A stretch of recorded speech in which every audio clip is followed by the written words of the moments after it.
What is it like to operate a Pokemon breeding house in the charming town of Chaoxiang? Akiyama savors fruits while basking in the sun at the ecological garden, cradling an adorable Jigglypuff in her arms. Following Shinado is a lively entourage of bouncing Pikachus and Jigglypuffs, while the doll-like figure busies herself feeding and bathing the newly hatched Pokemon. Chansey, what on earth are you doing? Why have you cooked and eaten the eggs you laid?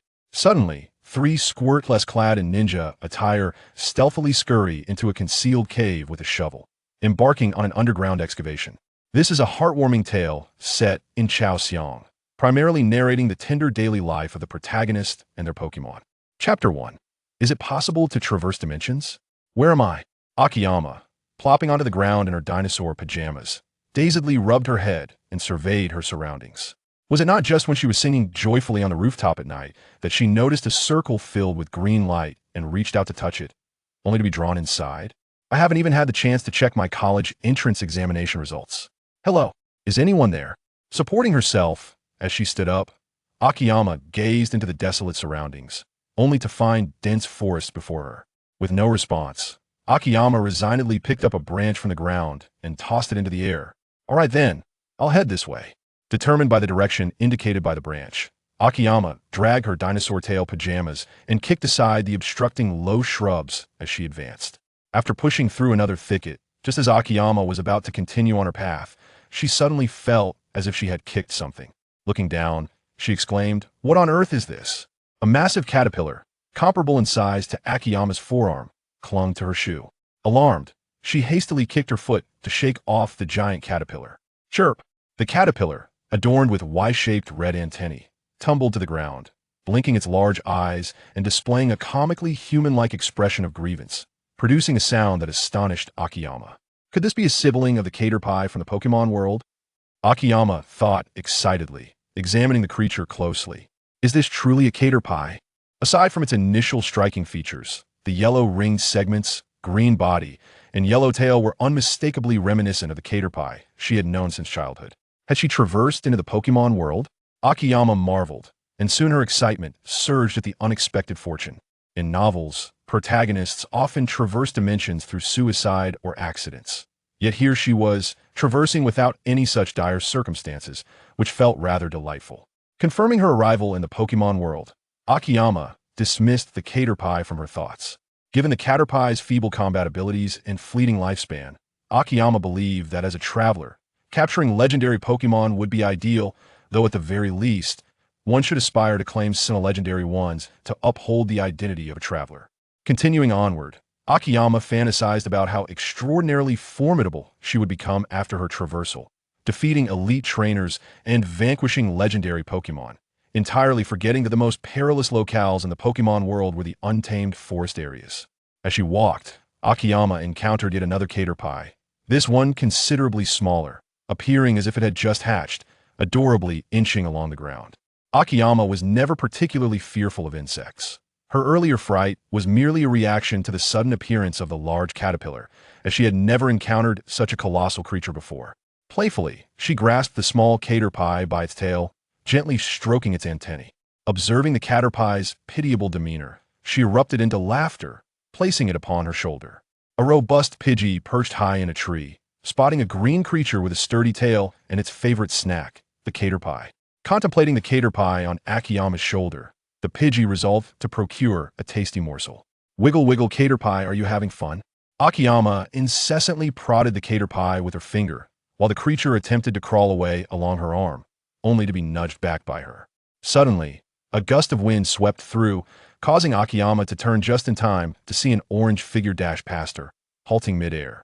Upon closer inspection, it was indeed a Pidgey, but why was it targeting her?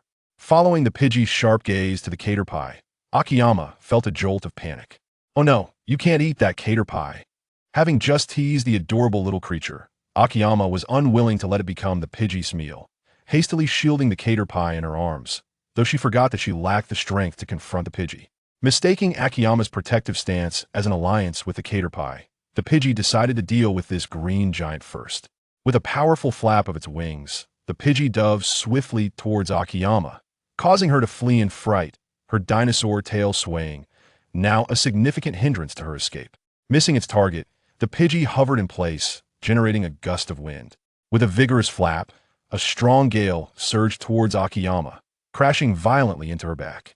Caught off guard, she was knocked off her feet and fell to the ground, losing consciousness. Gradually opening her eyes, Akiyama awakened from her faint, only to find a caterpie lying motionless before her, its body pierced by a sharp object, green blood flowing incessantly. The realization that her playful antics had led to the caterpie's demise filled Akiyama with profound sorrow. Struggling to rise, she then noticed the Pidgey lying unconscious nearby. What on earth happened? Why is it also knocked out? Just as Akiyama pondered this, a Pokémon with pink, hairpin-like horns and donned in a white dress floated before her, regarding her with keen interest. "Are you Kirlia?" Akiyama gasped in astonishment. Kirlia nodded, gliding closer to Akiyama, who instinctively took several steps back.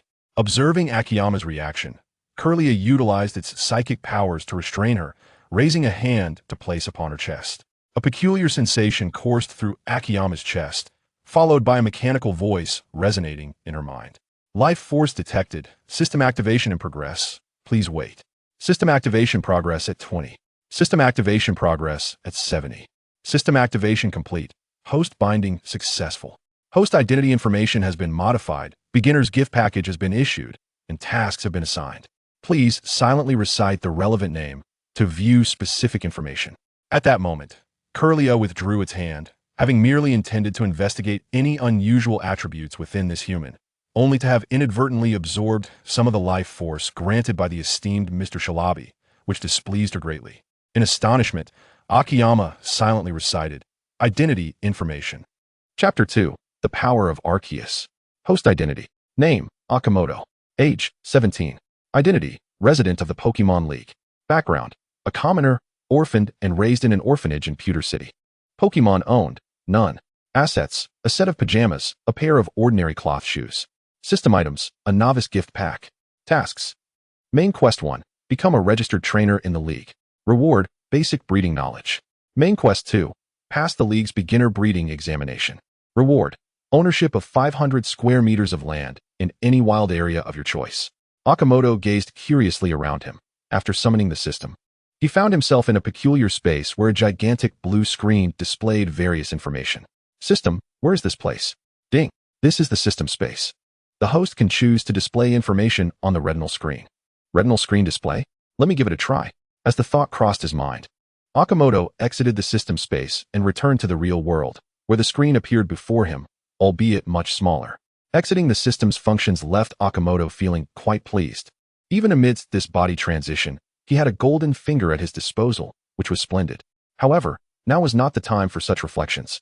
Akimoto remained oblivious to the reason for the presence of Kirlia and needed to bury the carcass of the caterpie. I wonder why you were looking for me. If there's nothing urgent, could you please step aside? Akimoto said cautiously. An ordinary Pidgey could easily overpower him, let alone a psychic type like Kirlia.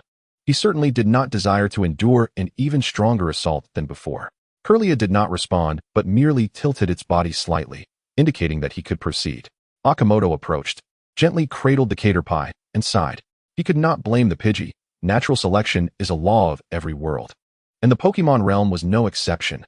Pidgey preying on caterpie was a perfectly natural occurrence, and no one could be faulted for it. The caterpie's demise was entirely due to Akimoto placing it in such a conspicuous position on his shoulder, exposing the defenseless creature to the Pidgey's line of sight. Finding a patch of soft soil, Akimoto began to dig with his fingers, feeling heavy-hearted. Unlike the insects on Earth, the caterpie possessed a level of consciousness capable of understanding human expressions, making its death feel far more significant than merely breaking a flower. After a long while, until his fingers bled and dirt wedged under his nails, he managed to excavate a hole large enough to accommodate the caterpie's body. He carefully laid it to rest, guilt washing over him as he stroked the caterpie's head and slowly covered it with soil. Squatting before this solitary mound, Akimoto lost himself in thought for a while before finally standing up and wandering off in a random direction. Seeing Akimoto moving, Kirlia followed him. "Do you still have something to say? Why are you following me?" Akimoto inquired, puzzled. At that moment, a cool, feminine voice echoed in Akimoto's mind. "Lord Shalabi instructed me to seek a person clad in green attire, informing me that this individual would be attacked by a Pidgey, and thus, that person is you.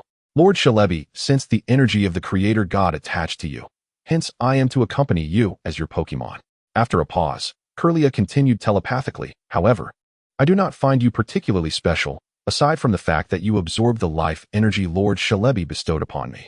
For some reason, Akimoto detected a hint of displeasure in those words.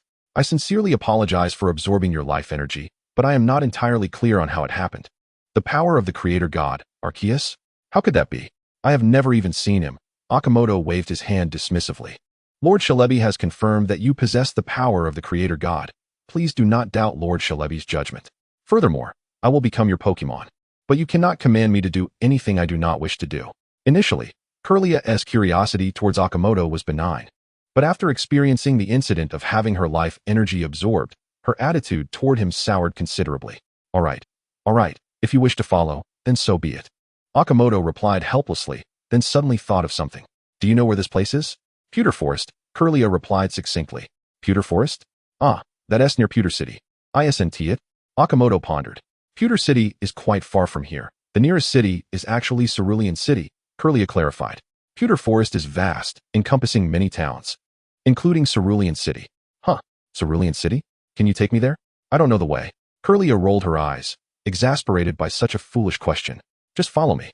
With that, Curlia darted off in the opposite direction, and Akimoto hurriedly followed. Whether two legs could keep pace with four was uncertain. But Akimoto knew that he could never compare to something that didn't even need legs to run. Exhausted from the effort of keeping up with Curlia, he panted heavily. Observing this, Curlia flew back, using her psychic abilities to lift Akimoto off the ground, significantly increasing their speed. Finally, as the sun began to set, the outline of the city came into view. Flying to the center of the road, Curlia released her psychic hold, and Akimoto landed unceremoniously on the ground, landing squarely on his backside. Rubbing his sore rear, he found it utterly absurd to endure such discomfort twice in a single day. Grumble. Akimoto's stomach protested. Having become painfully hungry, now situated at the outskirts of Cerulean City, he knew he had to walk for at least half an hour to find a decent meal. But judging by Curlia's demeanor, she clearly had no intention of aiding him further. Clutching his rumbling stomach, Akimoto trudged along, when suddenly he spotted an individual approaching, holding several skewers of grilled meat, soon followed by a few others. Akimoto hastily intercepted a boy devouring a skewer. Excuse me, could you tell me where you bought that grilled meat? The boy bit into a large piece of meat, chewing as Akimoto salivated at the sight. Right over there. At Ling Ling's barbecue shop, it's quite famous. You're not from Cerulean City, are you? Akimoto thanked him and, fueled by an inexplicable surge of motivation, raced towards the barbecue shop as directed. Finally, just as he felt he might collapse from exhaustion, he arrived at the bustling establishment, where a sign reading Ling Ling's barbecue hung above the entrance. Trailing behind a couple, he watched them enter the shop, then made his way to the nearby grill to grab some already cooked skewers, finally finding a seat. Mimicking the others, he seized a handful of skewers and began to devour them ravenously. By the time the remaining patrons were nearly finished, Akimoto's hunger was finally satiated. Burp. Contentedly patting his belly, he leaned back in his chair, letting out a loud belch. A cute girl in a work uniform approached Akimoto. Sir, have you finished your meal? Snapping out of his food-induced reverie, Akimoto nodded. Yes, I'm finished. It was delicious. The girl giggled softly. Is that so? Thank you for your feedback. With that, she began clearing the table. Your total is 2,690 yen. Will you be paying in cash? She asked cheerfully. Akimoto nodded again, instinctively reaching for his pocket. Wait a minute. This is just pajamas. Where's my money? Chapter 3. You owe me. Awkwardly feeling around in his empty pockets, Akimoto managed a sheepish smile. Would it be possible to owe you this? I seem to have no money. Not just seem, I truly have no money. That won't do. If you cannot pay, then you shall work in the shop to repay your debt, the girl stated calmly, even with a hint of amusement. All right then, allow me to introduce myself. I am Yumasino. Shortly, I shall inform my mother about your situation. Please hand me your identification card for my records, and we shall draft an IOU. Yumasino said to Akimoto. Akimoto retrieved a card from his pocket, identical to the identification he possessed on Earth. It was a form of identification issued by the system, though he was uncertain of its validity. Accepting the identification, Yumasino diligently recorded Akimoto's number and relevant information, subsequently drafting an IOU.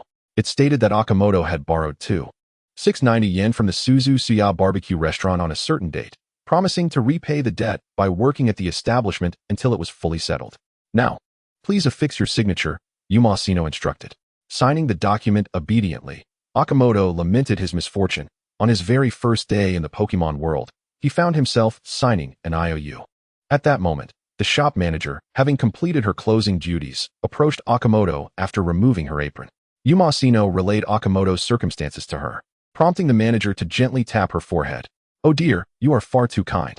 This individual must surely be attempting to deceive us for free food." Yumasino clasped her head, feigning pain. "Oh mother, Akimoto's identification number bears the letters of the orphanage. He likely lacks the means to purchase food and must be starving." The manager, taken aback, responded, "Ah, is that so? Let me see. This is indeed the letter designation from the orphanage in Tokyo City. Your father and I have visited there before." Akimoto, unsure of how they discerned this information, merely nodded in agreement. "I did not wish to burden the headmaster. Being the eldest in the orphanage, I sought employment." He recalled that he was tasked with becoming a Pokemon breeder. "During my time at the orphanage, I read numerous books on Pokemon breeding. However, it seems I lost all my money while traversing from Tokyo City to Nibi City." At that moment, Akimoto embraced the role of a theatrical character, portraying a valiant soul who desperately sought to avoid being a burden to the orphanage, only to inadvertently lose his funds and find himself in dire straits.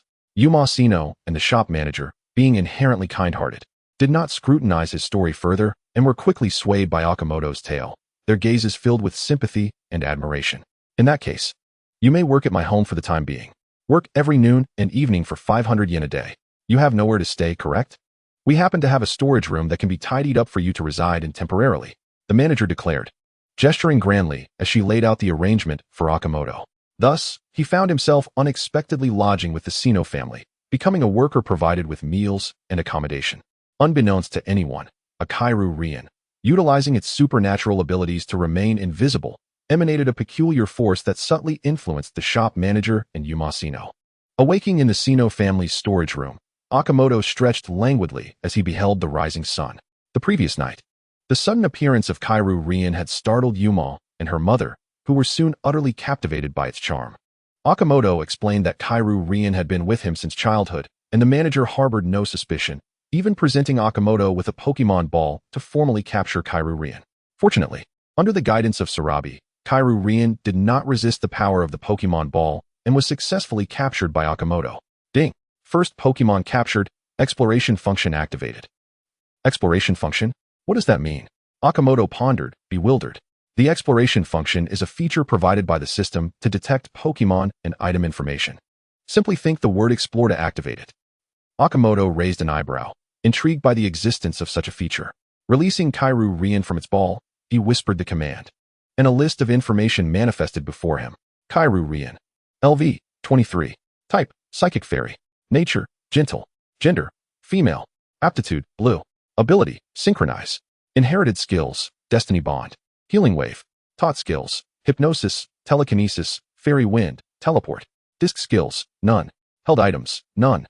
Goodness, it possesses the inherited skills of destiny bond and healing wave. Such aptitude suggests her lineage is remarkable. But why is she following me?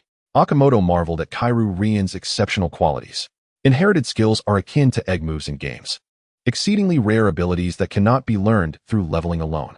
They are exclusive to parent Pokemon, who may pass them down to their offspring, albeit with a minuscule probability.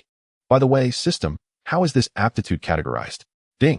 Aptitude is classified from lowest to highest as white, yellow, green, blue, purple, gold, and rainbow. Among them, purple denotes near-divine Pokemon aptitude, while gold indicates divine Pokemon aptitude. And what of the rainbow? Rainbow represents legendary aptitude, although the system lacks further details. You don't know either? What use are you then? Akimoto felt utterly exasperated. Nonetheless, he found solace in having commenced his journey with a Pokemon of the highest aptitude below divine, particularly one as rare as Kairu Rian. Today, Akimoto intended to utilize the morning hours to register as a trainer at the Pokemon Center, thereby fulfilling his inaugural main quest. Arriving early at the Pokemon Center, he found it nearly deserted, with Nurse Joy amusing herself by gazing into a small mirror. "Nurse Joy, I wish to register as a trainer. Could you assist me with the process?" He gently tapped the counter, addressing Nurse Joy. Upon hearing his voice, Nurse Joy promptly stowed away her mirror, adopting a professional smile. "Of course. Please hand me your identification card and Pokemon ball." Akimoto presented these items, and she placed the Pokemon ball into a device that he could not comprehend, scanning it, and Kairu Rian's information appeared on the screen. Subsequently, Nurse Joy scanned Akimoto's identification card, binding the information of Kairu Rian and Akimoto together. After a brief wait, the procedure was complete. Here you go. This is your Pokemon ball and identification card. Your trainer's information has now been recorded. Congratulations on becoming an Alliance trainer. Nurse Joy beamed. By challenging gyms and completing Alliance tasks, you can earn Alliance points, which, upon reaching a certain quantity, will allow you to elevate your trainer level. Nurse Joy explained, returning the Pokemon ball and identification card to Akimoto. This was the first time Akimoto had heard of the concept of trainer levels, leading him to inquire, what exactly does trainer level entail? Trainer levels are categorized as regular trainer, elite trainer, master trainer, champion trainer, and grand champion trainer. Among them, both champion and grand champion trainers require not only point requirements, but also accolades from major competitions. Nurse Joy maintained her friendly and warm demeanor, displaying no trace of impatience. Is that so? Thank you for clarifying this for me. You're welcome. Safeguarding his identification card and Pokemon ball, Akimoto returned to his modest storage room. Sitting on the bed, he suddenly sensed something amiss. Upon reflection, it seemed he had completed a task without receiving any notification. System, what is the matter? Did I not complete this task? Why no alert? Ding. Main quest requires manual submission. Akimoto rolled his eyes, summoning the system panel, a virtual screen appearing before him. He gazed at the task section, focusing intently on the first task, become a registered trainer of the Alliance, and silently commanded the submission of the task. Ding. Having completed the first main quest, is it time to collect the task reward? Collect. Reward distribution in progress. Please bear with us. Bear with it. What does that even mean? Damn it. Suddenly, a searing pain assaulted Akimoto, who clutched his head, sweat pouring from him as if it were free. His teeth ground together, and his entire face flushed crimson from the exertion. Time lost all meaning as the agonizing sensation finally dissipated, and Akimoto gasped for breath, drenched in perspiration. What the hell is going on, system? Akimoto muttered weakly, feeling as though he had one foot in the grave. Ding. This is a normal reaction. Experiencing such pain upon receiving a mental reward for the first time is to be expected. Subsequent rewards will not elicit such intense discomfort. A bitter smile crept across Akimoto's lips as he resigned himself to his system. After calming his racing heart, he took a deep breath and began to sort through the rudimentary breeding knowledge he had just acquired. A wealth of information about Pokemon breeding flooded his mind, as if instinctively inscribed within. Akimoto exclaimed, "This is quite the deal. The capabilities of berries, the optimal combinations of Pokemon food, and the crafting of energy cubes, all were topics he had never encountered before. This comprehensive breeding knowledge even touched upon several commonly seen Pokemon. Equipped with this newfound understanding, Akimoto felt as if he could successfully run a small boutique breeding house. System, is this truly merely basic breeding knowledge? Indeed, all rewards provided by the system are derived from the essence of this world. In relation to this world, the basic breeding knowledge granted by the system is already sufficient to pass the intermediate breeder assessment. Goodness, then this is a tremendous profit." Akimoto's eyes sparkled with excitement. Having only completed the first main quest, he had already received such an impressive reward. What might await him in the future? Akimoto envisioned a life of wealth, surrounded by countless powerful Pokemon and several lovely concubines. Reminder to the host, it is currently daytime. Do not indulge in daydreams. Akimoto rolled his eyes. So what if I choose to daydream? Chapter 4. Akimoto, where is your girlfriend? At the Rib Rib Barbecue restaurant in Nibi City. Akimoto, make sure to work hard to find a girlfriend today, a customer said cheerfully as he settled his bill. At that moment, Yumasino happened to walk by. Overhearing the comment, and stifled a giggle, Akimoto, feeling embarrassed, hurriedly finished cleaning and dashed out through the back door. Many regular customers had come to recognize Akimoto, the new waiter, and they had developed a certain camaraderie. Ever since the day Yuma's father, that man who was perpetually drunk, had dragged Akimoto into a threat that he wouldn't pay his wages unless Akimoto shared a drink with him, things had changed. Today, Yuma was out visiting her grandmother with the manager, leaving only Uncle Sino and Akimoto at the restaurant, unaware that the financial reins were firmly in the manager's hands. Akimoto assumed Uncle Sino's words were genuine and reluctantly joined him for a drink. The low-alcohol liquor felt harmless at first, but its after-effects were indeed potent. Initially, Akimoto thought he could handle his liquor, but soon he was as inebriated as Uncle Sino. The two began to boast to each other, forgetting entirely that several customers remained in the restaurant. "Uncle Sino, you really are a coward. Only daring to drink like this when the manager isn't around. Huh? Akimoto laughed heartily, mocking Uncle Sino. Uncle Sino's eyes widened. Shut it, you little brat. You're 17, and you haven't even held a girl's hand. What a loser, ahaha. Upon hearing this, Akimoto's face turned beet red. I have held hands. I switch girlfriends every day? Just as he was about to elaborate, he passed out. Since that day, any customer who recognized Akimoto would ask, Akimoto, where is your girlfriend? When the manager returned from shopping, she noticed Akimoto and inquired, Little Akio, what's wrong? Why are you running around so quickly? Akimoto scratched his head. It's nothing much. The manager, seeing his demeanor, chose not to pursue the topic further. Considering you work here every day, you've accrued a debt of 1,690 yuan, with your daily wage being 500. Okay, Akimoto said glumly, regretting his earlier indulgence. Now, not only did he owe money, but he also needed to save enough for a plane ticket to Mirror City to participate in this year's Alliance Breeder Assessment. Sigh, life is so tough. Yuma approached, noticing Akimoto's troubled expression, and said, Akimoto-kun, you don't need to worry. You'll pay off that amount soon enough. That is true, but I still need to go to Mirror City for this year's Pokemon Breeder Assessment. Mirror City? Yuma furrowed her brows. Where is that? I've never heard of it. It's not surprising you haven't heard of it. Mirror City is in the Kalos region, spanning 4 major areas from the Kanto region. Just the plane ticket alone costs 20,000. Akimoto explained. Yuma looked slightly astonished, counting on her fingers. Then Akimoto-kun, you'll have to work at my house for 44 days. Akimoto wore a woeful expression, perhaps directed at those unscrupulous capitalists who set such exorbitant prices. All right, don't be like that. Little Akio, if you work hard every day, you might receive some extra bonuses. The manager said. Besides, with my beautiful daughter accompanying you at the restaurant daily, what more could you want? Under the manager's knowing gaze, Akimoto shook his head vigorously in denial. No, I'm very satisfied. The manager seemed gentle, but Akimoto vividly recalled the day her husband returned home reeking of alcohol, only to be dragged into the room with her. The sounds of his cries still fresh in his memory. The manager nodded. That's good to hear. Speaking of which, the manager truly was kind. A daily wage of 500 yuan was hard to come by elsewhere. Yet, being a non-relative, her generosity towards Akimoto was undoubtedly due to the charming and intelligent Chase-Bin.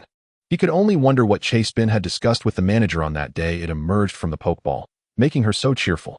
Ever since, Chase-Bin seemed to have forgotten about Akimoto, spending her days at the manager's side, enjoying delicious treats and playfully fluttering in front of Akimoto. I am truly grateful to you. For the past few days, Akimoto had been staying at the manager's house, and though he worked diligently, the Sino family always invited him to join them for meals, which made him feel well taken care of. Ding. Random task issued. Random task. Since the manager has been so kind to the host, please do something to repay her.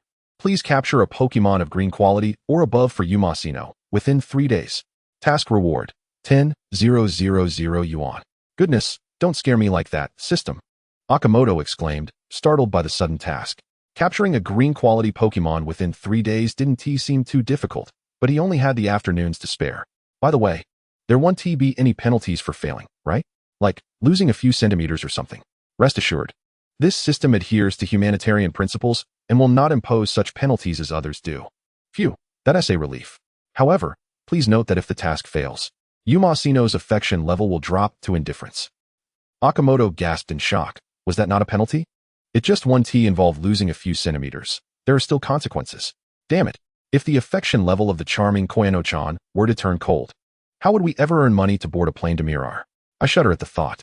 I am determined to capture this extraordinary green aptitude Pokemon. Chapter 5.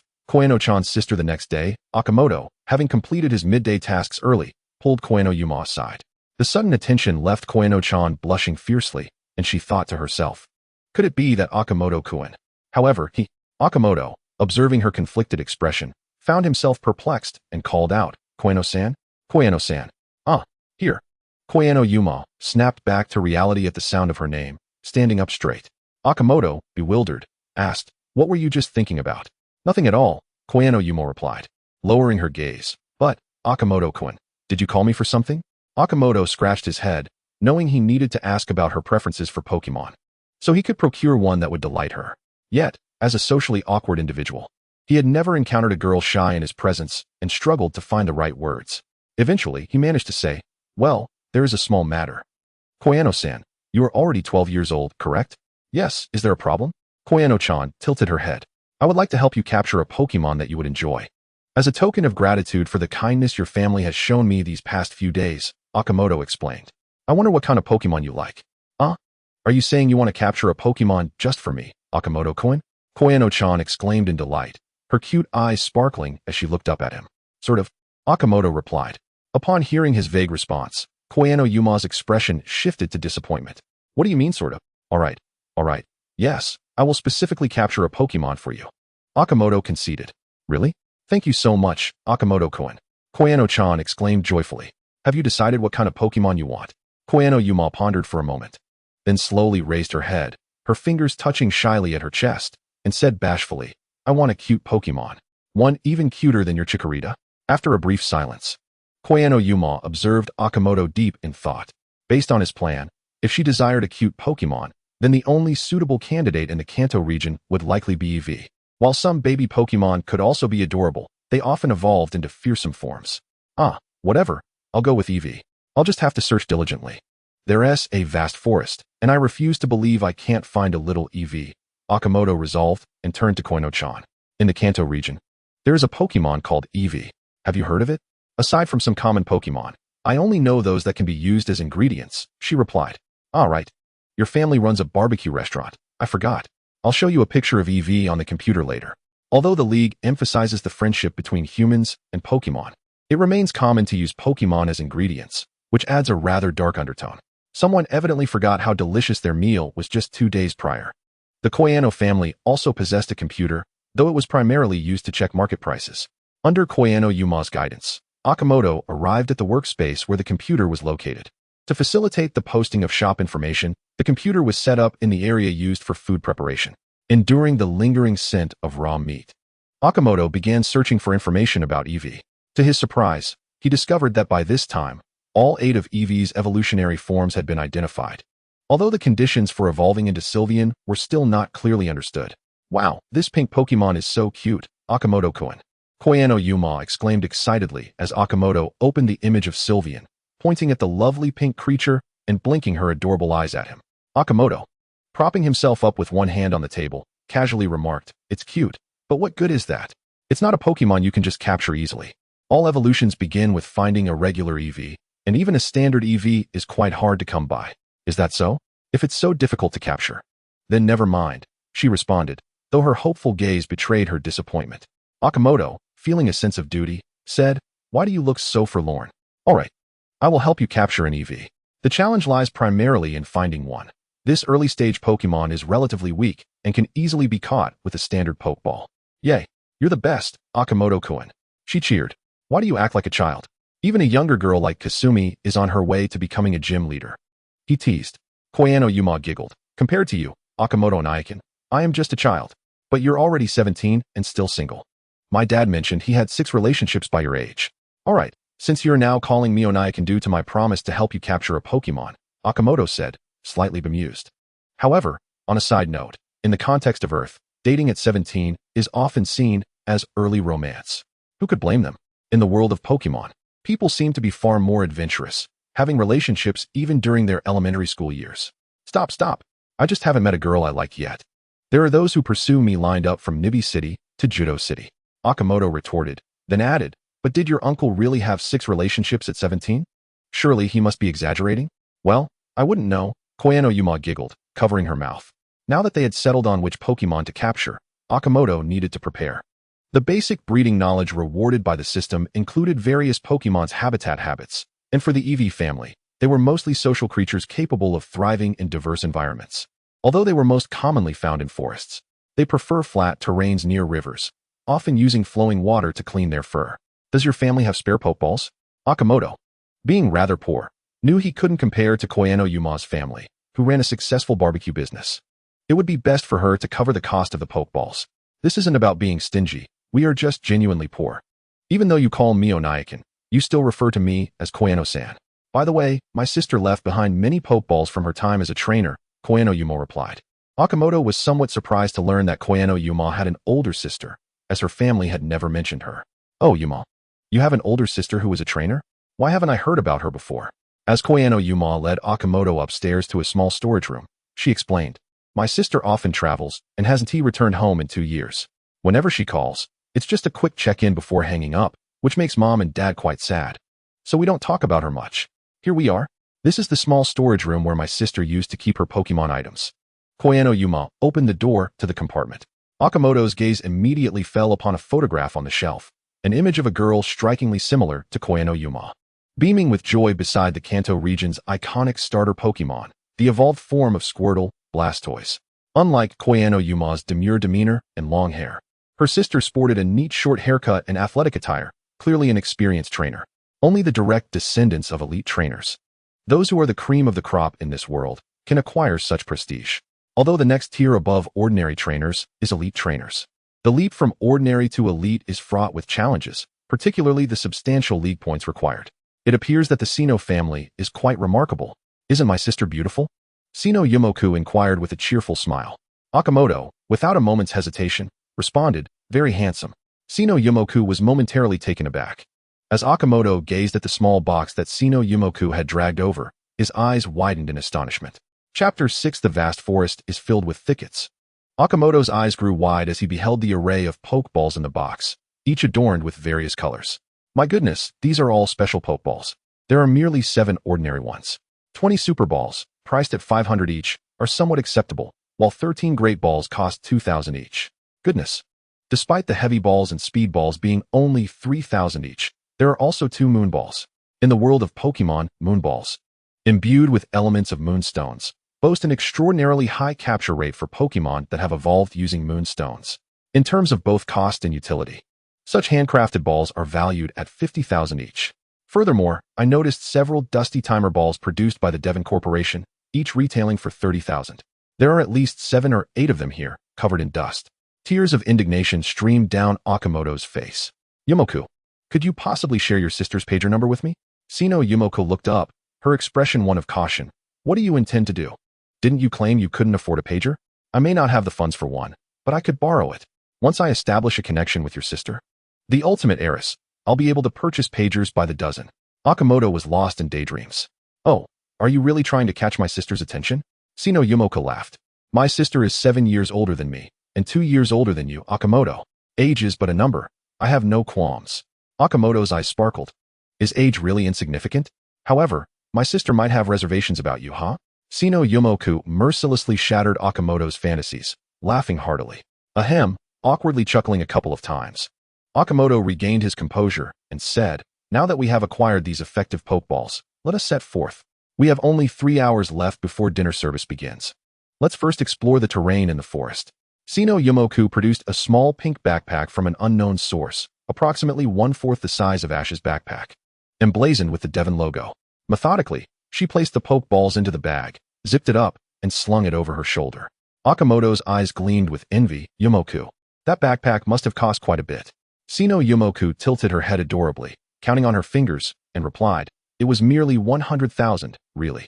My mother bought one for both me and my sister, but my sister never used hers since she doesn't like pink.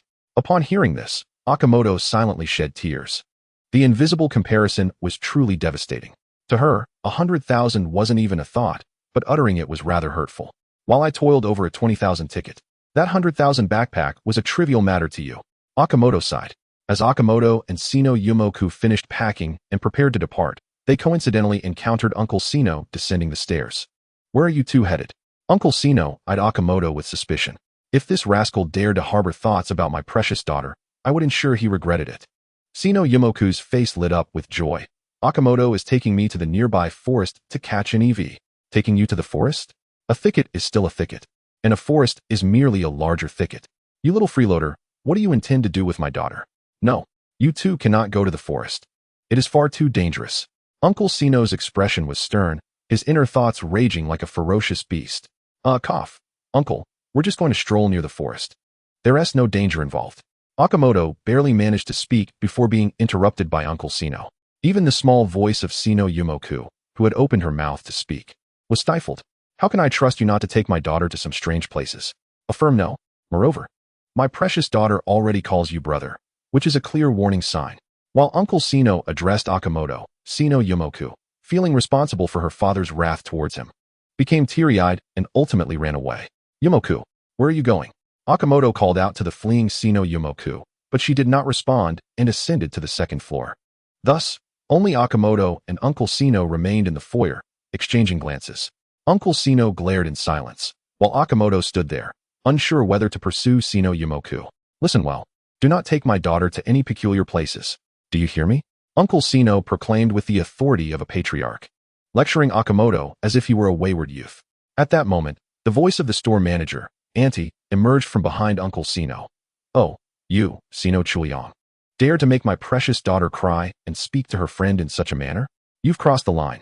Uncle Sino shuddered, turning around with a face full of despair, utterly devoid of his earlier bravado, and weakly replied, How could I dare? Didn't you go out to buy something? Just because I went out to shop, you think you can act so domineering, do you?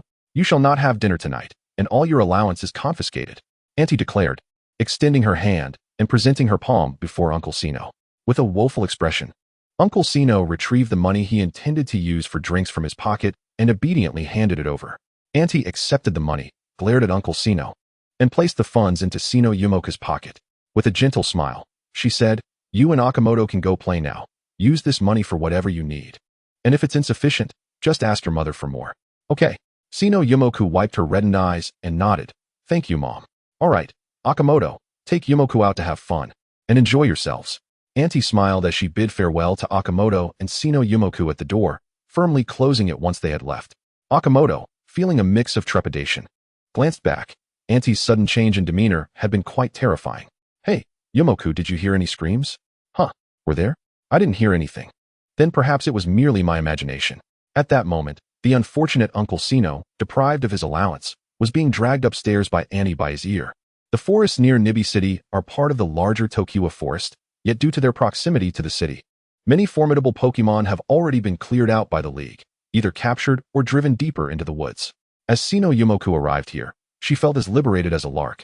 Enthusiastically leading Akimoto through the woods, her melodious voice resonating in his ears while the sunlight danced playfully through the trees, and the gentle breeze lifted their spirits. Akimoto, come take a picture for me.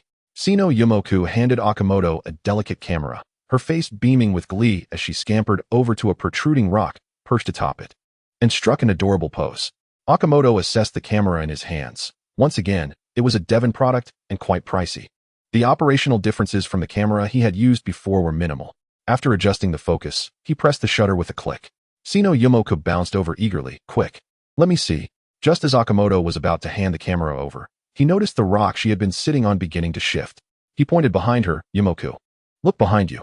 As Sino Yumoku turned around, she beheld the once exposed rock slowly rising, with arms made of small stones extending from either side. Awakened by the commotion, the small punching stone clashed its fists together a few times, glaring menacingly at Akiyama and his companion. Observing this, Cerulean swiftly flew to the front of you, emanating a subtle yet palpable pressure. Before entering the forest, Akiyama had released Cerulean to ensure Yu's safety. Upon sensing the aura radiating from Cerulean, the small punching stone immediately retreated. Despite the impulsive nature of such Pokémon, it was not devoid of wit. After snorting a couple of times at Cerulean, the punching stone returned to its original position and resumed its slumber. Having not utilized the detection function for quite some time, Akiyama, in a moment of boredom, glanced at the creature and discovered it to be merely a level 6 punching stone of white quality. Thus he paid it no further heed. Chapter 7, My Dilemma. Akiyama and Yu followed Cerulean towards a nearby stream. The riverbank bore a scattering of footprints, both large and small, alongside traces left by serpentine Pokémon. Akiyama bent down for a cursory examination and, finding no traces of the small quadrupedal Pokémon, EV, prepared to follow the riverbank further, only to discover that Yu had already skipped ahead. Shaking his head in resignation, it was clear that locating EV would not be so effortless. Hastily catching up to Yu, he found her kneeling on a small stone slab by the riverbank, her hands supporting her as she watched with fascination the swirling movements of the goldfish Pokémon. The goldfish frolicked with the young girl, who stirred the water with her tiny hands, causing the fish to swim around her fingers. Suddenly, upon catching sight of Akiyama's large face, the goldfish was startled, spouting a jet of water at him before hurriedly diving beneath the surface. What are you doing, brother Akiyama? You've scared it away. You chided.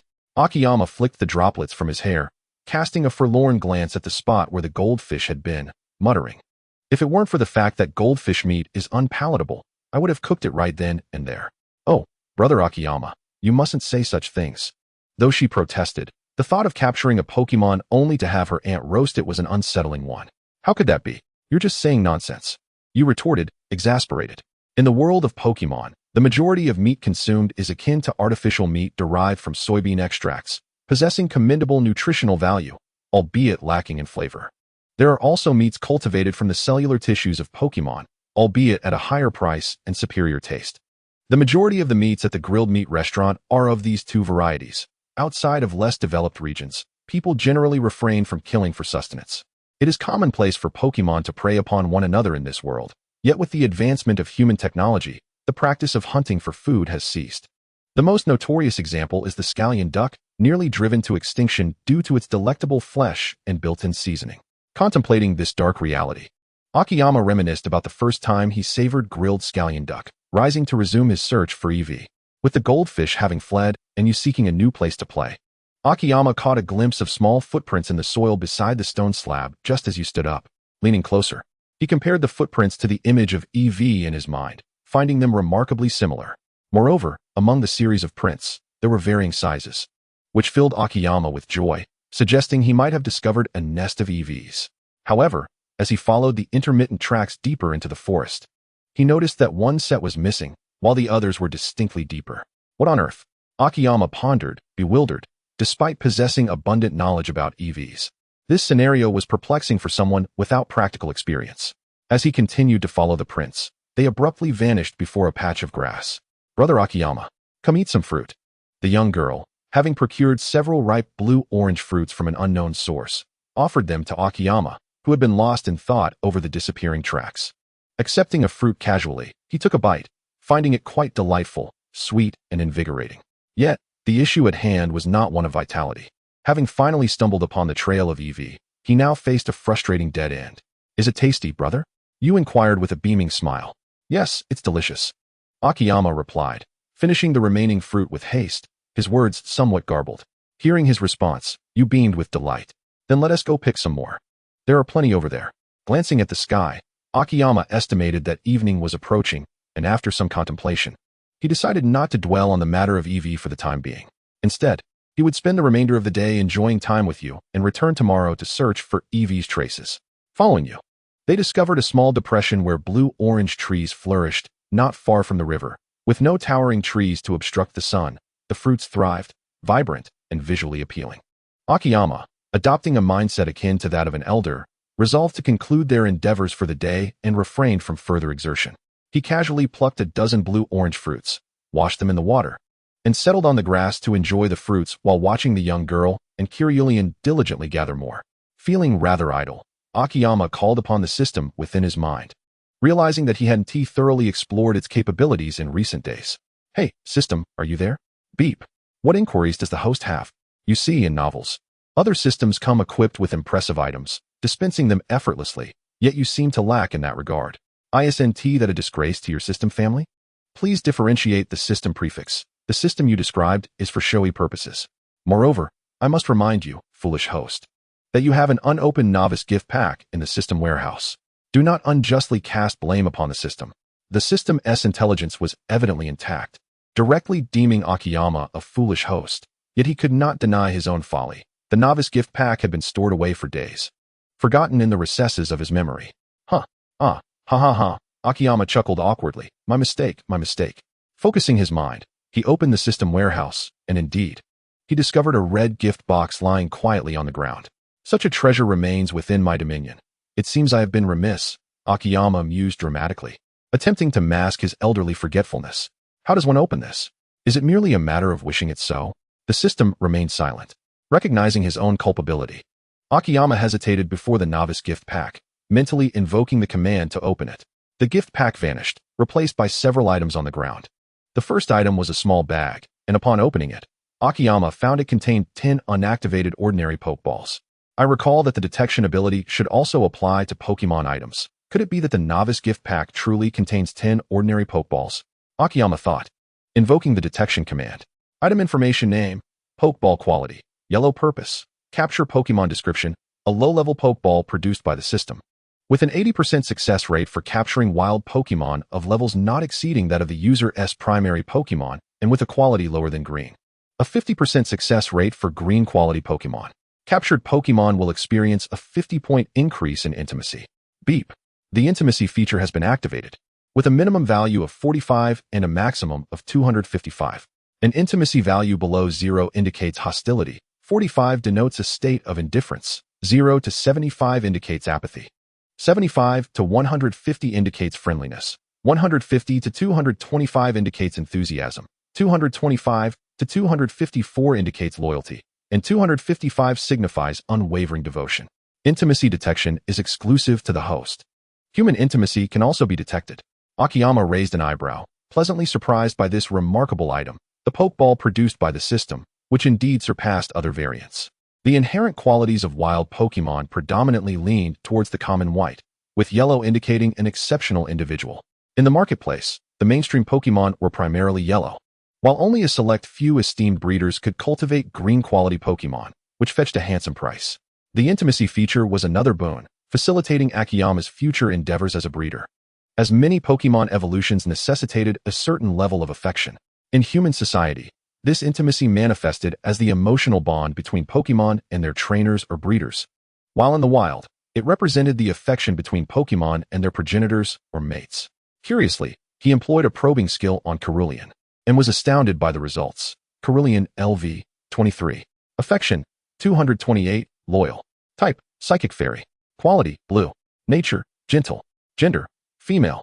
Ability Synchronize. Inherited skills Destiny Bond, Heal Pulse. Taught skills Hypnosis, Telekinesis, Light Screen, Teleport. TMs None. Held item None. Despite only spending a few days together, this elusive psychic-type Pokémon, known for its difficulty in forming bonds, had attained a level of loyalty towards him. While much of this was likely due to Shirabi's influence, perhaps she had genuinely been touched by their steadfast character over these past few days. Chapter 8. Deceiving My Emotions. Item information. Name, item exchange voucher. Quality, blue. Purpose, to redeem corresponding quality items for free in the system shop. Description, system item. System, why have you never mentioned this system shop before? Upon reviewing the details of the second item, Akiyama found himself utterly bewildered by the mention of the system shop. Ding. System level does not meet the requirements to maintain the system shop. Please endeavor to complete main quests to elevate system level. What? The system shop cannot be opened? Then my newbie gift package is rendered half useless. Akiyama was utterly exasperated. The item exchange voucher can be redeemed directly for items, without the need to maintain the system shop, thus the host can use it normally. Would you like to view redeemable items? View. As Akiyama silently uttered the word view, a menu-like list of items materialized before him, dazzling him with a plethora of options. In addition to commonly manufactured machines, there were also many rare berries and precious skill TMs that were hard to come by in the outside world could be exchanged here. Various evolution stones required for Pokemon evolution were readily available, yet he noted the absence of Mega Stones, which puzzled him, prompting an inquiry to the system. The host is viewing blue quality items, Mega Stones, Z Crystals, and Wish Stars, which can transcend Pokemon life stages, are classified as purple quality. Transcending Pokemon life stages? Akiyama pondered this, considering that evolution stones theoretically could also enable Pokemon to surpass their life stages. Were there even higher quality evolution stones beyond blue? The purple quality evolution stones sold in the system shop can elevate the species of the Pokemon using them to the quasi-divine level, while blue quality represents the highest quality recognized in this world. This revelation left Akiyama astonished. Although the system's rewards on Pokemon breeding knowledge indicated that different quality evolution stones could enhance Pokemon attributes to varying degrees, the notion of evolution stones that could break species limitations seemed excessively powerful. The most apparent difference in Pokemon evolved using different quality evolution stones was the significant disparity in their outward appearance.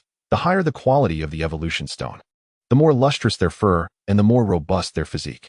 Meanwhile, Yumasino had also grown weary from picking berries with Cerulean, and after stowing their harvest in her backpack, she approached Akiyama, only to find him with his eyes closed. Curiously observing him, she wondered what he was doing, while Cerulean floated gracefully in front of Akiyama, scrutinizing him. Sensing footsteps nearby, Akiyama opened his eyes, discovering Cerulean swaying before him. Can you really fall asleep while sitting, Akiyama and I? Yuma giggled, covering her mouth. Gently brushing Cerulean aside, Akiyama stood up and dusted off his clothes. I was merely resting. How could I possibly sleep while sitting? He added. It's getting dark. Let us head back. The little girl nodded eagerly. Thank you, Akiyama and I had so much fun today. Akiyama smiled, retracing their path home. Yuma followed closely behind, while Cerulean used its telekinesis to lift her small backpack, making it float up and down playfully. The sunset was breathtaking. Upon returning to the barbecue restaurant, they found it bustling with customers. Akiyama quickly donned his work uniform and took over from Uncle Sino. Yuma placed her backpack beneath the counter and returned to her station. It was said that this barbecue restaurant belonged to Uncle Sino, who, after the passing of his father, was unable to inherit the culinary skills and merely managed to keep the establishment afloat. It was only after falling in love with the restaurant's manager, who proved to be an exceptional cook herself, surpassing even his late father's expertise, that she assumed the mantle of manager. After serving another table of patrons, and with no new customers in sight, the manager smiled at Yuma and asked, "Did you have fun today, Yuma?" The little girl counted her coins and replied enthusiastically, "Yes. Akiyama and I took me to play in the forest, and I even greeted the goldfish in the stream. Plus, we picked so many delicious berries." The manager listened with a smile, nodding occasionally, creating a warm and harmonious atmosphere between mother and daughter. On the other side of the restaurant, Uncle Sino and Akiyama were busy skewering meat. After finishing one skewer, Uncle Sino shot Akiyama a look filled with resentment, but alas, the manager's protective aura prevented any damage from penetrating Akiyama's defenses. However, being scrutinized in such a manner was somewhat unnerving, prompting Akiyama to subtly shift closer to the manager, returning Uncle Sino's gaze with a cryptic expression. Unfazed, Uncle Sino continued his silent assault, for who could blame him when this brat had ruined his chance for a drink that day? Akiyama protested, "It's not my fault. If you want to blame someone, blame the manager. Don't drag me into this." Uncle Sino remained relentless, insisting that had he dared to confront her, Akiyama would have been long gone. Their silent exchange spoke volumes. After a flurry of activity, Akiyama removed his oil-stained work uniform and tossed it into the washing machine before retreating to his small sleeping quarters. The rare night sky was adorned with a myriad of stars, and Akiyama lay on his bed, staring blankly at the cosmos. With the blue quality item exchange voucher in hand, he could redeem a blue quality evolution stone, equivalent to the finest in this world. He could select from rarer types, such as the Sunstone and Moonstone, with prices soaring to several times that of other evolution stones of the same quality, not to mention the elusive Awakening Stone. The least expensive premium Firestone was over 100,000, while the most recent auction for a premium Moonstone fetched an astronomical 6 million. It was safe to say Akiyama could become a millionaire at any moment. Yet, he hesitated to expend the voucher so readily, acutely aware of its rarity, as evidenced by the classification of Pokémon qualities. Whether he would acquire such a treasure again was uncertain. Why dwell on such matters? He resolved to complete Yuma's task before contemplating these issues further. Outside, a Pokémon egg of green potential could fetch a price of several 100,000. To receive a mere 10,000 for aiding the little girl in capturing a Pokémon of such caliber seems rather miserly. Shaking his head in resignation, Akimoto had initially been motivated solely by the desire to fulfill a task and repay the kindness shown by the Sino family. However, as time passed and their interactions deepened, he found himself quite fond of the adorable younger sister. From every conceivable angle, Akimoto resolved to wholeheartedly assist her in capturing a beloved EV, even if the deadline had long since passed. With a sudden rustle, the door creaked open just a sliver, revealing Sino Yuma, peeking in with one eye. Spotting Akimoto sprawled on the bed. "Akimoto and the bathroom is free now. You can take a shower." "All right, I'll go shortly." He sat up from the bed and retrieved the clothes gifted to him by the ranger, which he had stored in the wardrobe. Currently, Akimoto possessed only 2 sets of clothing, one being his dinosaur pajamas and the other, a purchase from Aunt Sino. Descending to the bathroom, he was welcomed by a warm, steamy atmosphere. The bathtub was already filled with clean, hot water, presumably prepared by the little girl, which touched Akimoto slightly. He placed his change of clothes outside and removed his slightly sweat-soaked garments. Suddenly, with a sharp sound, the flimsy waistband of his underwear gave way due to his hasty movements. Embarrassment washed over him as he silently cursed the vendor from whom he had purchased the underwear, reflecting on how he had been misled about its quality. Thankfully, at $50 a pair, he still had 4 left. Chapter 9. A chilly tree should be here. The following morning, Akimoto exercised in the yard, struggling to perform push-ups under the psychic pressure of Kairu Lian. Though previously a recluse, he had maintained a daily exercise regimen, albeit confined to the home. Upon entering the Pokémon world, he lamented discovering that his physical condition was nearly inferior to that of the girl, Kasumi, which spurred him to intensify his training. Perhaps it was owing to the abundance of natural elements in the Pokémon realm and the superior nutrition of its inhabitants that people here exhibited such robust physiques. This also explained the rarity of illness depicted in anime. Having dined daily at the Sinnoh household, Akimoto noticed his workout efficiency had surged, reinforcing his suspicion that the nutrition in the Pokémon world was remarkably rich. After pushing himself to exhaustion, he requested Jigle to cease the psychic pressure, standing up to catch his breath. Wiping the sweat from his brow, he noticed Sinnoh Yuma approaching, her face illuminated with joy. "What brings you such delight?" Akimoto inquired. With her head tilted back, Yuma giggled. "Guess, Akimoto and I. Let me think," he replied, feigning contemplation. "Have you found a boyfriend?" "Oh no, not at all." Her cheeks flushed. "Mama is visiting her friend in Kinari City for a few days, and Papa is going too, so the shop will be closed. Mama said I could go play with you, Akimoto and I, and do anything I want. She even gave me a lot of pocket money. Anything you want. Your mother is quite trusting, I must say," Akimoto silently mused. "All right, Akimoto and I, hurry and have breakfast. Afterward, take me to the forest to find Pokémon." Yuma tugged at his arm, her big, sparkling eyes pleading with him. Akimoto felt exasperated by her antics. "If you want me to take you out, must you behave this way? I would gladly take you." The little girl giggled uncontrollably. Upon returning to the dining area, Akimoto found Uncle Sinnoh and Auntie, the shopkeeper, had already left, leaving behind a steaming bowl of ramen. Yuma was upstairs preparing her belongings for their outing, the contents of which remained a mystery. Glancing around to ensure he was alone, Akimoto chuckled to himself and engaged in an act he had previously deemed embarrassing. He clasped his hands together, gazed at the ramen before him, and exclaimed, "Let us eat," before diving into the meal with gusto. Finishing his breakfast in rapid succession, Akimoto wiped his mouth, grinning like a fool. The thrill of indulging in such a manner was delightful, especially when he was sure no one was watching. After downing a bottle of soda, he prepared to ascend the stairs to check on how Yuma was faring with her preparations. He pushed open the door to her sister's compartment, only to find it empty. At that moment, he heard rummaging sounds emanating from the room to his right. Wasn't that the storage room? Why would she be rummaging through it for an outing? Grumbling under his breath, Akimoto closed the door of the compartment and made his way to the right room. The storage room door stood ajar. Yet Yuma was nowhere to be seen. Confused, he stepped inside. A tall ladder leaned against the wall, and upon glancing up, he suddenly found himself in a precarious situation. Dressed in a little skirt, Yuma was perched atop the ladder, rummaging through a cabinet on the wall, presenting an almost perfect view from below. Hearing movement beneath her, she looked down and, upon spotting Akimoto, quickly realized the implications. Her face flushed crimson as she instinctively covered her skirt with her hands. The already rickety ladder, bereft of support, began to wobble dangerously. Realizing the precariousness of her position, Yuma panicked and shouted, "Get out of the way, you silly brother." Akimoto, finally registering the situation, spun around in haste to leave. Just as he stepped forward, the dilapidated ladder could no longer withstand the weight, the central rungs splintering, causing Yuma to scream as she tumbled downwards. Thud! The sound of a body hitting the floor echoed through the room. Akimoto gasped in shock. The aging ladder lay in disarray, while Yuma landed squarely on Akimoto's back. Akimoto rolled his eyes and felt himself growing faint, thanks to him serving as a human cushion. Yuma emerged unscathed, finding the incident rather amusing. Quickly scrambling off Akimoto, she looked at him with concern. "Akimoto and I, are you all right?" Opening his eyes, he revealed only the whites of his eyes while his tongue slowly protruded from his mouth.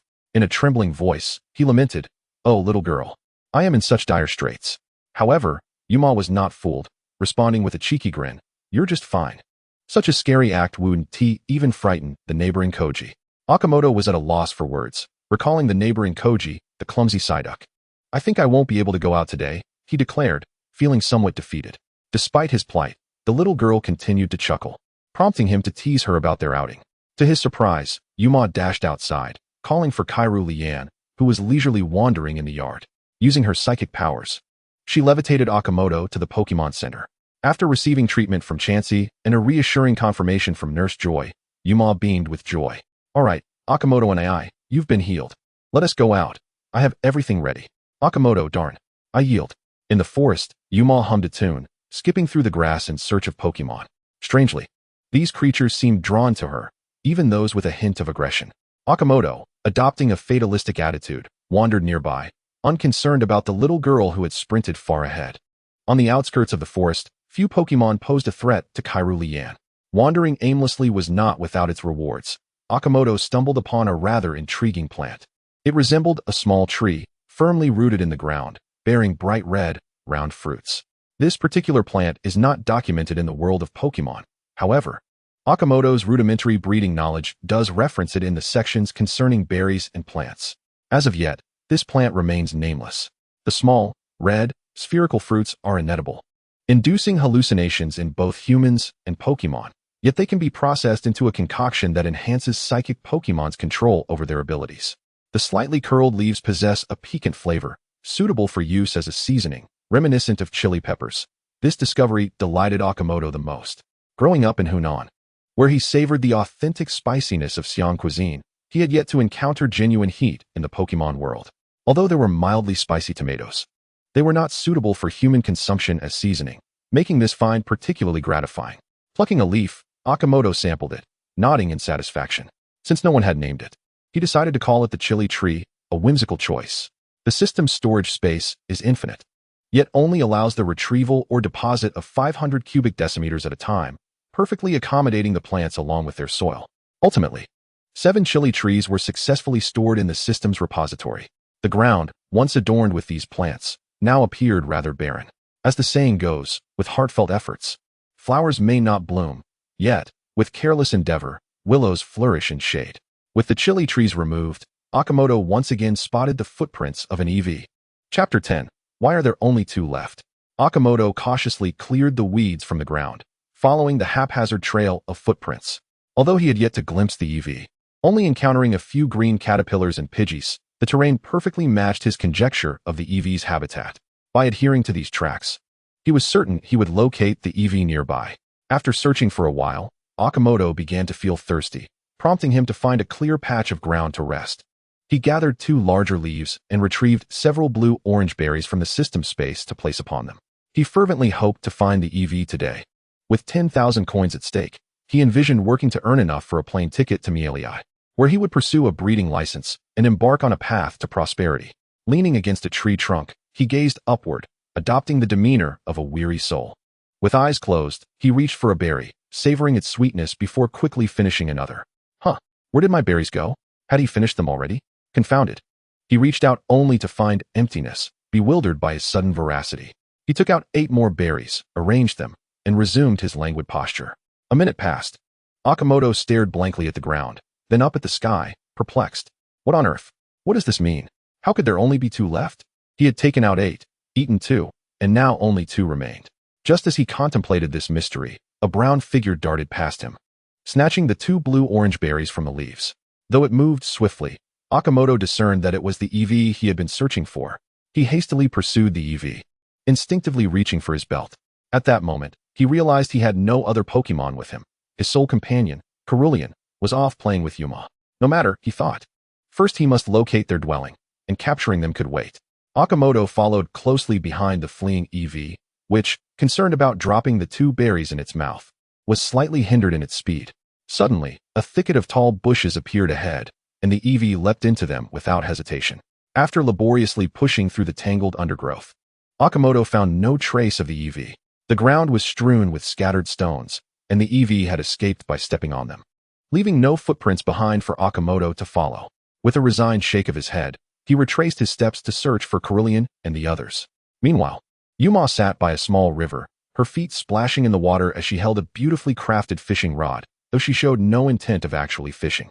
Cerulean was happily frolicking with several Pidgeys in the air. Both human and Pokémon had inadvertently forgotten about Akimoto. Upon reaching them, Akimoto felt as though he were the only one laboring while everyone else played. How frustrating, he silently lamented. Approaching, he asked Yuma to put away her fishing gear. Yuma, tidy up your things, I spotted the EV. Cerulean, too, was beckoned, stop playing, let us go. Upon hearing news of the EV, Yuma's eyes sparkled with excitement, and she promptly stored her rod, brimming with energy. I'm ready. Let us go. Cerulean bid farewell to the Pidgeys and descended as well. Navigating through the forest, Akimoto led Yuma to the rocky area where he had last seen the EV. The little girl curiously inquired, is this where the EV lives? No. When I saw the EV, it was running too fast, and I lost it right here, Akimoto explained, then addressed Cerulean. Cerulean, could you rise to the sky and search for the EV's trail? Cerulean nodded, gracefully soaring upwards to scout the area. Let us also search nearby, Akimoto suggested to Yuma. The little girl nodded and chose a direction opposite to Akimoto's to seek out the EV, centered around the rocky area. Akimoto scoured the surrounding forest, but found no sign of the EV, not even a footprint. As Akimoto wandered aimlessly through the forest like a headless chicken, Cerulean finally located him. Kirul, Akimoto turned to her. Did you find it? Cerulean nodded and turned to lead the way. Just as they passed the rocky area, Yuma returned and joined Cerulean. Cerulean flew ahead to a small hill before stopping, looking back at Akimoto and pointing towards the top. Are you saying the EV is up there? Akimoto furrowed his brow, scrutinizing the hill to spot a medium-sized cave nestled within. But how do we get up there? Yuma asked. Though the hill was not steep, there was no clear path, only a few protruding ledges suitable for the agile EV to leap upon. Hearing Yuma's question, Cerulean's antennae glimmered with light, and soon both Akimoto and Yuma found themselves lifted by psychic energy, soaring to the cave's entrance. Akimoto marveled. The entrance was not particularly grand, yet upon passing through, one felt a refreshing sense of openness. The cave's interior boasted a height of over 2 meters, considerably more spacious than the entrance, which required bending to enter. Small stones and dry grass were scattered around. Hey! Yuma cupped her hands to her mouth, excitedly calling out, and her voice echoed back. Hey! Hee, this is fun, she exclaimed joyfully. Akimoto gently patted her head, raising a finger to his lips. Shoo, keep it down. We don't want to scare them away. Yuma, giggling, mimicked Akimoto's gesture playfully. Shoo, keep it down so we don't scare them. Such a little imp. Don't be a nuisance, Akimoto chuckled. The winding passage led downward, and Akimoto estimated they must have descended below ground level. After navigating the curving tunnel, they finally spotted the EV they had been seeking. Yet the scene before them was entirely unexpected. EV. A slightly larger EV stood with its forelimbs bent, growling menacingly, accompanied by another slightly larger EV. The remaining 3 were still in their juvenile stage, wobbling unsteadily, yet trying to appear fierce, despite their adorably cute appearances. 5 EVs, undoubtedly a family, encircled their vulnerable center, where Akimoto's blue-orange fruit lay quietly to the side. What astonished Akimoto the most were the 2 Pokémon they were protecting. One was a Vulpix, typically found only in the vicinity of volcanoes, and the other was a Happiny, rarely seen in the wild and only present at the Joy family's breeding center. Judging by its appearance, the Vulpix seemed to be injured.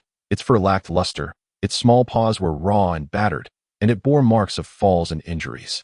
The round stone of the Happiny was cradled in the weak Vulpix's embrace, with the Happiny anxiously patting it, listening to its pained whimpers, yet feeling utterly helpless. Before evolving into a Chansey, the Happiny possessed only the ability to be adorable. It could not learn any healing skills. Its pocket contained only pebbles, not the kind of eggs that could restore a Pokémon's vitality. Ding! Random task issued. As the host aspiring to become a top-notch breeder, you must possess a heart filled with kindness and compassion. Task requirement: heal the injured Vulpix and save it from the brink of death. Task reward: Life Core Blue. Time remaining: 30 minutes. The system's voice resonated at an opportune moment, yet Akimoto's expression morphed into one of concern. It was not that he lacked the desire to save the Vulpix. The creature's condition was perilously grave, teetering on the edge of life and death. The time remaining for the system task only underscored this urgency. Chapter 11.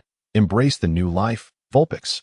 If only the Happiny could evolve into a Chansey, there would still be hope, but alas, that was not the case. With a silent sigh, the joy Akimoto had felt upon discovering the EVs dissipated, leaving behind a weighty sadness. Akimoto stepped forward, wishing to examine the Vulpix more closely. The leading EV immediately growled twice, scratching the ground with its claws to signal Akimoto to keep his distance. Feeling helpless, Akimoto turned to his Kirlia and said, Kirlia, would you be so kind as to communicate my intentions to the EVs? I wish to assess the Vulpix's injuries and see if I can assist it. Kirlia nodded and flew in front of the EVs. Kiryu. Greetings, EV. The EV remained fierce. EV, get away. Don't come closer. Kirlia waved its hand. Kiryu, we mean you no harm.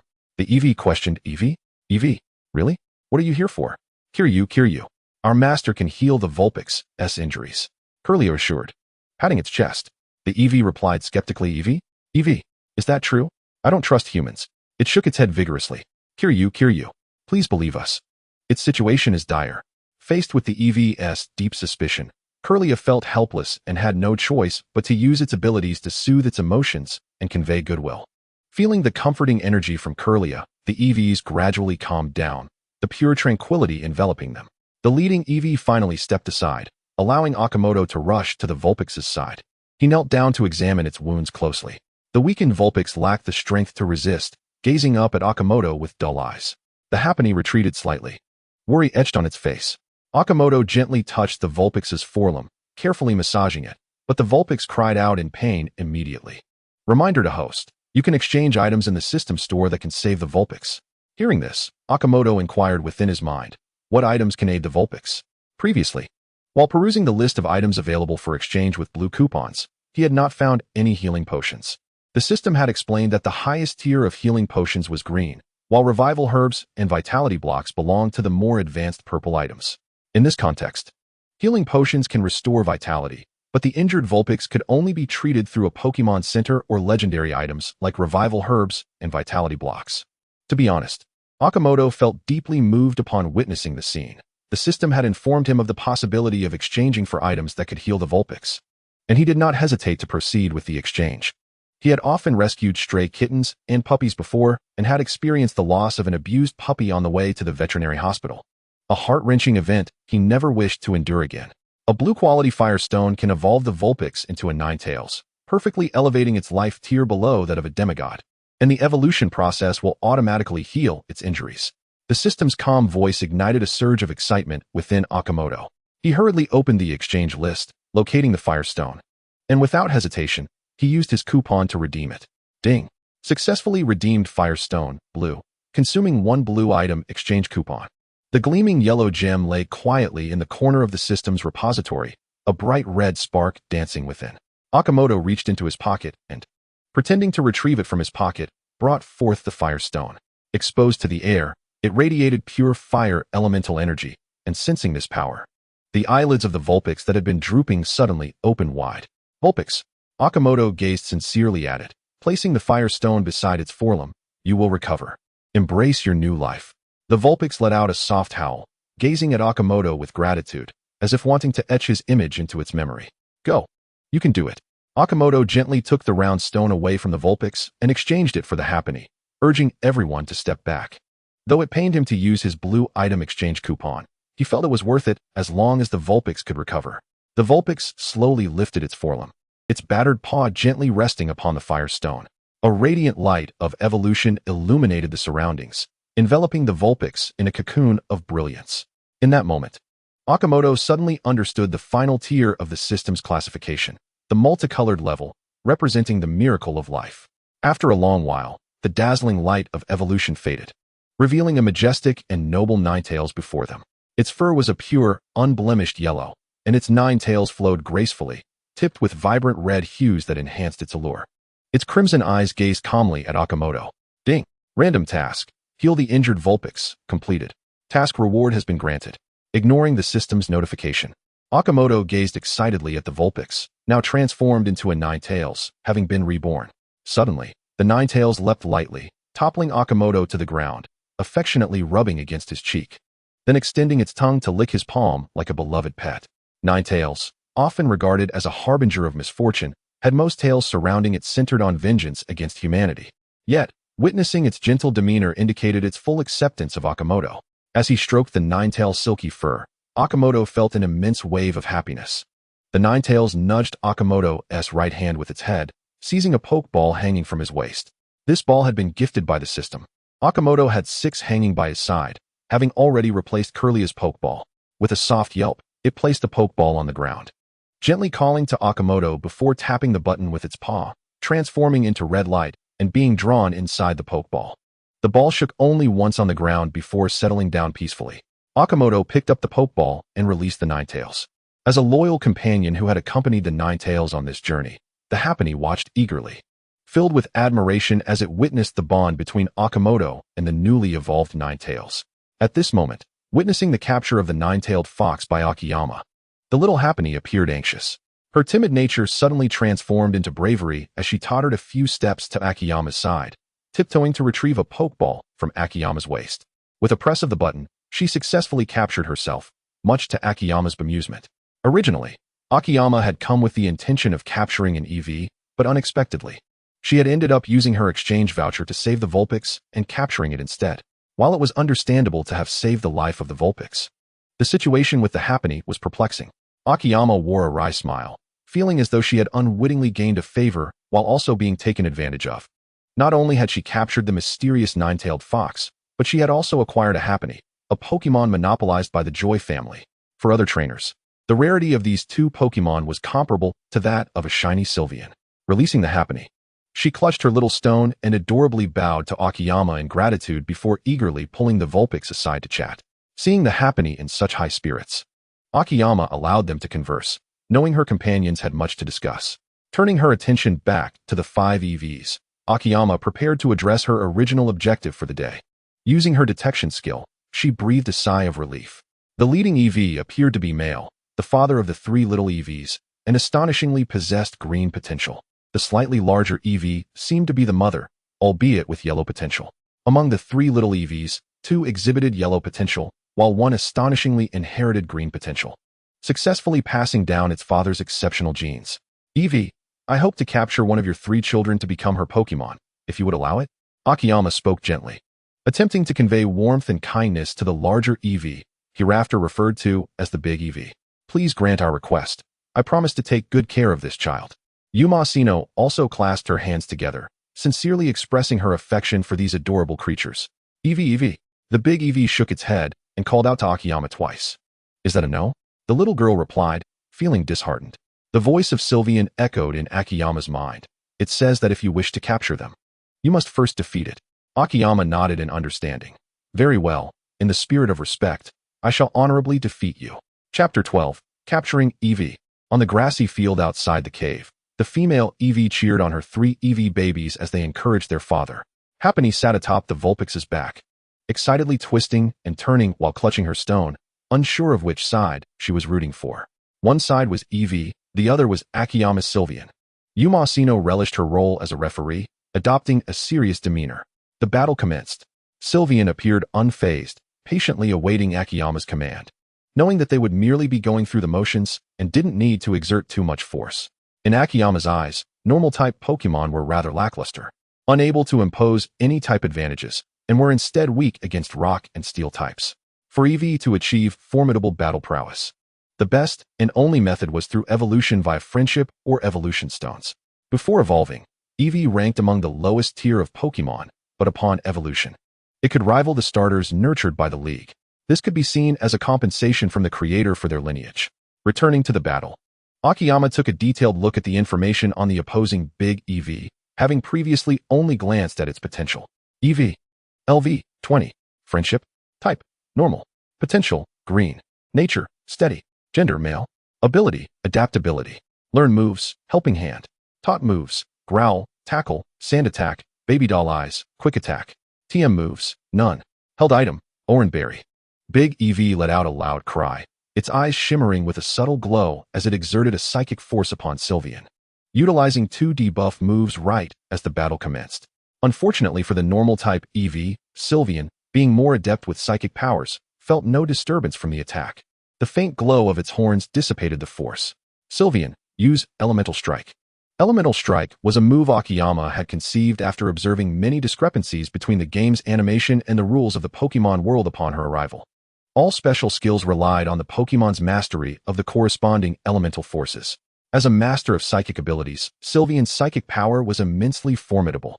Thus, Akiyama communicated her idea to Sylveon, instructing her to sense the elemental forces around her and gather them through her abilities, launching them like a projectile.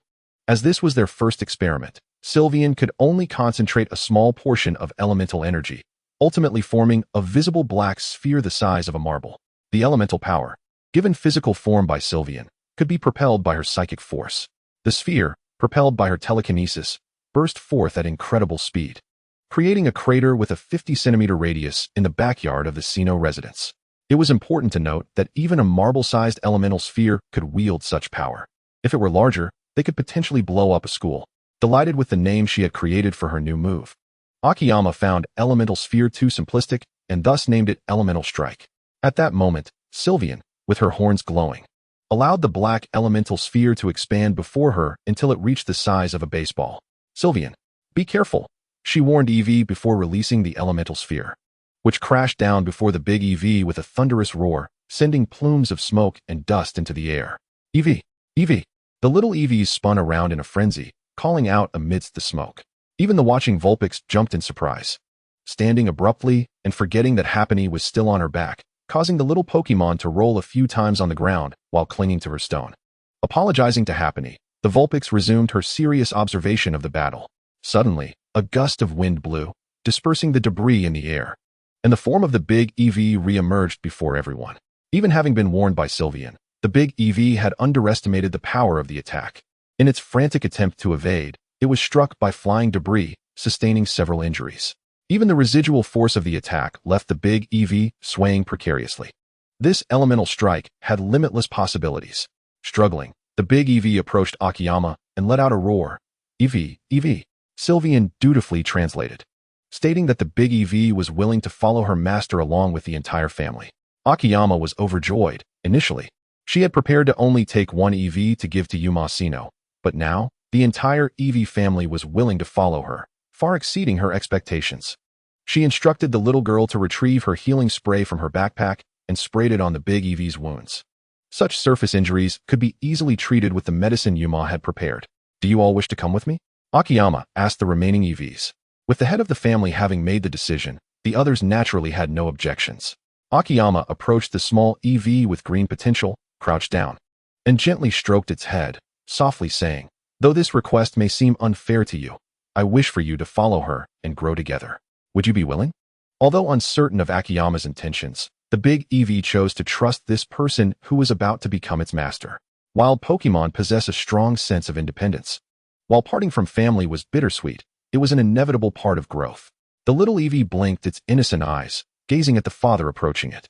The larger Eevee affectionately nudged its head against the little one's forehead, and in response, the little Eevee extended its tongue to lick its father's neck. Eevee, Eevee, Eevee. The little one expressed its confusion. The larger Eevee, with a serious demeanor, commanded, "Eevee." At that moment, the little Eevee finally comprehended what its father intended. Promptly shaking its head, "Eevee, Eevee." The larger Eevee, feeling a pang of reluctance, gritted its teeth, tensed its muscles, and called out with all its might, "Eevee." The little Eevee's ears drooped, and it pitifully replied in a soft voice, "Eevee." Akiyama glanced at the nearby Carulian and inquired, "What did they just say? Could you translate for me?" The large Eevee expressed a desire to become strong enough to protect its family, stating that it must learn to be resilient and grow alongside its trainer. Akiyama nodded, remaining silent. Eventually, the little Eevee timidly approached Yumasino, nipping at the shoelaces of the little girl. Yuma felt as if she were the perpetrator responsible for tearing them apart, her heart aching as she said, "Akiyama, why don't you take it with you? That way it won't have to be separated from its family. Why say such foolishness? If you feel guilty, then strive to nurture it into a powerful Pokémon." Akiyama reassured, "If I take it, what will happen to the task? I have just one day left. Where will I find another Eevee for you?" After hearing Akiyama's words, the little girl felt considerable guilt. However, her affection for Eevee ultimately prevailed, and she solemnly declared to the little Eevee, "I will nurture you into a formidable Pokémon, so please grow alongside me." Unbeknownst to Akiyama, this act would lead the fragile girl onto the same path of a trainer as her sister had taken. For this reason, the shopkeeper and Uncle Sino joined forces to give him a thorough scolding. The little Eevee sensed the earnest resolve in Yuma's words and responded with a cheerful, "Eevee." Yuma produced a luxury ball and, after capturing the little Eevee, gently addressed it within the confines of the ball. "From now on, your name shall be Choo Choo. I look forward to our journey together." The luxury ball swayed in response. Akiyama watched, his eyes wide with surprise. Where had that luxury ball come from? He had not noticed it while organizing the box. It was a luxury ball, nicknamed the Pokemon Mansion Ball, worth nearly 200,000.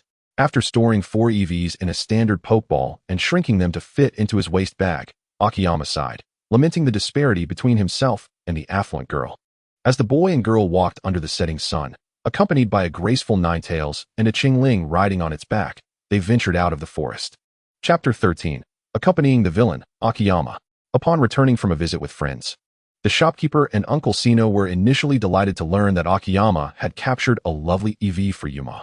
However, their expressions soured as Yuma boldly proclaimed her aspirations. "Mom and Dad, I've made my decision. I want to take responsibility for this little one and train it to become an incredibly powerful Pokémon." so please allow me to travel. Together with Choo-Choo, I will become an even greater Pokemon trainer than my sister." Akiyama observed the shopkeeper and Uncle Sino's expressions darkening further, especially when Yuma mentioned him, causing him to feel increasingly uneasy. "Oh, is that so?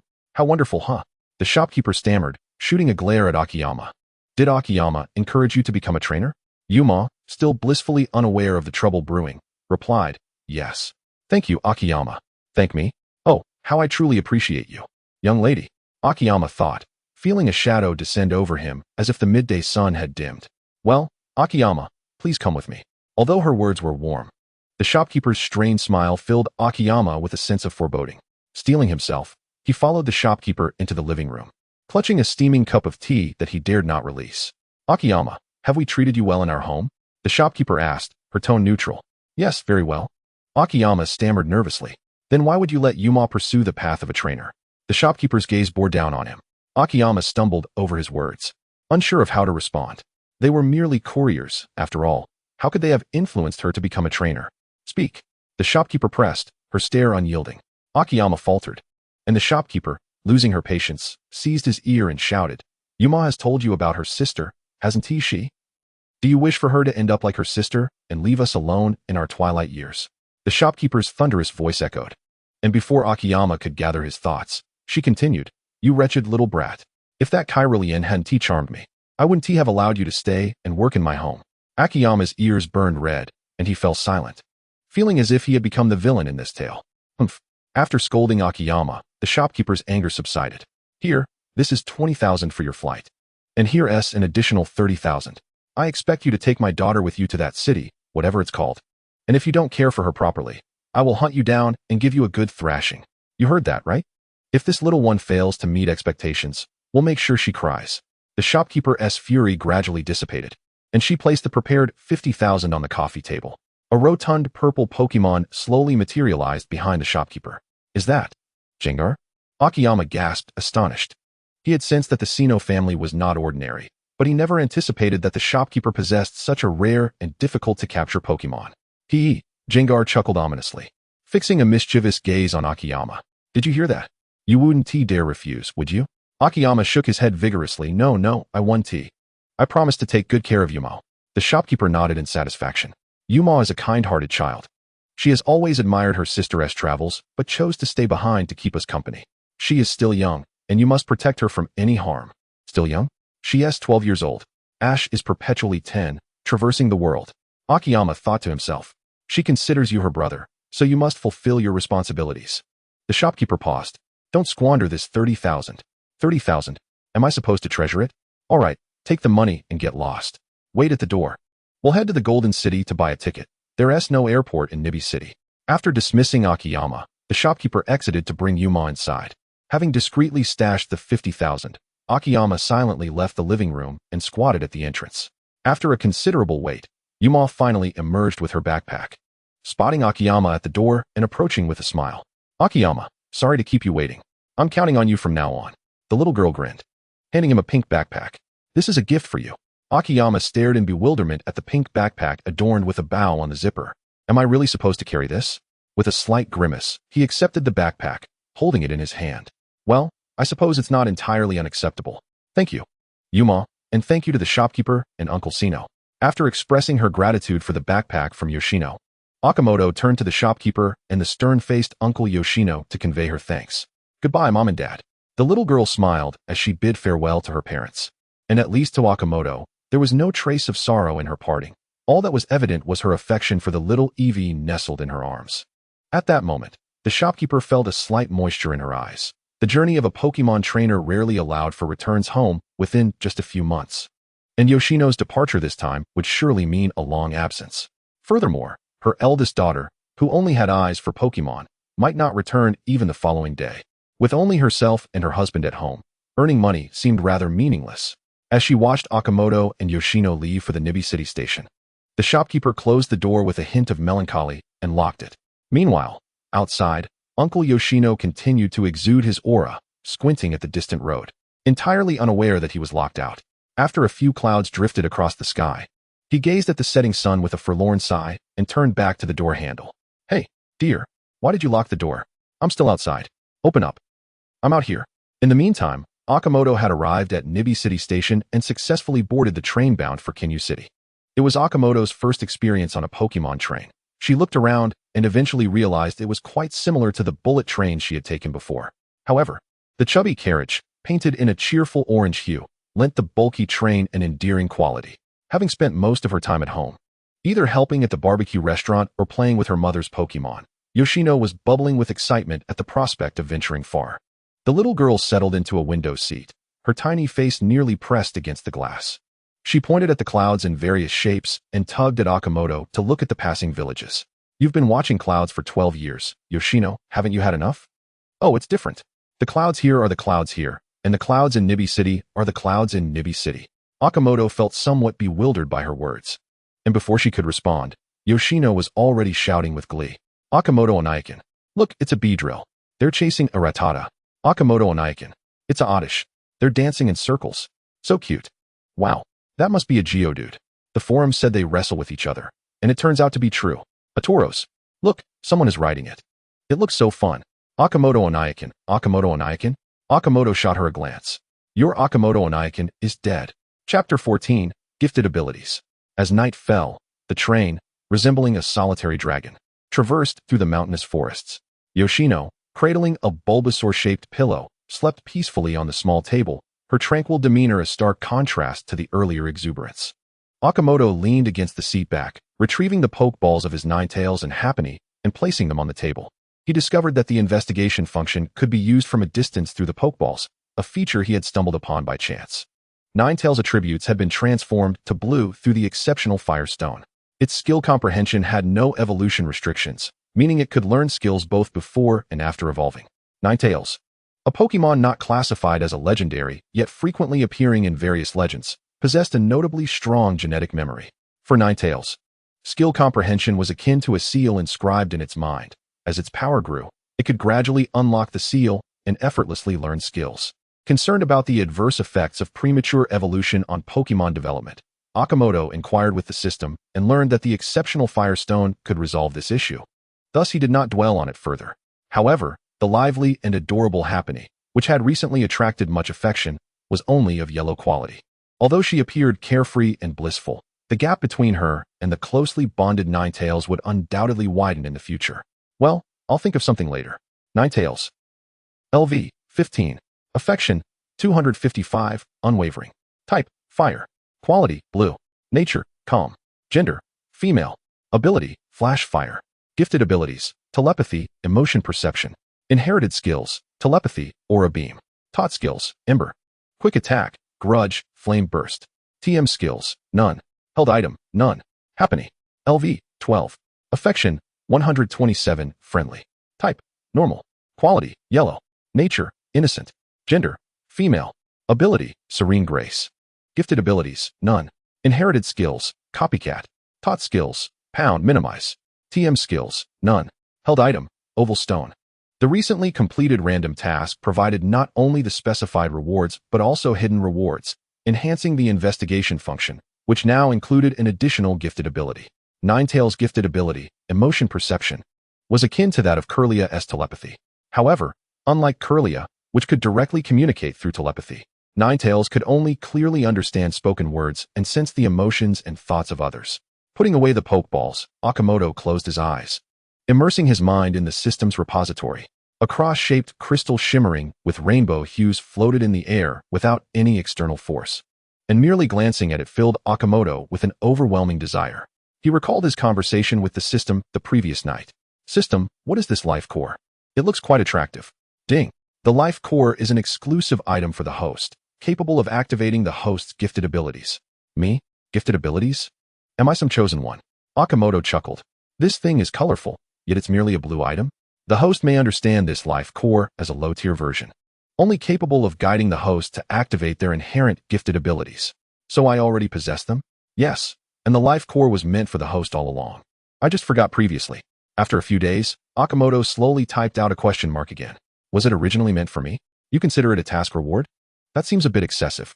Task compensation has been issued. Please check, host. System is now on standby. The system left behind a small gift package before promptly vanishing. Akimoto rubbed his hands together and opened this little package. Item information. Name, ordinary fishing rod. Quality, green. Purpose, to catch Pokémon that inhabit water. Description, system produced, with a 70 chance of catching Pokémon and a 30 chance of catching rare Pokémon. Includes bait. Akimoto was not greedy. He was simply delighted to receive something from the system, which was quite satisfactory. On days when he had nothing to do, he could try his hand at fishing. Freed from his reverie, Akimoto silently mused, "Ah, my gifted abilities. I anticipate them with great eagerness." It was regrettable, however, that he had not had the opportunity to use them recently.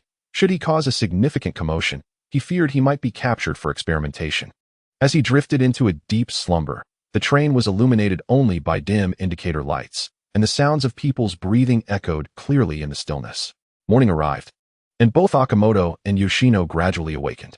Rubbing the sleep from his eyes, Akimoto blinked, still not fully emerged from his dreams. Yoshino released her Piku and took out the Eevee-exclusive Pokémon food Akimoto had prepared a few days prior, her small hands playfully fluttering over Piku's head, teasing it. Akimoto merely called forth Kirlia and Happiny for breakfast, having already stored the Pokémon food for his other Pokémon in their Pokeballs before boarding the train. Due to the consideration for Akimoto, a member of the impoverished populace, Yoshino Yumamo purchased a standard ticket for 3,000 yen, which consisted merely of a chair and a small table. The premium ticket, albeit more expensive, only slightly less than an airfare, would have provided a private room, offering a modicum of privacy for its occupants. Porygon, the adorable Happiny, having just emerged from its Pokeball, spotted Akimoto and joyfully leapt onto his shoulders, wrapping its tiny limbs around his neck while its little feet playfully patted against his chest. Akimoto chuckled softly, supporting the little creature's rear end as he retrieved a pink, cream puff-like Pokemon treat, placing it into Happiny's mouth. In mere moments, Happiny devoured it and squeaked for more. Porygon, you wish for more? Akimoto laughed. Happiny nodded vigorously. But there are none left. You've consumed them all. Happiny gasped in disbelief, clinging tightly to Akimoto's neck, its small head shaking against his chin, tickling him. Akimoto erupted in laughter, reaching into his pocket to extract a small jar, from which he poured out several pieces of Happiny's favorite food. Upon seeing the delightful bounty, Happiny promptly abandoned Akimoto, bouncing over to the table to relish its breakfast with glee. Akimoto, slightly miffed, gently tapped Happiny on the head, expressing his displeasure. Kyrillian elegantly perched at the edge of the table, holding a plate from which purple Pokemon food magically appeared before her, promptly devoured in one bite. Soon, the curious Piku, having finished its breakfast, hopped from Yoshino Yumamo's table to Akimoto's side, eyeing the contented Happiny with intrigue. Eevee, why does she eat something so different from mine? Piku's small head brimmed with confusion. Happiny glanced up at Piku, then returned to its feast. Observing Happiny's voracious appetite stirred Piku's curiosity about the treat, rendering its own Pokemon food suddenly less appealing. Cautiously extending its tiny paw, Piku seized the opportunity when Happiny squinted its eyes and swiftly snatched a pink morsel. What? You claim this is stealing? No. Surely it cannot be labeled as such in the realm of Pokemon. Delightedly gazing at the pink morsel in its grasp, Piku prepared to savor it when suddenly, its fate was sealed as Akimoto grasped Piku by the scruff of its neck, lifting it high. Leaning in closely, he inquired, "Are you pilfering food?" Piku quickly hid its paws behind its back, shaking its head vigorously in denial. This triggered an irate reaction from Happiny, who, having polished off the food on its plate, noticed Piku clutching its treat. "What is this? How dare you touch my belongings?" No wonder I felt unsatisfied. Happiny puffed up, its round belly swaying as it approached Akimoto, pointing an accusatory finger at the suspended Piku. Porygon, master, it's the culprit that left me hungry." Akimoto chuckled at Happiny, gently nudging its head, causing it to tumble onto the table and roll a few times.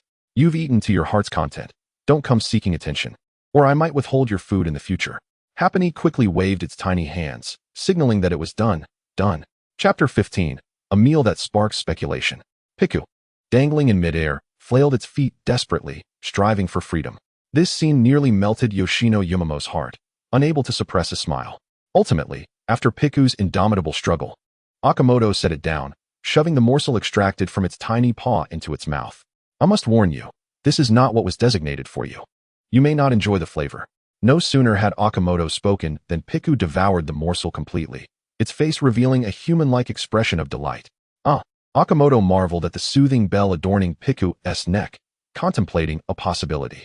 This Pokemon food was concocted by Akimoto based on his mental images of various fruits, designed to enhance Happany's sensitivity to fairy-type elements. Happany's potential was lacking, which explained why, despite possessing a round stone, it had not evolved into a Chansey. However, this EV appeared to resonate well with the fairy-type elements, increasing the likelihood of evolving into a Sylveon, a species that Yumamo favored. With these thoughts in mind, Akimoto resolved to refine this Pokemon food he had created, potentially elevating it to marketable standards. Eevee's evolution could only occur through various evolution stones, not only due to its diverse evolutionary factors, but also because these stones were imbued with rich elemental energies, allowing Eevee to absorb elemental forces without innate sensitivity. Similarly, other Pokemon requiring evolution stones were governed by this principle. The elemental energies contained within evolution stones varied in quality, influencing the elemental sensitivity of Pokemon that evolved using them. Akimoto harbored a bold hypothesis. If certain methods could enhance Pokemon's sensitivity to elemental energies, thereby increasing the elemental power they could accumulate, might it not be possible for evolution to occur without the aid of evolution stones? Moreover, some Pokemon with exceptional innate sensitivity to elemental powers could theoretically condense these energies into solid forms, creating artificial evolution stones. Many Pokemon require a bond of affection for evolution, likely influenced by the power of connection. In a sense, affection could augment the ties between Pokemon and their trainers. In Akimoto's understanding, the influence of this bond could significantly enhance a Pokemon's ability to sense elemental energies. When the bond reaches a sufficient degree, the resulting power could fulfill the requirements for evolution, enabling the Pokemon to accumulate enough elemental energy for successful transformation. Should Akimoto cultivate Pokemon capable of guiding elemental energies into liquid or solid states, these Pokemon would evolve without needing to enhance their bonds of affection. It must be said that the most distinctive advantage of a time traveler lies in their broadened perspective. Viewing issues from beyond the Pokemon world frequently allows Akimoto to approach problems with greater creativity than the locals. Whether these hypotheses hold merit remains to be seen through Akimoto's future experiments. With a grin directed at Piku, Akimoto poured a plateful of Happany's food before it. Happany, watching in indignation with hands on its hips, was supremely vexed. Perhaps it was the sudden eerie smile from Akimoto that spooked Piku, causing it to retreat a few steps, eyeing both Akimoto and the food with suspicion. Akimoto, still smiling, urged, "Come now. Since you enjoy eating, feel free to indulge." At this moment, Yoshino Yumamo, who had been watching, scooped Piku into her arms, exclaiming, "All right, don't tease Piku. You want it to become plump, but I certainly do not." With Piku whisked away by Yumamo, Happany rushed over, forming a protective circle around its exclusive treats on the plate, collecting them one by one into its jar, and scampering off to secure the lid. "Attention, passengers, this train has arrived at its final destination, Kin Yellow City. Please disembark in an orderly fashion from the right-hand door." The announcement echoed twice, prompting passengers to rise, gather their belongings, and queue to exit. Akimoto also stored the Happany and Chikorita in the Pokeball, though the Happany was accompanied by a jar. "You, stay close to me. Don't get lost. There are quite a few people around," Akimoto urged. Following the flow of the crowd, Akimoto exited the station, with you being jostled along by the throng. "What the heck? A few people just kept bumping into me. And now my hair is all messed up," she complained, pulling out a comb to fix her disheveled locks. "All right, can I borrow your pager for a moment? I need to check the map." After receiving Yu's pager, Akimoto activated the electronic map of Kinyu City to locate the nearest airport. At that moment, a plainly dressed gentleman approached them and inquired, "Where are you two headed? Do you need a ride? The prices are quite reasonable." Akimoto set down the pager, realizing that no matter the transportation hub, there were always taxi drivers looking for passengers. "We're heading to the Kinyu City airport for two. May I ask how much it would be?" Having seen the taxi fare on the pager was 800 yen for two, Akimoto was contemplating heading to the taxi stand. The gentleman replied, "For two people, would 700 yen be acceptable?" This was 100 yen less than the taxi fare. However, Akimoto wasn't particularly concerned about the money, but rather the distance from the exit to the taxi stand, which made her reluctant to walk. Are you ready? Shall we take this gentleman's car to the airport?" Coming. Where's the car?" You, having tidied her hair, followed closely behind. They exited the terminal and climbed into an old-fashioned red sedan. Buckling her seatbelt in the front passenger seat, Akimoto joked, "This car has quite the collectible value, doesn't he?" The gentleman shifted gears, started the engine, and replied with a smile, "Indeed. I bought this car when I married my wife. Although it may look a bit outdated, I've taken great care of it." The ride was lively, with Akimoto and the gentleman engaging in cheerful banter. You released her Piplup, holding its tiny paws and swaying it side to side as if it were dancing. By the time they arrived at the airport, which was far from the city, it was nearing noon. After paying the fare, Akimoto hurriedly pulled you towards the ticket counter. Could I trouble you for 2 tickets for the next flight to Mier City? Ordinary seats will suffice. Rushing to the counter for interregional flights, Akimoto addressed the clerk. Mier City, please hold on a moment. The clerk replied as she checked the computer. There happens to be a flight departing in half an hour to Mier City. Due to the interregional nature, this flight only departs once a week. Huh, does that mean we won't have time for lunch? Akimoto grimaced. You spoke up at the opportune moment. Can we still purchase tickets for this flight? The clerk smiled. Tickets are still available. After purchasing, you can proceed directly to boarding. We have 3 luxury tickets left. Would you like to buy one? Each is 50,000 yen. Akimoto was taken aback. What a coincidence.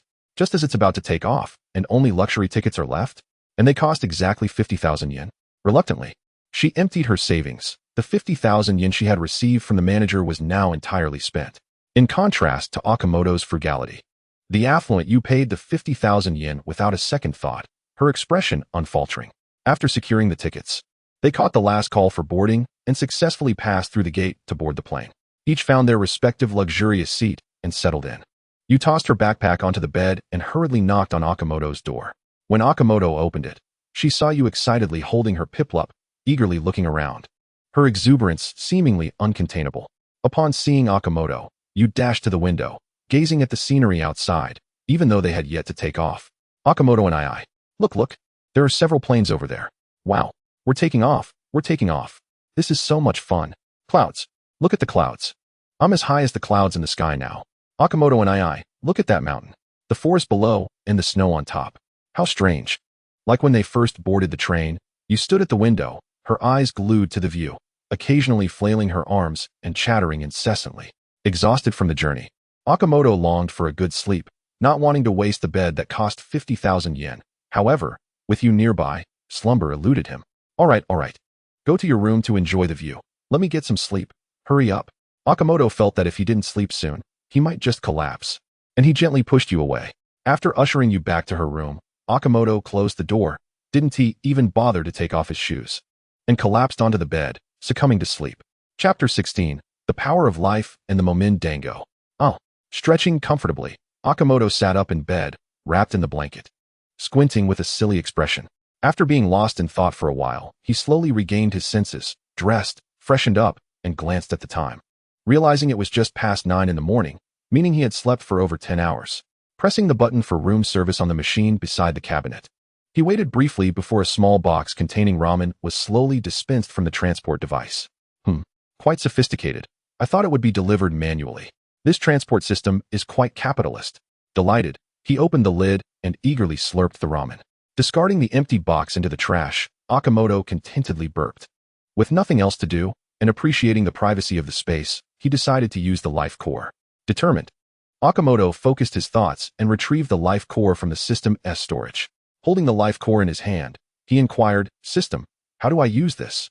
Ding. Host, please guide the energy within the life core into your body using your mental strength. What does that mean? Ding. Literally. But I don't know how to use mental strength. I'm not a chikorita? Is there any other way? The system fell silent for a moment before continuing. The host can consume it directly. The effect will be the same. Akimoto squeezed the walnut-sized life core, pondering, it's quite hard. You want me to swallow this? Is there no other way? If I eat it like this, will I explode? The system remained silent, implying there were no alternatives. With a furrowed brow, Akimoto stared at the life core in his hand, then back at the life core again. Gritting his teeth, he seized it and stuffed it into his mouth, clamping his upper and lower teeth tightly. He felt as if he might shatter a tooth before finally managing to bite it open. Well, how should I put it? It's sweet, like eating rock candy, but incredibly hard. After a difficult swallow, the life core entered Akimoto's body, transforming into a warm current that washed over him, awakening another force within. Information about this power flooded into Akimoto's mind, revealing that it was called the power of life. From a distance, a green mist continuously emanated from Akimoto, faintly glowing, with dark impurities occasionally seeping from his pores. As the warm current dissipated, Akimoto found himself covered in grimy black filth. Ding! Host has successfully activated their innate ability. Gaining the innate ability, Power of Life, please check your personal information panel. Without a moment to spare to clean off the dirt, Akimoto silently summoned the personal information panel. Host information. Name, Akimoto. Age, 17 years. Identity, resident of the Pokémon League. Innate ability, power of life, one of Arceus's original powers. Background, orphan, raised in an orphanage. Possessing a collection of Pokémon including Chikorita, Happiny, Ninetales, and Eevee. My assets comprise a set of ordinary clothing and a pair of simple canvas shoes. I hold 7 Pokeballs as system items. Quest. Main Quest 2. Achieve certification as a novice Pokémon breeder through the Alliance. Reward. Ownership of 500 square meters of land in any wild area of your choice. Is it truly that formidable? Do I really possess the power akin to Arceus? It seems Chikorita once mentioned that the life force within her was bestowed by Celebi, implying that I am now akin to a humanoid divine beast. With excitement, I swiftly shed my clothes and entered the bathroom, turning on the water and bouncing with exhilaration. Simply being able to bathe on an airplane makes the $50,000 seem rather reasonable. The initial awakening of my life force grants me the ability to communicate with Pokémon, allowing me to comprehend their intentions clearly. Furthermore, I have acquired healing abilities, capable of remedying ordinary injuries and potentially improving the physical constitution of living beings over time, not limited to Pokémon alone. The most significant advantage bestowed upon me by this life force is the amiable power I now possess. This force, derived from Arceus and sharing a source with Celebi, engenders trust in me among Pokémon, facilitating the development of close bonds. To become an exemplary breeder, it is essential to earn the trust of various Pokémon. Otherwise, if other trainers entrust their Pokémon to me, it could lead to disastrous consequences. After my bath, I donned a freshly purchased short-sleeved shirt and a pair of shorts. Feeling invigorated and clean, I approached the door to Yuma's room and knocked. Moments later, the young girl appeared, her disheveled hair and sleepy eyes greeting me. Wow. Did you become more handsome after your nap, Akimoto? She exclaimed, rubbing her eyes in disbelief. Really? I think so too. Ha ha ha, I replied, unabashedly conceited. Did you have breakfast? Yes, I did. I was surprised at how delicious the pastries on the plane were. Closing the door behind her, Yuma settled at the table adorned with several Pokémon miniatures. While Choo-Choo lounged on the table, eyes half closed, I retrieved the various berries I had selected the previous day from my backpack and began to mix them in proportions according to my design. Some of these berries could alleviate mental distress, while others could enhance a Pokémon's special attack attributes. In my contemplation, I recognized that these berries were particularly effective in targeting mental strength. Fairy and psychic types heavily rely on mental prowess. By utilizing these berries to stimulate mental power and combining them with the fairy elemental mimosa flower, I could create a Pokémon food that enhances a Pokémon's sensitivity to fairy elements. The mimosa flower emits a sweet fragrance, known for its calming effects, commonly used in the production of various incense. Its efficacy stems from the abundant fairy elements it contains, a fact I only learned after acquiring basic breeding knowledge. Observing the mixture of enticingly fragrant pink Pokémon food paste, I concentrated and gently infused it with a hint of life force. A soft green aura emanated from my palm, gracefully descending into the paste, rendering it somewhat translucent. I shaped the food paste into small spheres using molds and released Chikorita.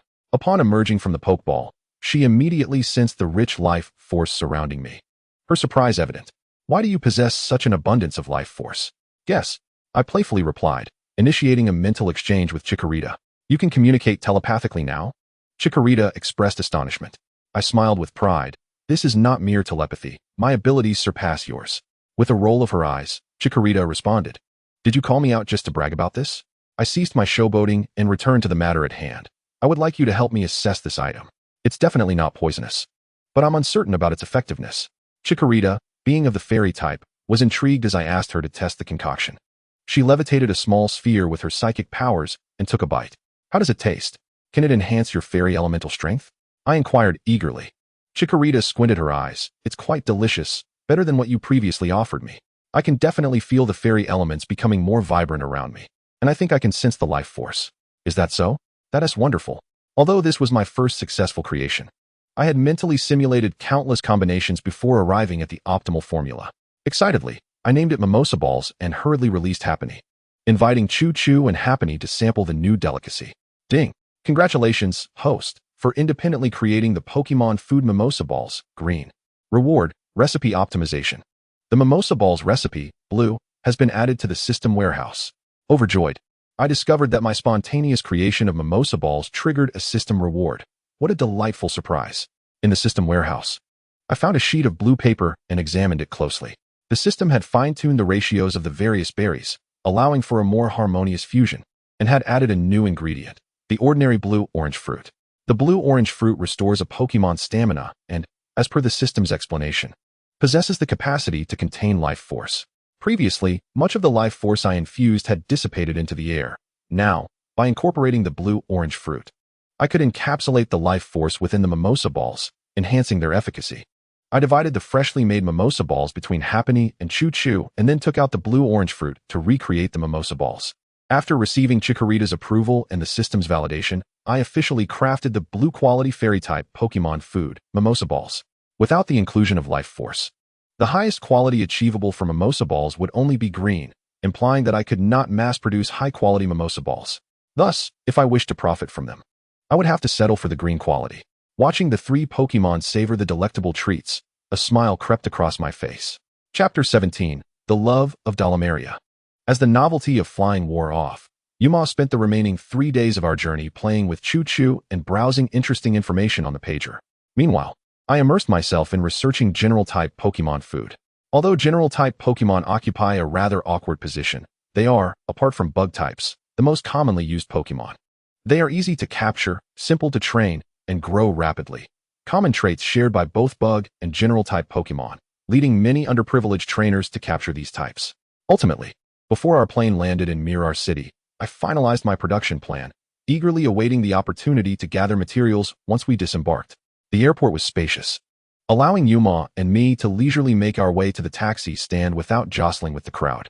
As we set off towards the hotel I had booked via the pager on the plane, the upcoming breeder assessment in Mirar City would commence in 3 days, spanning a week and divided into 3 segments. The first segment consists of a simulated test by the Joy family, where candidates must pass a written examination, achieving a score of 90 or above out of 100. The difficulty in passing the Pokémon breeder assessment stems from the unique nature of this profession, which accounts for the scarcity of even novice breeders. To become a Pokémon breeder, one must possess a comprehensive understanding of the attributes and uses of berries, as well as an intimate knowledge of Pokémon behaviors and the intricacies of Pokémon genetics. Should an individual lacking the requisite abilities associated with the breeding profession pass the assessment, it is highly probable that their ignorance will lead to the unfortunate demise of Pokémon in their care, a matter of grave concern. The extensive knowledge base required, coupled with stringent evaluation criteria, inadvertently results in a majority of candidates being middle-aged or even elderly individuals. In the second phase, those who succeed in the written examination will undergo a psychic evaluation conducted by psychic-type Pokémon. Individuals harboring violent and cruel negative emotions will be disqualified from passing. This measure is instituted to prevent illicit organizations from infiltrating the breeding community to engage in nefarious activities. The third stage involves the Alliance providing a group of wild Pokémon. In similar developmental stages, to those who have successfully completed the first 2 assessments, along with a selection of berries and other natural materials. Under the supervision of the Alliance, candidates will spend a week interacting with the Pokémon, without the aid of artificial tools for training. After this week, the Alliance will compile data on the growth conditions of each Pokémon, and only the top 10% will be awarded the breeder's certification. Given the rigorous selection process from candidates hailing from various regions, it is evident how challenging it is to qualify as a Pokémon breeder. Typically, the Pokémon in the third phase are predominantly water, fire, and grass types, though they are generally of lower evolutionary stages.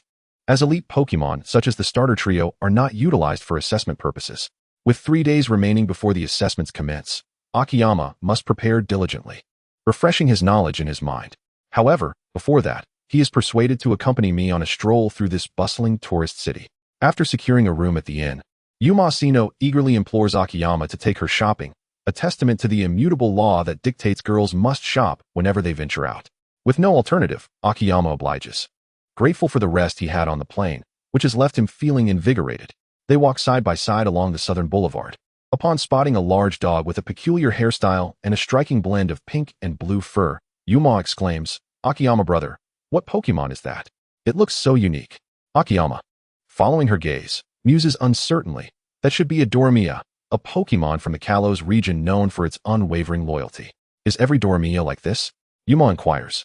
Akiyama casually replies, Wild Dormia are typically adorned with fluffy white fur. This one has likely been groomed at a Pokémon salon. However, I find it rather unappealing. The Dormia of the Kalos region, under human grooming, resemble the Pokémon world's equivalent of a family in mourning. Undeterred by Akiyama's opinion, Yuma approaches the dog's owner and asks, "Hello, your Dormia is so beautiful. Could you tell me where it was groomed?" In Mirai City, the unfortunate Dormia's appearance is entirely dependent on its owner's aesthetic sense. Pleased by Yuma's compliment, the woman readily engages in a lively conversation with her. Many passers-by stroll nearby with their own Dormia, each sporting an array of bizarre appearances that nearly overwhelm Akiyama's senses. Observing this, he contemplates the lucrative potential of selling normal-type Pokémon food in Mirai City. Given the abundance of Dormia, those wealthy enough to afford Dormia and pamper them with grooming services are likely affluent. By incorporating ingredients that enhance fur sheen into Pokémon food, one could undoubtedly reap substantial profits. Yuma, interrupting Akiyama's daydream, expresses her gratitude to the woman before dragging him toward the address they had just learned. After walking 50 meters, she turns right, then another right, leading them to a crossroads where they find themselves at a standstill, having forgotten the way. With an exasperated glance at Yuma, Akiyama retorts, "You don't even have a Dormia. Why are you so eager to visit a salon? Now we're lost. Oh dear, I just wanted to see how they are groomed." Yuma bites her finger, her eyes suddenly lighting up. "Look, isn't that the salon?" From a distance, Akiyama catches sight of various Dormia, showcasing an array of hairstyles through the salon's window. "It must be. If you're keen to watch, go ahead. I need to purchase some cranberries and pear powder." Arriving at the salon, Akiyama exchanges greetings with Yuma, informing her that he will head to the Pokémon store for some supplies and instructs her to wait. Cranberries are excellent for enhancing a Pokémon's appearance, improving fur quality and luster, while pear powder, a unique ingredient from Kalos, is favored by many normal-type Pokémon. In Akiyama's recipe for normal-type Pokémon food, these two ingredients are essential and can be readily found in the Pokémon store. After receiving 50,000 yen from the store manager upon departure, Akiyama also collected 800 yen in tips and 3,000 yen saved from his part-time job, totaling 3,800 yen. Although his backpack holds a plethora of berries brought by Yuma, cranberries and pear powder are not available in the Kanto region. After a bit of searching, Akiyama locates the Pokémon store characterized by its blue dome roof design, spending 2,500 yen to acquire enough materials to make 10 portions of Pokémon food. Just as he prepares to head back to the salon to find Yuma, he suddenly spots a charging bear bursting from a flower bed, barreling towards a beautiful woman with a Mary Lou. The charging bear knocks Mary Lou to the ground, attempting to seize her ice cream. Mary Lou hurriedly hides the ice cream behind her, refraining from retaliating. Before Akiyama can intervene, the charging bear launches another attack. Its sharp claws rake across Mary Lou, who, not raised as a battle Pokémon, fails to exhibit even basic evasive reflexes and sustains injuries. Seizing the opportunity, the charging bear snatches the ice cream and vanishes into the underbrush. The frightened woman swiftly gathers Mary Lou into her arms, just as Akiyama arrives on the scene. Mary Lou's round form bears several scratches, and her fragile tail drags on the ground, indicating a dire situation. The woman, clutching Mary Lou, rushes towards the Pokémon Center, yet a considerable distance remains to reach it. Unable to bear the sight of Mary Lou's pain, Akiyama steps forward. "May I take a look at this little one? I am here to participate in the Pokémon breeder assessment and possess some healing techniques. Let me tend to her injuries first." The woman, anxious about Mary Lou's condition, nods fervently and replies, "Really? Thank you so much for helping Mary Lou." Akiyama nods and instructs her to gently place Mary Lou on the edge of the flower bed, retrieving several items from his backpack. He begins by cleaning the wounds with saline solution, meticulously removing dirt and debris, then gently applying medicine before temporarily bandaging Mary Lou's injuries. Despite these efforts, Mary Lou still appears to be in considerable distress. Akiyama mimics a massage, quietly channeling a bit of life energy to heal her. He intends to have the woman retrieve Mary Lou in a pokeball, but to his surprise, she reveals that this Mary Lou is not hers, and she does not possess a pokeball for her. Given that this route prohibits vehicular traffic, the urgency of the situation prevails. After expressing her gratitude, the woman hastily departs for the Pokémon Center, clutching Mary Lou. After pondering the situation, Akiyama decides to follow, eager to witness the effects of his life energy healing. Chapter 18. The Tsundere Panda. Miss Sachi, your Marill has fully recovered. Miss Joy announced cheerfully as she and Snorlax wheeled a cart out of the treatment room, with a revitalized Marill waving from atop it. The woman named Sachi quickly scooped Marill into her arms, exclaiming, I was so worried about you, Maril. Thank you, Miss Joy. Miss Joy smiled gently in response. You're very welcome. Snorlax chimed in with a couple of cheerful sounds as well. The speed at which Maril had recovered took Akimoto by surprise before he began the treatment. Her injuries had been quite severe. He had estimated that she would require half an hour of care at the Pokemon Center, yet here she was, ready to leave 20 minutes early. The efficacy of the Life Force treatment was indeed remarkable. With just a hint of Life Force, Maril's injuries had been nearly mended. Thanks to how well her injuries were treated, we could assist her with ease, Miss Joy remarked. Upon hearing this, Sachi hurriedly turned to Akimoto, expressing her gratitude. I owe it all to you. Thank you so much. By the way, I don't believe I've caught your name yet. Akimoto waved his hand dismissively, smiling as he replied, I simply couldn't bear to see Maril in pain. My name is Akimoto, and I hail from the city of Tokiwa in Kanto. Sachi then formally introduced herself. I am Sachi, from the small town of Asagao. You are warmly invited to visit us. Asagao? The name sounded vaguely familiar to Akimoto, yet he couldn't quite place it. Sachi, assuming he hadn't heard of it, elaborated. Asagao Town is a quaint little place south of Kalos, with very few residents. It's understandable if you haven't heard of it. A small town south of Kalos with sparse inhabitants? Wait a moment, Asagao Town Sachi could it be? Is she the mother of Serena? Thinking of Serena brought Akimoto back to the obliviousness of Ash, who seemed utterly unaware of the affection from such a delightful girl. How could he be so dense? I believe I've heard of Asagao Town.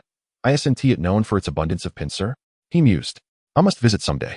With that, he bid farewell, as Maril was now fully recovered. I must be on my way. There are others awaiting me. Sachi quickly stopped him. Akimoto. Let us exchange pager numbers. You can contact me when you come. Akimoto paused, puzzled by the mention of a pager. He couldn't afford one. After pondering, he decided to share the pager number of Yuma Hoshino, promising to acquire one for himself when finances allowed. After parting ways with Sachi, Akimoto made his way to the beauty salon where Yuma was working, deep in thought. He had never encountered any of the protagonists related to Pokemon before. Online, he had come across many elements that had not yet appeared in the early anime, leading him to believe that Ash's era was long past. However, meeting Sachi today made him question this assumption, for she appeared far too youthful. If his timeline was correct, Sachi should be at least 35. Yet she looked merely in her 20s. Lost in thought, Akimoto arrived at the beauty salon. Upon entering, he spotted Yuma dressed in a beautician's attire, assisting a young man wielding scissors and a comb. Observing her with enthusiasm, he chose to remain silent, seated on the side as she groomed a Dormaka. After half an hour, Yuma finished her work and beamed with joy, finally noticing Akimoto dozing off on the sofa. Ah, brother Akimoto, you're back from shopping, she exclaimed. He emerged from his drowsy state. I returned long ago. Did you enjoy grooming Dormaka? Yuma nodded eagerly, yes. It was quite delightful. I'm about to go have dinner. Are you coming? If not, you can stay here as a beautician. Akimoto chuckled. Oh, I'm hungry too. Where shall we dine? Yuma waved her hands in protest, patting her stomach to indicate her hunger. After bidding farewell to the salon owner, who had just assisted Yuma with Dormaka, she followed Akimoto to a bamboo rice restaurant he had discovered. Once seated, the two were presented with 2 servings of bamboo leaf-wrapped rice. The sweet aroma of bamboo wafted through the air, igniting their appetites. Each bamboo leaf wrap contained 6 rice balls, the rice being stuffed into fresh bamboo tubes and steamed to perfection. The delicately fragrant rice, infused with a hint of sweetness, was wrapped in tender bamboo leaves to create delightful rice balls. Yuma savored the food, devouring an entire serving that would have been far too much for her usual appetite. Noticing her lingering enjoyment, Akimoto laughed and ordered 2 more servings. Shortly after, a mischievous Pandaren, dressed in a waitstaff uniform, delivered the dishes. Appearing rather displeased with its service role, amused by the sight, Akimoto reached out to pat its head. Despite its usual aloof demeanor, the Pandaren broke into a shy smile at the gentle gesture. Yuma, following suit, affectionately ruffled its head as well.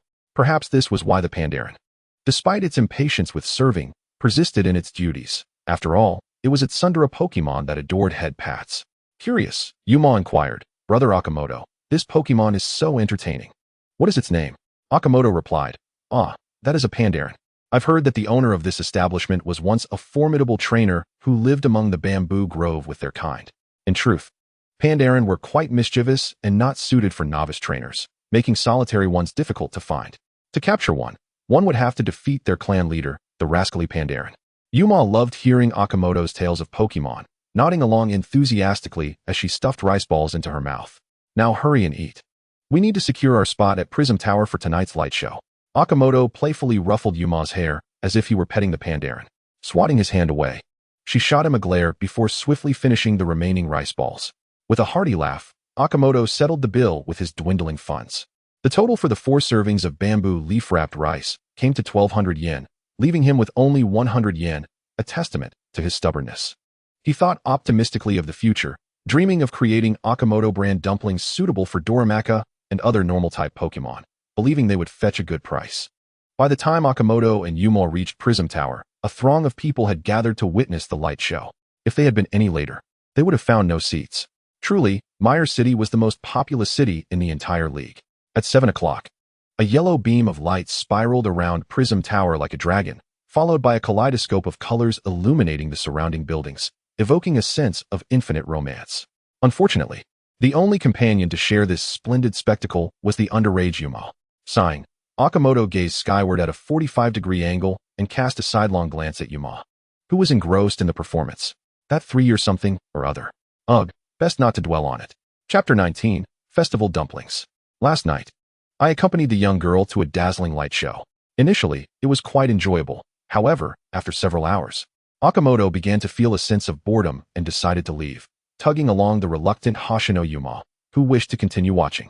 I heard that as the event concluded at 11 o'clock, there was nearly a stampede, but fortunately, we managed to slip away early. After waking up and having breakfast, Akimoto sequestered herself in her room, diligently experimenting with a recipe for Pokémon food. If she failed, she would have nowhere to sleep tomorrow, as she could not even afford the accommodation fee. The ratio of berry to pear powder is 21:34, with a hint of citrus berry, and perhaps a touch of spicy tomato berry, though that seems unlikely to work. Sitting at her makeshift workstation, Akimoto muttered to herself, her hands smeared with fruit puree made from crushed berries.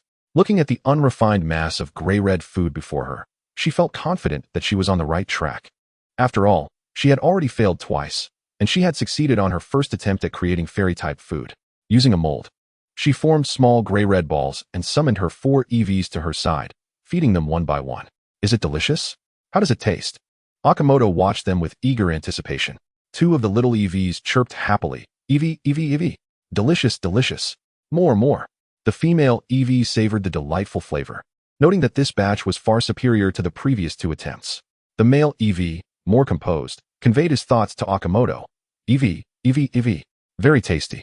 I feel my strength has increased slightly, and my ability to concentrate power seems to have improved as well. The large EV assumed a stance, gathering energy to demonstrate Akimoto's success in her latest endeavor. The enhancement of elemental power was evidently effective, and the taste was indeed delightful. As for the beautifying effect of the berry, that was beyond question. Akimoto nodded in satisfaction. Excellent. Now, let us turn these 7 ingredients into finished products. I shall call them pear dumplings. Ding. Congratulations, host, for successfully inventing Pokémon food. Pear dumplings, green. Having invented 5 or more items or foods of green quality or above, or cultivated Pokémon eggs of green quality or above, you will receive achievement rewards. Please continue your efforts. Current achievement progress, 25. Akimoto felt a twinge of disappointment, expecting an immediate reward. Inventing Pokémon items truly felt like a taxing endeavor on her intellect. Over the past few days, she had been immersed in deducing formulas, all built upon a robust theoretical foundation of comprehensive breeding knowledge, yet she had failed twice. After feeding all the freshly made pear dumplings to her EVs, she considered it a compensation for their earlier misadventures. Throughout the morning, Akimoto tirelessly crafted pear dumplings, aiming to maximize the efficacy of the berries through relentless squeezing and mixing, which was exceedingly time-consuming. Considering the market price of white-quality Pokémon food identified by the system, her pear dumplings would undoubtedly belong to the high-end brand category. However, the pressing issue was their lack of recognition and credibility. White-quality Pokémon food in the Pokémon store was priced at 200 yuan per can, universally applicable, merely sufficient to satiate hunger. Yellow-quality Pokémon food began to cater to specific types, offering better taste, crafted by breeders and sold in Pokémon stores. Priced at 2,000 yuan per can, a tenfold increase. This was the immense profit margin brought by the title of breeder. Having the qualifications certified by the league was a brand in itself. Theoretically, Akimoto's green quality pear dumplings could also command a tenfold price increase. And considering their unique ability to enhance elemental power and the life force she infused, selling them for 50,000 yuan per can would still be considered quite reasonable. Each batch of ingredients could yield 3 cans of finished product, after accounting for those consumed by her EVs. Akimoto produced a total of 18 cans of pear dumplings in one morning. If priced at 50,000 yuan each, she could potentially earn a staggering 900,000 yuan. Alas, the question remained whether anyone would actually purchase them. Akimoto sighed, stowing away the pear dumplings, and prepared to visit the beauty salon from yesterday to try her luck. She poured the Pokémon food that Hoshino Yuma had previously bought from the canister, replacing it with the pear dumplings, and even tore off the paper label from the can, scrawling the name pear dumplings in an unrefined manner. "Hello, is anyone here?" Akimoto pushed open the salon door and peered around. The door to a small room on the left opened, revealing the young male manager from the previous day. "You must be the brother of that lovely young lady from yesterday. What can I do for you? Please, have a seat. I'll be with you shortly."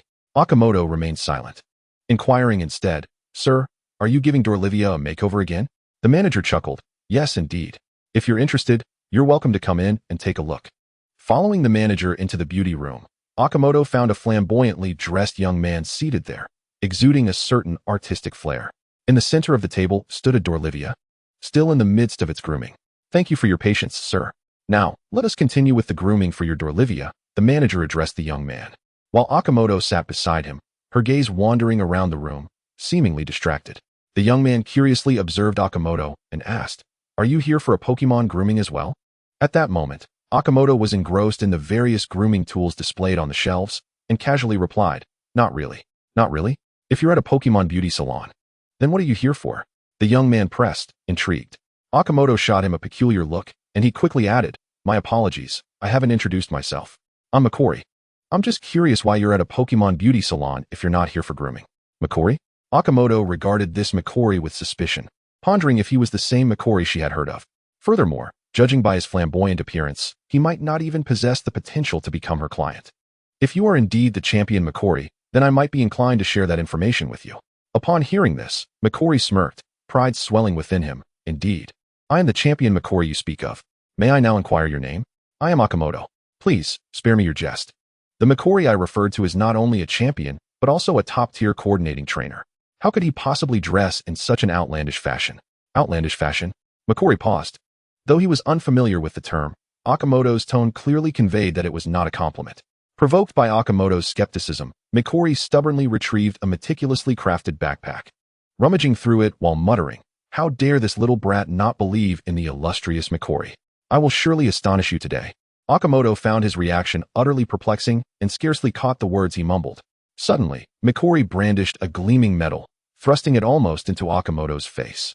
"Behold, this is the exclusive emblem of the league. You surely understand what this medal represents." Seeing Akimoto take the medal, Makori wore a smug expression, reminiscent of a mischievous panda. "Ah, so you finally believe I am indeed Makori?" Makori thought happily. "Wait, hold on. Why should I be pleased? Is it worthy of joy to prove my own identity?" Akimoto interrupted, smoothly concluding her statement. Although she did not recognize the medal, Makori's demeanor suggested that he might indeed be the renowned Makori. However, we shall not concede. Merely to provoke this haughty spirit, one would think that Makori has always embodied elegance and nobility, yet he behaves like a mere child. The sudden turn of events left Makori gasping for breath. His face flushed as he struck the sofa in frustration, exclaiming, "How could you possibly not recognize this medal? Uft, who needs to know your trivial medal? Such an insufferably self-important child," Akimoto teased, a smug smile gracing his lips. Realizing he had been outmaneuvered by Akimoto, Makori, forsaking all semblance of grace, lunged at Akimoto in a fit of rage. "How dare you call me a child? Your ugly face is truly insufferable." With wild abandon, Makori unleashed a flurry of swipes, rendering Akimoto incapacitated, succumbing to a state of near death. The story concludes here, with laughter echoing. Chapter 20. Who Suffers a Loss?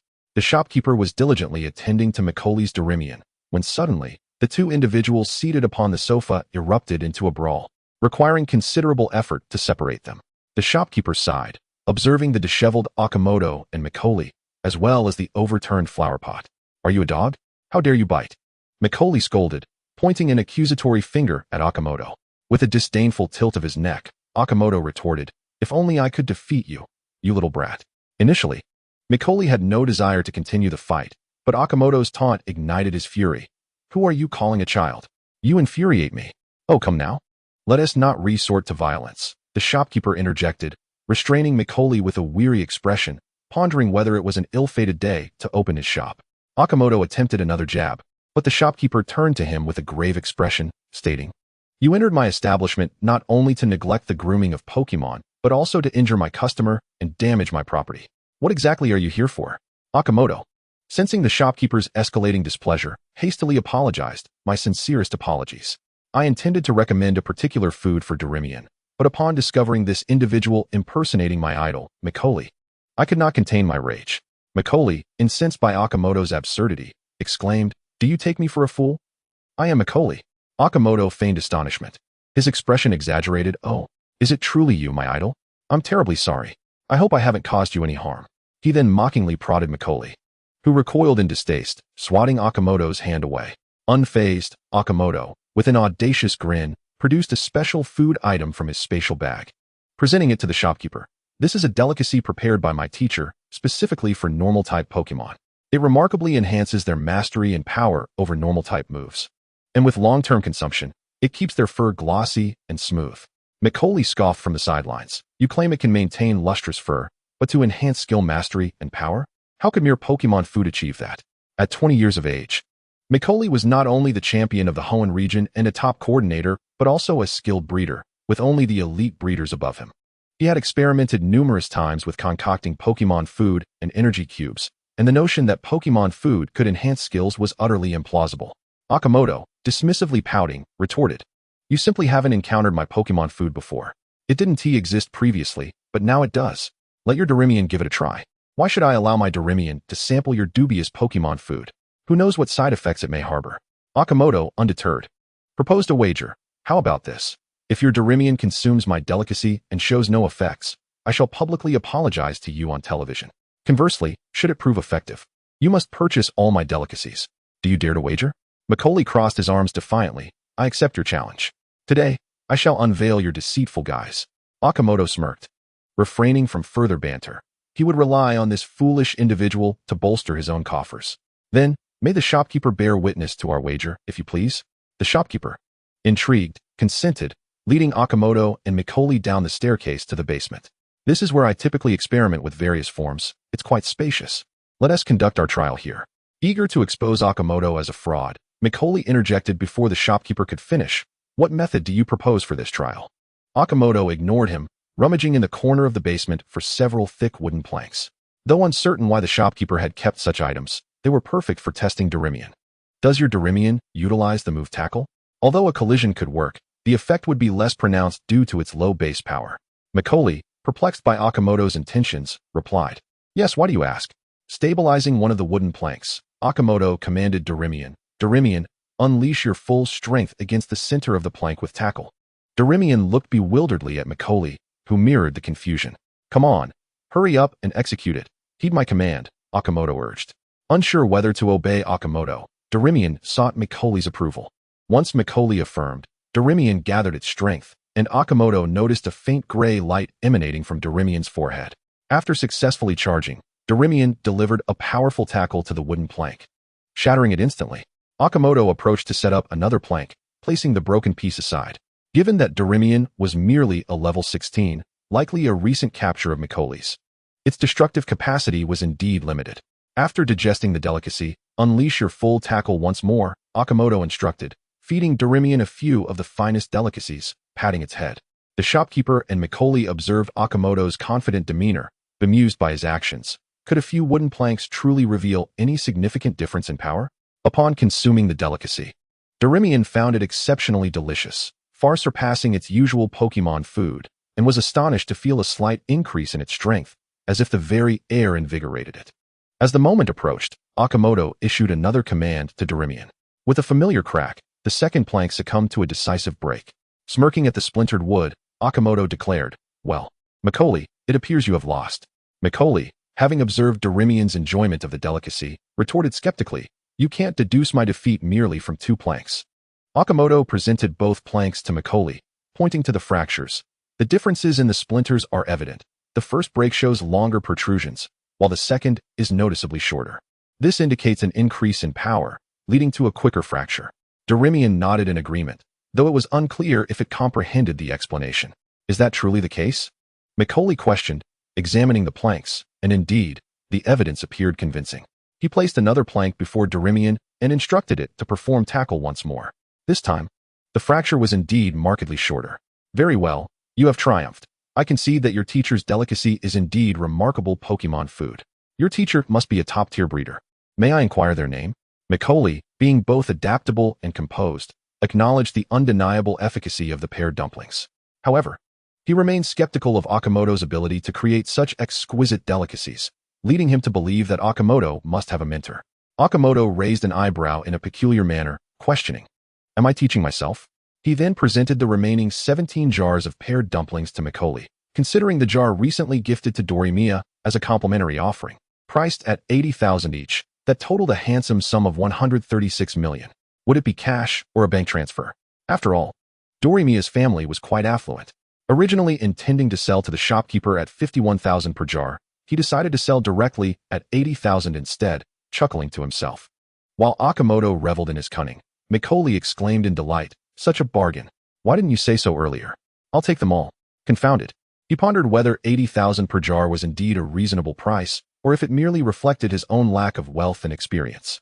Unbeknownst to him, from his perspective, the price was incredibly cheap for such potent Pokémon nourishment crafted by a top-tier breeder of national renown. He had just witnessed Dorimiya's unwavering use of headbutt, which confirmed the enduring effects of the paired dumplings. Although the initial impact may have been significant, gradually diminishing over time, the cost remained exceedingly reasonable. Consequently, Macaulay purchased all the paired dumplings, handing Akimoto an unregistered bank card worth 140 million, given that Akimoto lacked a pager. One believed he had made a small profit, while the other felt he had not suffered a loss. Thus, who truly bore the brunt of the transaction?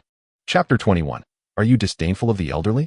With a sense of satisfaction, Akimoto tucked away the bank card Macaulay had given him and noted down his pager number, promising to notify him when stock became available. Macaulay, too, was in high spirits. Though he found Akimoto somewhat insufferable, the quality of the products was indisputable. He patted Akimoto on the shoulder, cheerfully encouraging, "Keep up the good work, little bro. Bring in more supplies from your mentor. I've got your back." Akimoto brushed off the gesture disdainfully, retorting, "Get off me. Who's your little bro? You're not climbing the social ladder through me." Macaulay chose not to engage in a quarrel, happily securing the paired dumplings and planning to share a jar each with his mentor and sister. After bidding farewell to the shopkeeper and Macaulay, Akimoto made his way to the Pokémon store, purchasing over 50 portions of pear powder and cranberry fruits. Although cranberry fruits were abundant, pear powder was typically used for fertilizer and was in limited supply. He bought out the entire stock. Excitedly, he returned to the inn, extending his stay for another 10 days and even covering the little girl's lodging costs. Yuma Yoshino had heard of a nearby Pokémon school where outsiders could observe or audit classes during the breeder assessments, so she sneaked out early. With all materials prepared and fruits mashed into a puree, Akimoto hastily consumed a bowl of noodles before commencing the production of pear dumplings. 3 hours swiftly elapsed, during which he crafted 6 jars of green-quality pear dumplings. But to his dismay, the 7th jar's quality diminished to yellow. System, do you have any insight into this? Akimoto pondered for an extended period, unable to deduce the reason, and ultimately sought the system's assistance. Ding. The formula for the pear dumplings you created originally had only a yellow quality. It was elevated to green quality due to the vitality of life. Vitality is consumable. Given your current capacity to restore vitality, you can produce at most 2 jars per day, with no upper limit to vitality restoration. Huh. Akimoto grimaced. So I've exhausted my vitality? Indeed. The system responded succinctly. With a sigh, Akimoto silently organized the remaining materials, reflecting, "I thought I could become a billionaire through this. I overestimated my prospects." Vitality would automatically absorb life energy for recovery, replenishing faster in densely populated biological areas. Glancing at the time, he realized it was already 4:30 in the afternoon. He tidied up his room and ventured out to purchase essential items. At the Pokémon store, Akimoto indulged extravagantly, acquiring the latest model of the Devon pager and a dozen well-crafted soothing bells. He then carefully selected several articles of clothing, trading his 50 yuan underwear for a pair worth 2,000. He also dined at the restaurant he had visited with Yuma Yoshino the previous day, enjoying a sumptuous meal and even playing with mischievous pandas, making for a delightful day. Later that evening, around 7, Yuma Yoshino returned to the inn with a beaming smile. Her cheeks flushed as she walked, leaving Akimoto bewildered. With the night devoid of activities, Akimoto devoted himself to organizing Pokémon breeding knowledge in preparation for the upcoming assessment. Set to commence at 10 a.m. The venue, sponsored by the Devon Company, was housed in one of their buildings, where their presence was omnipresent, stirring Akimoto's habitual sarcasm. Upon collecting his identification number, he entered the designated small room to prepare for the written examination. The examination room resembled an anonymous voting booth, featuring a table and a chair within a sealed space to prevent cheating. A total of 30,000 participants were vying for breeder certification from various regions. Many were merely hoping for a stroke of luck, while the more confident individuals were often middle-aged candidates who had failed repeatedly. Prior to entering the room, each participant was required to temporarily surrender their backpacks and electronic devices to the staff. The test papers would be dispensed through a small opening in the table, with a 2-hour time limit for the written exam. Upon completion, candidates would return the papers through the same opening. Akimoto finished answering all questions within an hour, as he was well-versed in fundamental Pokémon knowledge.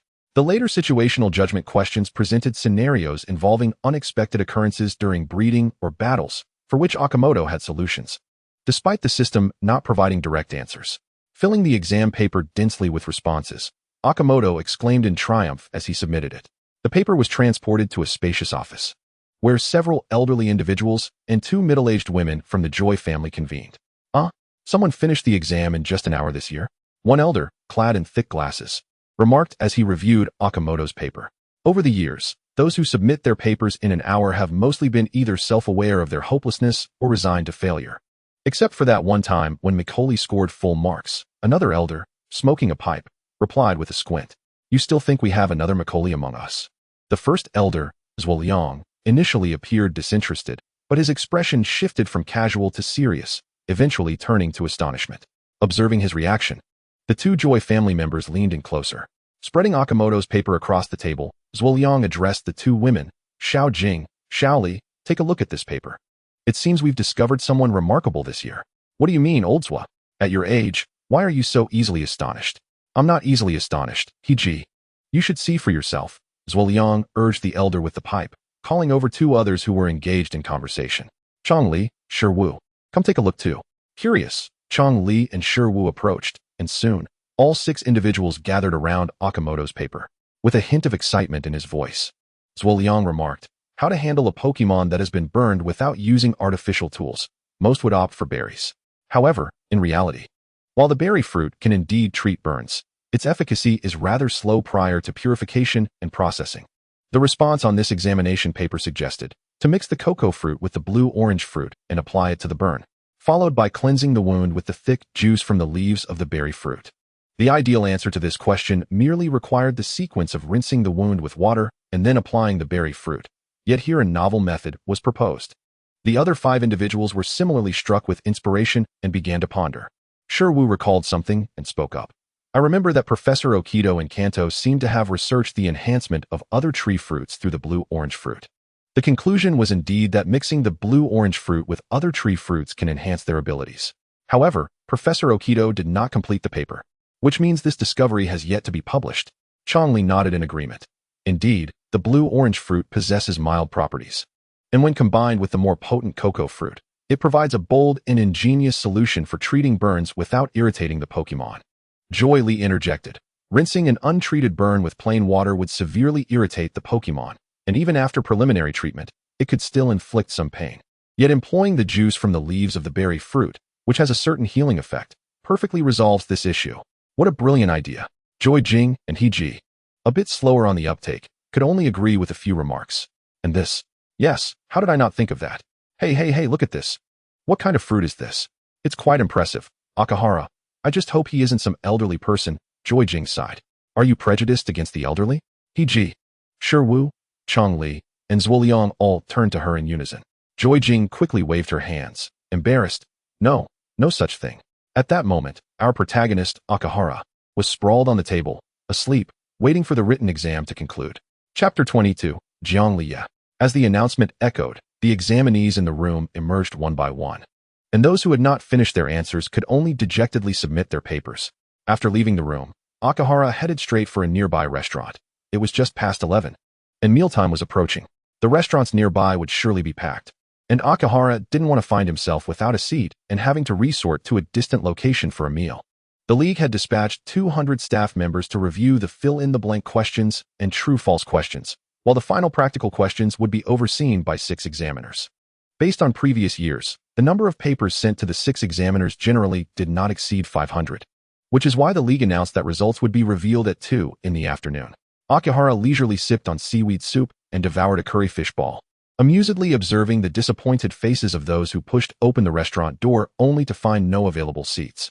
At that moment, a girl with delicate features and short brown hair entered, displaying the same look of disappointment as the others before her.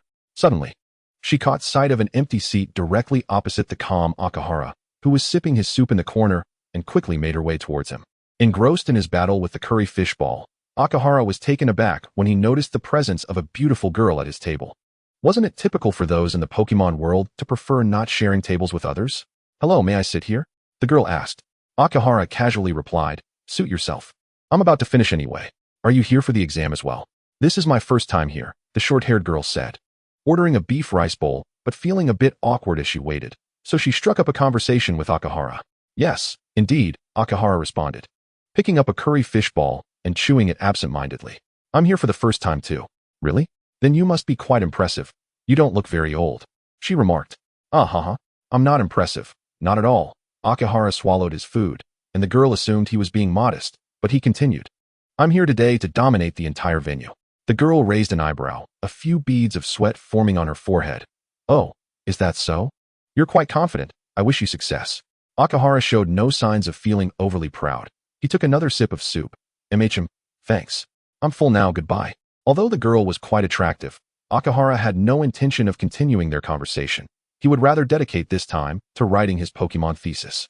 Indeed, Akihara had an hour of free time after submitting his exam, so he began to contemplate his thesis, entitled The Existence of Elemental Power. This was primarily motivated by the recent league-sponsored thesis competition, judged by prominent figures holding the title of doctor, including Professor Okito, Professor Kuromu, Professor Oda, Professor Yu, and Professor Buratano, who would rank the influence of non-doctor participants' papers. The thesis deemed to have the greatest impact on the league would earn first place, with the reward being eligibility for doctoral training and an Alolan Vulpix Pokémon egg. Akihara was particularly keen on the Alolan Vulpix egg, although the regular Ninetales was beautiful. The Ice-type Ninetales was even more stunning. At present, the league was negotiating with the Alolan region, and since Alola had not yet been incorporated into their jurisdiction, Akihara could not venture to Alola to capture an Ice-type Vulpix. Given that there was a reward for this thesis competition, it perfectly aligned with his desires. Akihara intended to demonstrate the existence of elemental power through the performance of moves by Pokémon from various types, with the most crucial aspect being to manifest elemental power through Kairu Lion. It was a straightforward concept, but the details proved to be quite challenging for Akihara. A student who had never written a thesis before, he pondered for a long time, but could only formulate a rough outline. As Akihara walked along, deep in thought, he suddenly overheard passers-by discussing. Hurry, I heard the results of the exam were announced early." "Really? Let us go quickly. If we wait too long, there won't be any space left." Akihara glanced at his watch. It was barely past 1 o'clock. When had the league become so efficient? Since he couldn't think of anything else at the moment, he decided to follow the 2 passers-by straight to the convention center. "Wow, there are so many people," Akihara gasped, looking at the dense crowd. Earlier in the morning, it hadn't felt crowded, but now, seeing everyone gathered before the announcement board, it felt as if someone with a fear of crowds might faint on the spot. "Kairu Lion, could you help me see what my ranking is on the board?"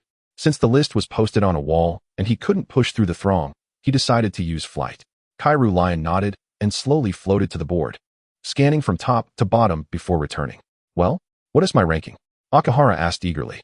"Your ranking is first, Master," Kairu Lion replied with a smile. Satisfied, Akihara elongated his response. "As expected, just as I predicted, this year's breeding exam, I am indeed the most dazzling star." Kairu Lion couldn't help but laugh at his audacity. Zhuoliang had been lingering beneath the announcement board, approaching those who wore confident expressions to inquire about their names. Unfortunately, he had been trying to glimpse Akihara's appearance, but Akihara stood 100 meters away. It wasn't a total loss, though. Zhuoliang discovered that the girl who ranked second in the written exam, scoring 99 points, was merely a 16-year-old girl, a rare prodigy indeed. He was determined to recruit her to his side. However, It would be even better if he could coax the first-place Akihara into joining him. For now, he just hoped that Akihara was not some elderly individual. In this written exam, a total of 300 individuals scored 90 or above, with 30,000 participants overall, yielding a pass rate of 1%. As the clock approached 2 in the afternoon, the doors of the convention center opened once more, and the 300 successful candidates lined up in 3 rows to undergo Hudi's mental evaluation. After a girl submitted her identification, the league staff member responsible for verifying identities expressed surprise. "You are Jiang Liya? You're only 16 years old." Jiang Liya smiled brightly. "Yes, can we begin the evaluation?" The staff nodded, and Hudi raised a spoon towards Jiang Liya, initiating a telepathic connection. Could she truly be the second-place winner? What a prodigy at merely 16 years of age. Indeed, at 35, I have sat for the breeding assessment 7 times, and I have only managed to secure the 56th position. Not only is she a genius, but she is also a beauty. Overhearing the discussions among the individuals at the front of the line, Akiyama curiously perked up his ears. The second-place winner is a 16-year-old girl? Oh my, impressive indeed. After completing the assessment, Jiang Liya retrieved her identity card and entered the central ecological garden to receive her Pokémon for the 3rd assessment. As she turned around, Akiyama caught a glimpse of her appearance. Isn't she the stunning lady from earlier today? Akiyama tapped his head in disbelief. Truly remarkable. To achieve a score of 99 on her first attempt at the assessment. If I weren't such a failure, she would undoubtedly be the first-place winner. Watching Jiang Liya disappear at the entrance of the ecological garden, Akiyama continued to wait in line, his boredom unyielding. Finally, after 7 individuals had completed their turn, it was Akiyama's turn. He handed over his identity card and scrutinized Hudi. Quite impressive, indeed. It seems this Hudi has been well nurtured. Let us take a look at its data. Akiyama was taken aback upon discovering Hudi's information. What? A purple quality, king-level Hudi? Here for a psychic assessment? Hey, system, come forth. Ding. What can I assist you with? Did you not state that a purple quality is unique to quasi-divine Pokémon? Why is this Hudi of purple quality? The purple quality described in the system refers to quasi-divine Pokémon, indicating that this Hudi has surpassed the life level of ordinary Pokémon, reaching the quasi-divine tier. There are various ways for Pokémon to transcend their life levels, the most typical being the use of high-quality evolution stones. In your case, when your life force reaches a certain strength, you can consume your life force to elevate a Pokémon's life level. Upon hearing the system's explanation, Akiyama seemed to grasp something. The life force could be likened to Nasi's psychic powers. However, Nasi can only facilitate temporary evolution for psychic-type Pokémon, while Akiyama's life force can permanently transcend the life levels or species of Pokémon. It can be understood that each Pokémon contains varying degrees of the power of the creator deity, resulting in species differences. Akiyama's life force, derived from Arceus, compensates for the deficiencies in a Pokémon's power, enabling it to surpass its species limitations. Realizing this, Akiyama felt as if he had uncovered a pathway to wealth and invincibility. Chapter 23, The Mountable Lamb. After reading Akiyama's identity information, the staff could not help but exclaim, "You are Akiyama? How can you be so young?" The individuals in line behind Akiyama erupted into whispers, exchanging glances filled with envy. Akiyama raised his hands in a nonchalant manner, chuckling modestly. "Oh, it's nothing. Just keeping a low profile." At that moment, Shermu and Changli, standing on the 2nd floor, also couldn't suppress their laughter. This kid is quite amusing. Although Zhuliang was surprised by Akiyama's youth and felt a surge of excitement, he wondered if that cheeky expression would lead to any repercussions. Amidst the astonishment of the crowd, Akiyama stored away his identity card and strode confidently into the ecological garden. Is this adorable mountable lamb the Pokémon I am to care for? Quite delightful indeed.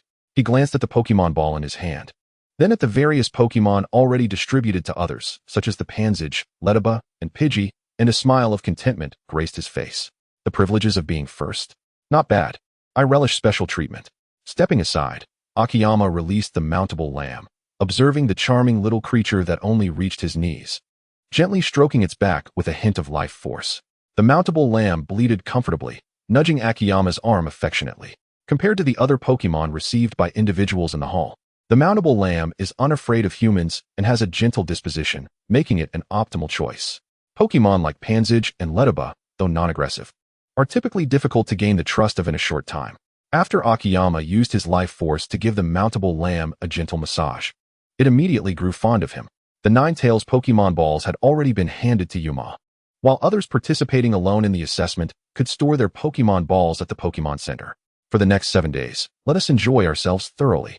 Akiyama caressed the soft fur on the mountable lamb's chin, smiling gently. The mountable lamb playfully licked Akiyama's hand with its tongue. At that moment, others also entered the ecological garden after passing their assessments, each receiving the Pokémon they were to care for. Jible stood on a platform overlooking the ecological garden, microphone in hand, addressing the assessors. Attention all assessors, for the next 7 days, you may use the free berries provided in the ecological garden to carefully nurture your Pokémon.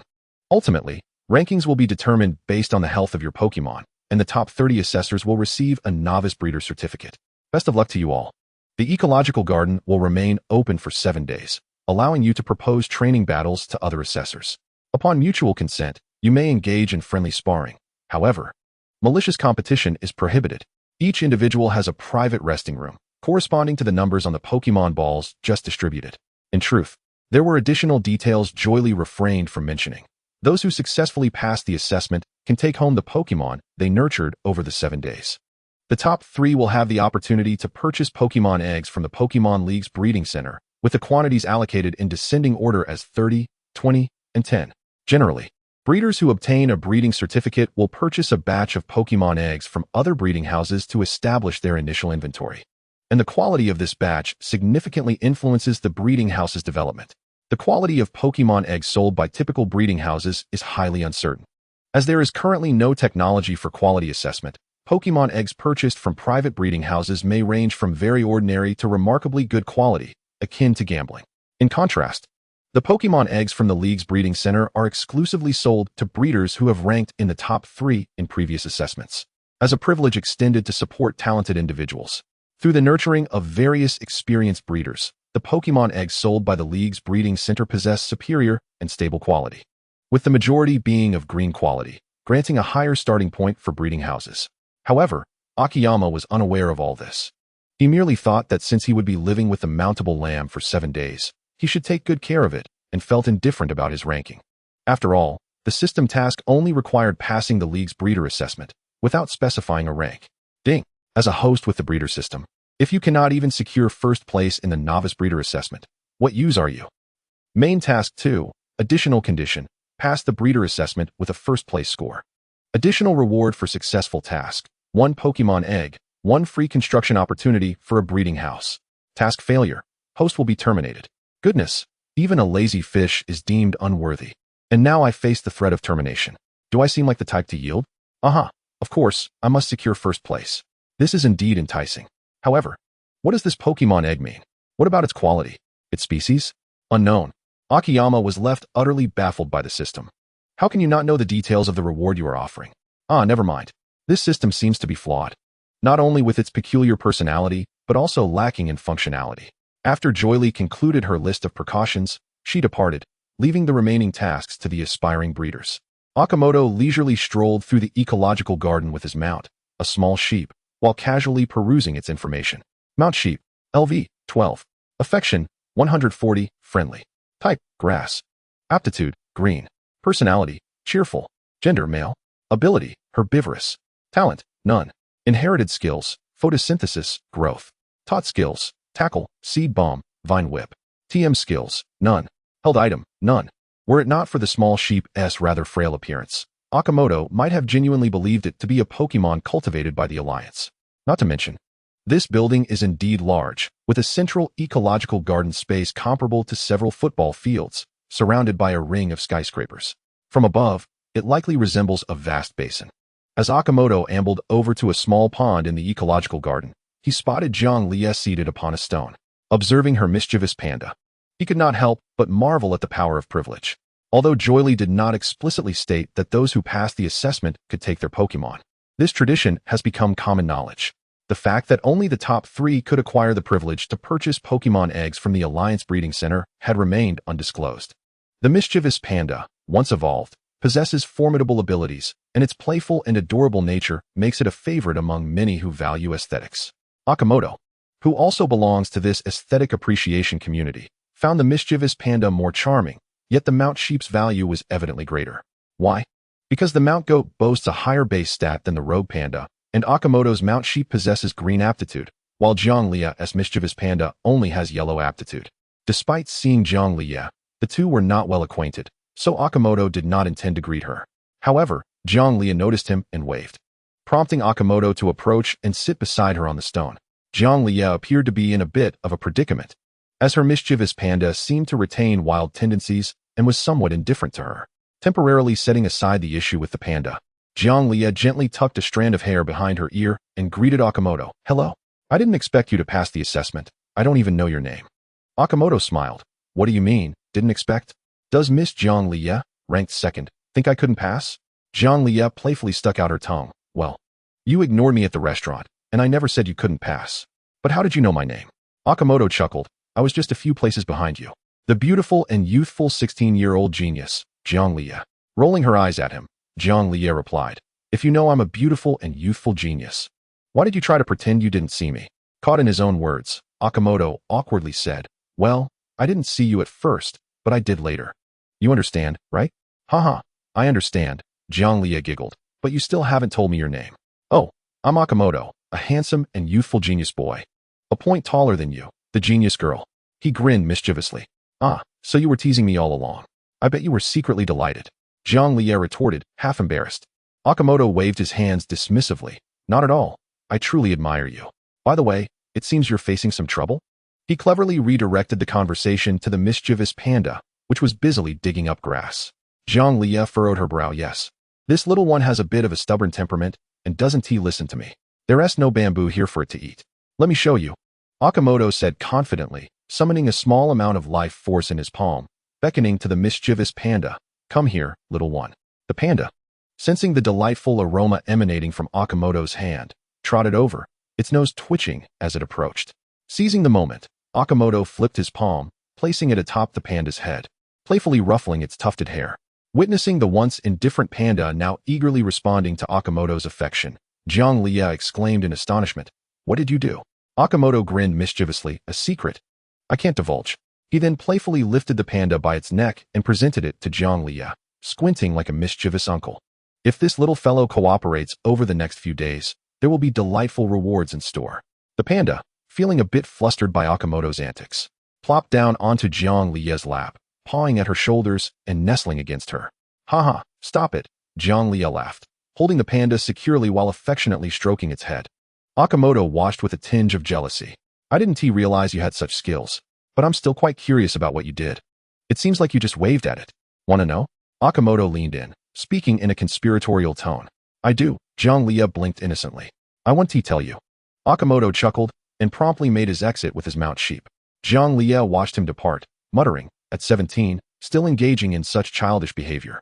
The mount sheep could absorb sunlight through the grass mat on its back for nourishment, so there was no need to prepare special Pokémon food. However, the frail-looking mount sheep seemed to be having issues with its grass mat. Akimoto, referencing the number 205 on the Pokémon ball, located his room and conducted a thorough examination of the mount sheep. It turned out that the grass mat had indeed suffered damage, significantly impairing its ability to absorb sunlight, thus affecting its growth. Akimoto attempted to heal it with life force, but the injury had persisted for quite some time, rendering the effects of his life force rather feeble. What to do? Sighing, he furrowed his brow, glancing at the mount sheep intermittently. Theoretically, evolutionary life levels could enhance deficiencies, yet the mount sheep was only at level 12, with a long way to go before reaching level 36. Wait a moment. Suddenly, a bright idea struck Akimoto. He realized that while life force might be less potent, psychic abilities could induce temporary evolution in psychic-type Pokémon. Thus, even his rudimentary life force should be capable of facilitating a transient evolutionary ability. Given the high compatibility between the grass-type elemental power and Akimoto's life force, he decided to treat the mount sheep the following noon. After learning about the mount sheep's condition, Akimoto concocted a suitable Pokémon food to ensure its nutrition, although it would not enhance its elemental power. After enjoying dinner provided by the staff and accompanying the mount sheep for a couple of laps around the ecological garden, Akimoto retired to his room for the night. The mount sheep curled up beside him, its gentle breaths filling the room, and together they would spend 7 days and nights here. Upon awakening the next morning, Akimoto found the mount sheep staring blankly at his face. "No wonder I felt so heavy," he remarked, patting the mount sheep before rising to wash up. After a simple breakfast, Akimoto devoted the morning to devising a nurturing plan for his mount, the little sheep. to achieve optimal results. Preparing grass-type Pokémon food was the preferred option. Unfortunately, Akimoto found himself at a loss. In truth, given the little sheep's potential, it could develop to a remarkably favorable state if only the grass pad on its back were treated properly. The challenge lay in the treatment itself. For a Pokémon breeder must possess not only breeding skills, but also a certain degree of medical knowledge. Feeling overwhelmed by the task of concocting grass-type Pokémon food, Akimoto set aside his fixation, observing the intensifying sunlight, and brought the little sheep to the windowsill. Now, soak up the sunlight to the fullest. I shall assist you in your healing. The little sheep nodded, standing atop the table Akimoto had moved, its back pad faintly glowing. Although he had not encountered other little sheep or mountain goats, it was evident that this particular little sheep possessed some deficiencies in its abilities. Placing his hand upon its back, Akimoto silently channeled the life force he had stored over the past 2 days into its body. The life force permeated the little sheep's cells, stimulating its evolutionary factors, which became exceedingly active, while the energy absorbed from the sunlight also flowed into its cells. Just as Akimoto sensed his life force nearing depletion, the little sheep was suddenly enveloped in a vibrant, multicolored glow of evolution. Through this luminescence, it became apparent that the little sheep was gradually growing in size, yet Akimoto felt his life force waning. Gritting his teeth, he focused intently, directing his life force to stimulate the evolutionary factors directly, ensuring no energy was wasted elsewhere. Finally, after a long sigh of relief, the little sheep completed its evolution, transforming into a mountain goat, while Akimoto's life force was entirely expended. With joy radiating from him, Akimoto exclaimed, "Quick, try using photosynthesis." The mountain goat, equally exhilarated, felt its back pad's abilities strengthening throughout the evolution process, and it regarded Akimoto with deep reverence. With a resounding bleat, the mountain goat unleashed a brilliant green light, far more intense than before. Witnessing this, Akimoto was filled with delight. It appeared that his temporary evolutionary enhancement bore no adverse effects, and that the mountain goat's abilities had indeed been significantly enhanced. Reveling in the sunlight, the mountain goat excitedly leapt off the table and bounded toward Akimoto. "Oh dear, calm down. You're no longer that little fellow. You're quite heavy now." Akimoto chuckled as he caught it, playfully pinching its ear. "Bah!" The mountain goat bleated joyfully, only to suddenly revert to its previous form as the little sheep emit a flash of white light. Dazed, it glanced at its diminutive body and began to fret, tears welling up in its eyes. There, it's all right. I merely helped you evolve temporarily to address the grass pad issue. In the future, you'll evolve through your own abilities." Akimoto quickly reassured it. Once the little sheep had reverted to its original form, Akimoto had it trial photosynthesis again, confirming that the treatment had indeed succeeded, which allowed him to breathe a sigh of relief. The next course of action was to help the little sheep gradually acclimate to its restored abilities and prepare suitable Pokémon food for it. Generally, Akimoto's recipes for Pokémon food consisted of fundamental fruits that enhance nutritional absorption paired with plants or fruits rich in elemental powers, occasionally adding fruits that improve the Pokémon's appearance based on specific needs. For instance, the pear dumplings he prepared for Dorimia contained the berry that beautifies fur. This time, Akimoto intended to procure some Huangli fruit from the ecological garden to fortify the little sheep.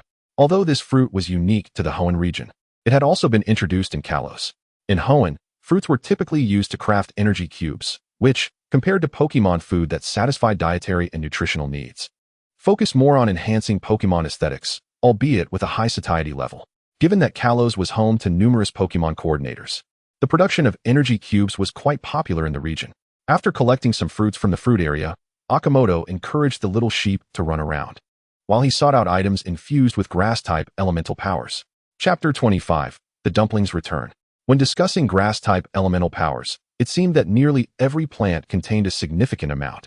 This exemplifies the typical scenario of high quantity but low quality, which is why grass-type Pokémon are generally easier to cultivate yet challenging to strengthen. A commendable choice would be the Rosy Berry, which allows Pokémon to absorb the powers of grass-type moves. The Rosy Berry possesses a cellular structure that passively stores grass-type elemental powers. As long as Akimoto infused it with a substantial amount of grass-type Pokémon energy, it could serve as a primary ingredient for Pokémon food. However, being artificially produced, its effectiveness could not rival that of naturally enriched materials. Akimoto still hoped to attempt crafting Pokémon food of blue quality.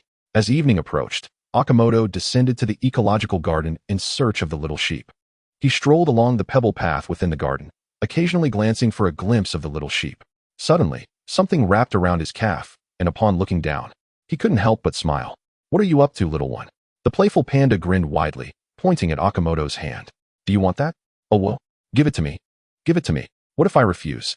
Akimoto teased. At this, the playful panda became anxious, scrambling up Akimoto's leg, seizing the opportunity to perch atop his head when he wasn't paying attention. Ouch! Akimoto's eyes widened as the little creature's claws snagged his hair. He carefully lifted the playful panda from his head and held it aloft, delivering a playful swat to its rear. "Oh whoa!" The playful panda yelped in surprise, initially ready to snarl at Akimoto, but ultimately reconsidering for fear of missing out on the day's delicacies. It instead pouted, wiggling its bottom, whimpering softly.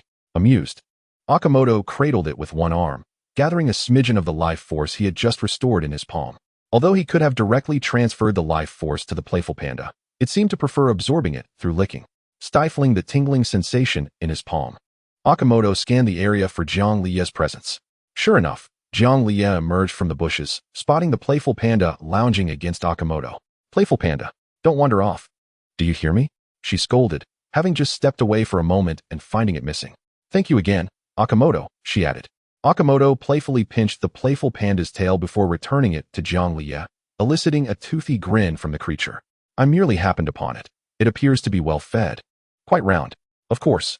It's been enjoying my special formula, which I crafted to mimic the taste of bamboo leaves." With a touch of short mustard grass added for flavor, Jiang Lie casually remarked as she scratched the playful panda's head. "Short mustard grass?" Akimoto pondered. "How did I not think of that? It's also rich in grass-type elemental powers, with a flavor akin to bamboo, albeit a bit pricey." Thus, Jiang Lie found herself inexplicably thanked by Akimoto, despite their parting. When Akimoto finally located the little sheep, it was cozily entangled with a Dorimia responsible for maintaining the ecological garden. In the twilight, Akimoto's solitary figure appeared profoundly melancholic. For the sake of Dorimia, he gently pulled the little sheep away, ensuring it would no longer be led astray by the charms of the little sheep. This is certainly not jealousy. How could one possibly feel envious of Pokémon? Ignoring the forlorn gaze of the mountable lamb, Akimoto led it back to the room. The poor mountable lamb had barely arrived and hadn't even had a chance to nuzzle Dorimia before being whisked away by Akimoto. And what awaited it was the unfortunate fate of tasting the concoction. Fortunately, the ecological garden's fruit zone also contained materials that were not fruit-related. Perhaps it would be more aptly named the materials zone. Taking a generous handful of short mustard grass back, Akimoto ground it into a fine powder and proportionally added it to the previously mixed coarse food paste. Since he had depleted his life force for the day, he decided against adding any more, planning to incorporate it once the formula had solidified. True to his customary practice, Akimoto, lacking inspiration for a name, simply dubbed it short mustard balls. Gazing at the verdant orb exuding a gentle aroma of grass and bamboo, Akimoto felt assured it would be fine, thus presenting it to the mountable lamb for a taste test. Oh no, for a sampling. The mountable lamb did not hesitate to swallow the short mustard ball, and while it lingered in its mouth, it felt no immediate sensation. However, upon biting down, its expression contorted in distaste. Was it too sweet? A crime against lambkind. Truly nauseating. Observing the mountable lamb's reaction, Akimoto realized this attempt had failed, and the system's notification chimed in silence. Ruffling the mountable lamb's head, Akimoto sheepishly remarked, "Ah well. Haha, my apologies, that was my oversight." The mountable lamb responded with a mournful glance. "Did it feel anything strange just now?" "Meh, so sweet, too sweet, too sweet." Akimoto furrowed his brow. Surely he hadn't overdone the sweetener. He had merely intended to introduce a hint of sweetness, aligning it with the mountable lamb's palate. Yet it had backfired. After making slight adjustments to the recipe, Akimoto produced a second batch of short mustard balls. Before he could even offer the mountable lamb a taste, the system's voice resonated. "Ding! Congratulations, host, for creating short mustard balls, yellow." Then, there was no further elaboration. This was likely due to the absence of life force, resulting in only a yellow quality. However, the ability to produce yellow-quality Pokémon food without reliance on life force allowed Akimoto to stand shoulder to shoulder with many esteemed breeders.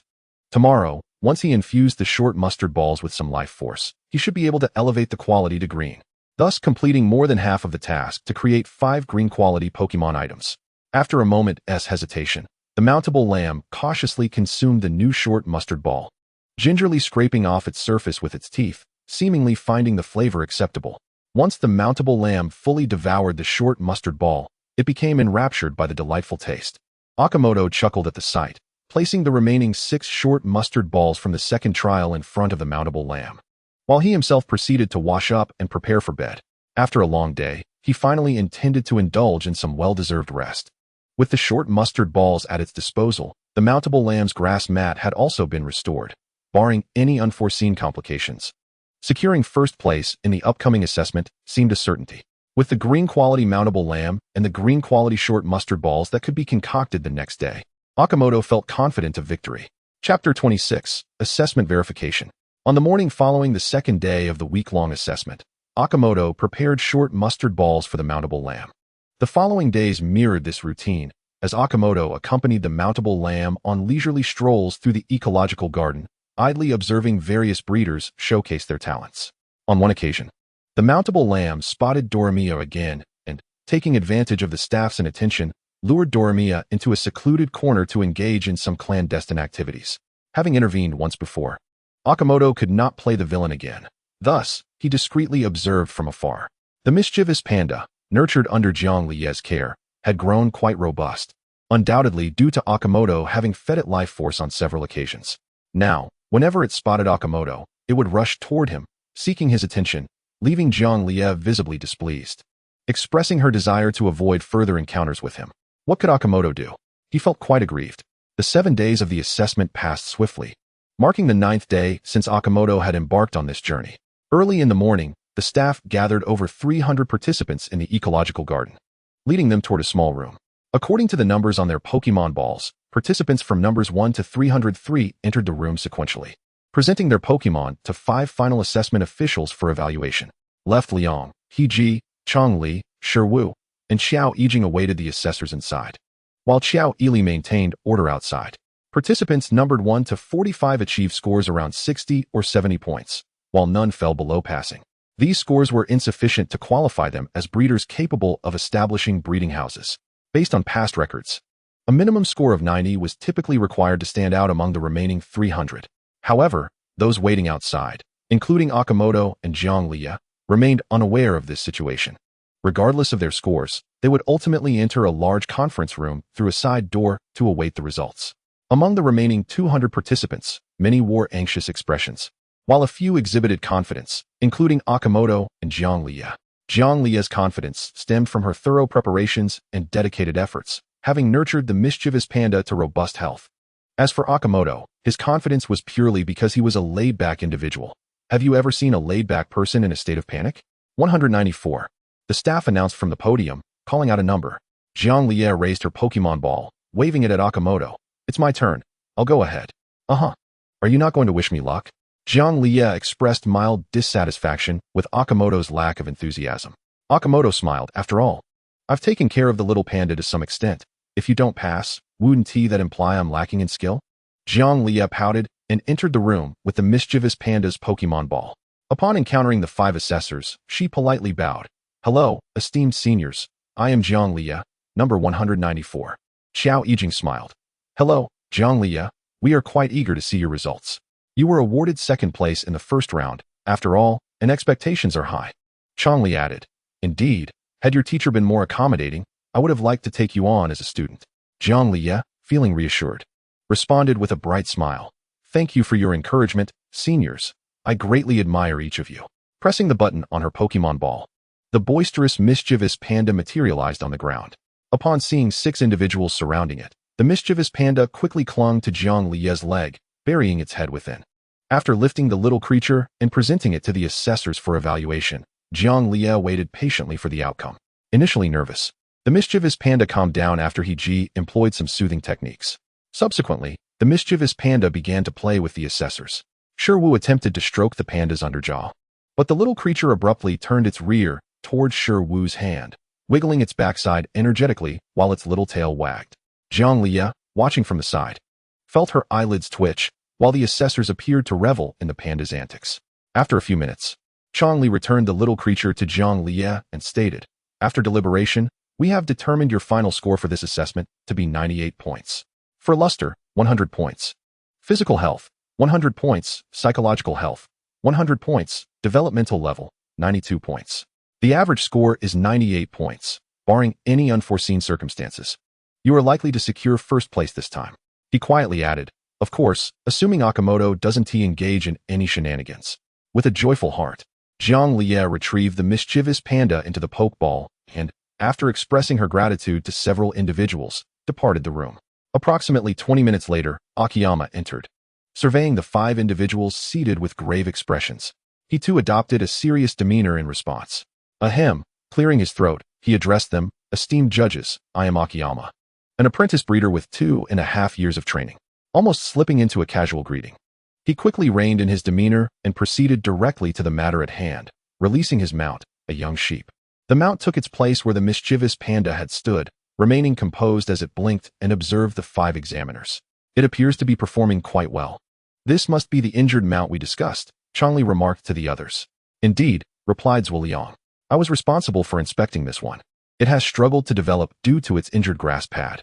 However, it seems to have recovered now, Joing Jing added. Akiyama placed the young sheep on the table and stepped aside. The examiners occasionally reached out to touch and examine the mount, offering sounds of admiration while maintaining a serious demeanor, engaging in discussions that lasted over 10 minutes. Enough time for 3 or 4 ordinary candidates to be assessed. Candidate 205, Akiyama. After our evaluation, we bestow upon you a final score of 101 points, Joing Jing announced. For luster, 100 points, physical health, 108 points, mental health, 100 points. Developmental level, 96 points. Your average score is 101 points. Congratulations on breaking the breeder assessment record. Akiyama finally expressed his astonishment. 101 points? Isn't the maximum score 100? Zuoliang clarified. Indeed, the maximum is 100, but you accomplished a breeding task that is typically beyond the capabilities of a novice breeder. The grass pad, which provides energy for this mount, was injured and had automatically sealed itself, an issue that a novice breeder could not resolve. Since you have managed to address this problem, we have awarded you an additional 8 points. Akiyama had not anticipated that the examiners were aware of the mount's injury. He had assumed that the staff simply did not recognize it, thinking it was a mount of poor quality that had made it into the assessment. Sensing Akiyama's concerns, Zuoliang continued, regardless of your method of treatment, the league will not inquire. As long as the outcome justifies your score, that is sufficient. Joing Jing nodded in agreement. Everyone has their secrets, and you are a talent we believe in. She added that they would report to the league to award him for breaking the record and for surpassing the maximum score. Wait, so I can receive 3 rewards? Akiyama asked, bewildered. Yes, Joing Jing confirmed. With your score, you will receive the first place award, the record-breaking award, and the exceptional score award. Akiyama beamed with joy, bowing to each of them in gratitude. Thank you, esteemed seniors. May you live long with abundant descendants and blessings. Zuoliang furrowed his brow, pondering whether this young man could truly meet their expectations, as his flippant manner lacked the steadiness one would hope for. Even after entering the conference room through a side door, Akiyama wore a smug grin that seemed to invite scrutiny. Chapter 27, Results Announced. The conference room was abuzz with over 300 attendees engaged in hushed conversations, creating a somewhat chaotic atmosphere. Joing Jing raised the microphone and said, please quiet down. We will soon announce the results of this year's novice breeder assessment. The crowd fell silent, eagerly turning their attention to her. As the large screen illuminated, a list of only 30 names appeared. Actually, I passed. 27th place. A modestly dressed middle-aged man exclaimed to his companion. Congratulations. I passed to 20th place. Haha, that's wonderful. When I return home, I'll open a breeding house. You should join me. Ashi's excitement was palpable. Yes, after over 20 years of effort, it all leads to this. Let us keep pushing forward. Yet, with joy comes sorrow. Many who had faced repeated failures found themselves unable to hold back tears upon witnessing their defeat yet again. This will be my last attempt. I never imagined I would still fail. Yoshinoya, we may have to find work elsewhere. Our family can no longer support us. Observing these scenes, Akiyama felt a twinge of sympathy, but reality is often harsh. Without talent, no matter how much effort is exerted, rewards are elusive. In the realm of Pokémon breeding, this truth holds firm. Times are ever advancing, and knowledge of Pokémon is expanding. Faced with a myriad of peculiar situations, rote memorization proves ineffective. Joing Jing remained patient, allowing the atmosphere of joy and sorrow to gradually settle before speaking again. Without uttering comforting words, she understood that the outcome was predetermined, and everyone must be prepared for the possibility of failure. The 30 candidates who have passed the assessment and received their breeder certificates. Please come forward to collect your certificates as I call your names. The staff began to read from the list. Mokaharu, Sawahira, Nobuhira, Reiku. Next, the top 3 scores were announced. Third place, Murakami, 97 points. Second place, Jianglia, 98 points. First place, Akiyama, 101 points. Though the attendees had already seen the list, hearing Akiyama's name invoked a different reaction. A stir of chatter erupted in the audience as Akiyama walked onto the stage. Is he really the first-place kid? He looks younger than my son. Incredible. He achieved a perfect score in the first phase and then received 101 points. Indeed, I have participated in assessments for 18 years and have never heard of anyone scoring 101 points. The last candidate, who is now a champion trainer and top coordinator, only scored 99. While many admired Akiyama's achievement, the abruptness of the 101 points also invited skepticism. A disgruntled contestant grumbled loudly, voicing his disbelief. Impossible. There must be some foul play. I refuse to accept this. Hearing someone question his integrity, Akiyama paused briefly, then turned his gaze towards the disgruntled man. You think I do not deserve this 101 points? You think I am unworthy? Before Joying Jing could intervene, Akiyama fixed his stare on the middle-aged man. The man defiantly retorted, no one has ever received 101 points. This blatant cheating is undeniable. At that moment, murmurs of agreement rippled through the audience. Exactly. I've never heard of a score like 101. What qualifies this little brat to surpass Macaulay? Akiyama coldly regarded the troublemaker. If you believe I cheated, please enlighten us about your own score. The man faltered, his bravado waning. Well, Akiyama pressed. The staff, armed with the scores, located the man's information and gleefully revealed. Yorai Masanori, 61 points. As the staff tucked away the list, they chuckled, and Akiyama joined in, along with many others in the audience. Is this the legendary combination of a disgruntled youth and a contrarian? Why is someone with 61 points lecturing me? Joying Jing, growing impatient, interjected. Every decision we make will be reported to the league and published only with their approval. Are you questioning the league's credibility? Security, please escort him out. The disgruntled man, no longer daring to confront the league, was unceremoniously dragged from the conference room by 2 burly security guards. With the commotion settled, the atmosphere became tranquil once more, as Joying Jing's reference to the league had instilled a degree of intimidation. Joy Jing addressed the assembly, stating, the situation concerning Akiyama was a collective decision made by the 5 venerable elders of the Breeder Association. During the assessment, he tackled challenges that transcended the capabilities expected of an entry-level breeder. Thus, we have awarded him additional points as an exception. While I am unable to disclose the specifics of the issues addressed, I can confirm that the results have been reported to the Alliance. Implicitly, this means that any dissent against this decision would equate to opposition against both the Breeder Association and the Alliance. Naturally, the attendees refrained from further discussion, and under Joy Lee's direction, they exited the venue. Akiyama, Jiang Liya, and Murakami Shirhong followed Joy Jing to the backstage area. They first greeted the 4 distinguished figures seated there before standing awkwardly, unsure of what to do next. Murakami Shirhong, this is your additional reward for placing 3rd in the assessment. Joy Jing presented a red and white certificate to Murakami, stating, with this, you may procure 10 Pokémon eggs from the Alliance Breeding Center to serve as the initial assets for your breeding facility. Furthermore, you may apply to the Alliance for an annual funding subsidy of 100,000 yuan. Having heard from a friend about the additional rewards for the top 3 placements, Murakami had opted to retake the assessment despite having passed the previous 2 times, all in pursuit of this reward. The Pokémon eggs from the Alliance Breeding Center. He mused that even if it took him a few more years to retake the assessment, it would still be worth it. Once these 10 eggs hatched, they would provide a significant advantage in breeding Pokémon compared to breeders who did not achieve a ranking. Thank you, esteemed seniors. Thank you. After expressing his gratitude, Murakami departed upon Joy Jing's indication. Jiang Liya received a certificate for the purchase of 20 Pokémon eggs from Joy Jing, who added, as for you, Xiaoyi, you are eligible to apply for an annual subsidy of 500,000 yuan from the Alliance. Jiang Liya was somewhat taken aback, as was Akiyama. Was the disparity between 2nd and 3rd place so vast? Joy Jing chuckled. It is due to your teacher's influence that the Alliance has granted you an additional 200,000 yuan. The original amount was only 300,000. Akiyama's subsidy would also amount to 500,000. What? If that's the case, doesn't the 1st place seem rather lackluster? Akiyama exclaimed in dismay. At the very least, I should be awarded 1 million. 1 million? You certainly have lofty aspirations. The others in attendance exchanged glances of disbelief, save for the shameless Akiyama. Joy Jing did not hesitate to give Akiyama a light reprimand. You still have 2 more rewards to claim. Upon hearing this, Akiyama rubbed his hands together, grinning. Oh, I almost forgot. Where are they? Let me see. Jianglia, curious, inquired. You have 2 more rewards? Of course. Who do you think I am? A prodigy. Akiyama declared with pride. Joy Jing, exasperated by Akiyama's antics, was reluctant to reward him further, but ultimately relented.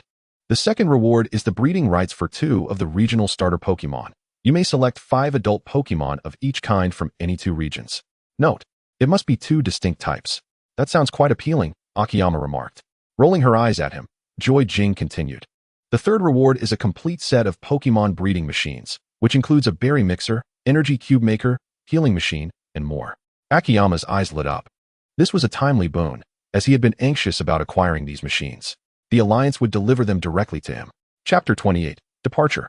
For his selection of 10 starter Pokémon, Akiyama decided on 5 forest lizards and 5 frogadier. Adult Pokémon eligible for breeding must be at least in their 2nd evolutionary stage to pair for reproduction. 1-stage or 2-stage evolutionary Pokémon can breed once they reach maturity. Starting from their initial evolution, these robust and tenacious Pokémon are not only well suited for trainers to cultivate as primary Pokémon, but also possess the potential for mega evolution. Furthermore, Akiyama's personal inclination stemmed from his admiration for the proud and resilient forest lizard he had encountered while watching Pokémon animations, as well as his fondness for the legendary frogadier. Revered by many online as the undefeated champion, a breeding facility owner must report to the Alliance if they capture starter Pokémon in the wild. If captured as a trainer, the Alliance will not intervene. However, if a breeding facility seeks to cultivate starters for sale to trainers, they must obtain permission from the Alliance. Now, Akiyama possessed such a permit, which implied that any future capture of other starter types could be bred and sold independently. This is akin to a tobacco license. While one may smoke freely, selling without the permit is illegal. Joy Jing informed Akiyama that upon the completion of the breeding facility, he could collect his chosen 10 Pokémon from the Pokémon Center by notifying the local Joy and awaiting their transfer. As for the set of Pokémon machines, Akiyama could dial Joy Jing's pager, and she would dispatch someone to deliver them. Delighted, Akiyama noted Joy Jing's pager number and felt elated. Thank you, esteemed seniors. For your kindness, I shall take my leave now. As Akiyama moved toward the exit, Zuoliang could no longer contain himself. He had matters to discuss. Wait a moment. I need to speak with you. Huh. Oh, all right. Akiyama returned. At this moment, Jiang Liye, unsure of whether to leave or stay, stood awkwardly to the side. Zuoliang beamed at Akiyama and warmly invited. Come, sit over here. Changli, please shift your seat. Changli silently complied, moving to leave space for Akiyama beside Zuoliang. You old rascal, today you're the one taking on a disciple, so I'll grant you this favor. Akiyama felt uneasy. Zuoliang's sudden display of cordiality seemed out of place and unsettling. Was this elderly gentleman plotting something peculiar? After all, he was merely a boy. Forcing a smile, Akiyama sat down, subtly shifting his chair further away. Is there something you need? Oh well. Zuoliang began to articulate his intentions, but was interrupted by He-ji and Shi-Wu, who approached. We wish to take you on as a disciple. Please consider whose apprenticeship you would prefer. Akiyama replied. Am I merely a decoration to be your disciple? However, he was open to the idea of being a student. Becoming a disciple of any of them would mean he would need to regard them as paternal figures. Moreover, as they held high positions within the Alliance, the responsibilities of a disciple would entail unwavering support for their tasks, akin to being at their beck and call. Although becoming their disciple would undoubtedly ease his path to a future position within the Alliance and provide access to greater resources, such prospects were inconsequential to Akiyama, who harbored a more laid-back mentality. The concepts of master and teacher were entirely different. I sincerely apologize, but I already have a master. My breeding knowledge comes from him. Zuoliang, He-ji, and Shi-Wu were momentarily taken aback, then realized the truth. How could such a talented individual not have a master? May we inquire as to the identity of your master? Akiyama responded. My master is called Kyujimi. The three were momentarily speechless. A breeder capable of nurturing such talent was certainly well known to them. My master resides in the Tokiwa forest. It is understandable that the seniors are unaware. Akiyama explained kindly. Zuoliang sighed. Alas, I had hoped to take you as my disciple, but was mistaken. I never considered that you already had a master. He-ji echoed the sentiment. In that case, we have no further matters to discuss. If convenient, please extend our invitation to your master to join us at the Alliance for discussions on breeding knowledge. Akiyama nodded earnestly. Thank you, esteemed seniors. I will certainly convey your message. He was already aware, grinning to himself. The three individuals were not lacking in students. Rather, they sought disciples capable of inheriting their profound legacies. Since Akiyama already had a master, they had relinquished any ambitions regarding her. After exchanging farewells, Akiyama departed, allowing Zhang Liye to finally converse with them. "May I take my leave now?" Zhang Liye inquired. Joy Jing, caught between laughter and exasperation, replied, "You could have left long ago. I thought you were waiting for Akiyama." Awkwardly bidding farewell to the group, Zhang Liye hastened her departure. Upon exiting, she spotted Akiyama leisurely strolling outside, accompanied by her mount, a small lamb, and promptly chased after her. "Akiyama, thank you for your help these past few days." Akiyama smiled and replied, "There's no need for thanks, duck. I also adore that little creature." Zhang Liye continued, "Now that the assessments have concluded, what are your plans?" Akiyama pondered, admitting, "I am uncertain where to establish my breeding facility. For now, I suppose I shall remain in Kalos, as the environment here is quite pleasant. When your breeding facility is established, do remember to inform me. You still have my pager number, right?" "Of course, I have it safely stored."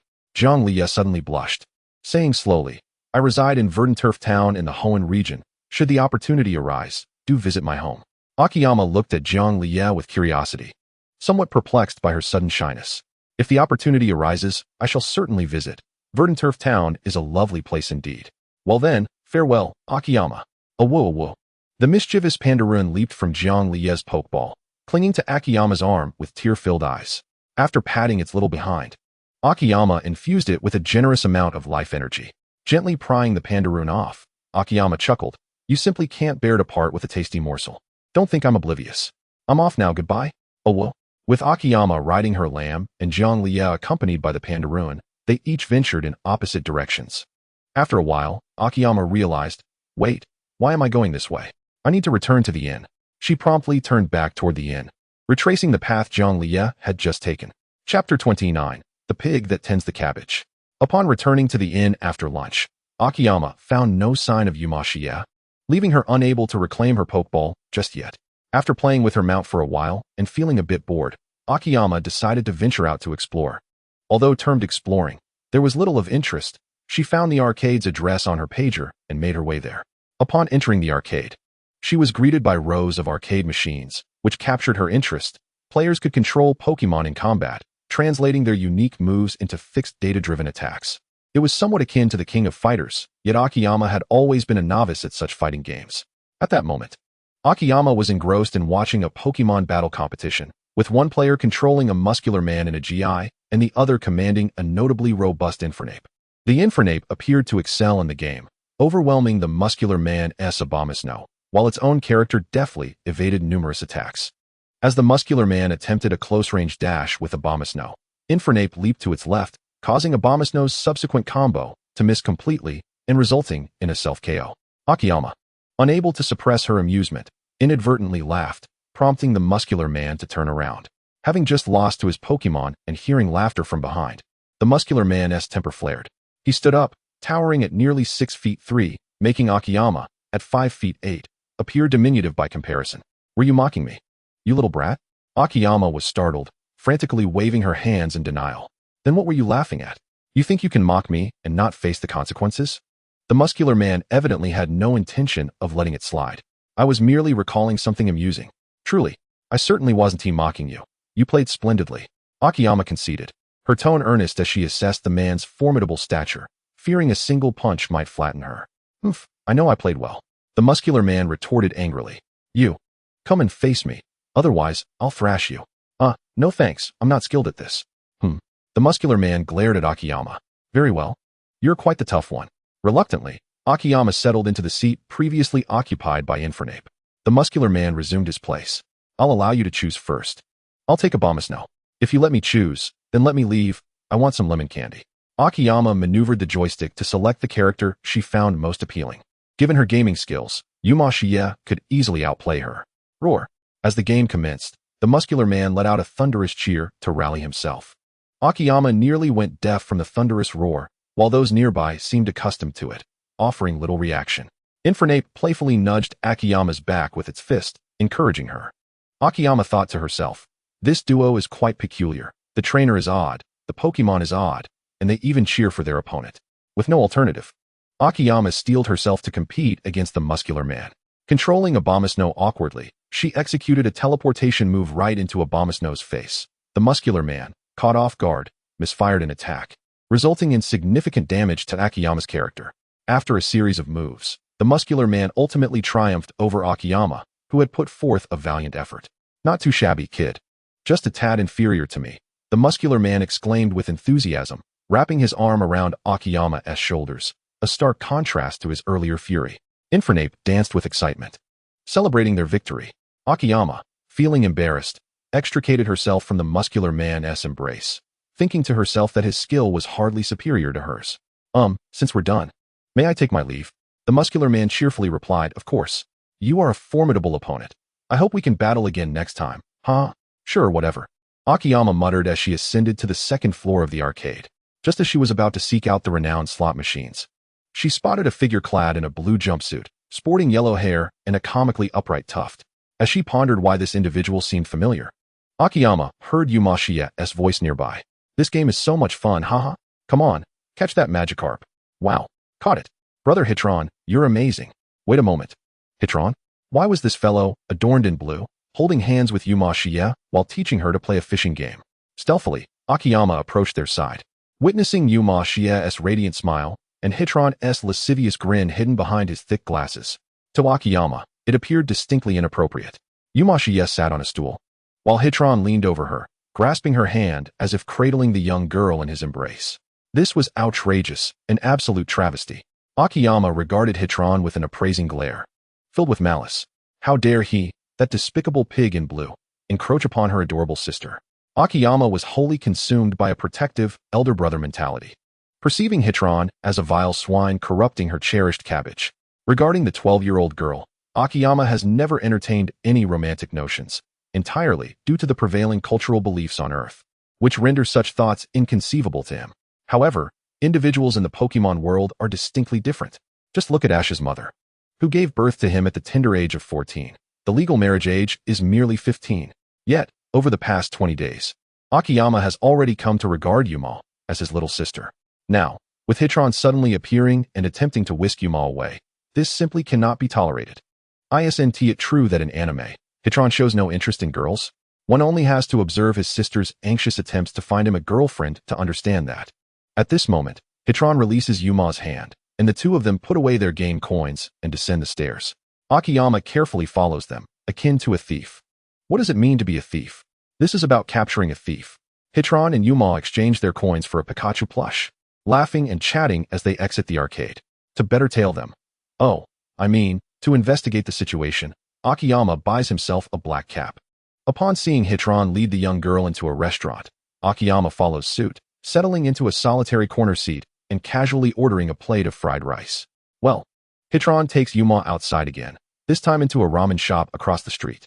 After just a single bite of fried rice, Akiyama tears up as he pays and enters the ramen shop. Chapter 30, A Decision. Poor Akiyama, he has eaten nothing all evening, merely trailing behind Hitron and Yuma. Following them from the ramen shop to the cinema, and from the cinema to a clothing store, Akiyama nearly loses his composure and rushes to confront Hitron. At 9 in the evening, Yuma finally returns to the hotel, and Akiyama heads back first. He waits in the corridor for Yuma's return, and when she arrives, she still wears a smile, her brain seemingly lagging, as she stares at Akiyama in surprise. Oh, Akiyama-naikin is back. Yuma exclaims, did you pass the assessment? Akiyama smirks slightly. Yes, I passed. But what did you do this afternoon and evening? I didn't see you when I returned at noon. Yuma panics. I went out to buy things. She then raises the clothing bag in her hand. Akiyama chuckles. Did you go shopping with a boy in blue? Yuma gasps. How do you know? She quickly backpedals. No, that's not it. Now, I saw you this afternoon, and you're still trying to deny it. Tell me, do you want me to inform your aunt? No. No. She pleads repeatedly. This feels like I am intimidating a minor, Akiyama thinks. Akiyama purposely adopts a stern expression and declares, but such a significant matter. I must inform the manager auntie. Initially, Akiyama intended merely to frighten her as punishment for her absence throughout the day. However, unexpectedly, the young girl defiantly raises her chin and asserts, then you tell my mom. I want to travel with Hitron-naikin. He has already promised to help me become a powerful trainer. What? Isn't she supposed to sweet talk and act cute to persuade me not to tell her mother? And then I, unable to resist, would relent? Why is she now confessing? What am I to do? Akiyama feels pitiful. Oh, Akiyama Nyakin, you're an adult now. You can take care of yourself. Although Yuma feels a tad reluctant, she is already immersed in a world filled with pink bubbles. Akiyama, I am falling apart. Sighing. He dismisses Yuma, deciding to confront Hitron tomorrow to at least discern his intentions, so he can explain things to the manager Andy later. However, as a young gym trainer with Pokémon of elite caliber, Hitron certainly possesses greater expertise in training Pokémon than Akiyama at this moment. After finally completing the assessment, Akiyama has spent the day playing detective outside and nearly dozes off in the shower. Lying on his bed like a salted fish, Akiyama quietly opens the system. The main storyline tasks require active submission, and today he has yet to submit his task. Upon seeing the second main task, he murmurs to submit it. Ding! Congratulations, host, for completing the main task 2, passing the Alliance's basic Pokémon breeder assessment, with the additional requirement of securing first place. Main task reward. Ownership of 500 square meters of unclaimed land in a wild area, issued, usable upon confirming the land's boundaries. Additional condition reward. Unknown Pokémon egg, 1 free opportunity to build a breeding house, issued. Excitedly rubbing his hands together, Akiyama opens the system warehouse and discovers an egg that is a milky white hue adorned with strawberry floral patterns. After utilizing the exploration technique, Akiyama is momentarily taken aback, before breaking into a smitten smile. With an exhilarated heart, he glances at 2 small cards, 1 for land ownership and 1 for construction. Land ownership card, 500 square meters, quality, white. Purpose, to obtain ownership of 500 square meters of land. Description, use upon confirming the land boundaries to acquire ownership of the specified area. Breeding house construction card, quality, yellow. Purpose, to construct or renovate a breeding house. Description, use upon confirming the boundaries, allows for the construction of a breeding house and ecological garden within a maximum area of 2,000 square meters. Upon seeing the construction card, Akiyama gasps. This means that although he only possesses ownership of 500 square meters of land, he can still build a breeding house and ecological garden within a 2,000 square meter range. If no one checks the remaining 1,500 square meters of land for ownership or usage rights, Akiyama can continue to enjoy this extra land without charge. Oh my. Initially, he refrained from choosing Charmeleon to avoid the potential inadequacy of space for a fully evolved Charizard, which might not fit into the ecological garden. Of course, another reason is that while Charizard possesses both fire and flying attributes, it is still a dragon. Considering Charizard's appetite, Akiyama's current income would undoubtedly be insufficient to sustain it.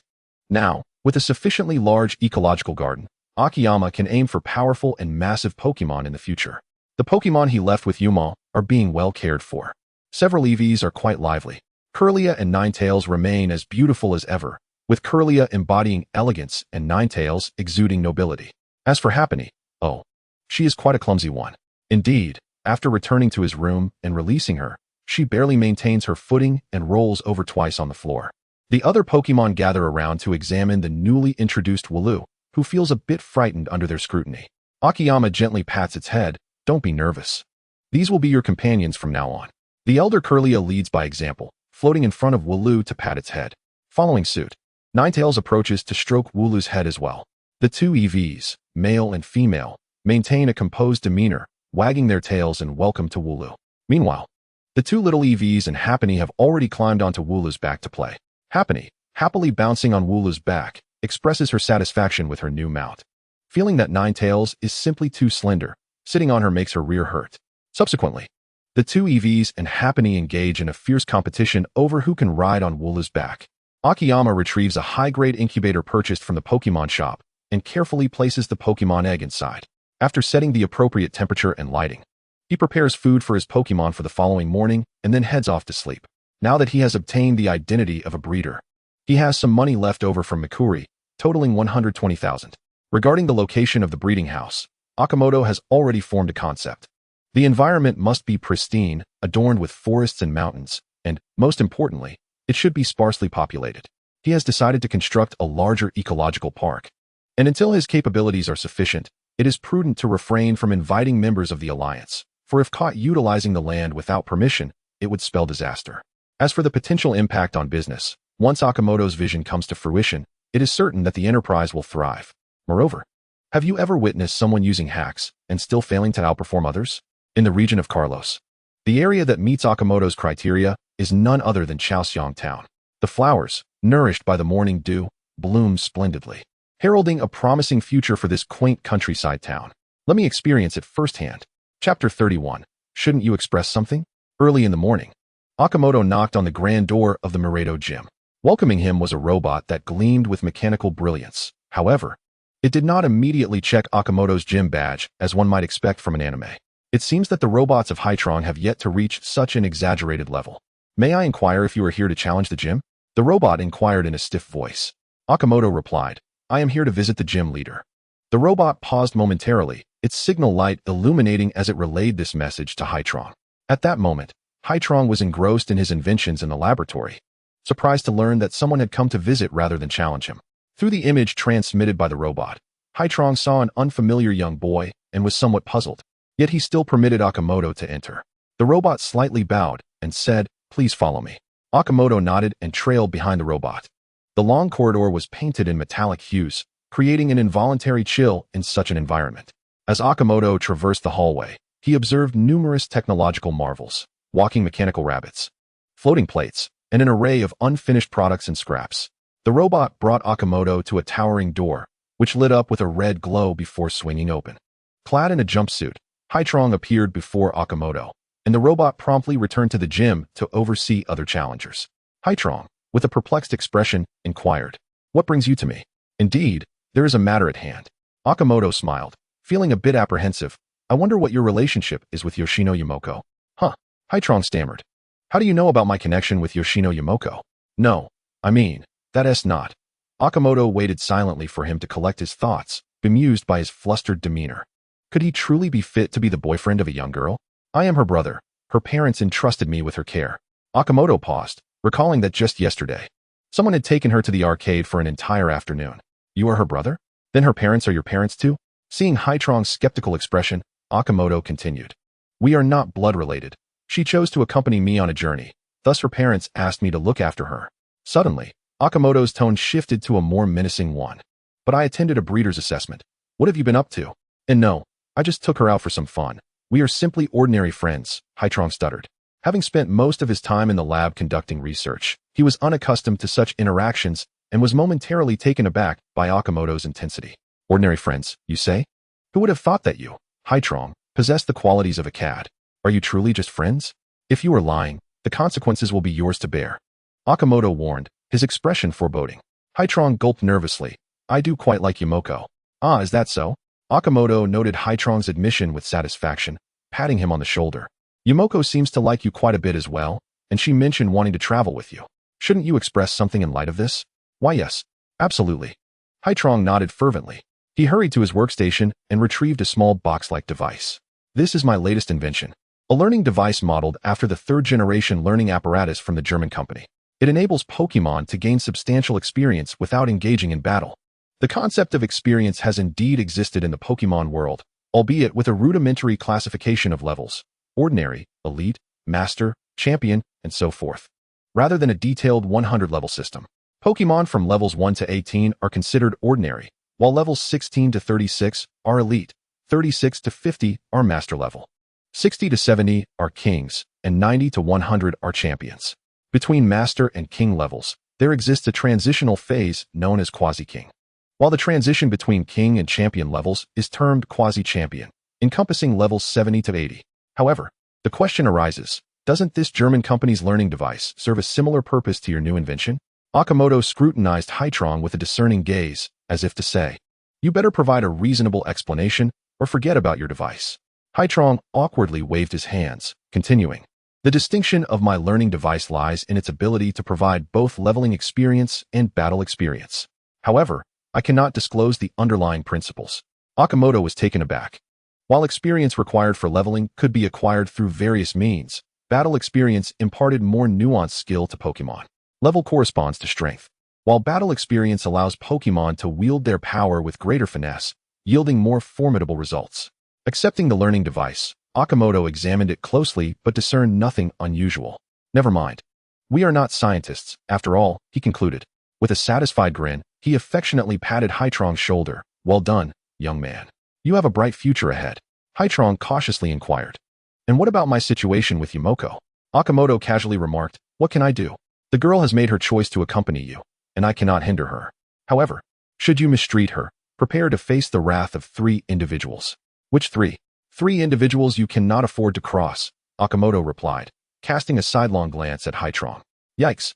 I wouldn't dare," Haitrong responded, his demeanor placating as he bid farewell to the audacious Akimoto, who then returned to the inn, gleefully clutching the learning device obtained from Yoshino Yumoko. The little Togepi was hardly suited for battle, though there was an exception like Brock's immensely powerful one. Akimoto had no intention of having his adorable Togepi engage in combat to level up. With the learning device in hand, along with his future care, he was confident that Togepi would evolve without issue. Having a Chansey at the breeding house would significantly ease Akimoto's management. Elated, he returned to his room just in time to see Yoshino Yumoko preparing to head out. "Good morning, Akimoto Onaikin." She beamed, her smile brightening the atmosphere.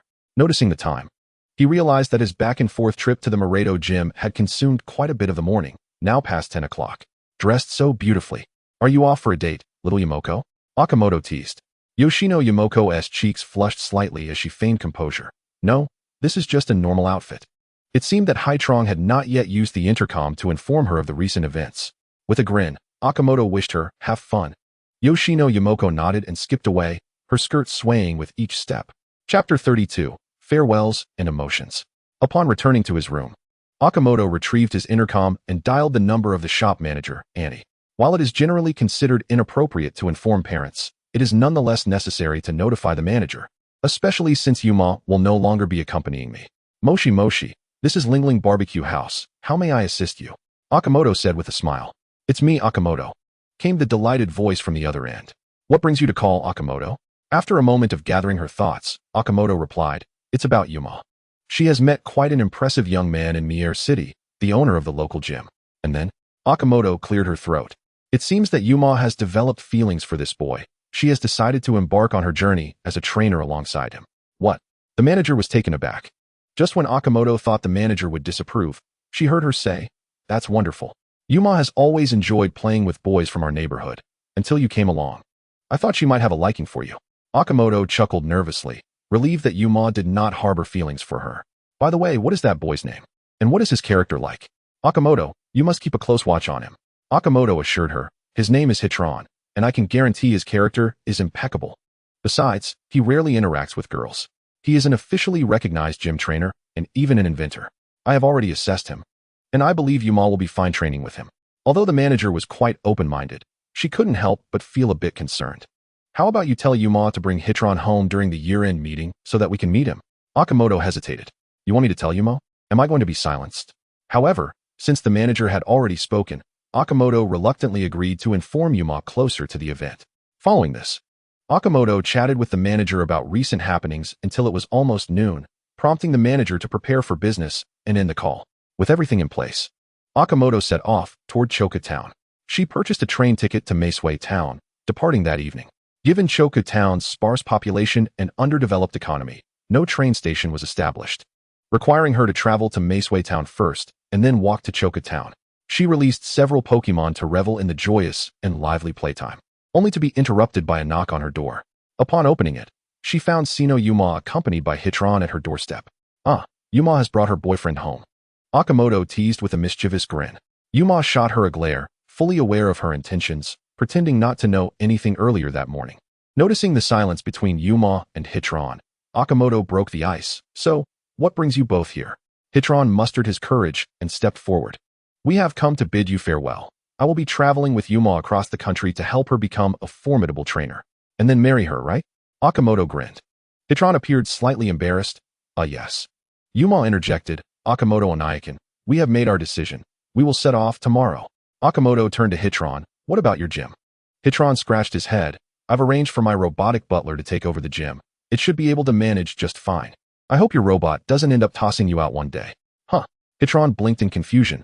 "Why do you say that?" Akimoto waved her hand dismissively. "Oh, it's nothing." Before Yuma could inquire about Akimoto's plans, she asked, "So, Akimoto Onaikin, where are you headed?" Akimoto replied with a smile. "I plan to establish my breeding facility in Choka Town and reside there." Surprised, Hitron remarked, "You've become a breeder?" "This morning, when you mentioned taking the breeder's assessment. I thought you hadn't passed." "Indeed, and the league provided funding assistance. Akimoto nodded. I will be departing in 2 hours. Looking at the little girl, she added, by the way, remember to feed the Jigglypuff at the designated times. Yuma nodded yes. I will take good care of it. When we meet again, I will surely be a strong trainer. Akimoto smiled. Is that so? I look forward to seeing you compete in the league conference on television. The little girl's eyes glistened with unshed tears, clearly reluctant to part ways with Akimoto. After a heartfelt farewell, Akimoto set off for the train station, donning the small backpack gifted by Yuma and grinning at the setting sun. Choka Town, here I come. Upon arriving at Asame Town by train, Akimoto confirmed his direction and released his trusty Mareep. For this little fellow, spending all day cooped up in a Pokeball was the most mundane activity. It preferred the feeling of solid ground beneath its feet. The other Pokemon, however, were content resting in their specially designed Pokeballs, which were quite comfortable. Holding the incubator containing Pokemon eggs, Akimoto ambled along. The sky was already darkening, and by the time he reached Asame Town, it was 6:30. A mountain range separated Asame Town from Choka Town, making transportation somewhat inconvenient. Yet, traversing this range would unveil a vast plain adorned with various beautiful flowers, leading further to a scattering of houses in the distance. In terms of environment, Choku Town boasted expansive plains, blooming flowers, and an abundance of Pokemon species. To the south lay a wild forest, while the east featured both snow-capped peaks and volcanoes, home to some rare Pokemon. However, due to its remoteness, the league had not heavily developed the area. At the edge of a small river, Akimoto drew some water and took a quick bath, subsequently setting up an impressively grand tent by the riverbank. After feeding his Pokemon, he sat on a large exposed boulder, cradling the giggling Togepi, and gazed at the moon. To be honest, he had been here for quite some time. Previously, he had never ventured far from home, yet now he found himself on an unexpected odyssey. Grateful for the encounters he had made, he thought, no matter what, let us live joyfully together from now on. Since arriving in this world, Akimoto had been diligently preparing for the breeder's assessment, unaware of the consequences of missing it. Now that he had passed the assessment and acquired several adorable companions, he felt content with a simple and happy life. Togepi suddenly squeaked, widening its eyes and tilting its head at Akimoto. It struggled to break free from his embrace, retrieving a pebble from its pouch and nudging it against Akimoto's belly. Wah wah wah wah. Master, cheer up. Moved, Akimoto smiled as he accepted the pebble, gently ruffling Togepi's little head and placing the stone back in its pouch. Togepi beamed, lowering its head and giggling joyfully. Suddenly, a dazzling light of evolution enveloped Togepi, and under Akimoto's gaze, it transformed into a chubby Chansey. Chapter 33, Chansey's Culinary Dreams. Chansey looked perplexedly at its hands, then at Akimoto. Akimoto grinned widely, gently lifting Chansey from his lap, relieved. Now that you've evolved into a Chansey, I can't hold you anymore. La la. Chansey squinted and smiled, scooting closer to Akimoto, reaching out to try and lift him. Unfortunately, she was not like Brock's incredibly strong Chansey and couldn't budge him at all. After playing for a while, the night deepened. Autumn gently patted her head and returned the Happiny to its Pokeball. Subsequently, she called back the other Pokemon playing merrily around the campfire and nestled into her tent to slumber. The next morning, her spirited mount, the Wooloo, burst from its Pokeball, frolicking around the tent. The two Eevee joined in the jubilant play. Rubbing her eyes, Autumn washed up by the stream and prepared breakfast for them. After distributing the Pokemon food, she took out a pot, tossing in the chili peppers she had discovered earlier along with strips of meat to sauté, followed by boiling a portion of noodles. Yoshi, chili stir-fried noodles, here I go, she exclaimed, savoring the dish she had crafted, her face aglow with bliss. Suddenly, the Happiny approached her with tiny steps, producing an egg. Autumn slurped back a noodle from the corner of her mouth, gazing at the Happiny with curiosity. Hap hap. Happiny presented the egg to Autumn, then pointed at her noodles. Autumn, somewhat surprised, asked, Are you offering this to me? Happiny nodded. Hap. Thank you. Autumn affectionately patted its head. She then boiled water in the same pot and placed the egg inside. Happiny, slightly perplexed by Autumn's method, recalled that when it was still a Chansey, it had always consumed the eggs raw. After a while, Autumn checked the egg, deeming it sufficiently cooked, and retrieved it, allowing it to cool for a moment. She cracked the shell open. The pristine egg white emanated an alluring aroma, wafting deliciously into Autumn's nostrils. Scooping a piece of the white with a spoon, she tasted it and felt as if she had entered paradise. This is exquisite. Thank you, Happiny. Happiny beamed at Autumn, its eyes twinkling with joy. Noticing Happiny's curious gaze, Autumn offered it a piece of the egg white. Hap hap. Happiny closed its eyes in sheer delight, overwhelmed by the deliciousness. From that day forth, Autumn's Happiny developed a fondness for the way humans prepared food. Besides cooking its eggs daily to share with other Pokémon, it incessantly clamored for Autumn to teach it culinary skills. After tidying up the tent and cooking utensils, Autumn called back the other Pokémon into their Pokeballs, leaving only her lively Wooloo and the two Eevee. Had it still been Chansey, it would have joined them outside, but now that it had evolved into Happiny, it needed to safeguard the egg it carried. Moo, Eevee, Eevee. The three little companions playfully tumbled around Autumn, exuding unrestrained joy. Observing the scattered houses of Chaosiang Town ahead, Autumn's heart swelled with happiness. An intoxicating floral fragrance enveloped the air, instilling a profound sense of peace and contentment. As she strolled along, Autumn suddenly spotted a unique flower. The Glacidia flower, with its white stamen and 6 pink petals, is commonly used to express gratitude. To her astonishment, she stumbled upon a field abundant with Glacidia flowers. In nature, these flowers typically do not grow in clusters unless influenced by a certain factor. That factor could very well be the presence of the grass-type mythical Pokémon, Shaymin. Shaymin is an adorably charming Pokémon, roaming the world, perpetually migrating and nurturing beautiful floral landscapes. When Shaymin is in its non-frozen state amidst a Glacidia flower field, it can transform into its sky for me, gaining the ability to fly. Autumn felt a flicker of hope, yearning to encounter this enigmatic Pokémon. Autumn, is that you? A voice calling her name drifted from afar. Autumn looked up to see Saki astride a ride-on. Ah, yes. Hello, Saki. She waved from a distance. Saki quickly maneuvered her ride-on over, dismounting gracefully in front of Autumn. You must have come here specifically to visit me, right? It must be so. Saki jested.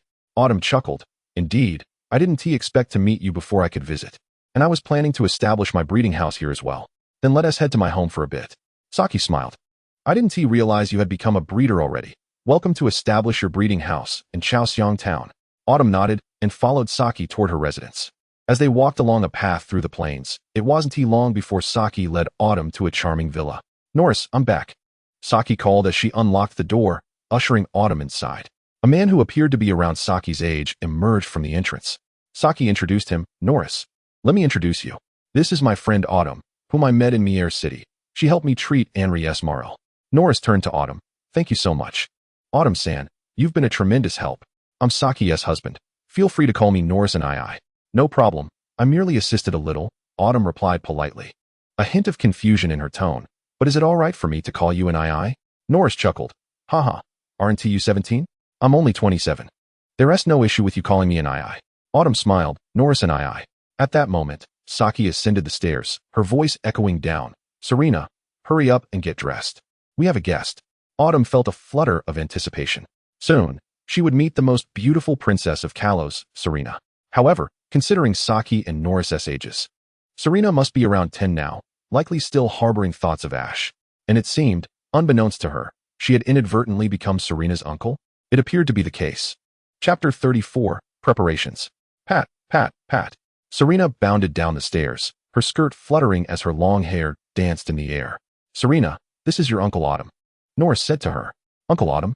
Both Serena and Autumn were momentarily taken aback. Serena gazed at the young man before her, finding it difficult to utter the term uncle. Autumn, too, was bewildered. Was she really going to call him uncle? What's wrong? Are you being disobedient again? Norris furrowed his brow. All right, Uncle Autumn, Serena said reluctantly. Saki stifled a laugh. All right, Norris, don't scare Serena. Let us keep our discussions separate. Indeed, indeed. Autumn and Serena nodded in unison. Norris laughed heartily. Haha, very well. We shall each have our own discussions. It's nearly noon. Why don't you join us for lunch at our home, Autumn? Autumn readily accepted. Knowing that in the Pokémon world, politeness was not customary, the best response to an invitation was to graciously accept. Saki nodded and headed to the kitchen to prepare the ingredients. Norris, needing to go to Ayuki City for work in the afternoon, instructed Serena to ensure Autumn was well taken care of before heading to the storage room. Serena invited Autumn to sit on the sofa and poured her a cup of tea. Sitting opposite Autumn, she rested her chin on her hands, blinking her eyes. So, you're Autumn? Thank you for saving Maril. It's my dear friend. Autumn smiled. It was merely a small effort. Healing injured Pokémon is something every breeder ought to do. So, you are a breeder? Yes. I passed this year's assessment and am planning to establish my breeding house in Chaosiang Town. Serena exclaimed with excitement. Are you going to establish a breeding house? May I assist you there? Akimoto glanced at Serena and inquired. Why do you wish to help at my breeding house? She replied. I've heard that there are many adorable Pokémon there. Serena's eyes sparkled at the mention of cute Pokémon, but her expression soon turned despondent as she added, moreover, my mother always wants me to be a ride-on rider, which I absolutely detest. She quickly clarified, it's not that I dislike ride-on. I simply have no interest in ride-on racing. Akimoto chuckled softly, surprised at how much Saki's expectations troubled Serena. Well, you're welcome to help at my breeding house. Once it's built, I'll let you know. Yay. Serena responded eagerly. But should I get your mother's permission? Serena's spirits sank again. Oh right. Mother will definitely want me to undergo ride-on riding training. The kitchen was not far from the living room, and Akimoto and Serena's conversation was quite audible, so Saki had a rough idea of what they were discussing. Tapping a spatula against a frying pan, Saki called out, if you want to help, that's fine. But you can't just play around. I won't just play. With her mother's approval, Serena perked up once more. Akimoto and Serena discussed various Pokemon matters, discovering that she shared a keen interest in them, much like Yu Hoshino. Soon, Saki finished preparing lunch, and Akimoto and Serena washed their hands before sitting at the table. When Norris arrived, the four began their meal, naturally skipping any over-the-top dining rituals. This curry rice that Sister Saki made is delicious. Akimoto praised as he devoured his food eagerly. Saki smiled and said, if it's tasty, then make sure to finish it all. It seems I made a bit too much today. Akimoto's expression fell. No way. How can I possibly finish all of this? Well, we'll see about that. After lunch, Akimoto bid farewell to Saki's family and prepared to select a nearby location that was spacious and suitable for the breeding house. Before arriving, he had already identified a promising site, but he hadn't had the chance to examine it thoroughly before meeting Saki. Riding his mount, a little sheep, he returned to the spot he had previously discovered and spent over an hour exploring the area. The terrain was quite intriguing, resembling a pocket-like formation often discussed in middle school geography, surrounded by towering mountains. After surveying it, Akimoto decided this would be the perfect location for the breeding house. Apart from the narrow entrance a few meters wide, all other areas were inaccessible, and attempting to climb the steep mountains from the outside was impractical. System. I've chosen the location. How do I use that land ownership card? Ding. Opening land simulation view. Completed. A three-dimensional model appeared in Akimoto's mind, allowing him to clearly see the land's boundaries and topography. Wow, this is impressive. Please confirm the land boundaries. Once confirmed, simply whisper submit to obtain ownership. I want it all. Gazing at the area of over 700 square meters within the small basin, Akimoto wished he could claim it all, but unfortunately, he could not. He included all the land near the entrance in his selection and then chose a bit further inside. After confirming the boundaries, Akimoto selected submit, and a notification from the system chimed. Submission successful. Land ownership card consumed. Land ownership certificate issued. Alright, first step completed. Akimoto looked at the land ownership certificate resting in the system's warehouse, stamped with the league seal. Incredible. This system is truly marvelous. Next was the breeding house construction card. How should that be used? Please design the building plan in the 3D simulation. Construction will commence upon submission. I have to design it myself? Akimoto mused, feeling perplexed as he was merely a humanities student and not adept at spatial design. The host may select from several provided design options or modify existing plans. Akimoto smiled. This one looks good. He adapted several plans within the 3D simulation and ultimately chose one that satisfied him. He decided to enclose the surrounding mountains of the basin with an electric fence and build his residence, reception room, storage area, and workspace at the entrance, ensuring that anyone wishing to enter would require his consent. The central area of the basin was just under 2,000 square meters, which meant Akimoto could transform the entire basin into a suitable ecological park for Pokémon, topped with a vast skylight made from the new materials provided by the system, covering the sky above the ecological park. Sunlight would filter through the glass, allowing the Pokémon inside to see the sky, while those outside would see nothing. This would also effectively protect Akimoto's privacy. The system's service was quite considerate. The ecological park's control system was provided by the system and could automatically adjust the environment, including temperature, humidity, and oxygen levels. After making several modifications and confirming the final plan, Akimoto chose to submit it. Submission successful. Breeding house construction card consumed. Construction request issued. Building will commence shortly, with an estimated duration of 5 days. Chapter 35. The Transporting Little Craftsman. As Akimoto gazed in astonishment, a black portal suddenly appeared, through which trucks began to emerge. System, what is the situation with these vehicles and the people inside? Ding. The host need not be concerned. These are construction workers arranged by the system, and they will return once the construction is complete. Return? Where did they come from? Undisclosed. The system replied coolly with 4 words. Akimoto pouted, falling silent. With a construction time of 5 days ahead, and not wanting to live in a tent, he decided to construct a small wooden house in the meantime. Kyrillian, please take them to gather some wood. After releasing Kyrillian and a few other Pokémon, Akimoto instructed her. Kyrillian nodded and set off with Ninetales, Chansey, and 2 EVs to chop wood. As for his mount and the 2 little EVs, Akimoto deemed them too inexperienced for such tasks. He asked them to gather some hay nearby while he went to borrow tools from Saki. When Akimoto returned with the borrowed tools, he was greeted by an unusual sight. 3 little craftsmen were hauling wood alongside his Pokémon, cheerfully placing the logs in the designated spots. What is going on here? Akimoto asked the leader, Kyrillian. Kyrillian communicated telepathically. We encountered these 3 on the way, and they offered to help us carry the wood. Is that so? Akimoto replied, intrigued. There are even little craftsmen here. Just then, Saki rode over on her ride-on, bringing Akimoto some fruit, and happened to witness this scene. Here, Akimoto, this is some fruit freshly picked from nearby. Saki handed him a basket of fruit, and then looked at the busy little craftsman, saying, these kids live nearby, and often help the townsfolk move things. She added, moreover, most of the houses in our town have had their assistants, along with Ironbone Golem and the old builders. Really? Once Kyrillian evolves into Shinado, we should try to incorporate this family into the breeding house. Little craftsmen are quite popular among workers, although the workers generally have limited purchasing power. Affluent households often require construction work, making it inconvenient to hire outside workers due to privacy concerns. At this moment, having Aba in Xiaojiang or even a Tiguduran would be quite splendid. They are both industrious and loyal. Rubbing his head and smiling, Chun accepted the fruit presented by Si. Thank you, Sister Si. This is the first time I have encountered such a marvelous Pokémon. I have heard that the method of creating concrete was taught to humans by the old construction artisan. Sachi nodded in agreement and remarked, indeed, they are truly diligent Pokémon, exhibiting remarkable perseverance. However, has no one in the town attempted to capture them? Curious, Chiyun pondered aloud, as it seemed logical that such a useful and unafraid Pokémon would have been captured long ago. Yes, but it appears that no one has succeeded in taming the construction artisan. It is an exceptionally powerful Pokémon and fiercely protective of its kin, explained Sai. It's not that no one has tried. It's just that no one has been able to defeat the construction artisan. The residents of Haoshangjun are known for their kindness and simplicity, with very few trainers among them. Although their relationship with Pokémon is harmonious, capturing them holds little significance for the town's agricultural inhabitants. Naturally, some practical Pokémon, like the ironclad rhinoceros, are captured for their utility in farming and as transportation. Additionally, competitions featuring the ironclad rhinoceros remain a delightful event in the town.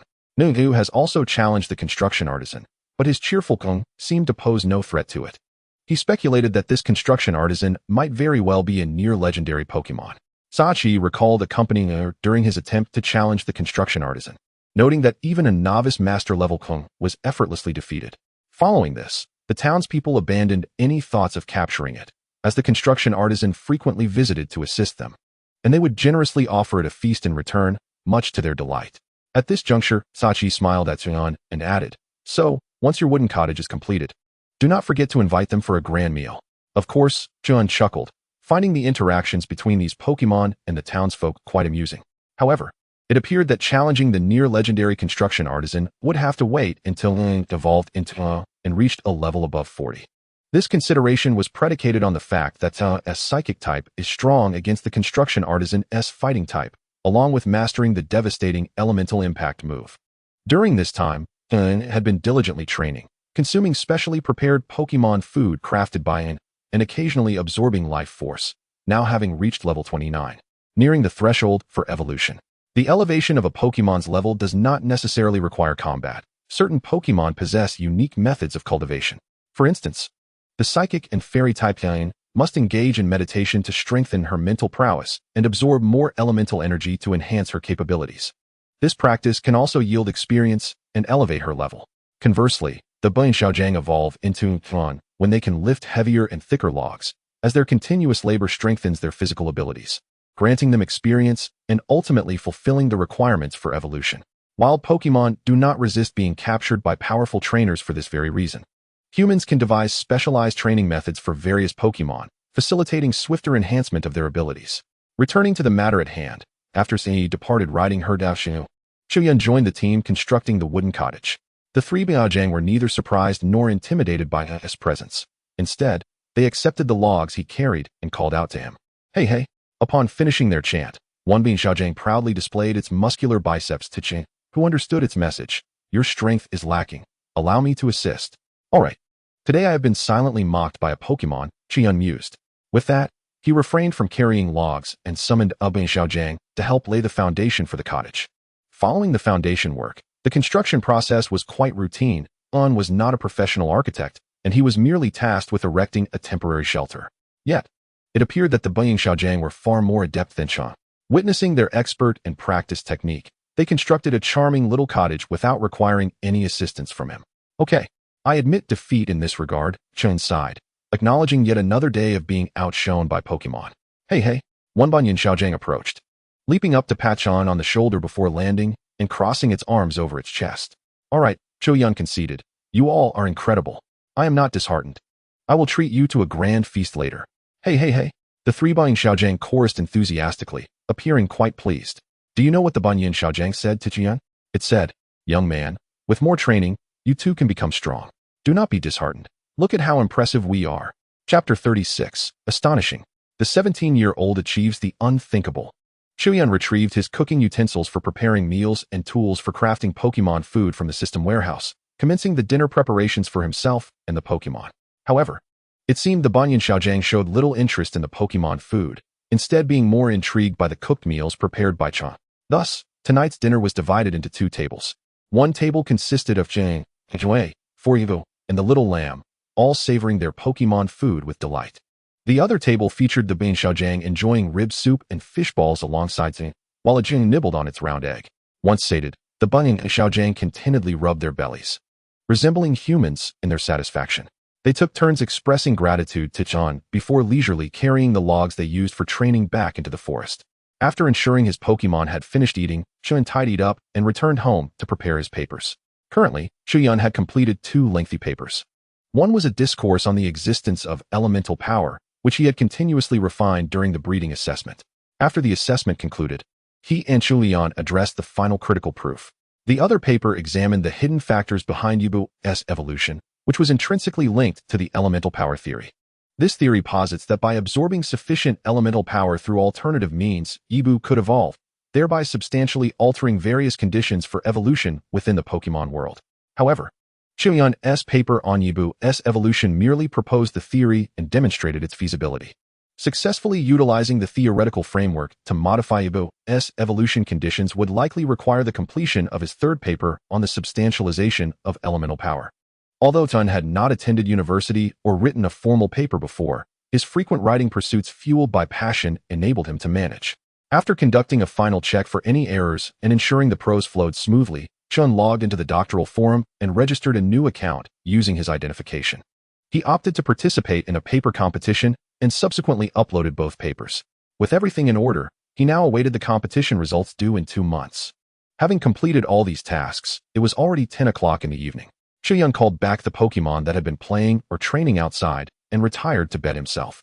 While Sun enjoyed a restful sleep, some others were destined to remain awake throughout the night. George Wei, an external forum administrator for the Alliance, typically oversees the posts of the Doctor Forum, submitting noteworthy contributions after thorough review.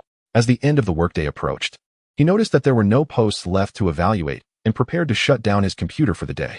However, just as he hovered the mouse over the power icon, the notification sound of a new post echoed in his ears. Initially, he contemplated disregarding it, thinking it would be as if he had already turned off his computer.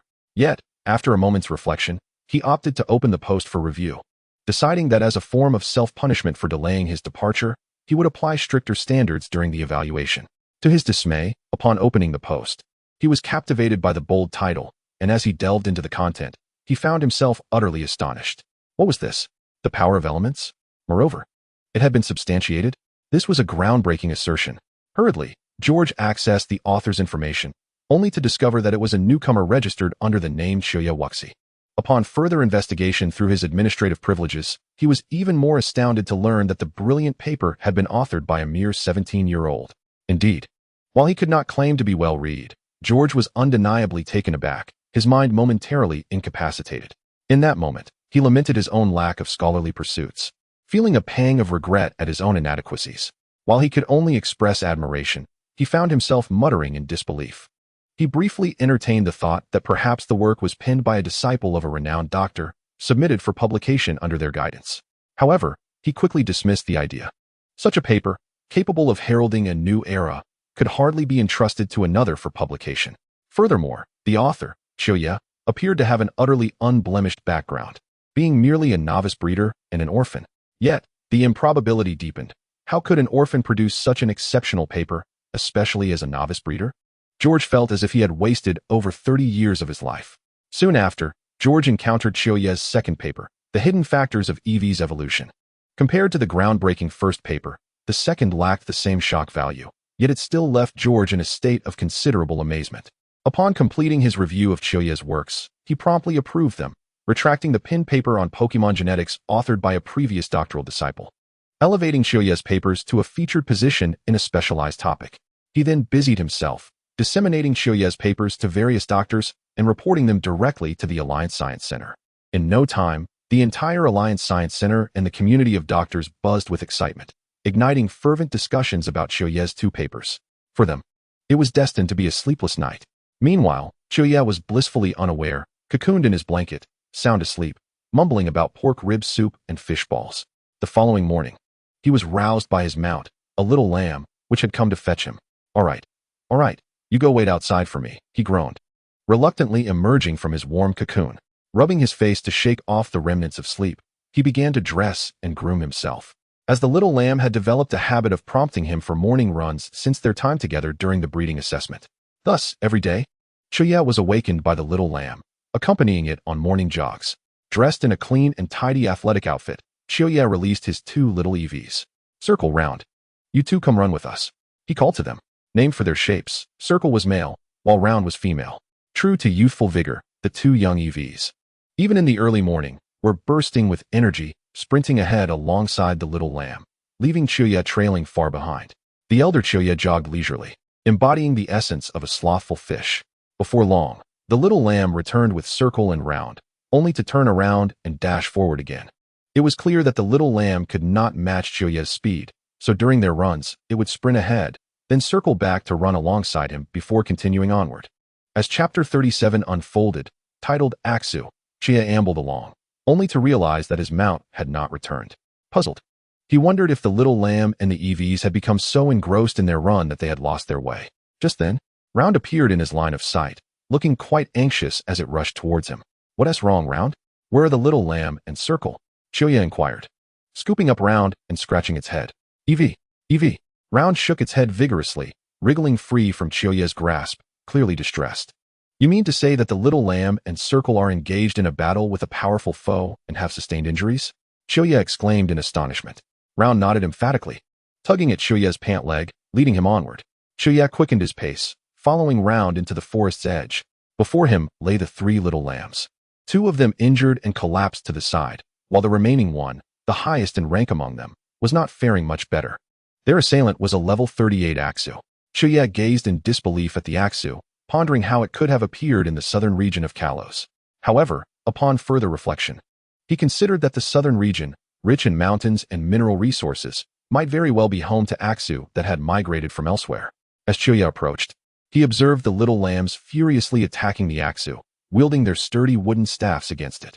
Yet, the Aksu seemed to harbor no overwhelming hostility, merely evading their strikes until it seized the opportunity to down the last standing little lamb. Chiyoya rushed over to catch the fallen lamb and retrieved some healing ointment from his backpack to tend to its wounds. Fortunately, the Aksu had not struck with great force, merely incapacitating them without inflicting severe injuries. While applying the ointment to the hindquarters of one injured little lamb, which winced in pain, he questioned them. "How did you find yourselves in conflict with this Aksu? It is known to be quite gentle. Did you provoke it?" Initially, the little lambs displayed a look of anger, but upon hearing Chiyoya's inquiry about whether they had instigated the Aksu, they awkwardly scratched their heads. Another little lamb explained, "Hey, we just wanted to challenge it because it looked so powerful, but it seems it didn't appreciate us trespassing in its territory." Chiyoya sighed, "I knew it. You really did cause trouble." He gently patted the little lamb on the rear. "All right, go rest for a bit, and you'll recover. In the future, avoid challenging Pokémon that are far stronger than you." The little lambs, while exuberant, were also quite combative, eager to enhance their strength through training and battles. Thus, when they encountered the Aksu, they instinctively sought to challenge it. Although the Aksu was typically mild-mannered and did not easily lose its temper, it detested intruders encroaching upon its territory. To defend its domain, it would drive away any trespassers. The fact that the Aksu hadn't left the little lambs severely injured was a testament to its remarkably good temperament. With heads bowed low, the 3 little lambs appeared dejected, lamenting their predicament. It's not that you are too weak, it's just that it is too powerful, understand? Shoya consoled them. Standing up, he turned his gaze towards the Aksu. Although one does not need to become an exceptionally powerful trainer, possessing formidable Pokémon in the world of Pokémon serves as a significant assurance, regardless of the perspective taken. Dragon-type Pokémon epitomize strength. There are virtually no weak specimens among them, save for a certain Dragon-type anomaly. Indeed, I refer to the underwhelming Charizard. At this moment, upon encountering Aksu, Akimoto naturally recognized the opportunity that lay before him. Although his most powerful Pokémon, Kirlia, stood at a mere level 29, 9 levels beneath Aksu, the salient point is that Kirlia is a fairy type. Prior to the advent of fairy types, ice types were considered the bane of dragon types. However, once fairy types emerged, they supplanted ice types, establishing themselves as the true nemesis of dragon types. Moves infused with dragon-type elemental power have no effect on fairy types, while fairy-type moves inflict double damage upon dragon types. Instantly, Akimoto's gaze towards Aksu brimmed with malice. Aksu, I hereby challenge you. Should you be defeated, you shall become my Pokémon. As he spoke, Akimoto initiated his scan. Aksu, LV, 38. Affection, type, dragon. Potential, blue. Nature, brave. Gender, male.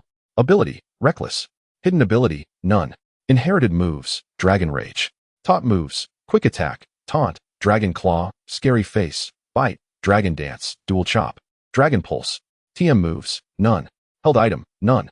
Upon reviewing Aksu's information, Akimoto was initially taken aback, then overwhelmed with elation. A blue potential Dragon-type Pokémon. This is a Pokémon of champion caliber. Moreover, it has inherited the move Dragon Rage, indicating that with its current strength, it could easily overpower any Pokémon approaching champion rank, provided they are not ice or fairy types. Yet, a tinge of melancholy washed over Akimoto. Clearly, his path was aligned with fairy types. Even if he were to present himself as a trainer, it was imperative that he become a fairy-type master. Why, then, had a champion caliber Aksu appeared before him? Lost in his thoughts, Akimoto became ensnared in his own turmoil. However, to Aksu, Akimoto's demeanor was nothing short of an affront. Aksu! Aksu! Aksu's furious roar interrupted Akimoto's contemplation, startling him into hastily releasing Kirlia from its Pokeball. No way, we're not going up against you. Our little frame cannot withstand even a single claw.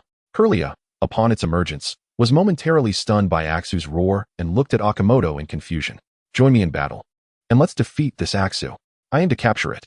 Akimoto signaled Kirlia with a clenched fist. Aksu! Aksu! Aksu! What is going on? Are we fighting or not? Aksu, growing impatient with Akimoto's indecision, continued to roar in frustration. Here we go. Kirlia, be cautious and avoid its close range. Unleash elemental impact from a distance. Kirlia focused intently on Aksu while beginning to gather elemental energy. Aksu, in the meantime, unleashed Dragon Dance, channeling a peculiar energy that made its visage appear fierce and terrifying. Chapter 38, Capture and Gain. Aksu's scary face move caused Kirlia's speed to slightly diminish, while Dragon Dance significantly enhanced Aksu's strength and speed. With a thunderous roar, Aksu charged at Kirlia with astonishing speed, leaping powerfully to execute a fierce Dragon Claw attack. Kirlia, momentarily hindered by the effects of Scary Face, nearly failed to react to Aksu's swift assault. Kirlia dodged quickly. Use Psychic to control Aksu's body. Akimoto commanded in the nick of time. Just as Aksu was about to strike, Kirlia narrowly evaded the attack and activated Psychic, attempting to slam Aksu down to the ground. However, due to the considerable level disparity, the Psychic move had minimal effect on Aksu, which landed with little damage. Now, while Aksu is still off balance, unleash Elemental Impact. Aksu propelled itself upward with a powerful push against the ground, but was met with a heavy blow from Kirlia's Elemental Impact. This move, primarily composed of Fairy-type elemental power, inflicted substantial damage upon Aksu, yet it managed to endure through sheer willpower. Subsequently, Aksu gathered strength in its claws and struck the ground with force, kicking up clouds of dust. Akimoto was taken aback by Aksu's battle experience, skillfully utilizing the terrain to gain an advantage. Kirlia, Be wary of a sneak attack emerging from the dust. Kirlia kept its gaze fixed on the cloud of dust when, suddenly, Aksu charged out with great speed. Caught off guard, Kirlia was knocked back, but quickly retaliated by concentrating its mental energy against Aksu, while simultaneously beginning to gather for a second elemental impact. Aksu roared fiercely, empowered by its successful strike, and charged once more towards Kirlia. This time, without the dust obscuring the view, Akimoto felt assured that Kirlia could avoid the attack, and thus issued another command. Release elemental impact while it's in the air. However, Akimoto had not anticipated that Aksu, having previously suffered from the elemental impact, would not be foolish enough to endure it again. As Kirlia prepared to launch its elemental sphere, Aksu unleashed a tremendous force in midair, revealing its reckless ability, while simultaneously releasing a torrent of dragon-type energy. In an instant, Aksu executed two powerful moves, Reckless and Dragon Pulse. Caught off guard, Kirlia was sent flying. Yet at the same moment, the elemental impact struck Aksu, resulting in both Pokémon crashing to the ground. Aksu succumbed to the overwhelming force of Kirlia's fairy-type elemental impact and ultimately fainted. Meanwhile, the majority of the damage Kirlia sustained stemmed from Aksu's physical assault. Acknowledging Aksu's formidable strength, Akimoto employed a specially crafted Pokeball to capture Aksu. Following a successful capture, Akimoto released Aksu once more. However, it remained in a state of unconsciousness. Kirlia and Chansey, please assist in its recovery. Throughout the time spent with Akimoto, both Kirlia and Chansey had made significant progress. They had learned a practical fairy-type move, Life Dew. Although the healing effects of Life Dew were not particularly pronounced, the injuries Aksu sustained from Kirlia's attack were merely superficial. After Akimoto tended to the wounds, Kirlia and Chansey successfully healed Aksu with their Life Dew. Aksu. As Aksu opened its eyes, it cast a complex glance at Akimoto. From the perspective of Pokémon, the act of humans capturing wild Pokémon is inherently selfish. Due to human intervention, wild Pokémon are compelled to abandon their previous lives to toil for the aspirations of their trainers. Akimoto placed Aksu's claw upon his hand, transmitting life energy to it while conveying his sincere intentions. Aksu, sensing the life energy, appeared astonished. In its ancestral memories, there had been vague descriptions of such power, believed to be derived from the legendary creator Arceus. At this moment, it was astonishing that a human possessed it. Perhaps he is someone recognized by the creator. Aksu silently contemplated. Withdrawing its claw, Aksu let out a low growl, signaling Akimoto to follow. As Akimoto has now become the trainer of the axe-toothed dragon, it signifies that he must bid farewell to the place he once called home, taking with him some cherished belongings. Following the axe-toothed dragon, Akimoto ventured into a secluded cave, its entrance concealed by dense shrubs, leaving only a narrow passage for the dragon to pass through. As he pushed aside the foliage, he was greeted by a dazzling sight, numerous gemstones, shimmering in a delicate shade of lavender pink. The axe-toothed dragon pointed excitedly at the scattered gems on the ground, urging Akimoto to collect them. Without hesitation, Akimoto gathered them all, knowing that even if they were to be used in the future, they would be for the benefit of the axe-toothed dragon, and thus, he felt justified in his actions. Soon, the axe-toothed dragon leaped onto a natural rocky pedestal, revealing a small hidden space behind it. From the depths of the cave, it emerged, cradling a wondrous blue Pokémon egg, gently navigating the rocky steps to present it to Akimoto. Axe-tooth, please take good care of this egg, it implored, before retreating deeper into the cave to retrieve a rounded stone resembling amber, adorned with an orange spiral pattern at its center. Axe-tooth, this evolution stone belongs to it. Please do not lose it. With a heart full of joy, Akimoto was nearly overwhelmed. He had just captured a blue aptitude axe-toothed dragon, one with the potential to become a champion, stumbled upon a trove of dragon gemstones, and acquired a Pokémon egg. Unlike the previous egg awarded by the system, which was unidentifiable, Akimoto recognized this egg as belonging to a round land shark. To top it off, the axe-toothed dragon had also produced the Mega Evolution Stone of the fierce Bite Land shark. However, a puzzling question arose in Akimoto's mind. How could the axe-toothed dragon possess an egg of a round land shark, while also retaining such a precious Mega Evolution Stone? Inquisitively, he posed this question to the axe-toothed dragon. Upon hearing Akimoto's words, the dragon's expression shifted to one of profound anger. Axe-tooth, axe, it exclaimed, furiously gesturing towards Akimoto and then towards the round land shark egg, its body language conveying a sense of urgency. Gifted with the ability to comprehend Pokémon speech, Akimoto understood the dragon's words, and as the axe-toothed dragon continued its impassioned explanation, Akimoto's demeanor grew increasingly solemn. Qualities and rarity: white, yellow, green, blue, purple, gold, rainbow. Trainer levels: ordinary trainer, elite trainer, master trainer, champion trainer. Pokémon levels: Pokémon from levels 1 to 18 are considered of ordinary strength, 18 to 36 as elite, 36 to 50 as master level, 60 to 70 as champion, and 90 to 100 as the pinnacle of champions.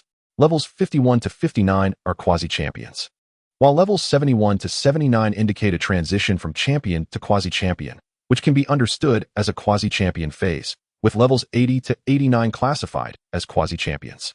This is the general outline. Should any chapter deviate from this setting, readers are encouraged to remind the author. Affinity: an affinity below 0 indicates enmity. 45 denotes a state of conflict. 0 to 75 signifies indifference. 75 to 150 represents friendliness. 150 to 225 indicates enthusiasm. 225 to 254 reflects loyalty. And 255 symbolizes unwavering devotion. Host information: name, Akimoto. Identity: resident of the Pokemon League, beginner breeder. Pokemon owned: Kyra Lillian, Ninetales, Happiny, Rideable Lamb, Axe-Toothed Dragon, EV4. Assets: 890,000. Subsequent records will only include monetary values in real estate. 500 square meters of land in the southern mountainous region of Kalos. System items: 1 Pokeball.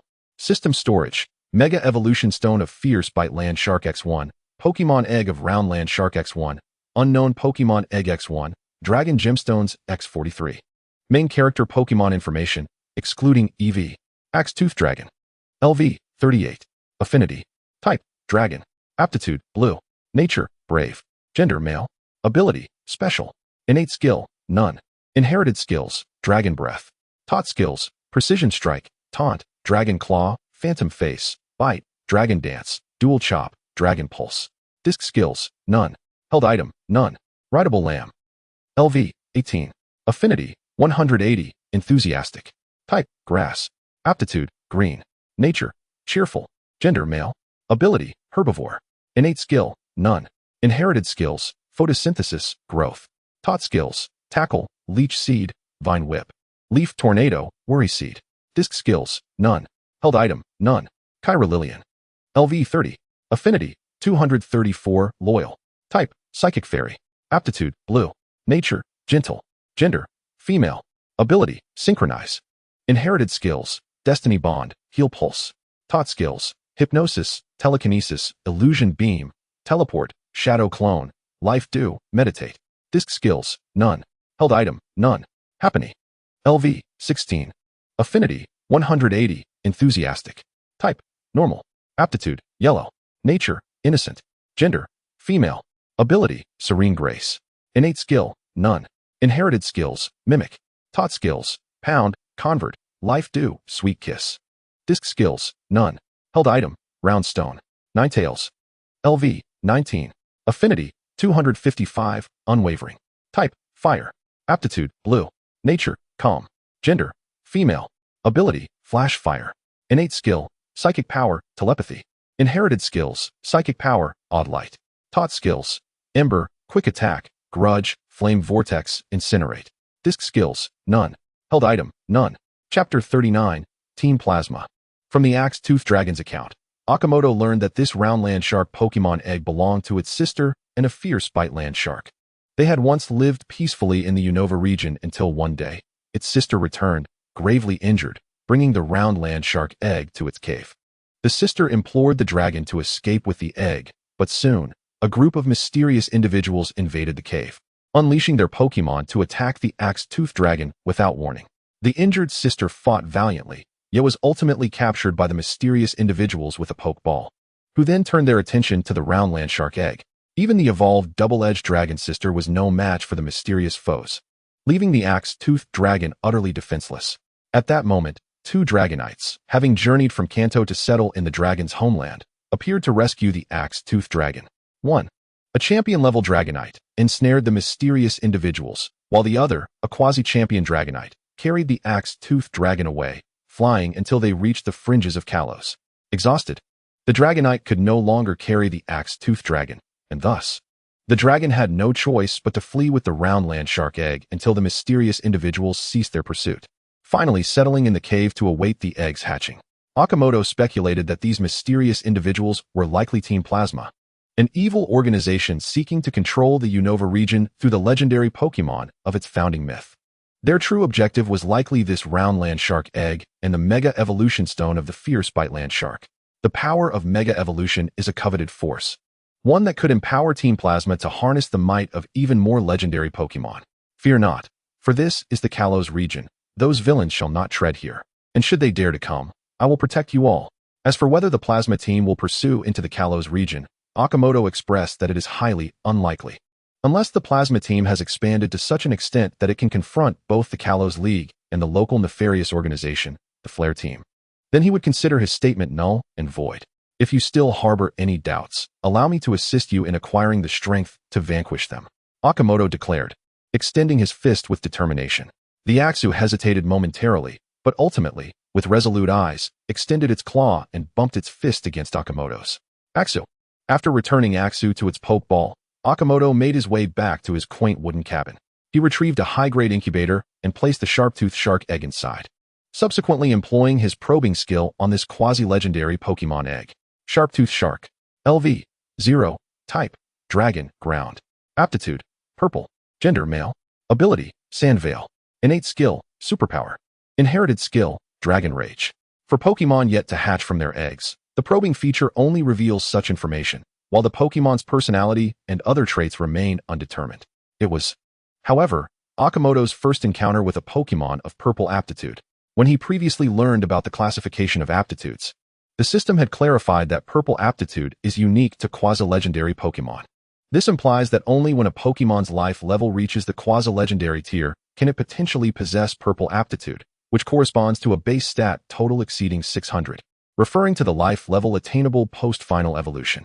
However, it does not mean that every quasi-legendary Pokemon possesses purple aptitude. A slight deficiency in one aspect may result in a blue aptitude instead. For quasi-legendary Pokemon, the minimum aptitude is blue. For Akimoto's sharp-toothed shark, even before its birth, it was destined to inherit the exceptional skill of Dragon Rage, ensuring rapid progression in its early levels. After the initial excitement, Akimoto then lamented. 2 Dragon-type Pokemon at once. What a substantial consumption of resources. It seems necessary to venture to the nearest city to procure some materials and craft a special meal for Dragon-type Pokemon, to say nothing of the other aspects. The energy contained in Pokemon food is several times greater than that of ordinary Pokemon, ensuring that both Aksu and Sharptooth Shark would not go hungry.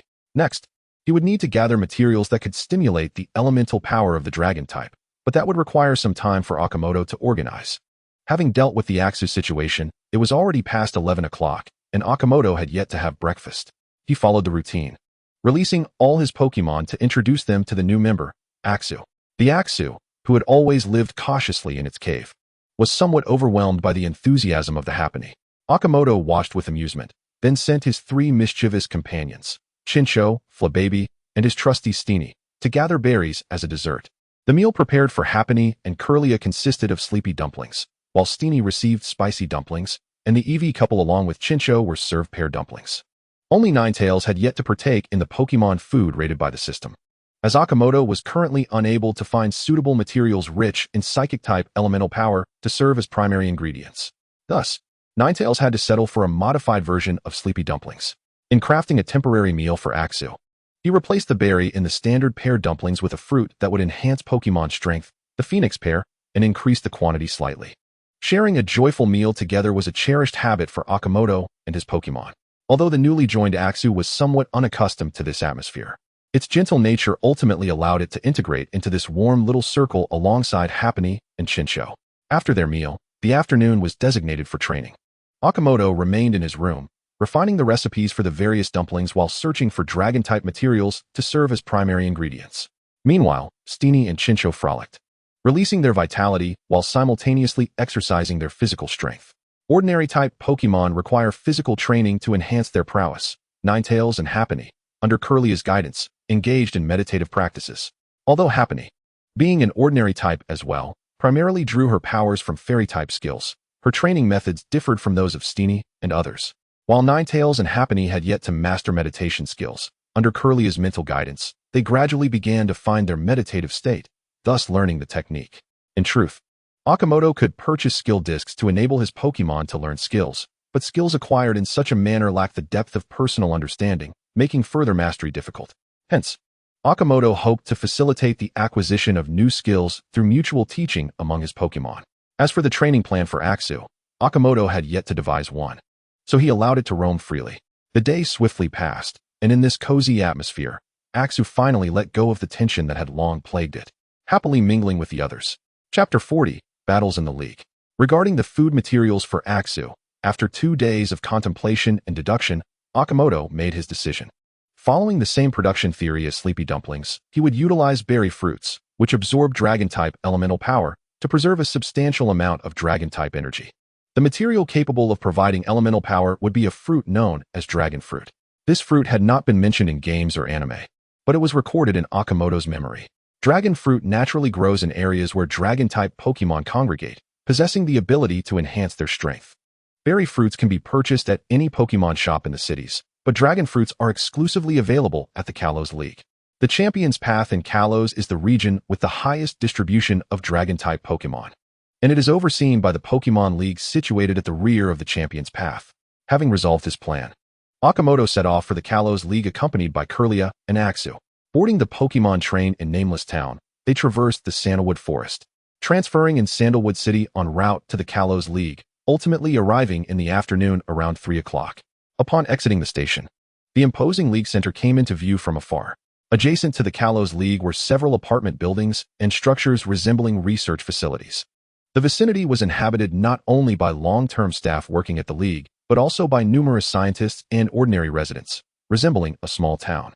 Akimoto marveled at the scene as he made his way to the League shop. When trainers aim to challenge the Elite Four and the local Kalos champion, they must traverse the Champion's Path to reach the Kalos League. However, if the intent is merely to visit and shop, one can directly take the train to the Kalos League. Convenient, swift, and eco-friendly.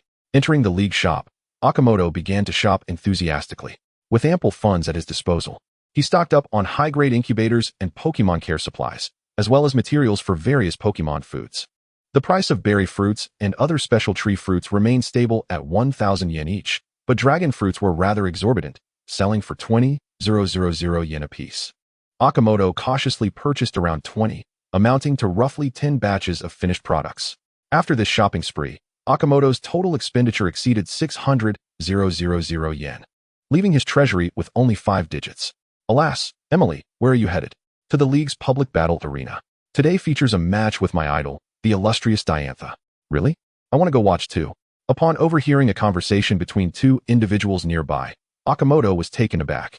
Dorasena, the dragon-type champion of the Kalos region, was said to hail from the enigmatic area, having chosen to become a dragon-type specialist to explore the legends of Dialga and Palkia.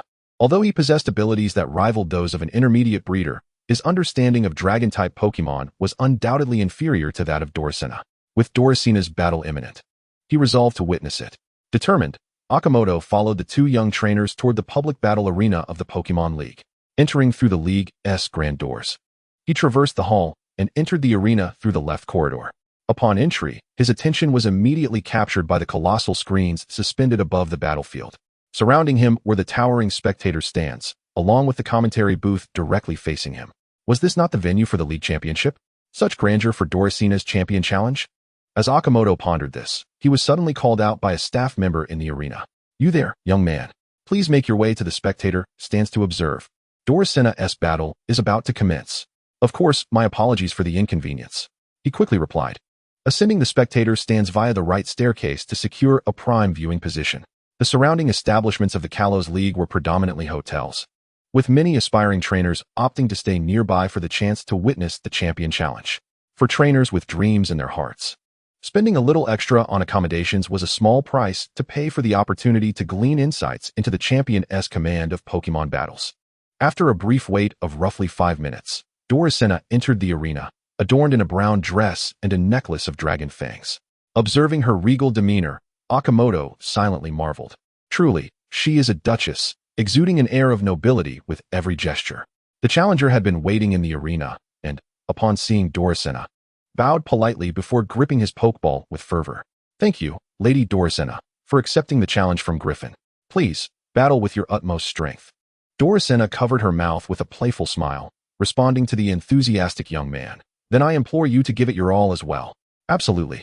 Griffin nodded earnestly, and as both were prepared, the referee declared the battle to commence.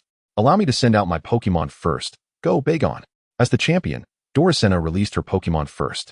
Upon Akimoto's scrutiny, he discerned that it was a Bagon, barely at the champion level, possessing blue aptitude. Griffin soon unleashed his own Pokémon. A level 55 blue aptitude Beartic. When did blue aptitude Pokémon become so commonplace? It was one thing for Bagon to possess blue aptitude, being Doricena's Pokémon. But for Griffin's Beartic to also be of blue aptitude as the first contender? Did it not diminish the prestige of his own Kirlia? With these thoughts swirling in his mind, Akimoto continued to observe the battlefield. Doricena gently placed her hand on her forehead and remarked playfully, "Ah, another Ice-type Pokémon. They certainly lack a sense of delicacy." Griffin replied sincerely, "After all, I am battling the champion Doricena. I must give it my all." "Hee, you seem quite earnest.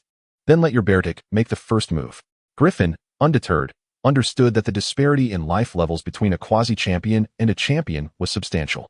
Even though Beartic had a type advantage over Bagon, he could not afford to be complacent. "Beartic, unleash Blizzard and transform this arena into your paradise." Hearing Griffin's command, Akimoto nearly fell from his seat, caught off guard by the over-the-top enthusiasm. However, regardless of the theatrics, the initial strategy was undeniably sound. In terms of individual stats, both Beartic and Bagon were physically formidable Pokémon. Except for Bagon's inferior stamina, they were evenly matched in all other aspects. Moreover, speed was a shared weakness for both Pokémon. Griffin's choice to have Beartic use Blizzard was astute, as it would saturate the battlefield with Ice-type elements, hampering Bagon's performance. Bagon, overwhelmed by the pervasive icy elements in the air, let out a fierce roar, glaring menacingly at Beartic. Beartic, not to be outdone, clenched its fists and roared back, exuding tremendous power. Chapter 41, Counterattack. Bagon was among the least pure-blooded of the dragon lineage. Incapable of awakening its innate dragon moves through leveling up. Struck by the blizzard, it struggled to endure. Beartic, use Ice Pillar Crash. Sensing Bagon was at a disadvantage, Griffin promptly commanded Beartic to unleash Ice Pillar Crash to drain Bagon's stamina. He was acutely aware of Doricena's prowess. Even a Pokémon like Bagon, under her tutelage, was not to be underestimated. The projectile speed of Absolute Zero was simply too sluggish, even though Bagon was not particularly fast and had its speed further diminished by Blizzard. It still had enough stamina to evade the attack, prompting Griffin to refrain from using that ultimate move. With Beartic's special attack not being particularly strong, it had only one opportunity to execute Absolute Zero, necessitating the perfect moment to secure a decisive blow. Doricena then issued a command to Bagon. "Bagon, shatter those ice pillars." Bagon received the directive to resist, yet Doricena seemed to have no intention of countering. Roar. Beartic continually summoned robust ice pillars, hurling them rapidly toward Bagon. Bagon's claws shimmered with a silver light, rising high to shatter the incoming ice pillars. Beartic, keep using Ice Pillar Crash. Observing that Doricena had not ordered a counterattack, Griffin resolved to persist in depleting Bagon's stamina until an opportunity for a decisive strike arose.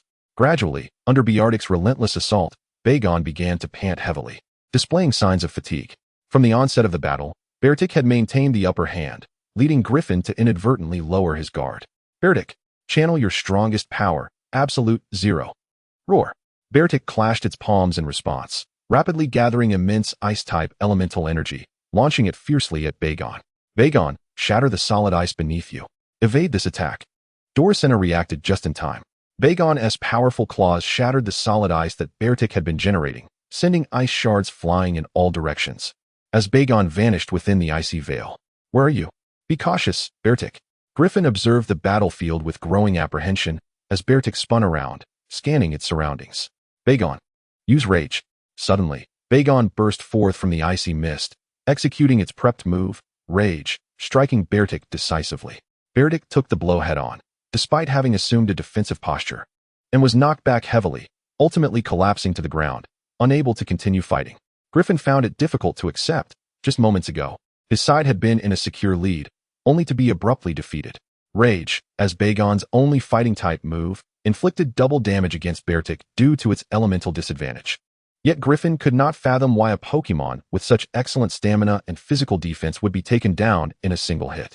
While Griffin remained bewildered, Akimoto, having observed the entire battle, understood the unfolding events all too clearly. From the outset, the technique employed by the Crimson Dragon to counter the falling ice pillar was not the cleave, as mentioned by Doricina. Nevertheless, Doricina did not explicitly instruct the Crimson Dragon to use the cleave. Rather, she simply directed it to cleave the ice pillar. The Crimson Dragon consistently utilized Metal Claw to execute this task. Having unleashed Metal Claw over 20 times, the Crimson Dragon's offensive capabilities had escalated to an astonishing level. Bolstered by this immense surge of power, the Crimson Dragon successfully retaliated against the Glacial Bear with brute force. Following this, Doricina smiled as she elucidated the situation to Griffin, garnering admiration from countless fans in the audience. The challenger was not permitted to substitute Pokémon actively, and at this juncture, the Crimson Dragon's offensive prowess had reached an insurmountable height. Consequently, Griffin opted for his second Pokémon, the Doublade, which possessed aerial combat capabilities. Although the Crimson Dragon boasted wings, it could not take flight. Upon its entry, hail began to fall on the battlefield, causing the Crimson Dragon to experience discomfort. Feeling distressed, the Crimson Dragon turned to Doricina for comfort, who reassured it that a delightful treat awaited after the battle. Only then did the Crimson Dragon turn back. Roar! The sooner we finish, the sooner we eat.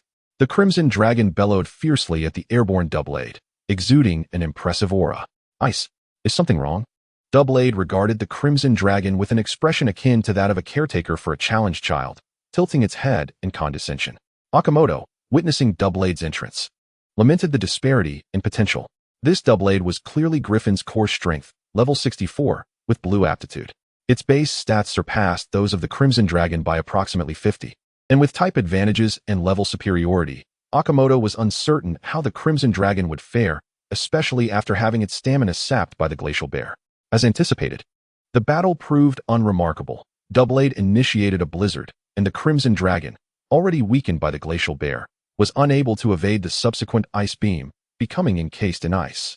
The maintenance staff in the arena, accustomed to such occurrences, dispatched a long-tail Vulpix to liberate the Crimson Dragon from its frozen state, simultaneously announcing its defeat.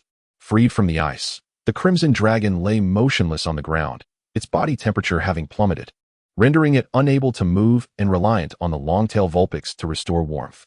Griffin, witnessing this scene, expressed surprise, regretting allowing the Glacial Bear to employ physical ice pillar strikes. After over 20 attacks, even a light snow would have incapacitated the Crimson Dragon. Akimoto regarded Griffin with disdain, questioning how he could be so uninformed about Doricina's Pokémon characteristics prior to the challenge. Aside from its coarse skin and 3 distinct traits, the Crimson Dragon possessed an innate body characteristic that acted as a debuff. When the Crimson Dragon's body temperature fell to a critical threshold, it became immobile, compelled to lie in wait. Its wings were not intended for flight, but rather for basking in sunlight to absorb heat. However, envisaging the Crimson Dragon attempting to fly with those wings, only to plummet from a height due to a sudden drop in temperature, struck Akimoto as rather amusing. He couldn't help but chuckle. Your Doublade is exceptionally well-bred. Thus, the Pokémon I shall deploy next is it. Doricina remarked with a smile, recalling the now-warmed Crimson Dragon. Simultaneously, a level 70 Toxapex emerged onto the battlefield. Chapter 42, A Regretful Exit. The level 70 Toxapex faced off against the level 64 Doublade, both possessing blue aptitude, with the poison and dragon types contending against ice. At the level of champions, it was challenging for Toxapex to triumph over a slightly lower-level Doublade due to type disadvantage. But if the trainer were an experienced champion-level trainer, the outcome remained uncertain. Furthermore, Toxapex's toxicity was formidable. Should Doublade allow Toxapex to close the distance, victory would be far from guaranteed. Upon its arrival, Toxapex adopted a focused demeanor for the battle. Seizing the initiative, Griffin commanded Doublade to unleash a blizzard to diminish Toxapex's stamina. The repetitive nature of his commands caused Akimoto to ponder whether he believed Doricina to be a fool. Toxapex retaliated with Water Cannon, while simultaneously executing Water Tail. With narrowed eyes, Toxapex unleashed a torrent of water, its tail swirling powerfully before it, creating a temporarily suspended vortex of water. The hail-laden blizzard was thoroughly countered by the water vortex. Observing this, Griffin promptly commanded, Doublade, seize the opportunity. Use Ice Beam to attack that vortex and freeze it along with Toxapex. Ice. Doublade swiftly gathered elemental ice energy before launching it toward the water vortex created by Toxapex. Toxapex, anticipating this, dodged the attack without waiting for Doricina's instruction. The incoming ice beam struck the water vortex, resulting in a massive ice whirlpool forming in the air. Impressive, but this is hardly a dazzling competition, Akimoto mused, thoroughly entertained from the audience. Meanwhile, Toxapex deftly evaded the ice beam, and under Doricina's direction, unleashed a massive water cannon aimed at Doublade. Get out of the way. Griffin reacted swiftly, instructing Doublade to evade. The colossal water cannon hurtling toward Doublade could not be countered with ice. Otherwise, the resultant ice pillar would inflict even greater harm upon Doublade. Griffin was not foolish enough to make such a blunder. Yet, knowing that Doublade, airborne, would struggle to evade, Doricina remained resolute in her insistence to utilize the fixed trajectory water cannon. Toxapex, now's your chance. Use Dissolving Toxic Bomb. What on earth? Dissolving Toxic Bomb? Just as Akimoto's mind was momentarily bewildered, Toxapex, having stealthily infiltrated the water cannon, surged forth from the water, expelling a clump of dark sludge into the air, which splattered against Doublade, while simultaneously striking it with a water tail. The ice, comprising potent toxins, a dissolving agent, and a mud bomb.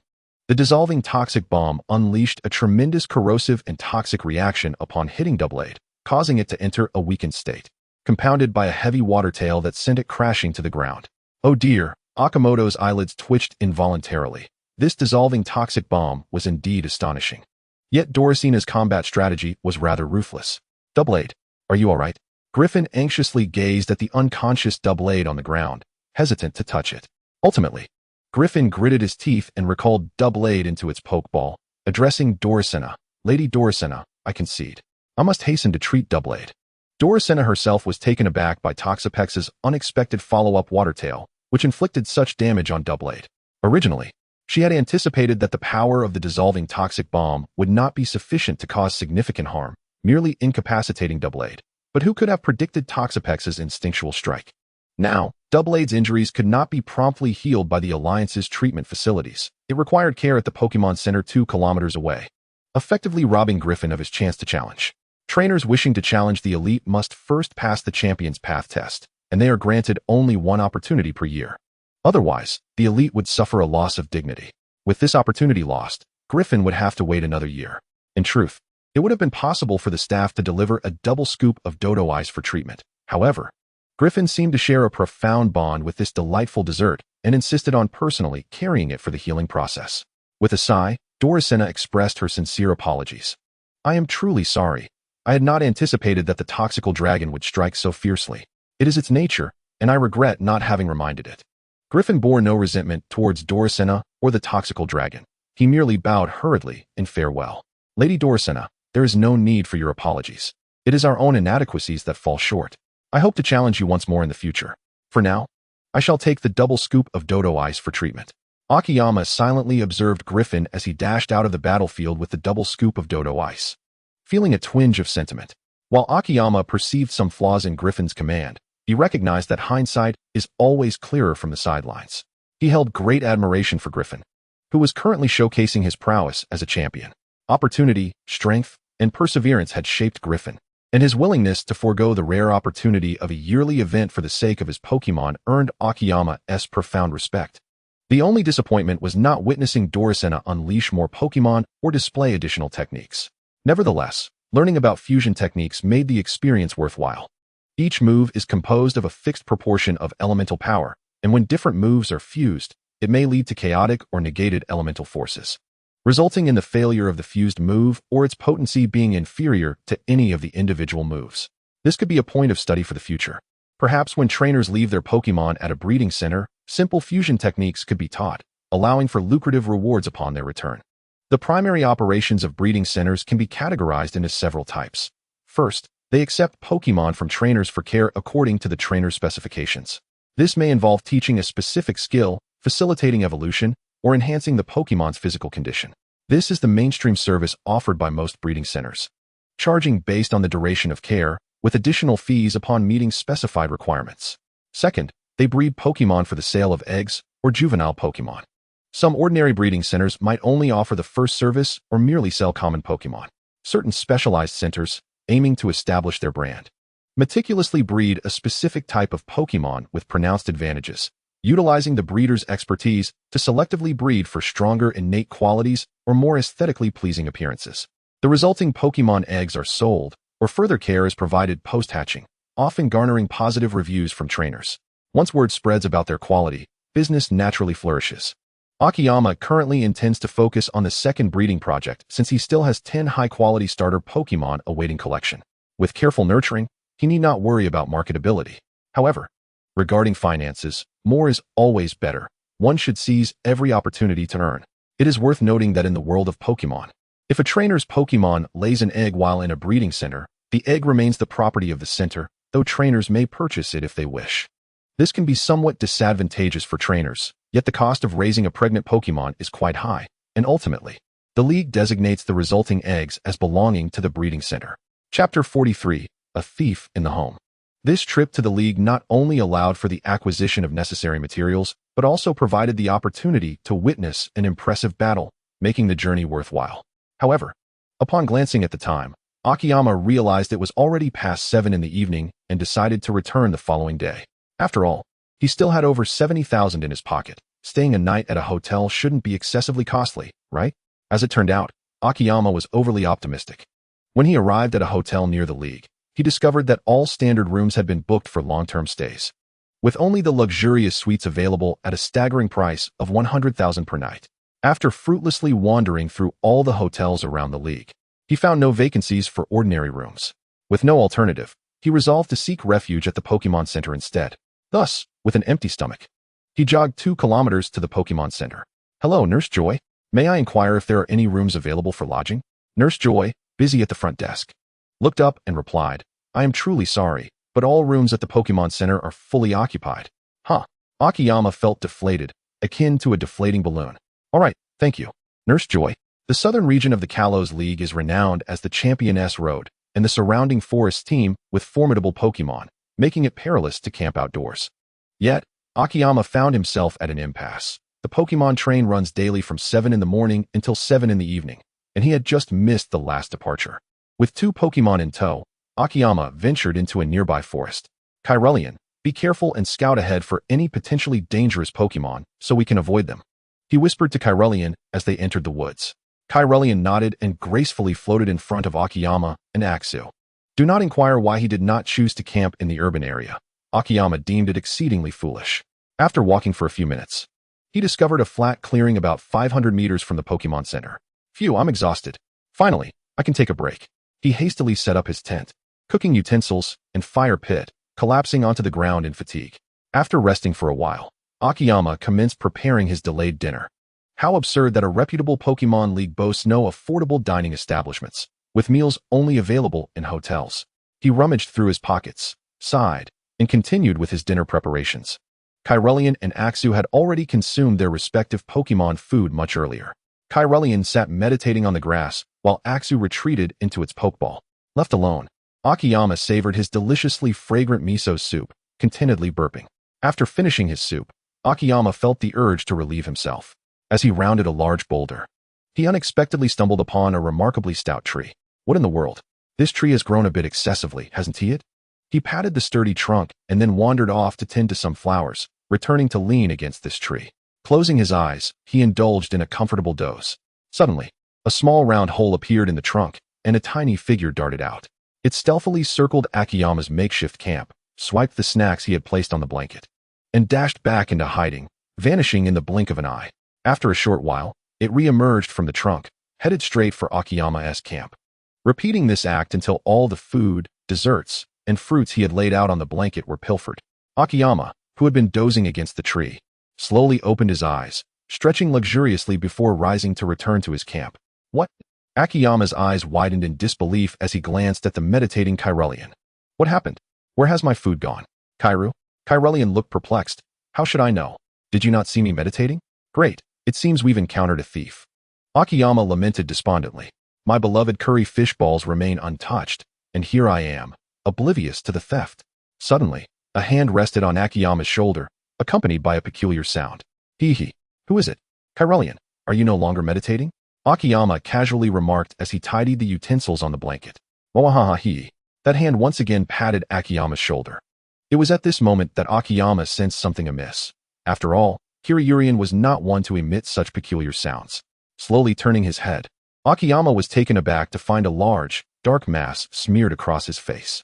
He instinctively reached out to grab it. "Oh ho ho," he exclaimed, only to be sent flying. "What on earth is that?" Rising from the ground, Akiyama finally discerned what that dark blob was in the night. It was none other than a plump Genki. Just as he had mentioned the arrival of a ghost, one had indeed materialized. In that moment, Akiyama thought of the Heart Sutra. Observing the myriad expressions on Akiyama's face, Genki erupted into exaggerated laughter, clutching its belly. Ha ha ha ha ha ha ha ha. Encountering a Genki in the wild posed no lethal danger, as long as one did not provoke it. Merely a fright was all that was to be expected. Thus, seeing Genki in such high spirits, Akiyama felt a sense of ease and inquired, "Genki, what do you seek from me?" Upon hearing Akiyama's question, Genki began to dance with fervor. Its rotund body and exaggerated expressions reminding Akiyama of the comedic trio of Genki from the 23rd episode of the Unmarked series. "Ha ha ha ha. Hee hee hee hee hee. We still crave those delectable treats you had earlier. Do you have any left?" "You all." Akiyama was momentarily puzzled, realizing that the food he had was indeed pilfered by it. "Ha ha ha ha. There are many more Pokémon. Hurry up and give me the goods." Genki gestured wildly. Unaware that Akiyama could comprehend its words, it resorted to animated gestures to convey its meaning. Akiyama's curiosity was piqued.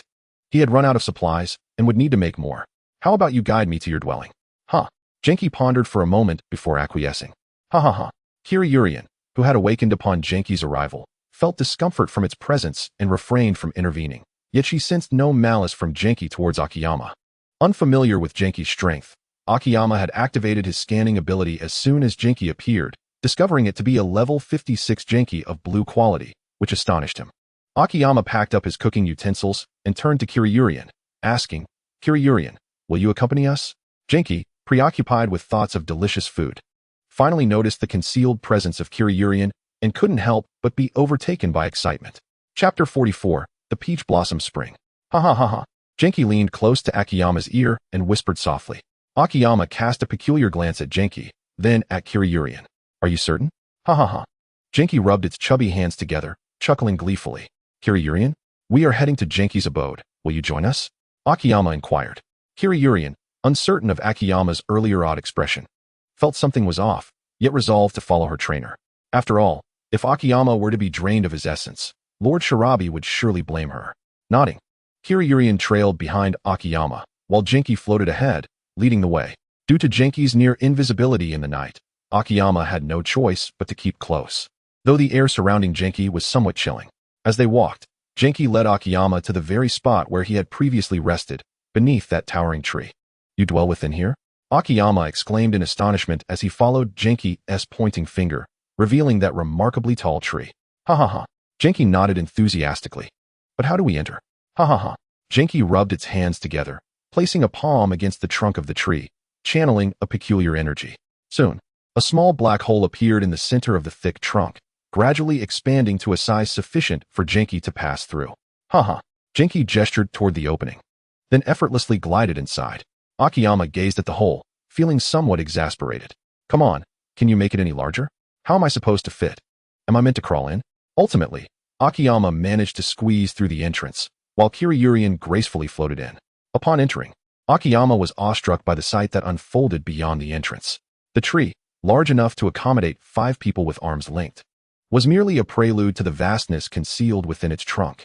Standing at the entrance, it felt as if the space stretched into infinity. As Genki formed the entrance, Akiyama had speculated that the interior might be a realm created by Genki's secretive powers. He was aware of Genki's possession of the ability Secret Power, although he was uncertain as to why it possessed such a skill. However, Akiyama now began to doubt his initial assumptions. Not only doubt, but outright reject them. The expanse he could currently perceive was far beyond what a level 56 Genki could possibly conjure. This space was at least the size of a mid-sized city. Such power was approaching that of a creator god. What was with the small sun hanging in the sky? Pokebok, just as Akiyama pondered. A Pokebee clad in an eggshell stumbled clumsily before Genki, blinking its eyes at Akiyama while munching on curry fish balls. Akiyama halted his contemplations, immediately noticing the curry fish balls in Pokebee's hands. "Genki, did you just take all of these?" "Haha." Genki looked momentarily taken aback, then shook its head. Ha ha ha ha ha hee hee hee. No, no, they were brought by Pokebi. Otherwise, I wouldn't have known. Akiyama shot a death glare at Pokebi. What's the deal, little buddy? Is that shell filled with cowardice? Pokebi met Akiyama's gaze, panicked, and scurried behind Genki. Akiyama glanced at Pokebi's attributes, astonished to find it was also of blue quality and had learned secret power at level 14. Are all the Pokemon near the Alliance this exceptional? Once our Kyurem becomes powerful, we must return here to catch a whole nest of them. Haha. Genki, oblivious to the exchange of glances between Akiyama and Pokebi, assumed that Pokebi was merely shy. Ha ha ha. Don't be afraid. Don't be afraid. He is here to prepare meals for us. Genki affectionately patted Pokebi on the head, then reminisced about the flavors of food, becoming utterly enchanted. Pokebi cautiously peeked out, sizing up Akiyama. Subsequently, it approached Akiyama, tugging at his pant leg, blinking its eyes, and offering the curry fishball in its hand. Akiyama initially thought it was returning the curry fishball to him. Just as he bent down, Pokebi swiftly retreated, hiding the curry fishball back in its embrace. What on earth? Pokebi, with the curry fishball in its right hand, pointed to it with its left, then took a bite, displaying a look of enjoyment. Paku, Pokebi? Akiyama finally understood. Earlier, when Pokebi offered him the curry fishball, it was merely to show him. Its intention was for Akiyama to prepare more curry fishballs for it to consume. At that moment, Genki lifted Pokebi, placing it atop its head, supporting Pokebi with both hands, cheerfully leading it further inside while rhythmically singing a tune. It went something like, ha ha, ha ha hee hee hee, ha ha ha ha, hee hee hee, Paku, Paku, Pokebi. At this point, Akiyama was convinced that Genki shared the same whimsical traits as the Ghostly Tower trio. Both were imbued with a playful nature. Yet, two questions lingered in Akiyama's mind. Ghost-type Pokemon and Psychic-type Pokemon were typically indifferent towards one another, yet Genki seemed to harbor a certain fondness for his Kyurem. From its demeanor, it appeared as if Genki had fallen head over heels for Kyurem at first sight. Both are amorphous groups, with the theoretical potential for reproduction. However, Akimoto pondered and felt that Gung-Gui's endeavors might ultimately prove fruitless. He maintained a non-interfering stance regarding the unions among Pokemon, confident that the quality of the Pokemon in his breeding facility would be meticulously controlled. As long as the quality remained unblemished, he was content to let them be. He would not allow high-quality Pokemon to serve merely as breeding stock. After all, love should be free and unfettered. The second matter concerned the peculiarities of this spatial realm. Spanning the size of an entire city, this space boasted a miniature sun, flowing streams, small hills, and lush meadows, resembling an independent ecological haven. During his time following Gung-Gui, Akimoto managed to gather the 3 starter Pokemon from the Kalos region, along with many rare Pokemon that were seldom seen in the outside world. In summary, this realm contained Pokemon of various types, with qualities ranging from yellow to blue, predominantly featuring those of green quality. Fairy-type Pokemon constituted half of the Pokemon Akimoto had discovered thus far, including 2 Flareons. Most intriguing was the sight of several Ghastly and Haunter, frolicking with the Jigglypuff, making various whimsical and comical faces that elicited laughter from the Jigglypuff. Even the typically contentious Poison-type and Fairy-type Pokemon were able to play together, and the notoriously temperamental Gyarados allowed a Psyduck to ride on its head in playful abandon. This place was imbued with an atmosphere of tranquility, harmony, and warmth. Within this sanctuary, Akimoto felt his spirits lifting considerably. It resembled a veritable paradise within the Pokemon world. Chapter 45. Preparations. Suddenly, Gung-Gui halted. Following its gaze, Akimoto was astonished to behold a massive Axew. Beside the Axew was a female Tyranitar, clearly a couple. Moreover, they were both elite Pokemon.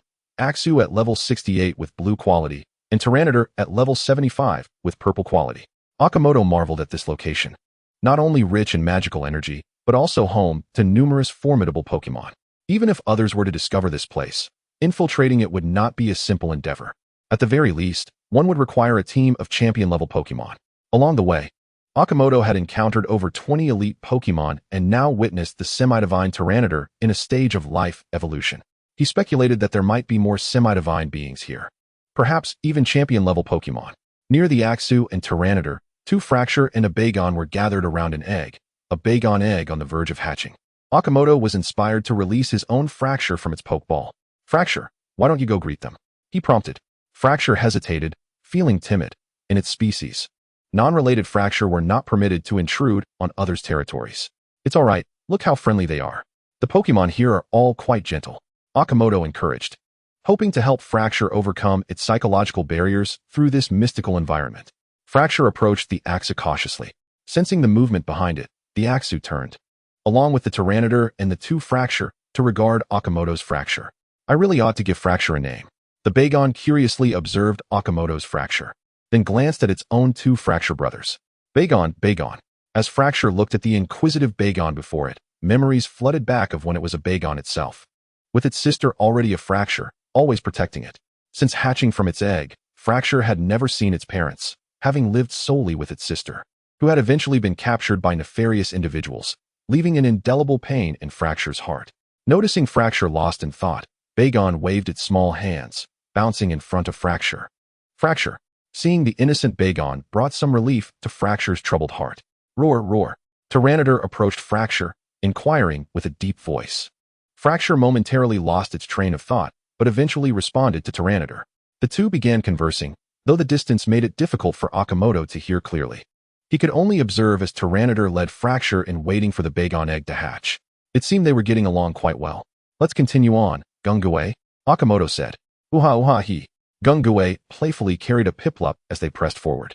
After about 10 minutes, traversing through numerous areas where Pokemon congregated, Gungue halted in a quaint little garden. Uha! Gungue called out to the garden. Moments later, two Ghastly emerged, accompanied by a gaggle of chattering Piplup. Piplup, Piplup. Burly, Burilili. Akimoto was astonished to see 5 Piplup with blue quality, alongside 3 Jigglypuff of green quality and 1 Jigglypuff of blue quality. Suddenly, a Porygon-Z flew out, leaving Akimoto in awe. It was a level 93 Pokemon. This marked Akimoto's first encounter with a champion-level Pokemon, particularly one as rare as Porygon-Z. Yet, what truly astonished Akimoto was its quality, an impressive purple. Normally, a Porygon-Z could not possess such a quality.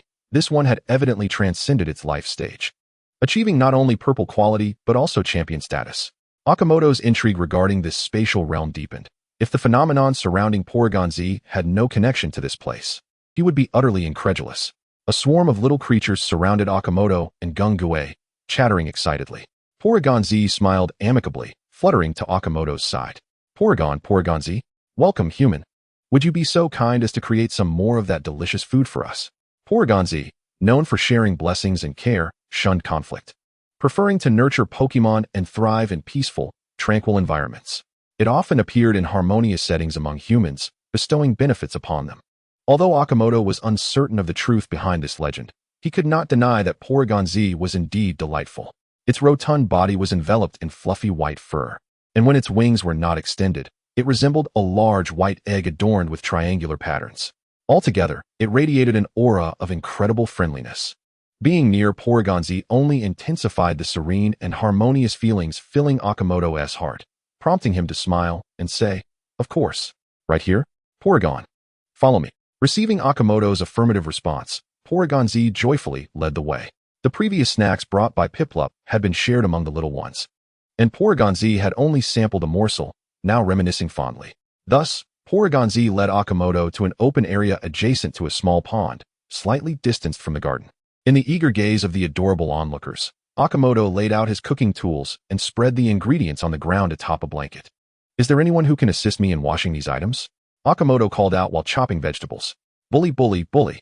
The 4 Jigglypuffs chimed in unison, all eager to partake in the culinary endeavor.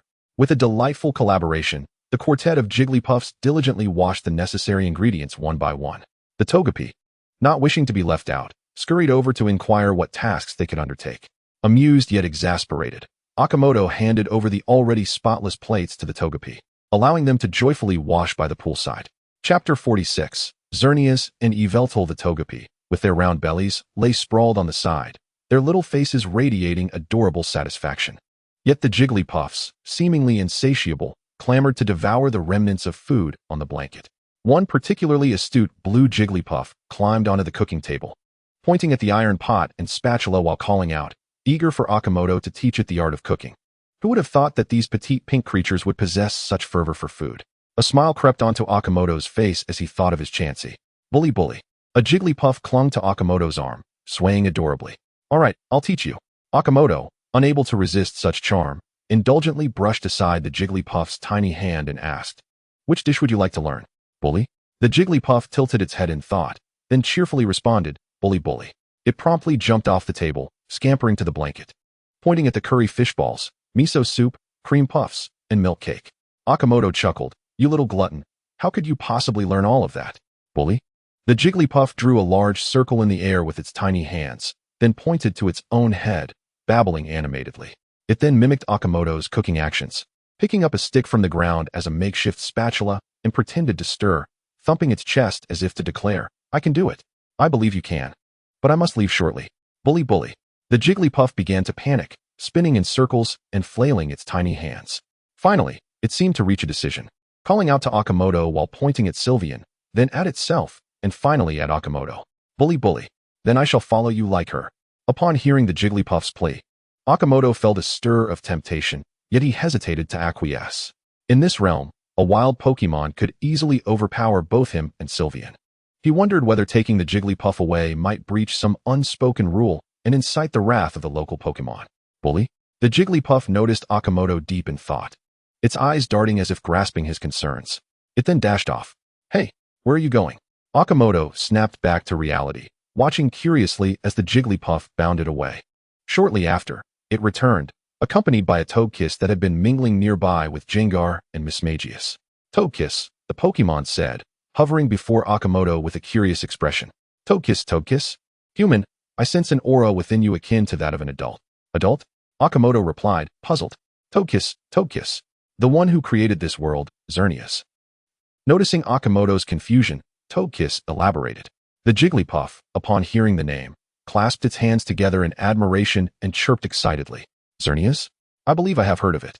The name rang a bell for Akimoto, but he couldn't quite recall the details. Togekiss, come with me, Togekiss said, slowly rising into the air. And bring Sylvian along. She carries a similar essence. Oh. Akimoto called for Sylvian, following Togekiss. The being capable of creating this space must be legendary or mythical, yet the identity of Xerneas eluded him. As Akimoto rummaged through his memories of Xerneas, he trailed behind Togekiss. They arrived at an ancient altar, where a pink rune illuminated on Togekiss's forehead, resonating with the altar's stone tablet. Soon, the runes at the altar's center began to glow, forming a pink circular gateway. What is this? This door resembles the one that brought me here. Pondering this, Akimoto was beckoned by Togekiss to approach the portal. Togekiss, Togekiss. Human, unleash your power, otherwise, you cannot enter. Oh, all right. Akimoto stepped up to the gateway, channeling his life force from within and concentrating it in his hands. Togekiss. That's it, step through. Togekiss instructed, leading the Jigglypuff and Sylvian into the portal. Curiously, why did Sylvian not need to channel life force? Murmuring to himself, Akimoto followed suit into the portal. They traversed a long stone corridor, guided by Togekiss into a room adorned with murals. The circular walls enclosed a small altar at the center, flanked by 8 long murals stretching from the left to the right of the entrance. Akimoto began examining the first mural. It depicted numerous Pokémon of various species coexisting harmoniously, their expressions etched with joy and serenity. The second mural showcased the same Pokémon from the first, now seated orderly on the grass, with a towering stone pillar at the center.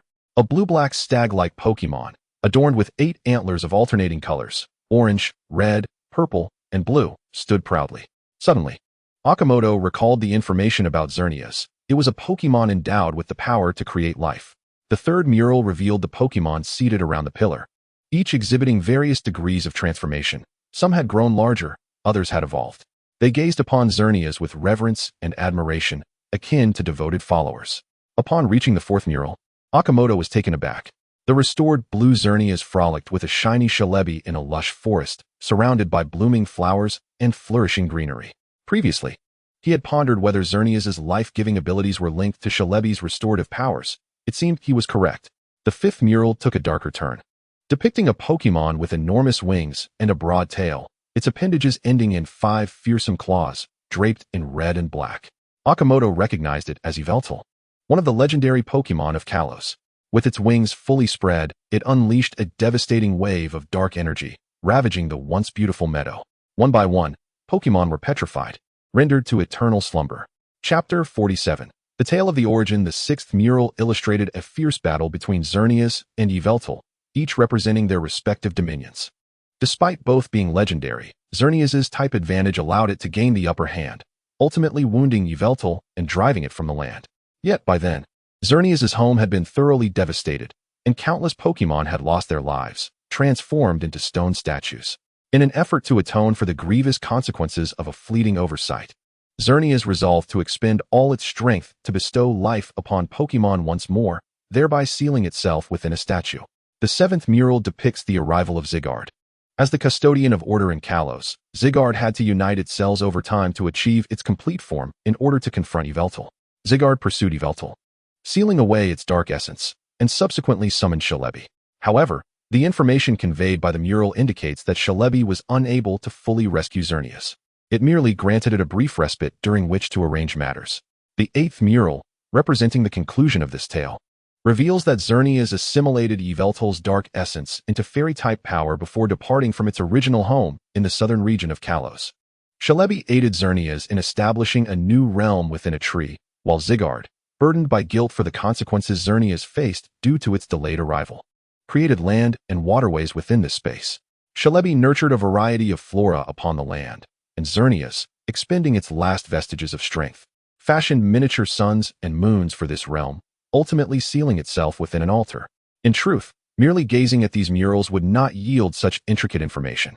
Throughout, a gentle force influenced Akimoto's mind, vividly crafting detailed images in his consciousness. Thus, Akimoto finally unraveled the origins of this place, including the ever-present gentle energy that subtly affected both humans and Pokémon, which must surely be the essence of Xerneas transformed into a fairy aura. However, who created these murals? Akimoto posed this question to Porygon. Porygon.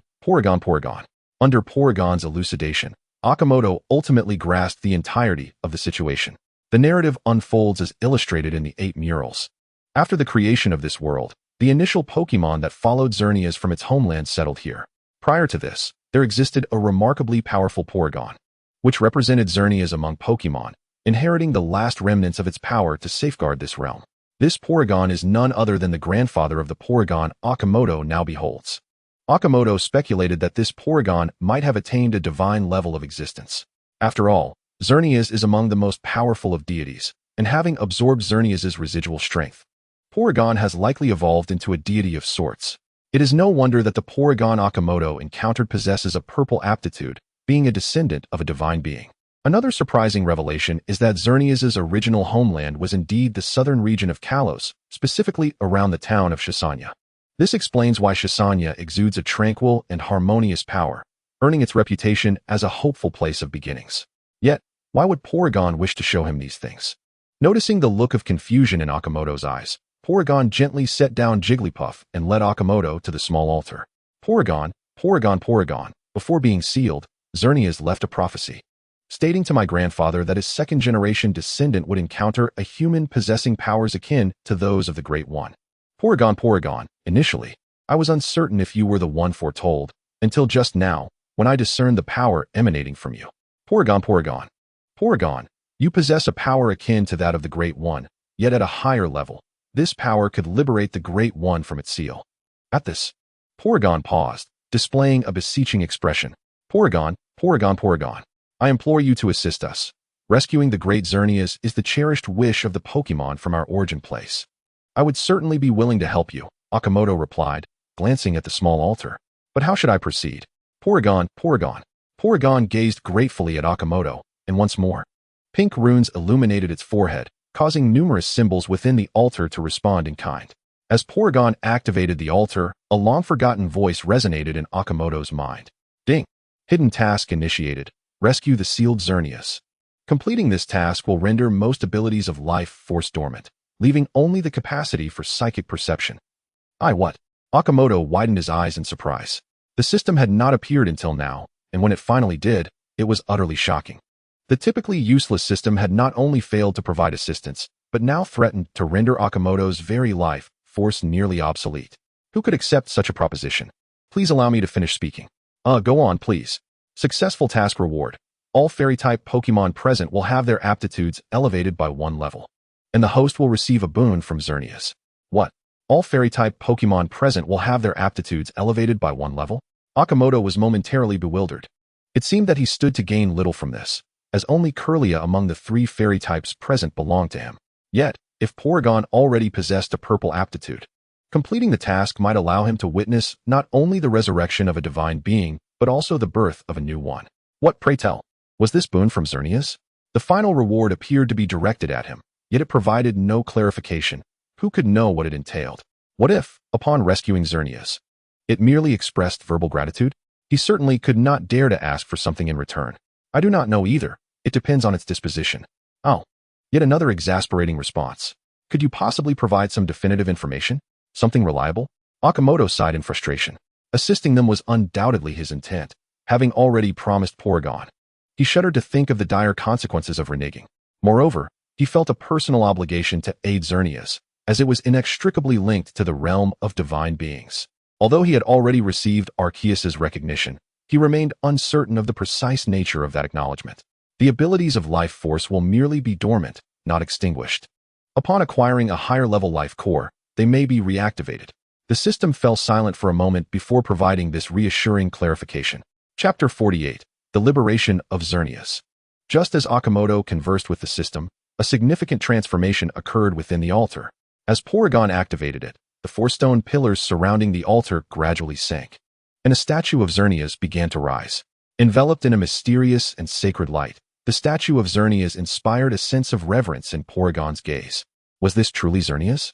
Observing it from such proximity, though merely a statue, left Akimoto profoundly awestruck. The 3-meter-tall statue stood solemn and majestic. The powerful aura radiating from the statue instilled an irresistible notion within the Pokémon present, devoid of any fear. In fact, as the statue ascended from the depths, a rich and pure energy, more concentrated than the elemental fairy energy in the air, filled the entire altar. Akimoto astutely discerned that the source of this energy was the inverted V-shaped emblem upon Xerneas' chest, which, originally yellow and white, now shimmered in a translucent bright pink, subtly revealing the blackness enveloped within. It is presumed that the core essence of Xerneas lies within the inverted V-shaped emblem adorning its chest, while the faintly discernible blackness represents the malevolent core essence of Yveltal, sealed away by Xerneas itself. What should I do? Akimoto inquired, glancing towards Pokekiss. At this moment, Pokekiss was brimming with excitement, for the hope of fulfilling the Poke family's 3-generation mission was within reach. Pokekiss, Pokekiss, simply channel your power into the core essence of Lord Xerneas. Lord Xerneas' consciousness will guide your energy to expel the malevolent forces and restore itself. Understood. Akimoto nodded, calming his mind and concentrating all his life energy into the palm of his right hand, then directing it towards Xerneas' core essence. Like this, right? He felt the life energy rush out upon contact with the core essence, causing him a twinge of heartache. Pokekiss, Pokekiss. Pokekiss watched eagerly as Akimoto continued to channel his life energy. As the life energy flowed in, Xerneas' innate consciousness guided it, replacing the fairy-type energy within the core essence, enveloping the malevolent energy layer by layer. Subsequently, the malevolent energy unraveled like threads, forming an energy conduit that gradually coalesced outside Xerneas' form, ultimately becoming a crystal the size of a thumb. At that moment, all the life energy Akimoto had accumulated was fully imparted to Xerneas, leaving him utterly drained. Collapsing onto the ground, Xerneas assimilated the remaining life energy, transforming it into its own fairy-type elemental energy, thus completing the core essence. Under the watchful gaze of Akimoto and Pokekiss, the stone exterior of Xerneas' core essence began to shed, cascading away like an avalanche as the entire stone shell shattered. Once unsealed and liberated, Xerneas bore no expression of excitement. It merely gazed calmly at Akimoto and Pokekiss, as well as the inquisitive Chinchou and Jigglypuff nearby. Akimoto found himself at a loss for words, while Pokekiss, overwhelmed with joy at the sight of the legendary Xerneas, could not utter a single word. The altar space fell into a profound silence, where one could hear a pin drop. Ultimately, it was Xerneas who broke the stillness.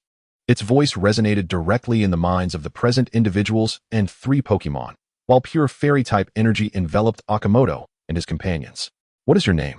Akimoto glanced at Pokekiss, then back at Xerneas. Are you referring to me? Xerneas nodded slightly. I am Akimoto. Akimoto, Xerneas mused, pausing for a moment. Are you aware of the consequences of your actions just now? Huh. What consequences? Akimoto exclaimed, startled, given Xerneas' grave tone. He feared it might lead to the world's ruin. You will lose the power you possess, and I do not know how you might regain it. Upon finishing, Xerneas wore an expression of guilt. such as the pure-hearted and benevolent fairy-type deity, Xerneas, always considering the well-being of others. Ah, I thought it was a significant matter. If I lose it, then so be it, Akimoto scoffed, seemingly unfazed. After all, it's only temporary. Who knows, one day I might reactivate it with the life core. And it could be even more impressive, he mused inwardly. However, Xerneas remained unaware of this, feeling even more remorseful. Do you know where your power originates? From Arceus. Of course, I'm not ignorant of that, he replied with a chuckle. Yet, feigning ignorance, Akimoto maintained a guise of inquiry. I do not know. Your power is derived from Arceus, the deity of creation in this world, Xerneas stated quietly. What you possess is the life essence of Arceus. Though I cannot fathom why it has become so diminished, there is indeed a story behind it. The life essence was originally entrusted to the leader of the Celebi tribe by Arceus, but due to a battle between Dialga and Palkia, a multitude of asteroids fell, resulting in great loss among Pokémon.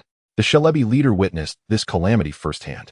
To aid the injured Pokémon and restore the ravaged world, the Celebi leader utilized the life essence. My friend Celebi and I both wield life energy, yet it is not the life essence itself. The life essence belongs solely to the leader of the Celebi tribe. Unlike the destruction wrought by Yveltal, the conflict between Dialga and Palkia indirectly led to the devastation of nearly half a region. In response, the Celebi leader expended the life essence, thereby concluding their own life, rather than being sealed as I was. Once the life essence was depleted by the Celebi leader, it returned to Arceus, who then learned of the leader's demise. Arceus and Palkia joined forces to drive Dialga away. But the life essence that returned to Arceus was far too weak, and the life of the Celebi leader could not be salvaged. Xerneas paused, its gaze fixated on Akimoto. Under such scrutiny, Akimoto felt overwhelmed and finally spoke. So your unhesitating intervention to save the origin place was influenced by the Celebi leader? Xerneas blinked in surprise, then nodded. Indeed, both Celebi and I share a steadfast belief in safeguarding the peace and beauty of this world. What a noble and arduous conviction, Akimoto remarked with admiration. Chapter 49, The Gift of Xerneas. It seems you truly harbor no regrets about losing your life energy, Xerneas observed. Akimoto scratched his nose. There is a tinge of regret. But I feel its purpose has already manifested, don't you think? You are indeed an intriguing individual, Xerneas chuckled. If that is the case, shall I take my leave? Huh, depart? Akimoto stared blankly at Xerneas. Great one, shouldn't you bestow something before you leave? Well then, I shall gift you this malevolent core essence, Xerneas replied, presenting the crystallized malevolent core of Yveltal.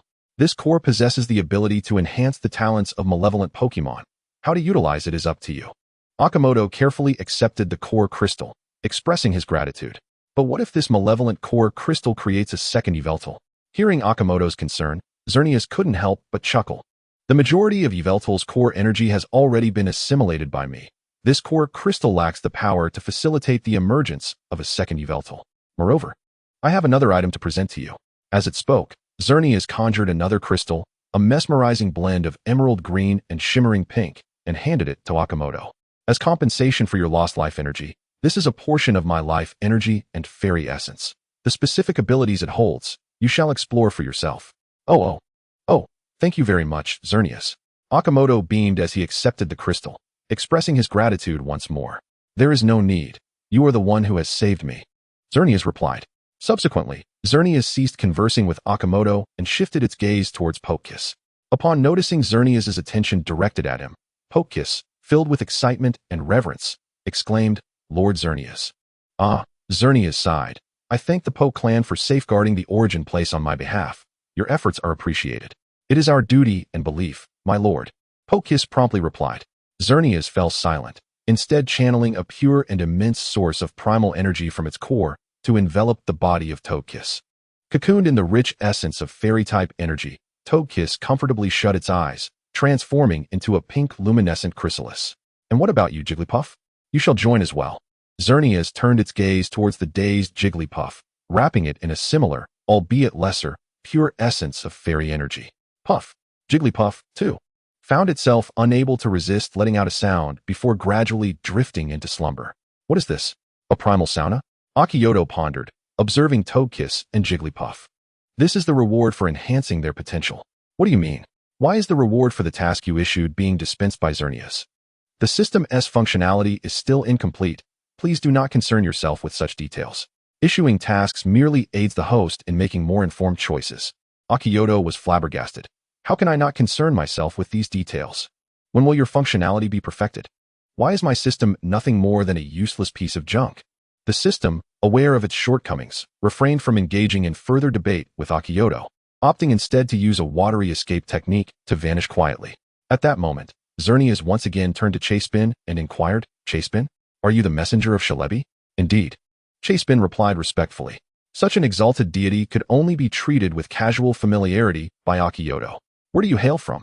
The Chengdu region, in the Evergreen Forest. Xerneas nodded. Celebi from the Evergreen Forest is also on good terms with me. In that case, allow me to bestow upon you some gifts. Following the same ritual, Chasebin too succumbed to slumber. When will they awaken? Akimoto asked Xerneas. It will likely take a day. Let us proceed outside and await their awakening before escorting them out. Xerneas replied. The deity then moved toward the passage, activating the altar that would return them to the starting point.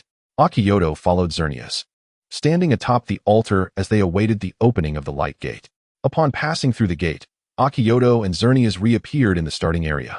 Breathing in the familiar air of this long-forgotten place, Xerneas let out a resonant call, soared into the sky, and soon vanished from Akimoto's sight. Akimoto, bewildered, gazed after the departing Xerneas. What is happening? Where is it going? Meanwhile, Xerneas, now back in the starting area, felt an exhilarating joy as it soared through the skies, relishing the long-lost sensations and witnessing the multitude of newborns. Instantly, many flying-type Pokémon noticed Xerneas, erupting into excitement and fervor. They rushed to inform every Pokémon in the starting area of one momentous news. Their deity, Xerneas, had returned. Upon hearing this news, many aged Pokémon shed tears of joy, their cloudy eyes reflecting their deep affection for Xerneas. With Togekiss absent, the other Togekiss of its lineage gathered the Pokémon of the starting area beneath the towering stone pillar. This pillar was constructed by the elder Pokémon of the starting area after Xerneas was sealed away, a monument erected in the hope of one day welcoming Xerneas back. Though many of those who built it had since passed away, the jubilant Xerneas liberated its form, transforming into a spectrum of colors. It flew back to Akimoto, and with a surge of power, lifted Akimoto onto its back before soaring once more. Wait, slow down a bit. Brother, you are my elder brother. Please fly slower. Akimoto exclaimed, desperately clutching Xerneas' neck as the winds from its swift flight whipped against his cheeks, gradually acclimating to Xerneas' pace. Akimoto couldn't help but become exhilarated. Now I have an incredible story to tell. He thought with pride. I have ridden upon a legendary Pokémon, a deity of the highest caliber. The sight of Akimoto riding Xerneas caught the attention of all the gathered Pokémon, sparking a flurry of discussion below. Puff! Who is this human? Why is he riding on Lord Xerneas? Squawk! Isn't this the human that Gengar brought in? Roar! Roar! Gengar, come out and explain this. Waha! Waha! What is going on? Not my concern. Togekiss! Everyone quiet down. Chapter 50, The Secret Technique. Xerneas descended with Akimoto atop the stone pillar, surveying the assembled Pokémon. Not knowing where its kin was, a more esteemed Togekiss respectfully flew beneath the pillar. Welcome back, Lord Xerneas. The gathered Pokémon erupted in a chorus of cheers, welcoming Xerneas' return. Feeling the warmth of their concern, Xerneas was deeply moved, and even Akimoto, standing beside it, was affected by their fervent emotions. Indeed, I have returned. In that moment, Xerneas felt a profound calm, setting aside its nostalgia. A sense of contentment and joy lay hidden within its gentle tone. The crowd erupted in cheers once more. For the Pokémon present, the anticipation of Xerneas' return had seemingly become a shared aspiration, a wish passed down from the elder Pokémon of the starting area. Now, at long last, they were graced with the presence of the deity they revered and adored. How could they not be ecstatic? It was, after all, this human by my side who saved me. At this revelation, a wave of astonishment swept through the Pokémon, all eyes turning toward Akimoto. Even Gengar looked surprised. Waha? Waha? Waha? What? This human was the one who saved Lord Xerneas? Does that mean I also played a significant role? What is your name? Xerneas inquired, directing its attention to the Togekiss beneath the pillar. Lord Xerneas, my name is Bogu, the Togekiss replied with utmost reverence. Very well, Bogu, do not appear so timid. Relax. Am I truly that frightening? Perhaps it was that most of the Pokémon present had never encountered Xerneas before, only harboring hopes for its return, that they now regarded the legendary deity with awe. Yet, prior to its sealing, Xerneas had shared a more amicable relationship with the Pokémon, akin to that of friends. making the current reactions somewhat disconcerting. Xernea's antlers twitched, and waves of calming energy enveloped the Pokémon, easing their collective anxiety. Yes, Lord Xerneas. Bogu's expression relaxed significantly. Do you still practice the secret techniques of the starting area? Xerneas asked. Akimoto, intrigued, wondered about these unique training methods. Without hesitation, Bogu replied, Indeed, my lord. Every newborn Pokémon is taught the secret techniques upon meeting the necessary conditions, all in anticipation of your return. Xerneas smiled at this. Then please, guide them in performing the secret techniques. Yes, Bogu affirmed, turning to address all the Pokémon. Under its direction, the Togekiss began to step forward, each coordinating a portion of the Pokémon. They settled into an orderly formation, slowly closing their eyes as they entered a meditative state. Are you ready, Akimoto? Xerneas inquired. Ready for what? Akimoto responded, perplexed. What does your secret technique training have to do with me? I am not a Pokémon. Zygarde fell into a contemplative silence. For at that moment, all the Pokémon had entered a state of readiness. The 8 horns atop Zygarde's head glimmered brilliantly, emanating an invisible energy, while the origin core on its chest erupted with a radiant glow. In synchrony with Zygarde, the Pokémon in the vicinity also radiated varying degrees of light. It suddenly dawned on Akimoto that this scene mirrored the murals depicting Zygarde in communion with Pokémon during their training. Feel this power and integrate it into the origin core I bestowed upon you. Zygarde's voice resonated in Akimoto's mind. Initially perplexed, Akimoto thought the instruction did not pertain to him, leaving him somewhat flustered. How am I supposed to feel it? I am not a Pokémon. Grasp the origin core and use it to sense. Zygarde's soothing voice calmed Akimoto's anxious spirit. He then endeavored to merge the energy into the origin core, thus enabling its utilization. Following Zygarde's guidance, Akimoto hastily retrieved the origin core from the system's repository and held it firmly in his grasp. Under Zygarde's mental tutelage, he successfully perceived the power coalescing in the air, a nearly flawless and pure force, albeit seemingly devoid of any elemental affinity. Gradually, as he channeled the strength through the origin core, Akimoto adeptly fused the energy generated by the Pokémon into the core gifted by Zygarde. At the moment of successful integration, a subtle vibration coursed through his chest, hinting at the awakening of dormant life force. Zygarde, what is this power? I feel a stirring of life energy, Akimoto inquired, a sense of wonderment enveloping him. Zygarde paused for a moment, pondering. I cannot elucidate the nature of this power. Since my inception, I have wielded this arcane technique, which amplifies the potency and purity of my origin powers. The recent merging was to grant you the ability to utilize the origin core without your guidance. The core would not acknowledge you. As for the stirring of life energy, I cannot provide an explanation. Perhaps one day, you may encounter the slumbering Arceus, and then you might uncover the answer. Zygarde's explanation revealed its limited knowledge regarding Arceus's life energy, acknowledging its superiority over its own understanding. Very well, thank you. Although the response was not as illuminating as he had hoped, Akimoto remained undeterred, reassured by the prospect of future opportunities to restore life energy as long as the system was operational. By the way, you might want to learn this technique as well. Me? I can learn it too? Akimoto exclaimed, pointing incredulously at himself. As long as you can harness natural energy, you may learn it. In the future, you can employ this technique alongside your Pokémon in training. That would be splendid. Please teach me. Akimoto expressed his exhilaration, delighted by this unexpected boon. Zygarde then directly conveyed through telepathy the method of employing the technique, allowing Akimoto to swiftly grasp its application. While Akimoto was engrossed in learning the technique, the Pokémon in the arena underwent various transformations.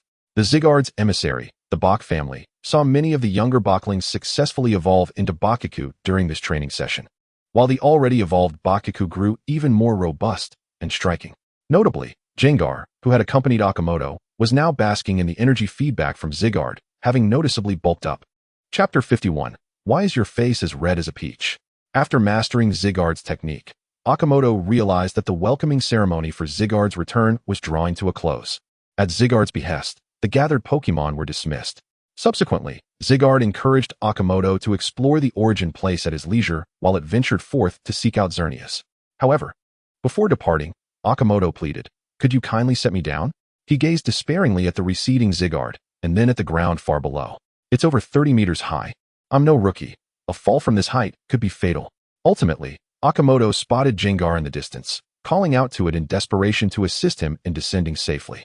Ugga, I'll set you down," Gengar exclaimed, hastily addressing Akimoto. Akimoto regarded Jengar with suspicion. What are you looking for her for? Ugga. Ugga ugga, hee. Jengar's expressions were animated. It winked slyly at Akimoto and then gestured dramatically towards the sky, feigning a romantic demeanor, before scratching its head and blushing. Wait a minute. Why are you blushing like a peach? Akimoto scoffed, eyeing Jengar's deep purple face with disdain, inwardly mocking the absurdity. Desperation doesn't end well. She should be out by tomorrow. We can discuss it then. Upon hearing this, Jengar erupted into a gleeful laugh, its eyes narrowing in delight. Ugga ugga. Akimoto replied with a nonchalant chuckle. I can't be bothered to translate your words. Let the readers decipher them themselves. Let us check on Aksu and see how it's faring. We've inadvertently spent the entire night at the altar, and now it's broad daylight. Reflecting on the time, Akimoto mused that the nursery must have been completed within a day or two. Once the matters at the origin place conclude, the nursery should be ready. Perhaps I can acquire a few Pokémon to take with me. Speaking of Pokémon, Akimoto had developed a fondness for the little Jigglypuff and Boklings. Although acquiring a Bok was out of the question, there remained a glimmer of hope for Jigglypuff. He resolved to consult Zygarde upon its return regarding the possibility. Akimoto then leisurely wandered through the origin place, observing the joyful Pokémon and feeling uplifted by their vibrant existence. Jengar trailed behind him. Claiming it was concerned Akimoto might get lost, though Akimoto was well aware of Jengar's ulterior motives. Nevertheless, Jengar was indeed a mischievous spirit. Upon reaching the habitat of Aksu, Akimoto discovered his Aksu in high spirits, with a newly hatched Aksu perched on its shoulder, its eyes sparkling with vitality. Who would have thought, Aksu, that you possessed such maternal instincts? Pity you lack the nurturing spirit. Akimoto quipped to himself, chuckling softly, choosing not to interrupt their playful antics. On his way, he encountered a Bakuku that he did not recognize, yet it merrily approached him with a broad smile. Bakuku. Bok bok. The affectionate Bakuku leapt into Akimoto's arms, immediately seeking attention. Amused, Akimoto set the Bakuku down, only to hear it plead, Bok bok. I want delicious food, tasty food. Realizing this was one of the Boklings from the previous night, now evolved, he consented. All right, I'll make you something delicious. With a resigned sigh, Akimoto glanced at the dimming sky, acutely aware of the dissatisfaction emanating from his stomach. It seemed they had indeed lingered at the altar for an extended period, as it was now nearly the following evening. Strange, I don't recall doing anything that took so long at the altar. Shaking his head, he dismissed the puzzlement and followed the exuberant Bakuku, with Jengar trailing behind, back to the flower garden where the Bok family resided. As soon as he stepped into the garden, a throng of adorable Boklings rushed towards him, eagerly leaping into his embrace. A radiant smile had not left Akimoto's face, for the adorable antics of the little ones were simply irresistible. Their round, pudgy forms and unsteady steps, accompanied by expressions of sheer innocence, could melt the heart of any onlooker. It appeared that during today's training ritual, they had not successfully evolved. Yet their levels had noticeably improved, from the former commonplace 7 or 8 to approximately 13. Upon reflection, it seemed the only one that had indeed evolved was the one encountered earlier on the path. With an ever-present smile, Akimoto prepared a sumptuous dinner with the assistance of the clumsy Togepi. Watching the Togepi indulge heartily and the newly arrived Togekiss join in, Akimoto felt a deep sense of satisfaction. A natural optimist, his joy was rivaled only by the official cheerful Pokémon, the Togekiss. He found himself wishing to take one or two home. It is a peculiar trait of humanity to dream after a hearty meal. As he frolicked with the Togepi around the campfire, night gradually enveloped the surroundings. Akimoto bid farewell to the Togepi, watching as they were led away by the Togekiss before retreating to his tent for the night. The following morning, upon opening his eyes, Akimoto was greeted by several round, fluffy pillows at his bedside. A few Togepi had stealthily snuck into his tent while he slept, lining up beside his head, feigning slumber upon noticing his awakening. Chuckling, Akimoto gently lifted the little ones and neatly arranged them outside the tent. As he washed up, the Togepi gazed at him with eager eyes, their tiny rear and sticking up, clearly signaling their hunger. Seeing this, Akimoto couldn't help but smile, deliberately slowing his routine, rinsing his mouth several times. Togepi, Togepi? One queried, puzzled by the delay. Togepi, Togepi. Another lamented, I'm so hungry. The sole female Togepi rolled around on the ground in impatience. Akimoto, having listened to their pleas, decided to stop teasing them. After tidying up his toothbrush and toothpaste, he retrieved the ingredients and placed them on the table where he had prepared their meal the previous night. Once he had cooked the curry fish balls, the Togepi were eager to snatch them up. But first, we must wash our hands, Akimoto insisted, playfully swatting at their mischievous little paws. He carried them to the stream. Overseeing their hand-washing, the Togepi scrubbed their tiny hands vigorously, then presented them to Akimoto, their faces brimming with anticipation. Let me see if they are clean. He examined them solemnly. The Togepi watched him anxiously, fearful that they might not have washed well enough to earn their meal. All right, they are clean. Let us eat. Chapter 52, Legendary Pokemon Togekiss. After tidying up the little one's plates, Akimoto reclined comfortably in a lounge chair, basking in the sun, with the Togepi perched on his lap. Don't inquire about the origins of the lounge chair. It was simply an old purchase. At that moment, Xerneas descended from the distance. It seems you are doing well, it remarked. Indeed, I have grown fond of these little creatures, Akimoto replied casually. But you cannot take them away, Xerneas teased, seeing through Akimoto's thoughts. Understood, Akimoto grumbled. However, if the Jigglypuff were willing to accompany you, you could take them with you. Xerneas shared a piece of good news, explaining that the Jigglypuff had only recently moved in, unlike the stubborn Togekiss family. While the Togepi were friendly and approachable, they would never agree to leave with Akimoto. The Jigglypuff, on the other hand, was not bound by such constraints. Of course, if you managed to secure the consent of the majority of Togekiss. It might not be impossible, Xerneas added, but I have already inquired. Let us pass on that. What if I end up being turned away? Akimoto pouted, realizing he wouldn't be able to take any little Togepi after all, although the Jigglypuff seemed like a decent alternative. He pondered why he hadn't seen any Jigglypuff from yesterday to today. By the way, have the Cerulean awakened? He asked. Yes, I just called them out, Xerneas nodded. Soon, a portal opened as Xerneas' antlers shimmered, and Cerulean, Togekiss, and Jigglypuff emerged one after another. Why don't they need to go through the altar to come and go? Akimoto wondered aloud. Because I created the altar, after all, Xerneas chuckled. Oh, that makes sense, Akimoto admitted awkwardly. At that moment, Xerneas closed the portal, and Cerulean gracefully flew to Akimoto's side. Observing the three Pokemon, although he had anticipated it, Akimoto was still taken aback. Cerulean and Jigglypuff's qualities had previously been blue but had now elevated to purple, adorned with an inexplicable aura. Meanwhile, Togekiss had successfully transformed, achieving legendary status, now golden. As for Xerneas, it undoubtedly possessed the magnificent rainbow quality, being the first fully leveled master Akimoto had encountered. Why do I sense a divine aura from Togekiss? Akimoto inquired tentatively. Xerneas smiled. If we were to classify it by human standards, it indeed qualifies as a legendary Pokemon. Although it lacks its own divine position and thus does not possess inherent power. It further added, however, its battle prowess is undeniably superior to that of the three legendary beasts under Ho-Oh, and since it ascended through my source power, it carries a portion of my strength as well. Akimoto nodded, deep in thought. It appeared that source power was truly a remarkable and potent force. Togekiss's current state could be deemed a pseudo-divine status. Yet, was it wise to draw comparisons with Ho-Oh? Surely, there were no grudges between them? Although the three legendary beasts were indeed quite underwhelming. Very well, Togekiss, let us depart. Xerneas called to Togekiss and took its leave, adding, if you wish to exit, feel free to do so, and you can return whenever you like. Once Xerneas had departed, Akimoto carefully examined the information pertaining to Jigglypuff and Cerulean. Jigglypuff. LV, 29. Affection. Type, normal, fairy. Quality, purple. Nature, loneliness. Gender, female. Ability, cute body. Talent, lullaby. Inherited skills, misty terrain, magical shine. Taught skills, sing, mimic, sweet kiss, charm. Sing along, echoed voice, charge, swallow, spit up, round, sleep. TM skills, none. Held item, supermarker. Remarkable. The inherited skills of misty terrain and magical shine are an extraordinary combination, skills that the Jigglypuff family cannot acquire through level advancement. Misty terrain, when unleashed, fills the entire field with fairy elements, greatly enhancing fairy-type Pokemon while diminishing the elemental powers of others. Hence, each field skill can be considered a bug, if wielded effectively. Opposing Pokemon would have no source of strength and would be forced to rely solely on brute force in battle.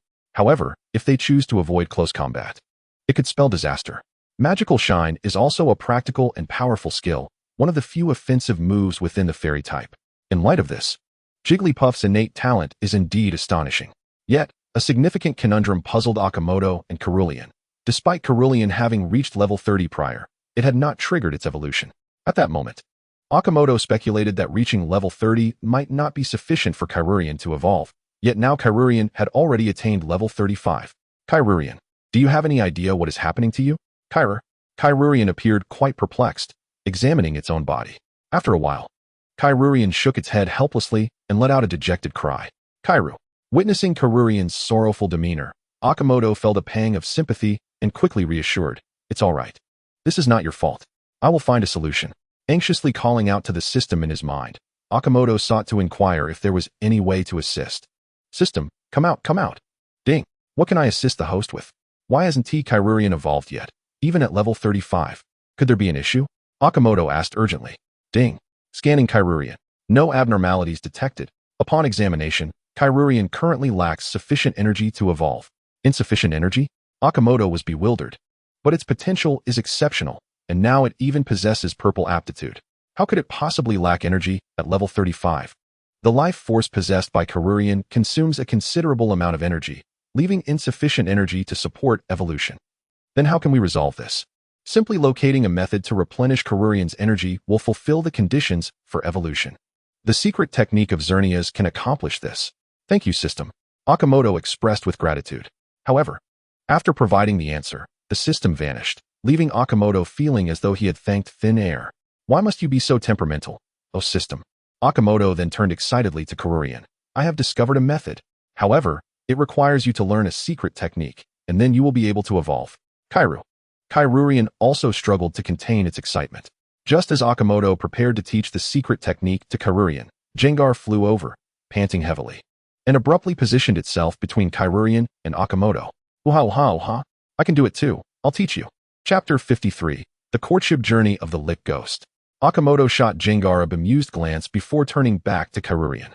"I have only just mastered that secret technique myself. Perhaps we should let it teach you? Little buddy, here's your chance. Don't mess it up." If Kairurian could be swayed by Gengar, it would render Gengar's assist quite worthwhile. After all, a blue aptitude level 56 Gengar, oh no, now level 57, was certainly a lucrative investment. Kairurian hesitated for a moment before gently nodding in agreement. Upon receiving Kairurian's consent, Gengar's chubby face broke into a comical grin, which, upon closer inspection, bore traces of shyness. Shyness. With the goddess's approval, would there not be chances for future endeavors as well? Filled with satisfaction, Gengar eagerly approached, confidently thumping its chest before Kairurian. "Uha. Indeed, a lick dog, or rather, a lick ghost, was a breed without distinctions. You are a level 57 Quasi-King. Is it truly wise to flatter a level 35 Kairurian in such a manner?" Akimoto chuckled, bemused as he sent Gengar away. Gengar pulled Kairurian aside, revealing a lewd grin as it rubbed its hands together, attempting to grasp Kairurian's hand. Kairurian's eyes flickered, quickly evading Gengar's unwelcome advance. "No worries. We won lose heart. There will always be opportunities in the future." Gengar reassured itself, then adopted a serious demeanor. "Uha. Let us begin." Just like me. Gengar suddenly transformed into a serious ghost, leaving Akimoto, who watched from a distance, feeling quite disoriented. It guided Kairurian to sit on the ground and closed its eyes, resembling a secluded monk in a mountain temple deep in meditation. Of course, ignoring its rather peculiar meditative posture was quite the challenge. Akimoto couldn't help but facepalm. "Why are you placing your hands on your ears while meditating? Are you trying to be cute?" If this scene were to appear in a comic, there would undoubtedly be a black line on Kairurian's forehead, accompanied by a giant question mark. It cast a questioning glance at Akimoto, wondering if this ghost was even reliable. Akimoto was equally at a loss for words. Who could have predicted such an odd posture? At that moment, Gengar, having maintained its position for a while, without sensing Kairurian's energy, opened its eyes in confusion, only to find Kairurian's doubtful expression. Instantly, Gengar felt utterly defeated. "What the heck?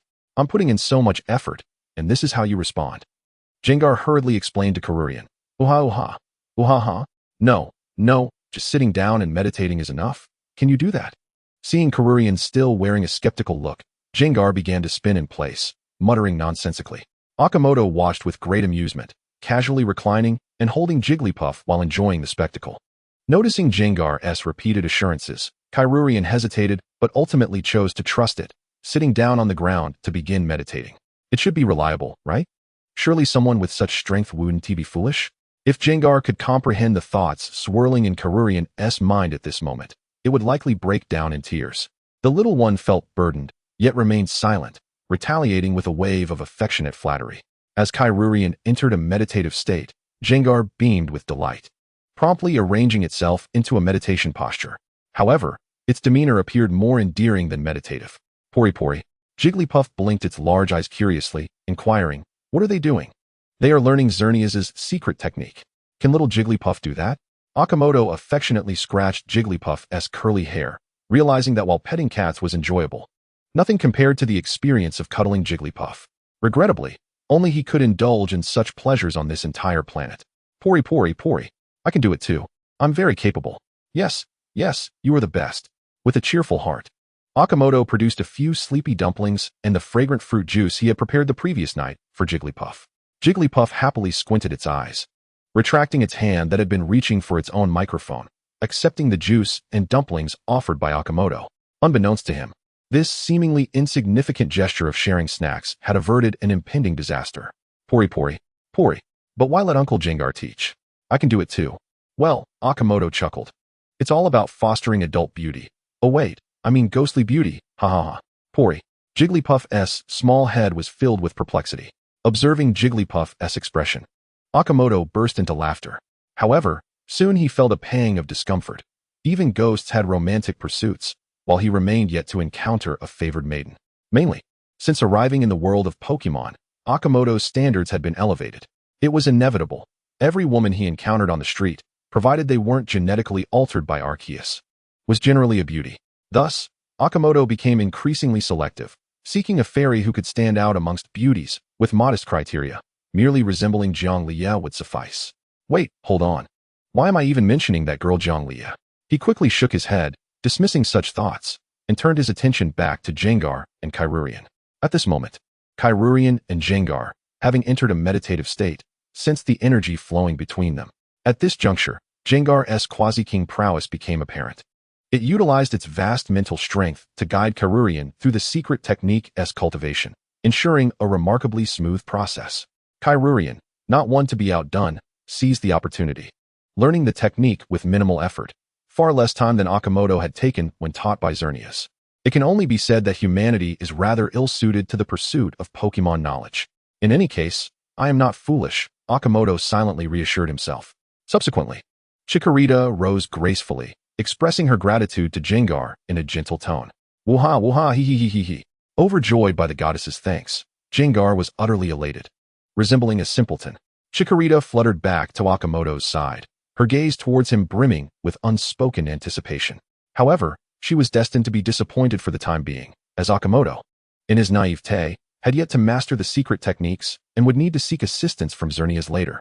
But that is of no consequence. First, you should learn the secret power from Jengar, so that we may navigate this place together.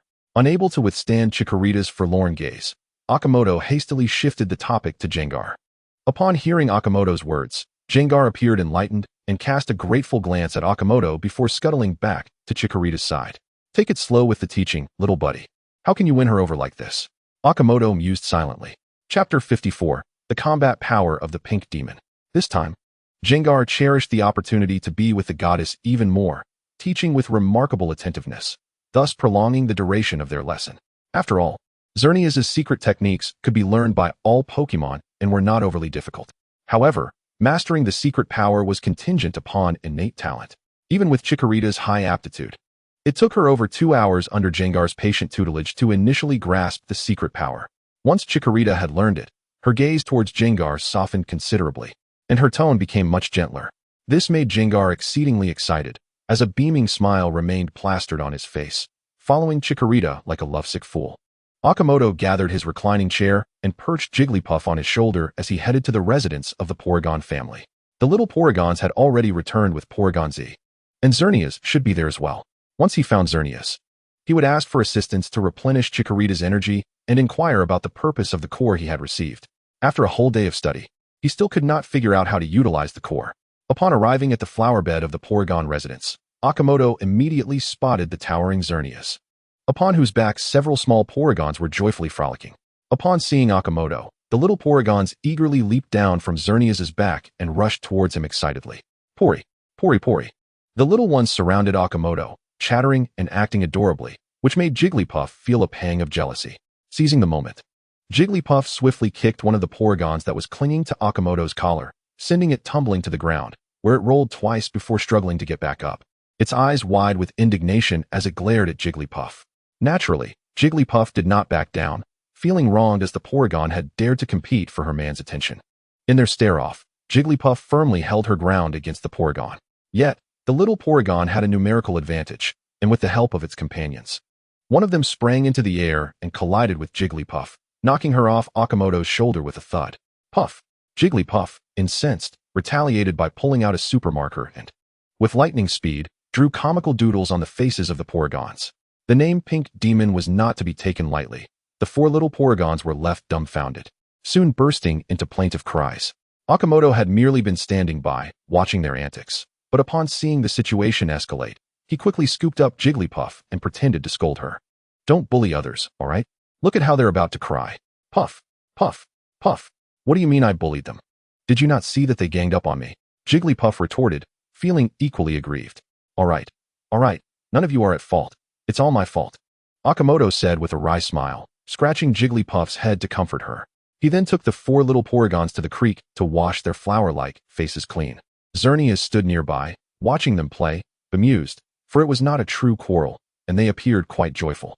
As noon approached, at the insistence of the Porygons and the intrigued Xerneas, Akimoto prepared a grand feast. Gengar, unabashedly, pulled Chikorita to a corner of the table, eagerly passing her food as if trying to win her favor. Chikorita found Gengar's attentions quite overwhelming yet refreshing, so she did not refuse his kind gesture and accepted the food he offered. Although she had eaten this fare countless times before, Gengar's enthusiasm only intensified upon seeing her acceptance, as he gleefully continued to fetch food for her, neglecting to eat himself. The allure of food faded in the presence of the goddess. The delectable dishes could be forsaken. While food is indeed precious, the goddess is beyond compare. Only Akimoto and Xerneas noticed the unfolding scene in the corner, sharing a knowing smile before returning to their own matters. Xerneas thought that since Gengar's clan had minimal internal restrictions, being a merry bunch, accompanying Akimoto on his outings would pose no issue. Akimoto, on the other hand, was quite pleased with the idea of having Chikorita take Gengar away, allowing things to progress naturally. The lunch was exceedingly enjoyable, with Xerneas singing praises of Akimoto's cooking, insisting that he bring even more next time. Akimoto, with a hint of mischief, proposed, "If you let a Porygon accompany me, I will return with a Porygon that can cook." Xerneas chuckled, "I would love that, but it must be agreed upon by Porygon Z and the others." Just then, Porygon Z, who had been flying nearby, overheard and thought it sounded appealing. After all, even Lord Xerneas had no objections, and the food was truly delectable. They would see which Porygon would be willing to join him. Mainly because Xerneas does not oppose. It is certainly not out of our desire for food. Akimoto's dishes were prepared according to the number of Pokémon present, and since Porygon Z had not come over to eat, they could only stand by drooling. Pori, if they are willing to go with you, then you can take one Porygon with you. Really? Akimoto exclaimed with delight. Pori, yes, but you can only take one. Akimoto grinned widely. Just one will do. Soon, I will have a whole flock in my breeding house. I only select the most beautiful Pokémon, so there will be no shortage of Porygons to choose from. But that was a matter for later. After finishing the meal, Akimoto tidied up the utensils and brought Chikorita before Xerneas. Gengar watched eagerly from the side. This should be simple. Shall we commence now? Has she mastered the secret techniques? Xerneas casually inquired. Yes, under Gengar's instruction, Akimoto replied with a playful smile. Xerneas casually glanced at Gengar before addressing Chikorita. Then you may begin to unleash the secret techniques now. I will assist you. The power of life indeed demanded significant energy. However, the life force within her came from the time deity Celebi of the Timeless Forest, which had already been replenished by Celebi, along with the energy you provided from Arceus. With a brief period of practice on the secret techniques, she would reach the standards for evolution. Akiyama nodded, then stepped aside with Gung-Gue and Pudding. Chapter 55, Shinado. As Kairu Ryan meditated to unleash its secret technique, the 8 antlers of Xerneas transformed from a cerulean hue to a kaleidoscope of colors. Simultaneously, it closed its eyes, allowing pure energy to intertwine in the air with the white energy radiating from Kairu Ryan, which subsequently flowed into its body. Amidst the anticipation from Akiyama and Gung-Gue, Xerneas ceased its mystical invocation, and at that moment, a brilliant light of evolution enveloped Kairu Ryan. After a brief pause, a brand new and exquisite Pokémon emerged before everyone's eyes. Kairu Ryan had finally evolved into Shinado. As the glow of evolution faded, Gung-Gue was left utterly entranced. If Kairu Ryan was akin to a budding maiden, Then Shinedo was unequivocally a divine goddess. So beautiful. Oh, how stunning. Gung-Gue was completely captivated by Shinedo's beauty, becoming a veritable lecher. Wow, you're breathtaking, Shinedo. Well, there was no need for pretense anymore. Upon hearing Gung-Gue's exclamation, Shinedo's cheeks flushed slightly. She ignored him and instead bowed gracefully to Xerneas. Shinedo, thank you. Xerneas replied with a smile. It's no trouble at all. Seeing your evolution brings me joy as well. Following this, Shinedo fluttered to Akiyama's side to express her gratitude, acknowledging that without Akiyama's unwavering efforts to find a solution for her, she might have waited an eternity to evolve. Akiyama waved his hand dismissively, saying, "You are my Pokémon. This is only to be expected." Consequently, Akiyama and Shinedo shared a laugh in unison. However, Gung-Gue, left behind, suddenly felt a wave of loneliness wash over him. I exerted considerable effort too. Why must ghosts be overlooked? Seeing Gung-Gue's forlorn expression, Akiyama couldn't help but chuckle and nudge Shinedo, gesturing for her to look at Gung-Gue. Once Shinedo turned her gaze towards him, Gung-Gue feigned indifference, adopting a demeanor of, "I'm fine. As long as you're happy," which was quite comical. Shinedo, not forgetting Gung-Gue's assistance, felt a bit bashful. Ultimately, she floated over to Gung-Gue, gently clasped his hand, and whispered something in his ear, bringing him such joy that he nearly forgot who he was. Akiyama observed this scene, feeling a twinge of jealousy, but he had a pressing question that remained unasked. Xerneas, could you enlighten me on the capabilities of this origin core? Didn't I suggest you explore it yourself? Why come back to inquire? Because I can't figure it out on my own. Akiyama replied, exasperated. Ha ha, Xerneas chuckled. This origin core possesses the ability to create fairy-type terrains and enhance the potential of fairy Pokémon, making them more prone to bond with you. Moreover, due to containing a fragment of my life force, it can also promote plant growth, although this effect is quite feeble and limited to flora. However, the plants nurtured by the origin core will flourish beautifully. Is that so? Akiyama grimaced. He had expected something extraordinary, given its connection to the origin, but the functions were rather mundane. Enhancing potential and intimacy are feats achievable by life force, and fostering plant growth is even simpler. The only unique capability, fairy terrain, was something Akiyama's life force did not encompass. Yet, the issue was that Pudding could already utilize misty terrain. Thus, the fairy terrain ability seemed rather redundant, as the only difference between the two terrains lay in the density of the fairy elements. Though he felt somewhat disdainful, he still felt grateful, as this item effectively addressed the temporary limitations of his life force. Thank you, Xerneas. It's nothing. It's merely a useless item to me now, Xerneas responded nonchalantly. Akiyama. Ouch, that was a bit harsh. Silently, Akiyama stowed away the origin core, wishing to avoid further conversation with Xerneas. He placed Pudding on his shoulder and glanced at the several Pokeballs containing the well-fed and sunbathing small Bakubi nearby. Is there anyone willing to join me? Akiyama asked warmly. Pudding pouted in displeasure, evidently not wishing for any Bakubi to join. Bok bok. Me. I'm also willing. Take me out to play.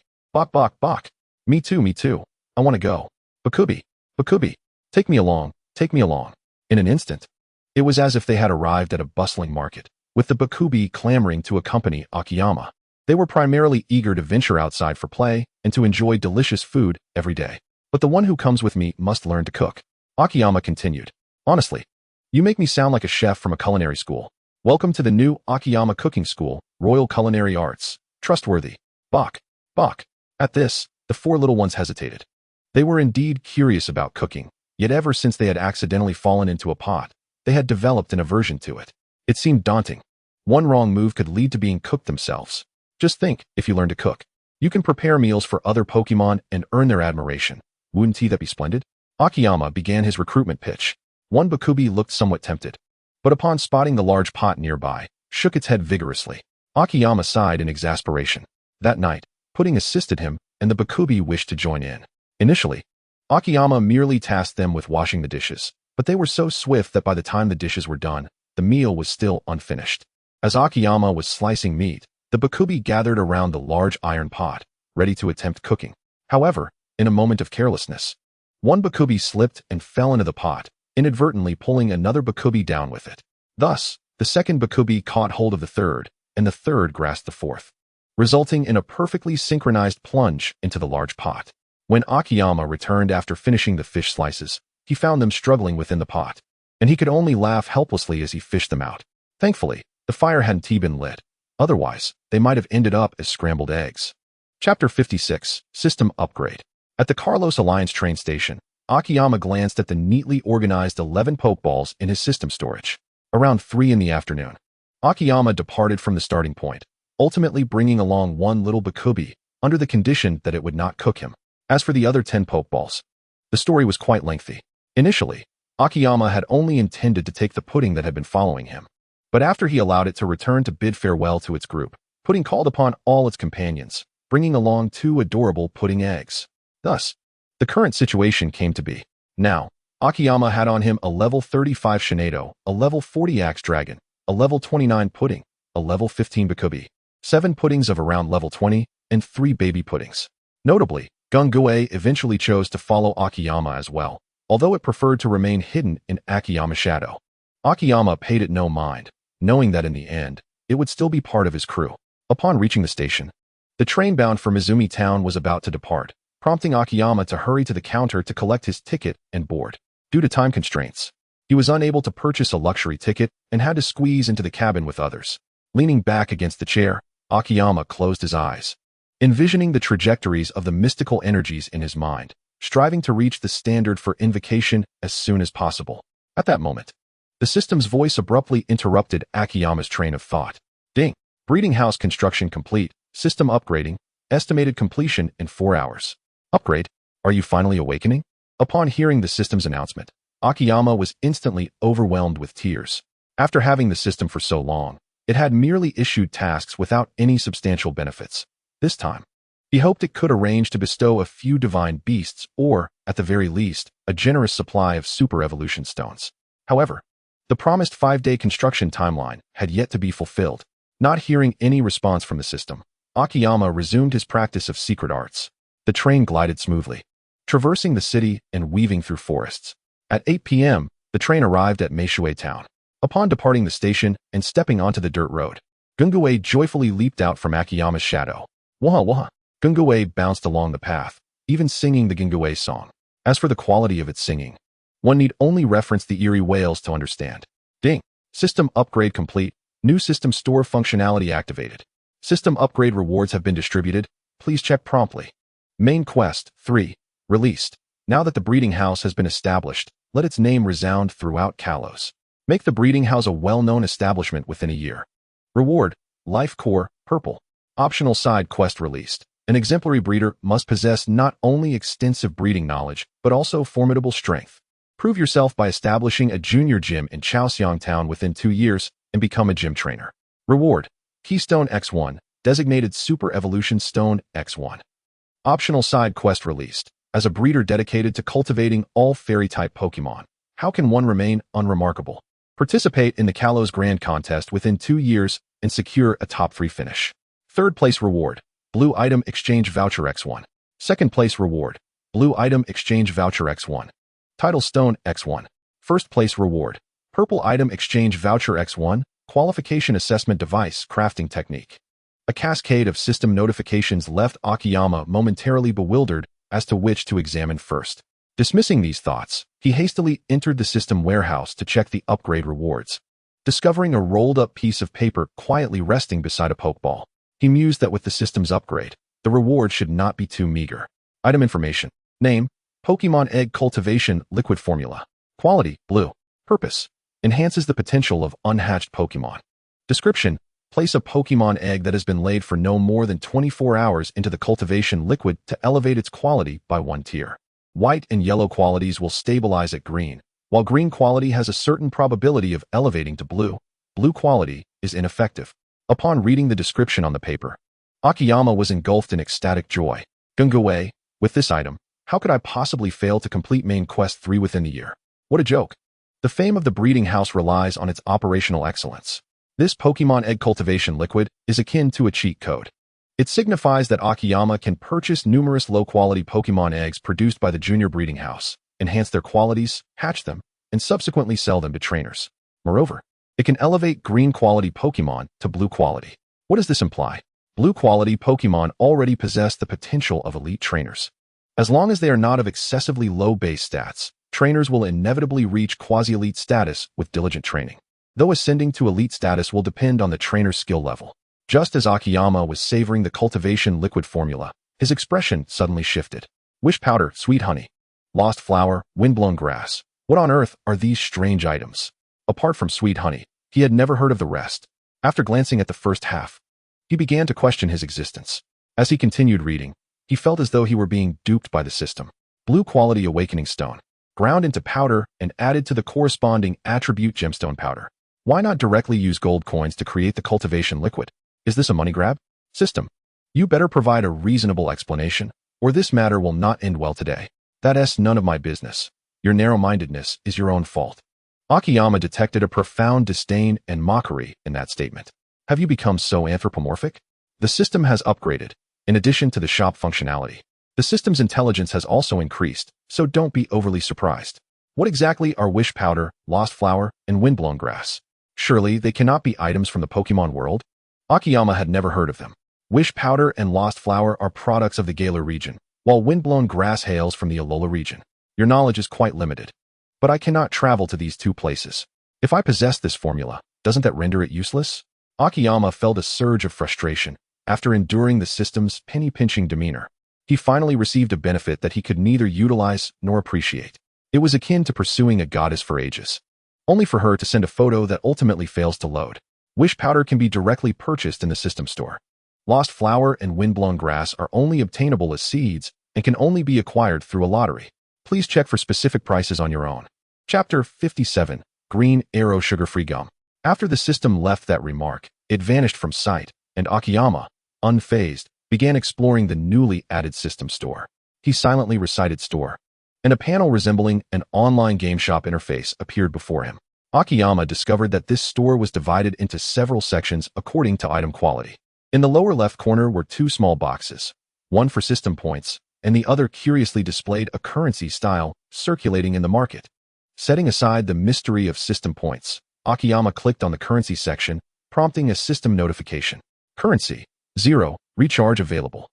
This is starting to resemble a game with a money grab aspect. They say to create happiness with sincerity, yet without money. It's infuriating. Let us try recharging 1,000. With great interest, Akiyama selected the recharge option and silently recited recharge 1,000 yuan. 1,000 yuan has been deducted. Current currency, 1,000. Is the recharge complete? Upon hearing the system notification, Akiyama checked his wallet and found that he had indeed lost 1,000 yuan. Upon viewing the store, he exclaimed, "Oh my! Green tier and above items cannot be purchased with currency. Only white and yellow tier items are available for currency purchase." Among these, Akiyama spotted something particularly intriguing, a mountain bike. While such a technologically advanced bike sells for 1 million outside, it was only 70,000 in the system store, making Akiyama quite envious. Various special Pokeballs could also be found in the yellow section of the system store, priced 2 to 3 times lower than in the outside market. Akiyama exclaimed at the affordability. The white section contained ordinary items, such as berries. But Akiyama also noticed some rather fascinating items that were absent from the Pokémon world but abundant in Earth, all at very low prices. He couldn't help but ponder. If he purchased these items and resold them, wouldn't he make a fortune? Please refrain from daydreaming. Any items purchased from the system store are prohibited from being sold to others in any form. However, any results derived from secondary value creation can be freely handled. For instance, if you purchase materials for the cultivation liquid in the store and then craft it into the liquid, you may sell the cultivation liquid as you wish. Fine. I knew it. You're so stingy. With a pout, yet another avenue for profit had been closed off. Glancing at the system points, he was still confronted with a solitary 0. Conveniently, in the upper right corner of the store panel was a checkbox for signing in. Akiyama curiously clicked on it to check in. Sign in successful, system points 10, reward, 1 chance for a basic lottery. A basic lottery? Does that imply there are intermediate and advanced levels as well? Indeed, the lottery is categorized into 4 tiers: basic, intermediate, advanced, and super. The basic lottery allows for the random selection of items ranging from white to blue quality, while the intermediate lottery enhances the probability of obtaining higher quality items over the basic tier. The advanced lottery randomly selects items of yellow to purple quality, and the super lottery further increases the probability of obtaining higher quality items, with a 1 in 10,000 chance of acquiring rainbow quality items. Upon hearing this, Akimoto felt quite pleased. Eagerly, he navigated to the lottery opportunity storage on the left side of the sign-in interface and immediately utilized his recently awarded chance for a basic lottery. In an instant, A large spinning wheel appeared, with sections distributed proportionally in white, yellow, green, and blue. Upon seeing the wheel, Akimoto felt as though his heart had been struck by absolute zero, and not just any strike, but one that pierced deeply. Before him lay a sea of white, accompanied by a slightly larger segment of yellow, followed by green, which occupied about 1/10 of the space, while blue was nearly imperceptible unless scrutinized closely. I knew it. The system, just as I suspected. Tears streamed down Akimoto's face. Meanwhile, the wheel began to spin, and Akimoto could only pray that his first lottery would yield something encouraging. After all, that's how games usually operate. There must be a spark to ignite future desires for more lotteries. May the Buddha, the Jade Emperor, the Queen Mother, Guanyin, the revered Xitigarbha, Jesus, Zeus, Apollo, Arceus, and all celestial beings bless me. The wheel continued to spin, gradually slowing down until, at the brink of imperceptibility, the pointer landed precisely on a minuscule blue segment. Akimoto exclaimed in excitement. It seems my prayers were indeed heard. It's just a mystery which deity intervened. But surely the first lottery must yield something good. Just as Akimoto reveled in his excitement, the wheel, as if revitalized, gave a slight additional turn. Watching the pointer settle in the white segment and hearing the system's announcement of a successful draw, Akimoto gritted his teeth and called out to the system. System, come forth. What is your request? Can you perish? Frustrated, Akimoto ambled along the road back to Chaosiang Town with his jinky, chewing on something. Yes, this was indeed the reward from the lottery. Green Arrow sugar-free gum, lemon-flavored. It was something that could be purchased in the system shop for just 5 coins. And this was the result of his lottery. As he extracted the 5-pack of Green Arrow gum, his heart ached, nearly filling his stomach with tears. How poetic, Skr. Jinky, however, relished it, devouring the remaining 4 sticks with gusto, and even mastering the art of bubble blowing. Thus, the two of them, one human and one ghost, chewed gum and blew bubbles, returning to the small basin where the breeding house was established by 9:30. From a distance, Akimoto spotted the quaint wooden cabin he had built for his Pokémon, along with a bonfire beside it. Oh, how lively it seems. Akimoto chuckled as he approached. And upon noticing him, the excited Chansey, who was cooking eggs for the other companions over the fire, dashed towards him. Lie, Chansey. Disregarding her current size and whether Akimoto could catch her, leaped into his arms. Luckily, Akimoto was prepared to be toppled over, and with quick reflexes, he caught her, albeit falling onto the grass due to the impact. Lie. Chansey excitedly nuzzled against Akimoto in his embrace, and he affectionately patted her head, saying, Let us get up first. I want to introduce you to some new companions. With that, Akimoto retrieved 11 Pokeballs from the system's storage, along with those of Axew and Shiny Gardevoir, releasing Buniri, Jigglypuff, Axew, and Gardevoir. The moment Chansey laid eyes on Buniri, her eyes sparkled with delight as she scooped Buniri up and placed her in her egg pouch. Buniri. Oh no, I can't breathe. Akimoto chuckled heartily, lifting Buniri's head slightly from Chansey's pouch. Were you having a party just now? Lie. Chansey nodded, then took Akimoto's hand and led him to the bonfire. In truth, Eevee, the mountable lamb, and Ninetales were also quite excited, but Chansey had rushed over first, leaving them to wait in place. Chapter 58, The Abandoned Simmering Monkey. Lie. Chansey guided Akimoto back to the bonfire, glancing around as if searching for something. After a brief inquiry with Ninetales, she ventured toward the small forest behind the cabin, retrieving a simmering monkey from behind a tree.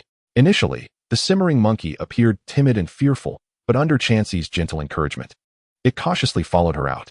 Is this your new friend? Akimoto gazed at the simmering monkey in surprise. Lie. Chansey took the simmering monkey's hand and brought it among the other Pokémon. The mountable lamb and others seemed quite familiar with the simmering monkey, warmly surrounding it in a circle.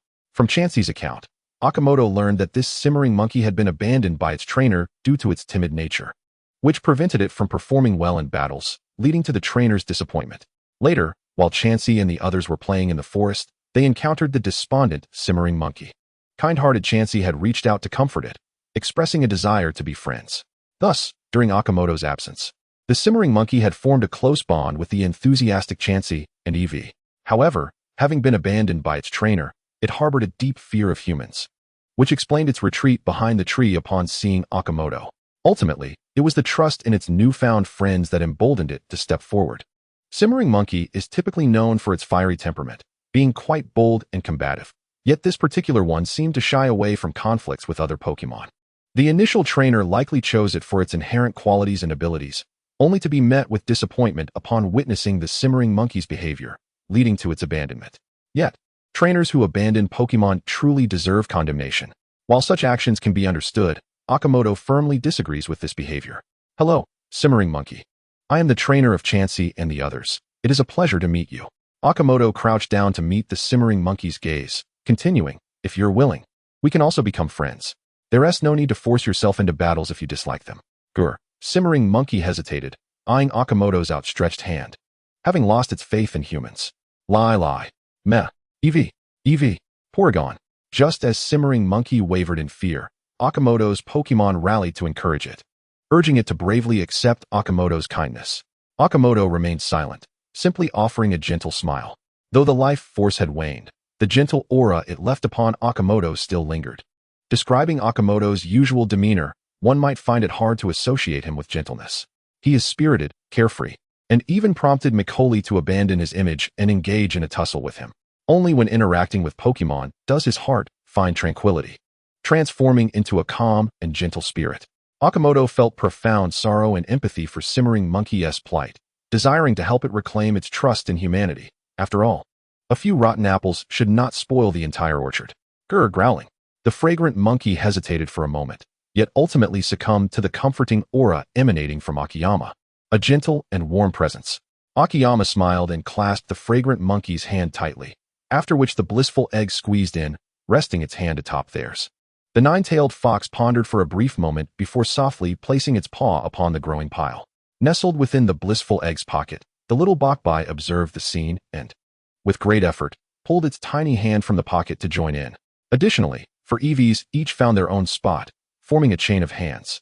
However, the mountable little sheep felt somewhat awkward, unable to raise its front hooves high enough, and thus placed its horns atop the assembly.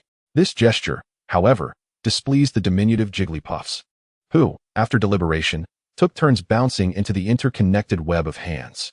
Akiyama chuckled and joyfully proclaimed, "Welcome to our new companions, Fragrant Monkey, Bokbai, Jigglypuffs, and of course, the shadowy Jengar over there. Let us all be merry together. Ha ha ha. He. Jengar floated in the air, chuckling softly as it touched its own ear. Shinedo glided gracefully beside Akiyama, observing silently. Akiyama then counted. 1, 2, 3. Be happy. La la la. Ba. Roar.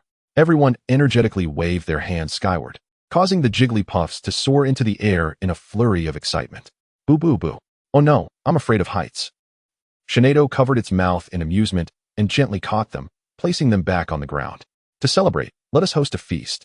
Akiyama's suggestion was met with cheers from all the Pokémon present, though the fragrant monkey appeared rather perplexed. Our little gourmand had learned a dish or two from Akiyama before their departure, but was still grappling with the subtleties of cooking, managing only to produce a somewhat passable dish. During these days spent frolicking with the blissful egg, the fragrant monkey had been subjected to numerous taste tests. But as long as it could indulge in sweets, it found everything delectable. Once Akiyama arranged the cooking utensils, the Jigglypuffs eagerly gathered around, clamoring to learn how to cook. With the blissful egg already considered a novice chef. All right, let us cook together, ha ha ha. Soon, the blissful egg was assisting Akiyama in the kitchen, while the Jigglypuffs busily washed dishes, cleaned vegetables, chopped ingredients, and kneaded dough, all with infectious enthusiasm. During a moment of respite, Akiyama glanced at the fragrant monkey's information, noting it was a rare female of its kind with commendable green aptitude, though its timid nature posed challenges in battle. Nevertheless, it mattered little. The breeding facility was spacious enough for it to live harmoniously with its Pokémon companions. Attentive to the fragrant monkey's culinary preferences, Akiyama specially purchased ingredients from the system shop, preparing a large bowl of sweet and sour ribs, along with a bowl of sweetened braised pork. Let's not argue about dietary preferences. As long as it isn't like the mountable little sheep's strictly defined diet, all can be considered omnivorous. Thanks to the emergence of the system shop, many previously unattainable dishes became possible, and Akiyama indulged in a culinary spree, utilizing all the funds stored in the system to procure a bountiful array of ingredients, ultimately creating an abundant feast. No culinary endeavor would be complete without chili peppers. To reward himself for the laborious task of preparing so many dishes for his Pokémon, Akiyama deliciously concocted a pot of spicy crayfish, taking the pot to a corner to savor his creation. After a while, the blissful egg, believing its own egg should be ready, set out to find Akiyama to serve it. only to search fruitlessly until it stumbled upon Akiyama, who was lost in his own musings while eating. Out of curiosity, the blissful egg mimicked Akiyama's actions, peeling and devouring the crayfish with gusto. Once it started, it couldn't stop, and soon enough, the entire pot of crayfish prepared by Akiyama was devoured between the two of them. Eventually, the blissful egg could eat no more, clutching its spicy red mouth as it divided the remaining egg amongst the Jigglypuffs. Chapter 59, The Breeding Facility. After a delightful meal, Akiyama and the Jigglypuffs tidied up the dishes and kitchenware, realizing it was nearly midnight. Contemplating the late hour, Akiyama decided to visit the breeding facility the following morning. Recalling all the Pokémon back to their Pokeballs for a restful night, eager for the next day's nesting in the ecological garden. Of course, Akiyama had successfully captured the fragrant monkey. The next day at 6 o'clock, Akiyama glared with mild irritation at the mountable little sheep, which was playfully tugging at his blanket. The little sheep innocently flapped its ears and bleated, scampering outside the wooden house to wait for him. Akiyama had inquired of the system why the mountable little sheep could escape from the Pokeball, receiving the response that the Pokémon were permitted to enjoy a more comfortable living experience, thus could freely enter and exit their Pokeballs, limited to those produced by the system. In that moment, Akiyama wished he could chastise the system, but alas, it had no physical form.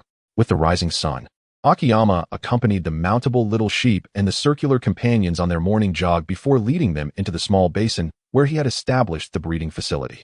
Upon entering, he saw that the previously spacious entrance was now obstructed by an extensive iron fence, which extended from both ends of the entrance, encircling the basin's perimeter. A tall iron gate sealed the entrance, and as Akiyama approached, he noticed a camera and a display screen. Having previously seen the functionality of this device in the system's simulated blueprint, he pressed the green button beside the display screen, causing the red light on the camera to flicker slightly as the gate automatically opened. This iron gate was designed to verify the identity of anyone wishing to enter the breeding facility. When someone approached, they would need to press the green button, allowing the camera to read their facial information. If the person had been recorded in the operating system by Akiyama, they could pass through. In contrast, if the individual had never been logged, Akiyama would receive a system notification enabling him to verify their identity before granting access. Any attempt to force entry, even by a super rookie, would be met with the formidable defense of nearly 1,000,000 volts from the electrified fence, especially since this barrier featured an automatic discharge attack with no blind spots. Should malicious damage occur, by the time Akiyama arrived, he would likely only catch the scent of burnt flesh.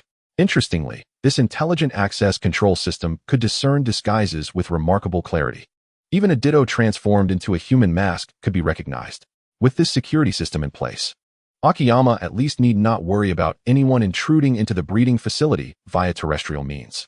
As for aerial or subterranean incursions, the entire basin was covered by a massive, specially crafted glass dome, preventing any view from the outside while allowing sunlight to stream in unimpeded. As a functional component of the breeding facility system, this glass dome efficiently absorbed solar energy to ensure the facility's operations ran smoothly. Moreover, it was designed to withstand the explosive power of champion-level Pokémon, rendering any attempts to breach it utterly futile. As for the potential for Pokémon utilizing their digging abilities to infiltrate, Akiyama could not conceive of any technological measures to prevent this. Although the system had preventative plans, the construction voucher provided did not meet the necessary criteria, leaving Akiyama powerless to implement safeguards. However, the entire breeding facility, including the ecological garden, was equipped with a surveillance system, and if any unfamiliar creatures attempted to invade, Akiyama would receive immediate notification. Additionally, the noise from digging was quite substantial. After passing through the iron gate, Akiyama beheld a structure blocking the passageway of the basin, which was already covered by the glass dome above. This space was designed by Akiyama to serve as a reception area for guests, housing items and Pokémon available for sale, as well as information on Pokémon eggs. Connected to the left side of this room lies the warehouse. Although Akiyama possesses his own system warehouse, he cannot avoid the necessity of venturing outdoors, as his Pokémon also require some semblance of a life. For instance, there are the culinary enthusiasts, Chansey and Jigglypuff. Beyond the warehouse, to the left, stands the studio, a space typically utilized for crafting various Pokémon foods or other items. To the right of the hall, 2 rooms exist. One serves as a dining area, while the other remains undecided in purpose, left solely for the sake of symmetry. As for Akiyama's living arrangements, with the breeding house now constructed, he certainly wouldn't reside in a mere wooden cabin. This time, he would dwell in a treehouse. For a long time, Akiyama had fantasized about living in a grand treehouse, a place brimming with the essence of nature. Such a setting would undoubtedly be idyllic. Unfortunately, living in a modern metropolis had deprived him of such an opportunity. However, when Akiyama glimpsed an architectural option called the Millennium Ancient Tree in the system blueprint, he was filled with exhilaration. Now, upon witnessing the completed structure, he felt immensely satisfied. The robust trunk boasts a circumference of over 480 meters, with its roots sprawling across the surface, rendering the overall area occupied by the ancient tree remarkably expansive. Gazing upwards from beneath the tree, one finds that the canopy obscures a portion of the sky, standing at an impressive height of over 120 meters. Akiyama's room resides within the very trunk of this ancient tree, not fashioned like the secret space of the initial location, but rather a tangible space carved into the trunk itself. Upon inquiring with the system, Akiyama learned that this ancient tree could thrive within the ecological park, and even with his modifications, its survival would remain unaffected. The system did not elaborate on the principles behind this, and Akiyama found himself perplexed. Nevertheless, he was content knowing that the tree would not perish due to his actions. Currently, the hollowed trunk accommodates only a living room, a bedroom, and a bathroom. Should additional needs arise in the future, he could either pay the system for further expansions or undertake them himself. Some interior facilities still require Akiyama to procure them. Although the decoration has already been completed, the surrounding structures are all designed in a modern style, while the interior of the treehouse strives to maintain an ecological ambience, preserving the essence of the treehouse atmosphere. Subsequently, Akiyama took a leisurely stroll around the ecological park, reveling in the vast expanse, where his mount, the little sheep, would have ample space to roam. The entire ecological park is divided into 4 distinct areas, with the ancient tree at the center. While the basin's internal area is not vast, Akiyama meticulously planned it nonetheless. The northwestern region features an irregular mountain protruding from the basin's terrain, which the system transformed into a small volcanic-like environment. This northwestern area is home to a diverse array of trees, including fruit trees and ornamental trees, perfectly suited for the habitation of the aromatic monkeys and Aksu. The southwestern section comprises a small plain, where a river, a remnant of the basin, has pooled at the foot of the mountains to form a small lake. The southeastern area is a marine zone, though not a true ocean. Rather, the system excavated half of the region, filling it with seawater and covering it with a thick layer of sand. The northeastern region, the largest, is specifically designated for Akiyama's numerous fairy-type Pokémon. Circumventing the ancient tree reveals a vast sea of flowers, vibrant blossoms swaying in the breeze. This area also features a babbling brook, a pond, and several cherry blossom trees. In essence, Akiyama's design for the fairy-type Pokémon's habitat is as enchanting as one could imagine. In Chapter 60, Mud Knight Deirdre, a buoyant Akiyama released his Pokémon, simultaneously depositing the remaining 60,000 yuan into the system store for convenient purchases of essential furniture and items. After exhausting his store credits on furnishings, he prepared to set off to the Pokémon Center in Mingshui Town to collect his rewards for completing the breeder's assessment. However, before that, he wanted to see which areas his Pokémon had chosen for their little nests. Jigglypuff and Piku had previously lived in a floral garden, and it seemed serendipitous that the grand flower sea he had designed was perfectly suited for their habitation. Prior to venturing into the league, Akiyama had never imagined he would enter such a wondrous place as the starting ground. Shiny Gardevoir was equally pleased with the flower sea and decided to join Jigglypuff and Piku in their floral haven, while Gengar naturally drifted over as well. However, Ninetales appeared to prefer the mountainous forests in the northwestern region, prompting Chansey to join her in that woodland retreat. Akiyama designated the 5 regions of the ecological park as the prairie, forest, flower sea, shallow sea, and ancient tree. Once his Pokémon had selected their homes, Akiyama took stock. Residing in the prairie were the Eevee family and the little sheep. The forest was home to Aksu, Gengar, Aromatic Monkey, Ninetales, and Chansey. The flower sea was inhabited by a total of 9 Jigglypuffs, including one with purple genetics, 2 Pikus, 1 Piku, and Gardevoir. Gengar seemed to prefer the shade, so it eventually retreated to the forest, seeking a deeper cave. Had there been no space left in the ancient tree, it would have considered residing there. However, it found it peculiar that its secret powers had no effect on the ancient tree. Upon opening a hole, it still encountered solid wood. The shallow sea, being the smallest area, was merely retained to prevent future dilemmas if Akiyama captured high-quality marine Pokémon without a place to accommodate them. Having resolved these matters, Akiyama prepared to head to the Pokémon Center in Mingshui Town to claim his 10 starter Pokémon as rewards from the league. It appeared that everyone was quite content with their new homes, prompting Akiyama to invite only the little sheep and Gardevoir to accompany him to Mingshui Town. He chose to bring the little sheep along since it relished outdoor adventures, making it a perfect companion for a little outing. To mitigate any unforeseen events, he also brought Gardevoir along. After all, having Gardevoir meant having the formidable Gengar at his side, a Pokémon that would undoubtedly keep pace. Indeed, Gengar hovered playfully beside Gardevoir, eliciting chuckles that forced her to retreat into her Pokeball. As they walked the path to Mingshui Town, Akiyama recalled that he had yet to check in for the day, prompting him to access the system store. Signing in, he thought, let us get something good. Check-in successful. Reward, 12 points, 1 entry for a basic lottery. Why didn't it make a sound today? Akiyama mused, intrigued by this peculiarity, feeling a tad bored. The system, seemingly uninterested in addressing his childish concerns, remained silent. Amused by his own antics, Akiyama glanced at his point balance of 22 and opened the points store. Curious about the available items, he browsed through the blue store within the points shop. To his delight, there were numerous enticing items, a variety of blue items, including potions capable of directly enhancing the qualifications of adult Pokémon. Furthermore, there was an intriguing item known as the designated Pokémon food recipe, Blue, which, upon purchase, allowed him to select a Pokémon species and obtain the corresponding exclusive food recipe, with the option to choose attributes for recipe creation. Similar offerings included energy block recipes, both promising substantial benefits. In a burst of excitement, Akiyama considered purchasing everything in the store, only to be disheartened by the prices. 10,000 points for a blue food recipe?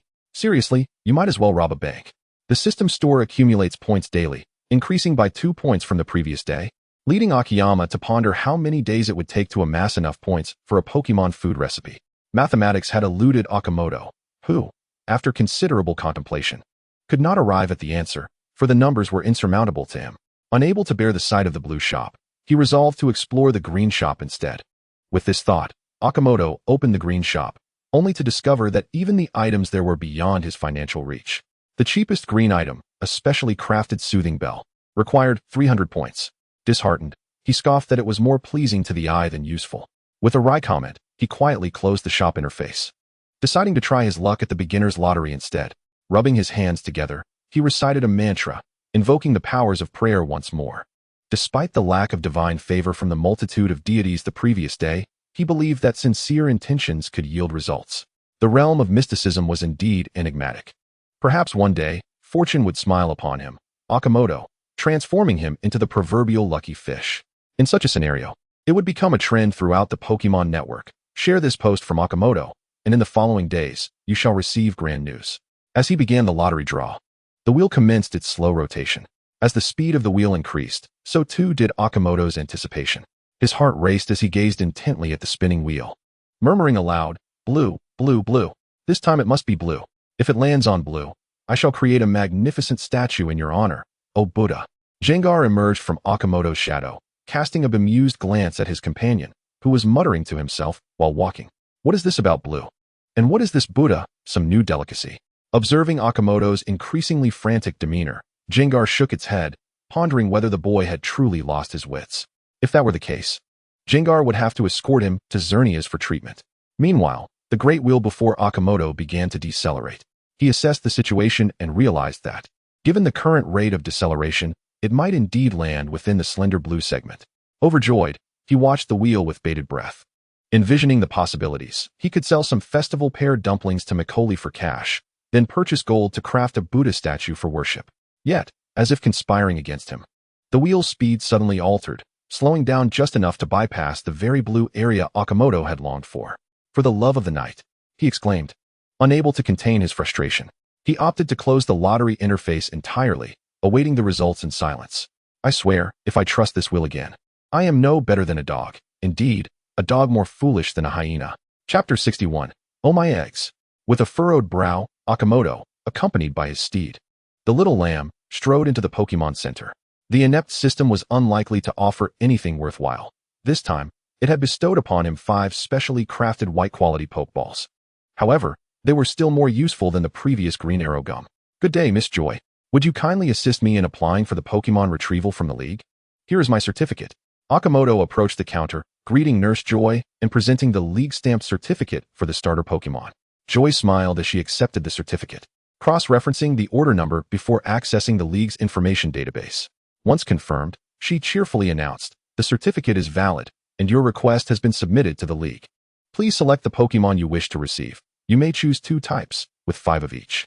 "I'll take the forest lizard and the frogadier," Akimoto promptly replied, having made up his mind. "Very well, your request has been sent. They will be transported within an hour, so please be patient." Joy tapped away at her keyboard before hitting enter, sending Akimoto's selection of forest lizard and frogadier to the league's breeding center. "By the way, Miss Joy, I have a query. Where might I find the league's breeding center?" Joy chuckled softly, covering her mouth. "To purchase Pokémon eggs, you must submit your request online. The league's breeding center does not permit unauthorized personnel to enter. Once you choose your desired Pokémon egg, it will be sent to you via courier." "Courier?" Akimoto exclaimed, intrigued. "Indeed, we now have courier services, and the league has established dedicated train routes for deliveries, with courier stations in every town." "That's splendid. Thank you, Miss Joy." "You're welcome." "Young man." Choosing to overlook the young man remark, Akimoto rushed to the public computer in the Pokémon Center's lobby and searched for the Kalos League Breeding Center. Numerous entries related to breeding centers appeared, primarily advertisements, but the top entry was the website he sought. Upon clicking, he realized that login was required for access. After a moment's thought, he retrieved his identification, entered his identity number, and registered a new account. Next, he spotted the prominent title "Purchase Pokémon Eggs" in the upper right corner and clicked on it. Various Pokémon egg listings, complete with images, were displayed in an organized table, making it easy for viewers to navigate. True to its reputation, the official League Breeding Center showcased eggs of powerful or rare Pokémon offspring, with their qualifications randomly categorized as either yellow or green. Regrettably, Akimoto did not find any fairy-type Pokémon eggs among the displayed options. Most were from the starter types or common Pokémon, with a few psychic types available. With a total of 30 Pokémon eggs to choose from, he decided to select some popular Pokémon favored by trainers before exploring the psychic options. Ultimately, he chose 10 eggs of the Lotad species, valuing their gentle nature, making them ideal for novice trainers as initial Pokémon. Next came the delightful surprise of 3 water monkey eggs and 2 smelly monkey eggs. This fortunate find occurred as Akimoto refreshed the Pokémon egg list, allowing him to snag a fantastic deal, to prevent others from snatching them up first. He hastened to utilize his remaining 10 Pokémon egg selections, mindful that others could still purchase them before him. Thus, he swiftly selected 9 eggs of the Swellow species and 6 eggs of the Increase species. While Swellow may not be exceedingly common, they could still be found with some diligence in the forests. Akimoto chose them because Wild Swellow, being highly sought after by trainers, had nearly all been captured, leaving only those of subpar qualifications. At best, he might find a few with yellow qualifications. With their tenacity and bravery, Swellow was a favored choice among trainers. However, aside from the luck involved in capturing high-quality Wild Swellow, the only way to acquire them was through purchasing juvenile Swellow or their eggs at breeding facilities. The League Breeding Center was precisely where the quality of Swellow could be ensured, prompting Akimoto to buy all 9 remaining Swellow eggs. As for his choice of Inkly, it was simply due to their reputation as easy-to-breed psychic-type Pokémon. Ultimately, the breeding house must sell Pokémon eggs or juvenile Pokémon to the public. While general psychic-type Pokémon enjoy popularity, they are often less readily accepted by humans compared to the likes of Gourgeist. Additionally, the shallow coastal regions lack Pokémon, making Gourgeist a fitting choice, thus fulfilling 2 desires at once, a most advantageous arrangement. Having decided on the Pokémon to purchase, Akimoto hastily proceeded to make the payment. Before finalizing the transaction, however, he needed to verify the purchase voucher, which required entering the voucher number along with the identification number of the person who obtained the voucher. Beyond acquiring the Pokémon Egg Purchase voucher through passing the breeder assessment, one could also obtain it by becoming an elite trainer within the league, completing a series of tasks to earn league points, which could then be exchanged for the purchase voucher. After successfully validating the purchase voucher, Akimoto clicked to proceed with payment. Opting for a loan payment option. "I lack funds, yet I desire to buy. What to do?" "Loan payment it is." This was the answer Akimoto received from Joy Jing after inquiring about the purchase voucher. For the top 3 in the breeder assessment, the league's support extends beyond mere monetary assistance to include the option for loans, and at exceptionally low interest rates. It was this knowledge that emboldened Akimoto to acquire Pokémon eggs despite his current financial state being virtually empty. With 30 Pokémon eggs, averaging 200,000 each, Akimoto owed the league 6 million in total, with an annual interest of merely 200,000, confirming successful payment. He nodded in satisfaction at the Pokémon eggs listed in the product information. He designated Sachi's residence as the delivery address, as his own breeding house was yet to be registered. Chapter 62, Joy Huixiang. Having finalized the purchase of the Pokémon eggs, Akimoto dialed Joy Jing's beeper number. After nearly a minute without a response, he began to assume she was occupied and was about to hang up when Joy Jing's voice finally came through. "Ah, it's you. Akimoto, you finally remembered to call me? Your words feel rather peculiar," Akimoto replied. "What is so peculiar about them? I think they sound quite pleasant." "Well then, if you find them pleasant, that is commendable," he replied with a hint of resignation. "I wish to inquire about the reward regarding that batch of machines. Have you decided on the location for your breeding house?" "Yes, it's set in Asame Town." There was a brief silence on the other end before Joy Jing's voice, tinged with confusion, inquired, "Why Asame Town? The business there may be quite poor, given the lack of visitors." Akimoto chuckled, "No worries. As long as the quality is exceptional and the reputation is stellar, people will seek out my breeding house for business." "You are quite the optimist. I want to interfere. Just don't let the league down." Joy Jing responded. "Once you finalize the address for that batch of machines, send me a text, and I will dispatch someone to deliver them." "All right. Thank you, Sister Jing." Akimoto quickly expressed his gratitude. "I'm not your sister. Stop that. You should call me Aunt." "All right. Sister Jing, I want to misstep again, ha." Joy Jing chuckled on her end. "You silver-tongued charmer. That little girl, Jiang Li, must have been duped by you. Her master mentioned she often brings you up." Akimoto paused, then feigned ignorance. "What? Sister Jing, what did you say?" "The signal is poor. I will text you the address shortly." "Ugh, this signal. Goodbye." He hastily hung up. Joy Jing stared blankly at her beeper, her lips twitching. "This little rascal dares to hang up on me. Quite audacious." Unbeknownst to Akimoto, the following day, Joy Jing approached Jiang Li's master to discuss him, humorously labeling him as a silver-tongued, fickle-hearted rogue, advising them to keep a close watch. After composing the message with Sachi's address, Akimoto pressed send and stowed away the beeper. He could not fathom why he felt flustered upon hearing Jiang Li's name. Soon enough, Miss Joy called out Akimoto's name. Overjoyed, he quickly rose from his seat and hurried to the front desk. "Here are the Pokeballs for the forest lizard and Froakie. Please take good care of them." Miss Joy smiled as she handed him 10 miniature Pokeballs, offering her reminder. She was also aware of Akimoto's achievements, knowing he was the top scorer in this year's Pokemon Breeder Assessment, which put her at ease. "I will, thank you, Miss Joy," Akimoto replied, placing the Pokeballs into his waist pouch, expressing his gratitude. "No need for thanks," Miss Joy replied with a mysterious smile.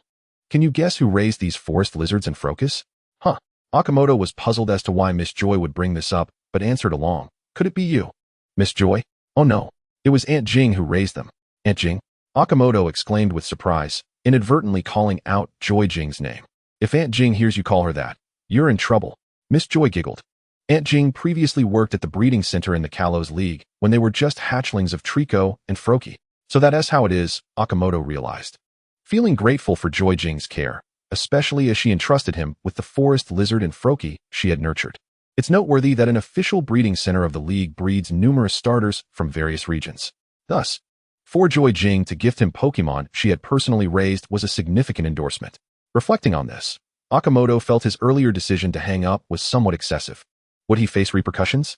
Aunt Jing is my mother's younger sister. She often took me to the league breeding center when I was little. Oh, I see, Akimoto nodded. Then pondered, feeling something was amiss. But isn't access to the league breeding center restricted for outsiders? At that time, you shouldn't have qualified as an insider. Uffed. Seeing Akimoto's comical expression, Miss Joy stifled a laugh. Why not? I have a connection with Aunt Jing. Akimoto was left speechless. Is that permissible?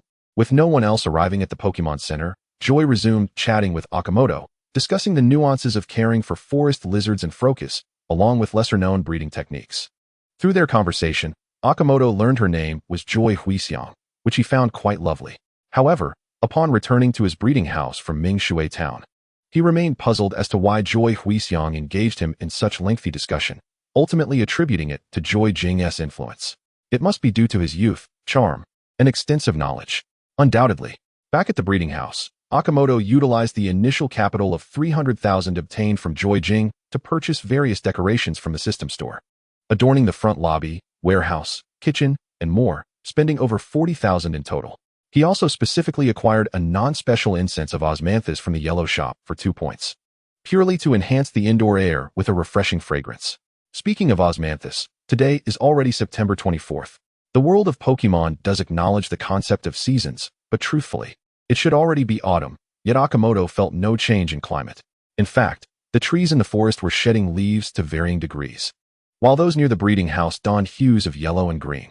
He opened his computer and logged into the League Breeding Network. This network, distinct from the League Breeding Center website Akimoto had previously accessed, is open to all League citizens across regions, with the registration of breeding houses completed therein. Breeders who have obtained a breeding certificate may register the name and address of their breeding house on the website using their credentials, enabling them to publish information under the name of their breeding house. Individuals seeking to purchase unique items from breeding houses, Pokémon eggs, or juvenile Pokémon can browse the information provided by these breeding houses to find their desired items. The purchasing process mirrors that of the Alliance Breeding Center website. Should any items or Pokémon eggs sold by a breeding house not correspond to the published information, the Alliance will take immediate action against the breeder, revoking their breeding certificate upon verification of the discrepancy.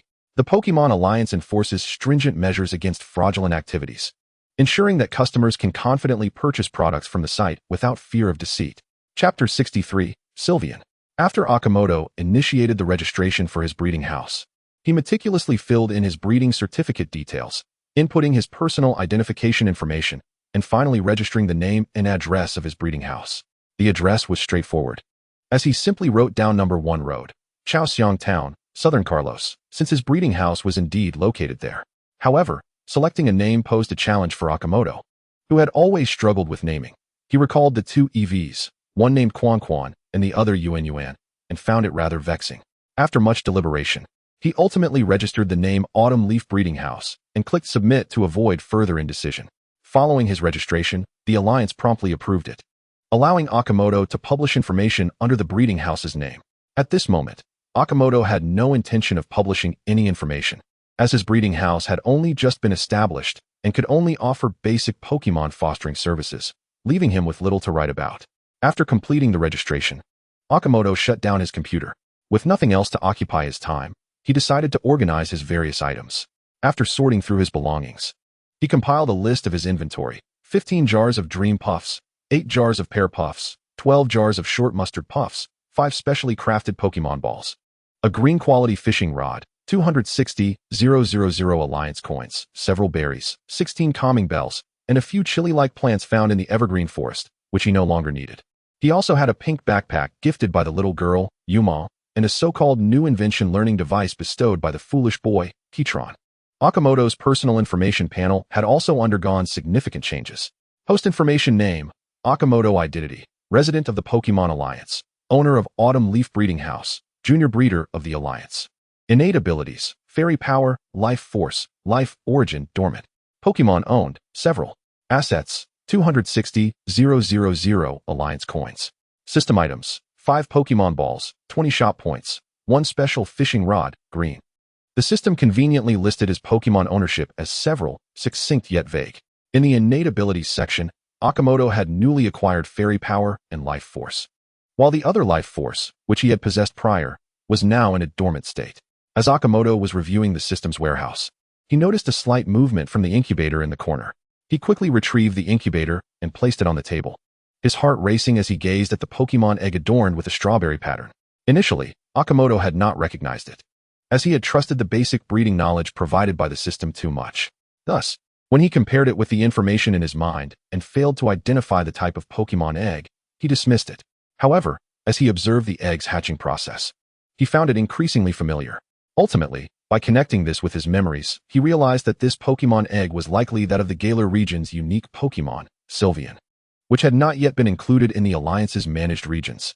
It was rumored that the cream produced by Sylveon was exceptionally delicious, and he might be the first in the Alliance to taste it. An exhilarating thought.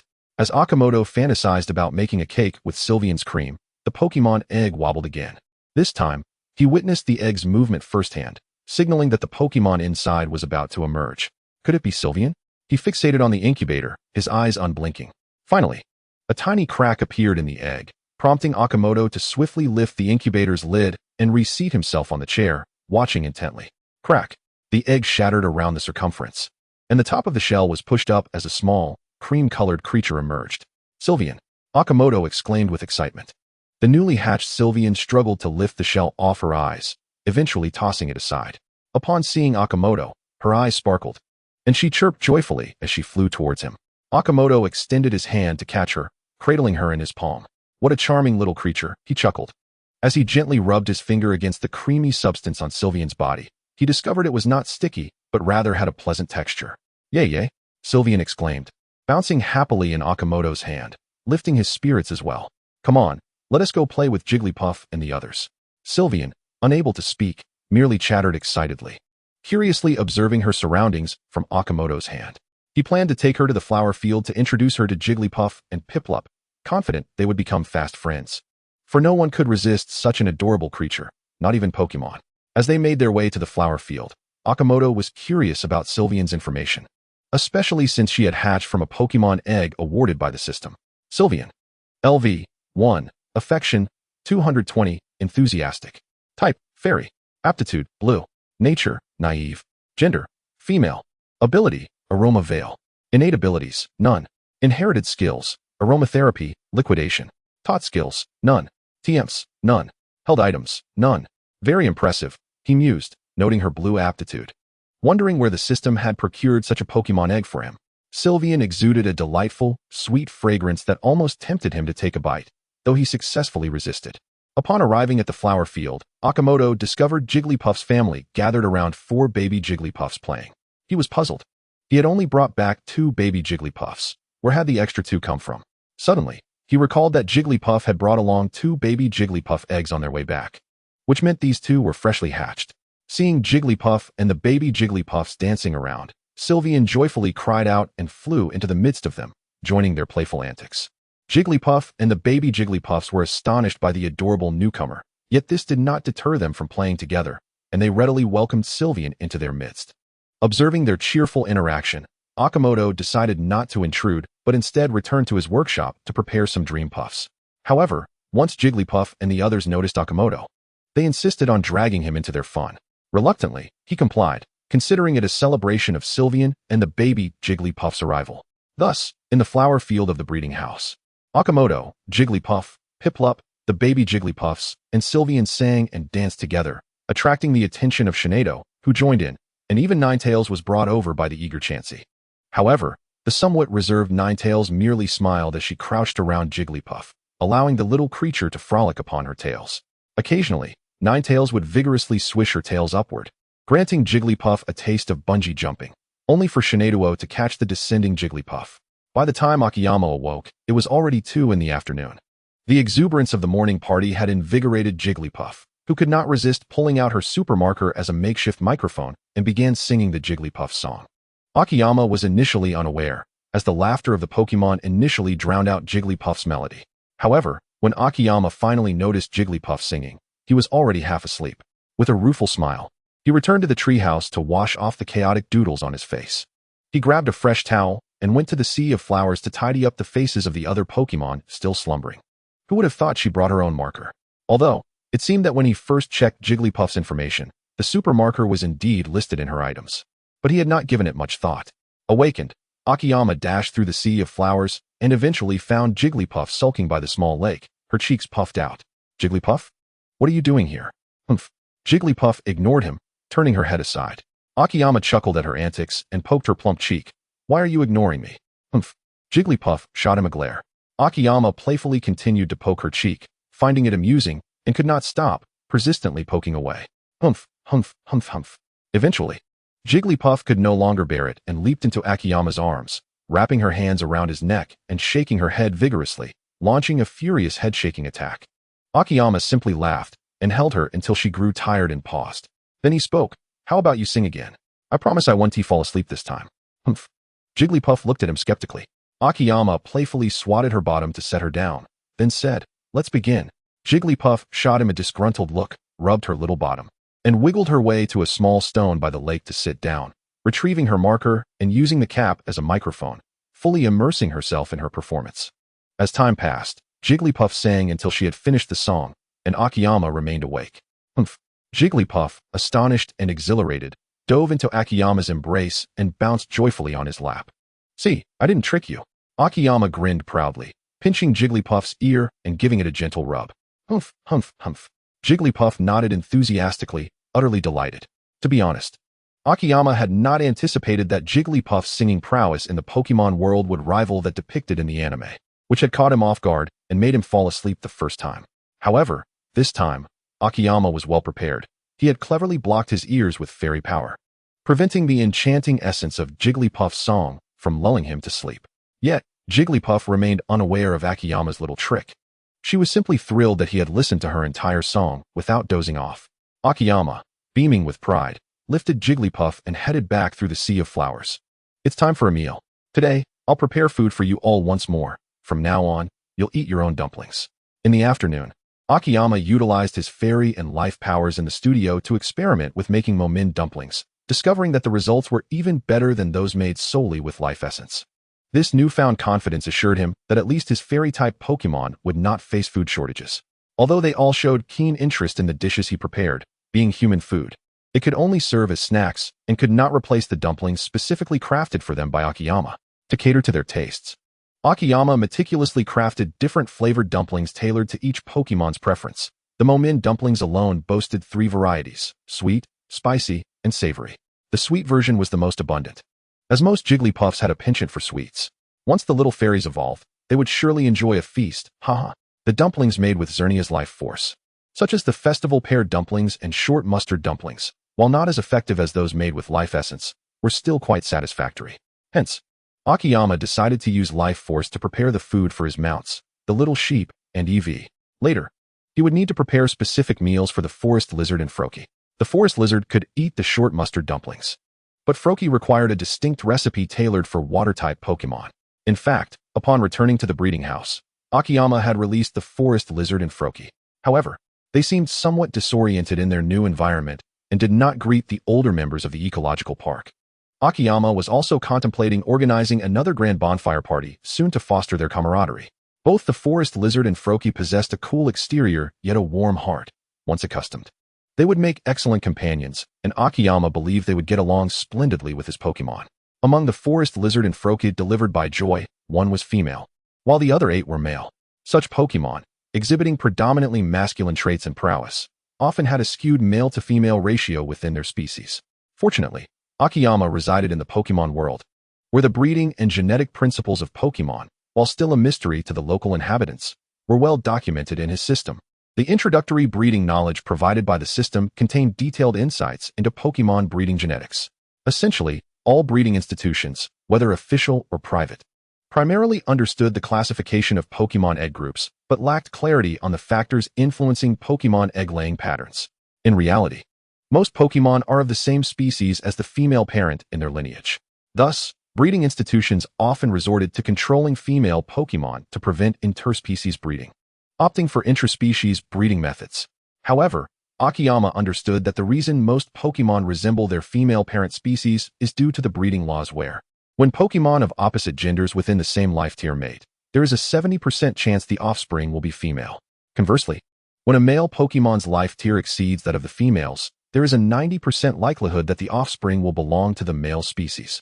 This explains why the nephew of Aksu is a round shark rather than a Yancham, as his sister, the dual-axe dragon, is merely a quasi-champion, while his brother-in-law, the fierce land shark, is a champion. The next day, early in the morning, while Akiyama was in the studio researching Frokie's food, he received a call from Saki, informing him that his batch of equipment had arrived and inviting him to lunch. The speed of the Alliance's delivery was astonishing, arriving within a day. Akiyama, accompanied by his mount, the little sheep, trotted into the forest, where the little sheep adeptly led him to the mover's home. After explaining his purpose to the 3 movers, they happily agreed to accompany him to Saki's house to collect the machines. This batch of equipment included a technique learner, a specialized machine for preparing Pokémon food, an energy block maker, a small healing device, a small Pokémon teleportation device, an intelligent ecological park climate control device, a Pokémon scanner, and a material analyzer. The technique learner enables Pokémon to learn skills from technique discs by placing a skill disc and a Pokémon ball into the device. The Pokémon can acquire the skills contained within the disc. Simultaneously, it possesses the capability to inscribe skills. However, to utilize this feature, one must have a medium capable of storing such techniques. The most commonly encountered medium is the official blank skill discs from the Alliance or skill discs produced by renowned technology companies. These discs tend to be exceedingly expensive. And due to technological limitations, the more powerful the skill, the higher the quality of the disc required. Generally, only Alliance trainers who have reached the master level and accumulated a substantial number of points are eligible to exchange for such advanced discs within the Alliance. Meanwhile, high-grade discs produced by technology companies are typically sold to large institutions or influential figures, leaving the market flooded with low-grade discs that can only inscribe minor moves. The Intelligent Ecological Park's climate regulation device is indeed a valuable asset, capable of automatically adjusting the climate within a certain range to create the most suitable living conditions for Pokémon. However, Akimoto's system Ecological Park already has this feature, rendering it temporarily relegated to storage. The Pokémon Scanner is an instrument for assessing the physical condition of Pokémon, while the Material Analyzer scans and analyzes the composition of items. Both are highly specialized devices. Akimoto did not anticipate that Nurse Joy would gift him these two items. Nevertheless, this is fortuitous, as it will facilitate his research into specialized Pokémon items in the future. In the system store, these two instruments are categorized as green quality, thus indirectly saving him a considerable amount of points. By the time Akimoto finished his tasks in the Ecological Park and, accompanied by his mount, the little sheep, transported the little worker Pokémon to Sachi's home, it was already past 11 o'clock. Prior to visiting Sachi, Akimoto crafted a dedicated structure for storing Pokémon food in the Ecological Park, placing it beneath an ancient tree. The food troughs, categorized by various taste preferences, numbered over a dozen, making it easier for Akimoto to replenish their food and for the Pokémon to dine. Before departing, Akimoto gathered them under the ancient tree to help them identify their designated troughs. When the food in the troughs ran low, he would refill them. As Akimoto stepped inside, he removed his shoes and slipped into the house slippers. Akimoto's here. Just in time, I was about to start cooking. Sachi's voice echoed from the kitchen. Could you please go upstairs and call Serena? Of course. As Akimoto passed through the living room, he spotted Norris, the little worker Pokémon, measuring the cargo boxes in the backyard. Norris, my brother, Akimoto greeted. Norris turned, seeing Akimoto, and smiled, asking, Akimoto, how is the preparation for the breeding house opening coming along? It's all set. In fact, it's already open, though not officially announced yet. Is that so? Make sure to reserve an excellent Pokémon for Serena when the time comes. Norris set down his tea and remarked, ever since she returned from Professor Oak's summer camp, that child has been cooped up in her room studying Pokémon training knowledge. I assure you, she will be my first customer, Akimoto replied with a chuckle. To reach the stage of selling juvenile Pokémon or Pokémon eggs, given the progress of Akimoto's breeding house, it might still take a month or two. Moreover, this estimate assumes that the forest lizard and the Froakie are diligently working in the breeding house. If they were to lose interest, Akimoto would have to rely on Jigglypuff. The demand outweighs the supply, an entire nest of Jigglypuffs, all females. The only male capable of mating with them would be Togepi from the Fairy Egg group. But Togepi must evolve into Togekiss before it can breed with Jigglypuff. Akimoto pondered the need to occasionally capture more Pokémon from the Fairy Egg group. The female ratio among Fairy-type Pokémon was excessively high, and Akimoto was uncertain of the identity of the male progenitor of this batch of Jigglypuffs. Perhaps it was one of the Pokémon from the starting area. Had he known earlier, he would have captured a few fortunate male Fairy-type Pokémon from the starting area. The Pokémon from the starting area inherently possess good qualifications. Now, the thought of returning to do so feels somewhat inappropriate, as though he were specifically going to abduct individuals. While Akimoto was lost in thought, Norris laughed heartily. Haha, make sure to give me a discount, even if not for my sake. At least for Serena being your little niece. Absolutely, absolutely, Akimoto chuckled, then remembered Sachi had asked him to call Serena downstairs. I'll go call Serena now. Norris nodded, his interest returning to the playful antics of the little sheep and the little worker Pokémon in the backyard. His own ride-on was being lifted high by the little sheep and the little worker Pokémon, flailing its limbs in a panic. As Akimoto ascended the stairs, the sound of his footsteps echoed softly. From the outside, Sachi's home resembled a Western-style villa, yet its interior retained a more traditional Japanese layout, which was quite charming. He knocked on Serena's door. Just as he was about to speak, the door swung open. Is that you, Akimoto? I'm so glad to see you. Has the breeding house opened? Serena exclaimed upon recognizing him. Akimoto smiled. Are you eager to start working at the breeding house? No. Serena's cheeks flushed. I've heard from Norris that you've been studying Pokémon training knowledge. Do you aspire to become a trainer? Not a battling trainer, but rather a Pokémon performer and coordinator. Oh, haha. Then you must work hard, Akimoto encouraged. But first, we should head downstairs for dinner. Ah, upon hearing this, Serena remembered she had yet to change out of her cartoon pajamas and hurriedly closed the door.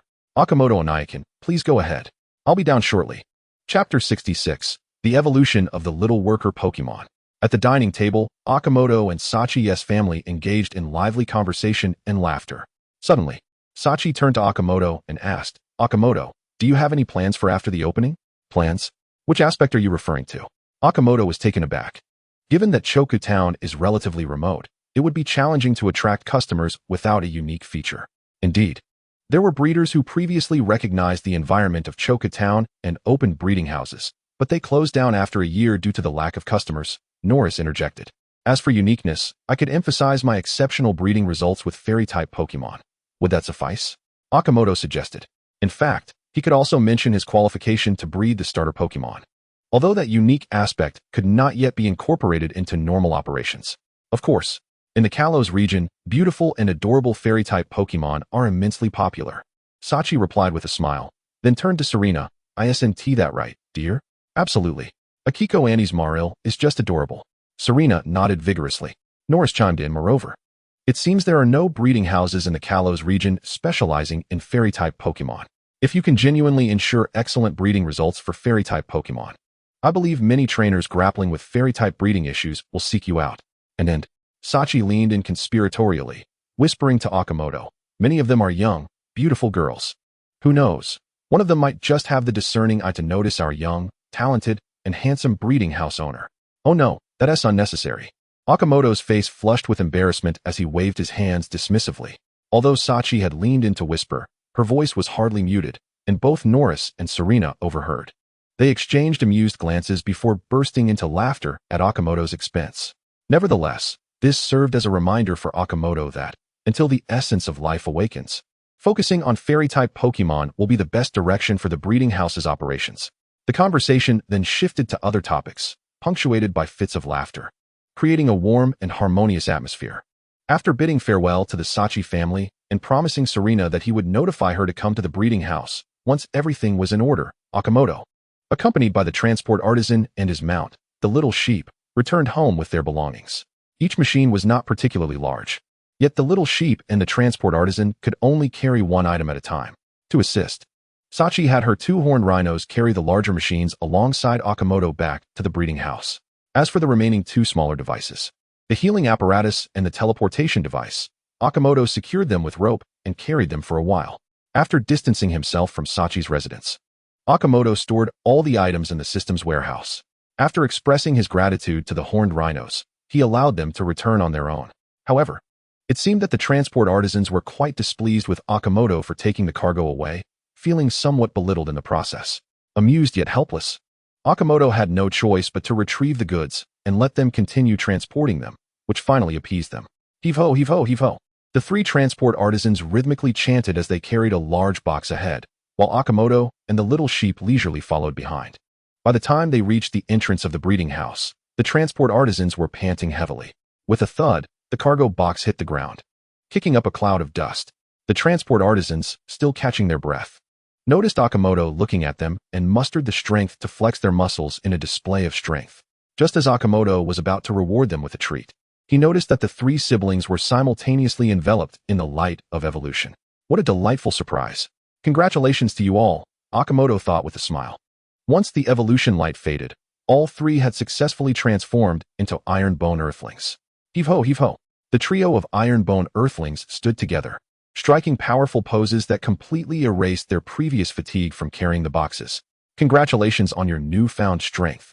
Here, this is your reward, Akimoto said cheerfully as he retrieved several bone-like treats from the system's warehouse. Given their frequent interactions, Akimoto had crafted delicacies tailored to their tastes, making sure to shape them like elongated bone sticks to accommodate their hearty appetites. Heave-ho, heave-ho. The Iron Bone Earthlings accepted the food sticks, thanked him, and quickly scampered off into the forest. After bidding farewell to the Iron Bone Earthlings, Akimoto turned to the little sheep and said, "Look at you, always playing with the EV and the transport artisans. Now, they've evolved into Iron Bone Earthlings while you remain the same. Aren't you ashamed?" "Bah."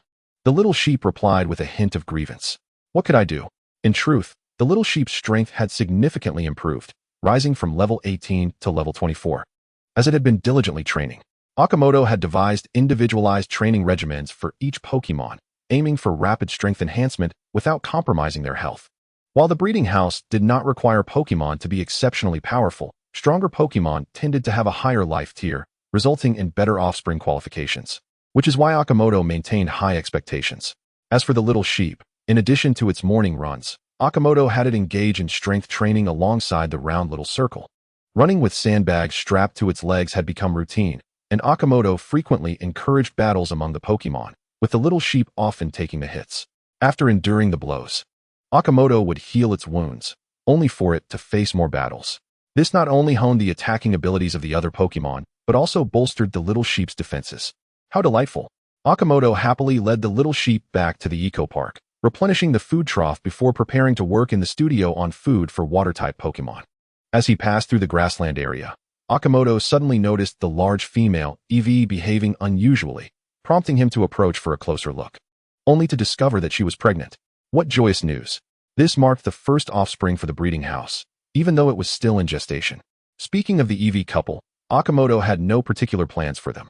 The female Eevee had always been delicate and lacked ambition for strength, so he did not insist on her training. Conversely, the once valiant male Eevee now lacked motivation, spending his days circling around the female. Akimoto felt powerless regarding the situation. Perhaps he would purchase 2 evolution stones later to elevate their life tier once more, hoping to enhance the qualifications of any offspring they might produce. Chapter 67. The First Deal. Days passed in a blur, and before he knew it, it was mid-October. Akimoto spent his days either jogging with the little sheep in the round little circle or lounging in a deck chair, basking in the sun like an old man. Running, cooking, replenishing food for the Pokémon, sunbathing, and cooking again. This repetitive lifestyle made Akimoto feel as though he was nearing old age, even shifting his mindset. The batch of Pokémon eggs from the breeding center arrived at the Sachi residence 3 days after Akimoto placed his order, capturing the envious gaze of Serena. After transporting the Pokémon eggs back from Sachi's home, Akimoto carefully placed them in the incubator, adjusting various parameters, including the newly laid Eevee egg from the couple. A total of 31 Pokémon eggs awaited hatching in Akimoto's breeding house. The round landshark egg, since the establishment of the eco park, had been entrusted to the axe-jaw dragon for care, and Akimoto occasionally checked on its condition. Finally, just a few days prior, he successfully hatched the round landshark. However, it hardly resembled a pseudo-legendary species. Akimoto affectionately named the round landshark Dumbo, for it was endearingly clumsy. While all the others gathered under the ancient tree for meals, Dumbo, in a fit of gluttony one afternoon, accidentally tumbled headfirst into the food trough, becoming buried beneath the food. Oblivious to the chaos, Dumbo happily munched away in its cozy hideaway. This, of course, alarmed the axe-jaw dragon, who rushed to Akimoto in distress, exclaiming that Dumbo had gone missing. Taken aback, Akimoto realized Dumbo could not possibly escape the eco park, and thus accompanied the axe-jaw dragon in search of it throughout the premises. Unfortunately, the eco park surveillance only allowed for real-time monitoring without the ability to review footage, leading Akimoto and the axe-jaw dragon to scavenge through the 4 main areas, inspecting every nook and cranny without success. It wasn't until the evening meal that Eevee dramatically pulled Dumbo from the food trough. Infuriated, Akimoto declared that Dumbo would face a night of reflection. Meanwhile, he organized a bonfire gathering right before Dumbo's eyes. Since Akimoto created water-type Pokémon food using seaweed balls, he found himself with little else to do, and thus he occasionally hosted bonfire nights for his Pokémon. As for the source of funds, after crafting a batch of premium seaweed balls for Macaulay, he sold 20 cans at the price of 30,000 each. Upon learning that Akimoto's breeding house had opened, Macaulay promised to introduce him to an important client. However, despite waiting for more than 10 days, that significant client had yet to appear. Sitting on the sandy beach of the shallow sea, watching the frogadier team up with the forest lizard to play volleyball, Akimoto leisurely sipped his juice. Oh, perhaps this is how I should spend my days from now on, without worrying about tasks, and when funds run low, I could sell some balls to Macaulay for extra cash. Just as Akimoto closed his eyes to enjoy the moment, the system alerted him that an unfamiliar person was attempting to enter. What? Let me see who has come.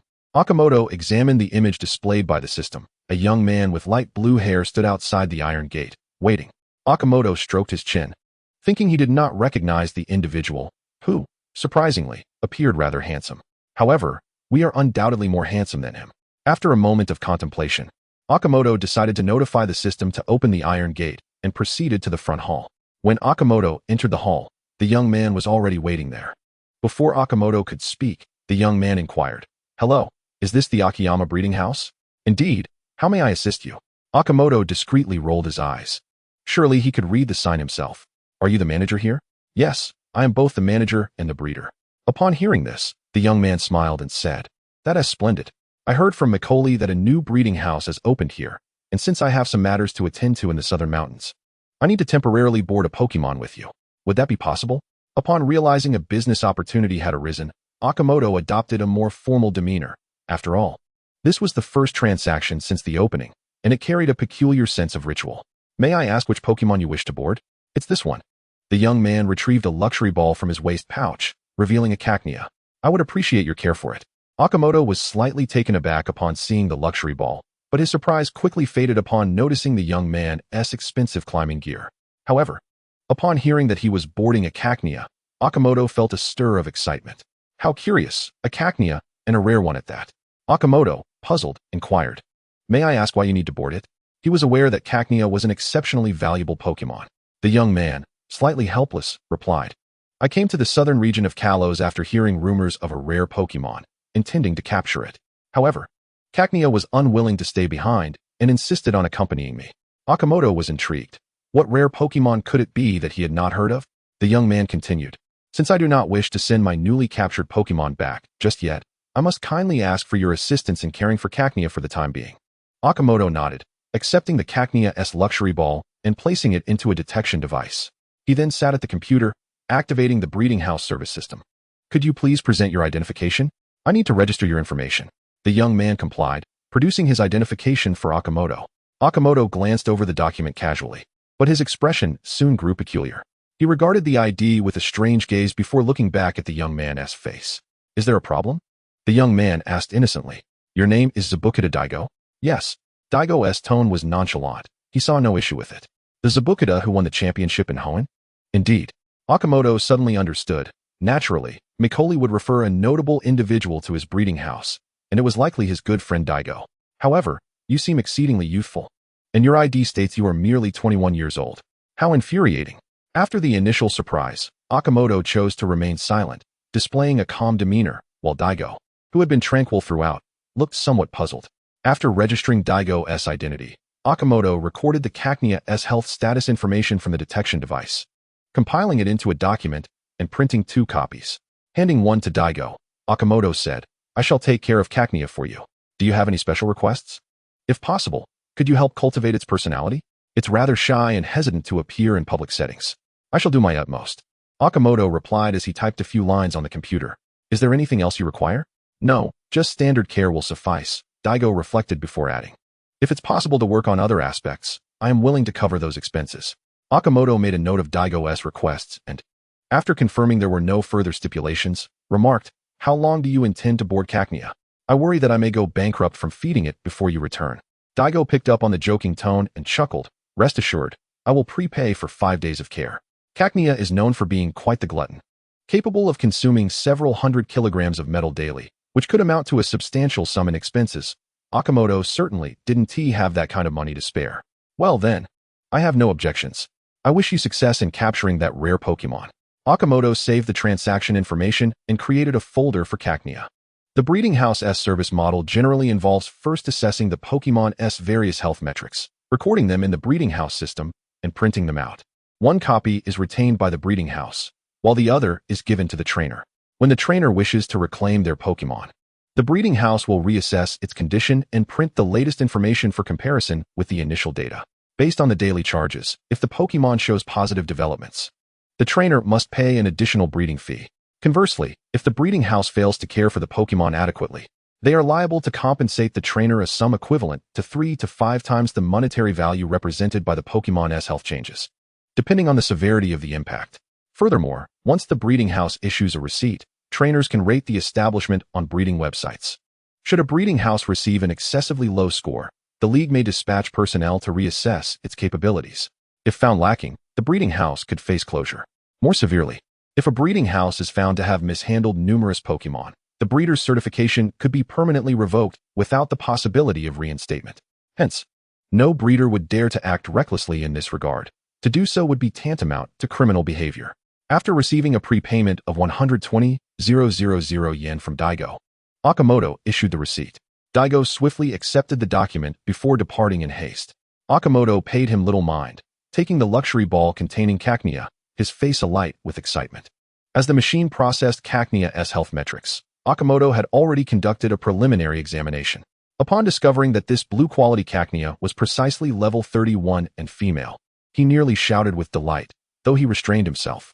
Although Cacnea lacked breeding capabilities at this stage, what if Akimoto managed to facilitate its evolution before Daigo returned? He happened to have a forest lizard and a Garchomp in his breeding house that matched its egg group.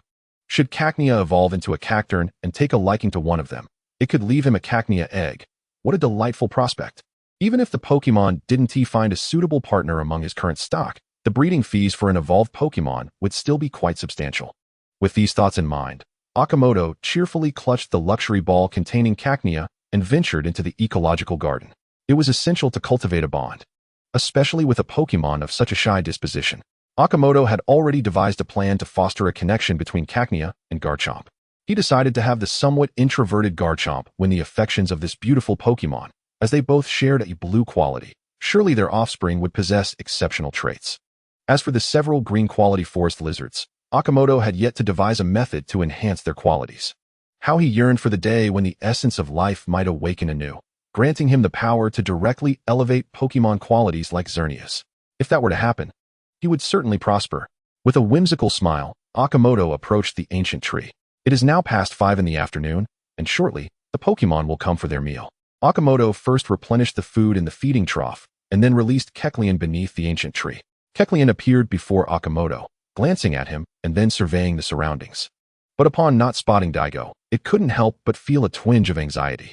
Akimoto realized that he had become accustomed to using the essence of life to soothe Pokémon. And now, without it, he faced a minor predicament. However, it was not a significant issue. The aura of approachability that the essence of life had imbued him with remained intact. Akimoto gently squatted down to meet Kecleon's gaze. Kecleon cautiously stepped back, scrutinizing Akimoto. "Did your trainer not inform you that you would be temporarily entrusted to my care?" he inquired. Kecleon, it appeared you are indeed aware of this matter.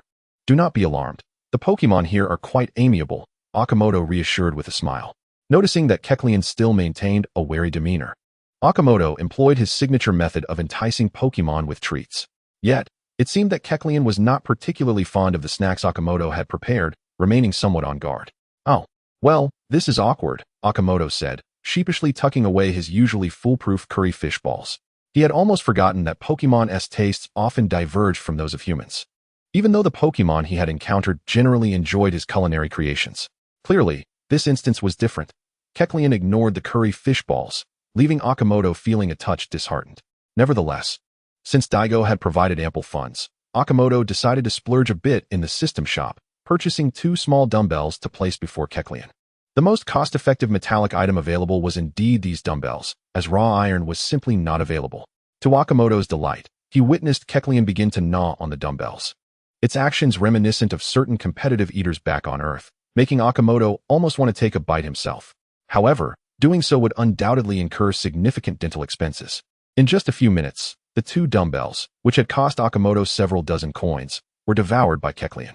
With its hunger satiated, Kecleon's gaze towards Akimoto appeared less guarded, indicating its acceptance of being entrusted to his care. Akimoto chuckled and stood, calling for the other Pokémon to gather beneath the ancient tree. It had become a tradition at Akihara Breeding House to celebrate the arrival of new members with a gathering.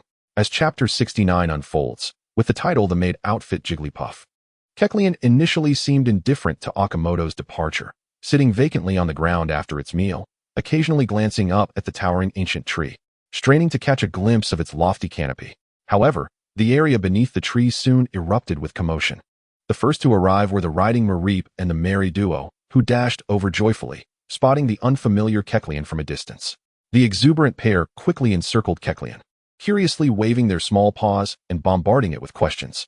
Kecleon, at first, did not respond, merely sitting vacantly and gazing at the sky. After a while, the lively duo, realizing their efforts were in vain, returned to play with Mareep, eagerly anticipating the delicious meal Akimoto would prepare for them, temporarily setting aside the fish balls. Next to arrive were the cheerful Jigglypuff, humming a tune, along with the babbling Sylvian and Cutiefly, accompanied by Shinedo, Jengar, and Piplup. Their presence instantly enlivened the area beneath the ancient tree, while Kecleon began to feel somewhat overwhelmed. Seeing Kecleon attempt to retreat into the grass beneath the ancient tree, Jigglypuff hopped over and playfully grabbed it, insisting it join her merry family. Kecleon, flustered by Jigglypuff's enthusiasm and faced with so many Pokémon, instinctively lowered its head. However, with Jigglypuff pulling it into song and dance, it could only curl up like a hedgehog. When Akimoto arrived with the remaining Pokémon, he happened upon the sight of Kecleon all curled up. "What are you doing, little grain? Have you been bullying it?" Akimoto gently flicked Jigglypuff's forehead and scooped up the curled Kecleon. Little Grain was the only purple-quality Jigglypuff, and also the one with whom Akimoto shared the closest bond, having even given it a nickname. Bubbling, bubbling, bubbling. Little Grain shook its head vigorously, adamantly denying any wrongdoing. Seeing Akimoto carry Kecleon aside, Little Grain bounced along in pursuit. Following tradition, Akimoto first laid out the necessary tools before presenting the ingredients to Jigglypuff and Piplup for washing. Meanwhile, Chansey and Little Grain officially entered their training phase, ready to prepare some simple snacks. Today's task was to make sushi. They were free to choose their preferred flavors, with the fruits already prepared. One particularly amusing incident occurred when Mareep, watching Chansey make sushi, could only covetously gaze at the delightful creations it could not eat. It leaped onto the table, imitating Chansey's technique, and rolled a sushi filled entirely with grass. Observing Mareep enjoying its creation, Akimoto found it hard to stifle his laughter and decided to prepare a sushi wrapped in fragrant leaves of tree fruit for Mareep to savor. Once the food was prepared, the Pokémon at the breeding house took turns receiving a small blanket from Chansey, the kind used for picnics, with each Pokémon receiving one.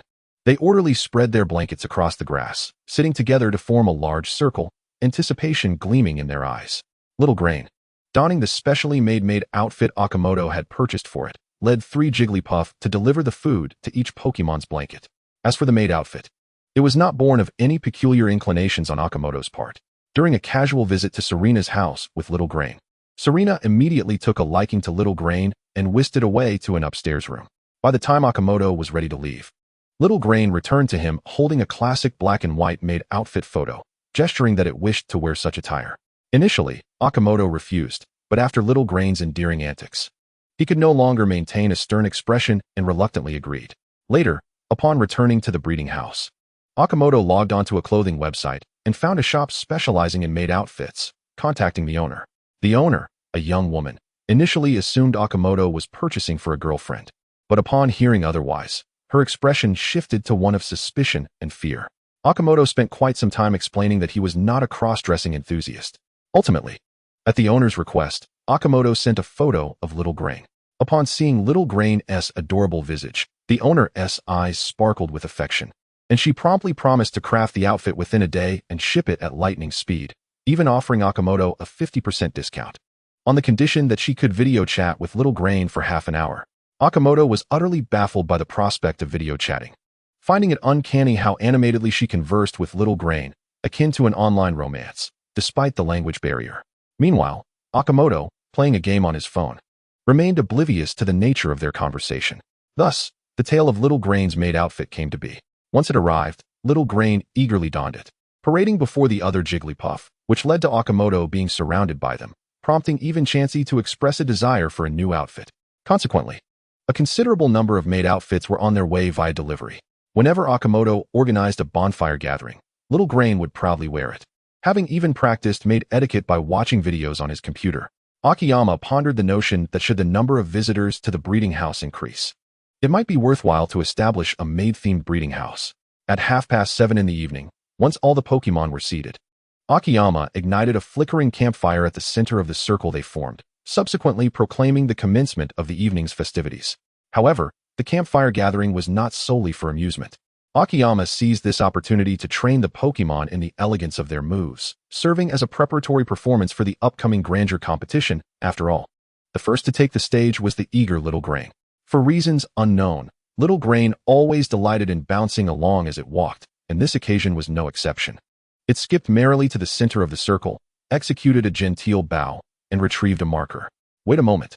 Akiyama interjected hastily. Today, singing is off the table. It would be a jest indeed. Allowing it to sing would render the evening a solitary affair, akin to hosting a concert solely for Little Grain.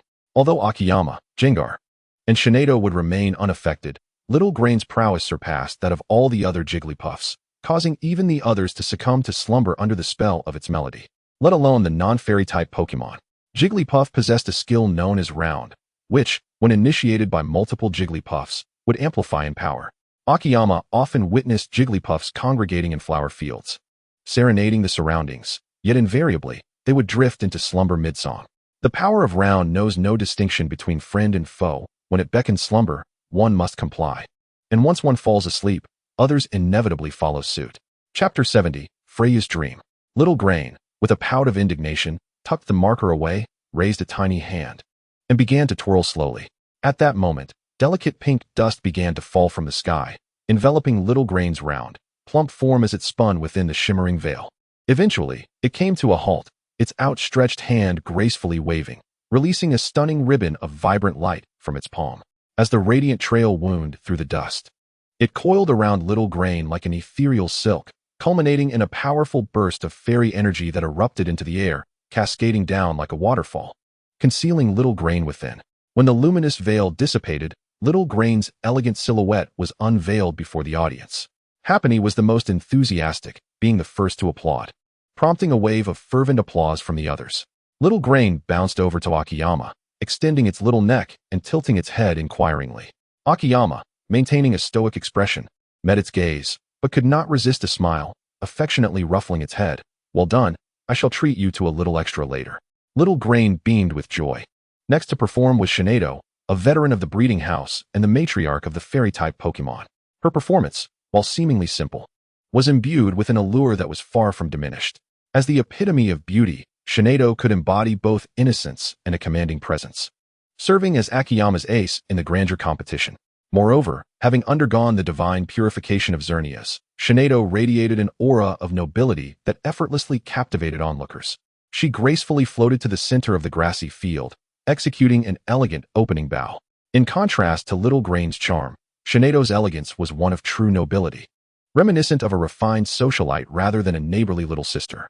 Akiyama couldn't help but glance at Gengar, who sat with a foolish expression, slack-jawed and entranced by Shinedo's beauty, occasionally chuckling absent-mindedly.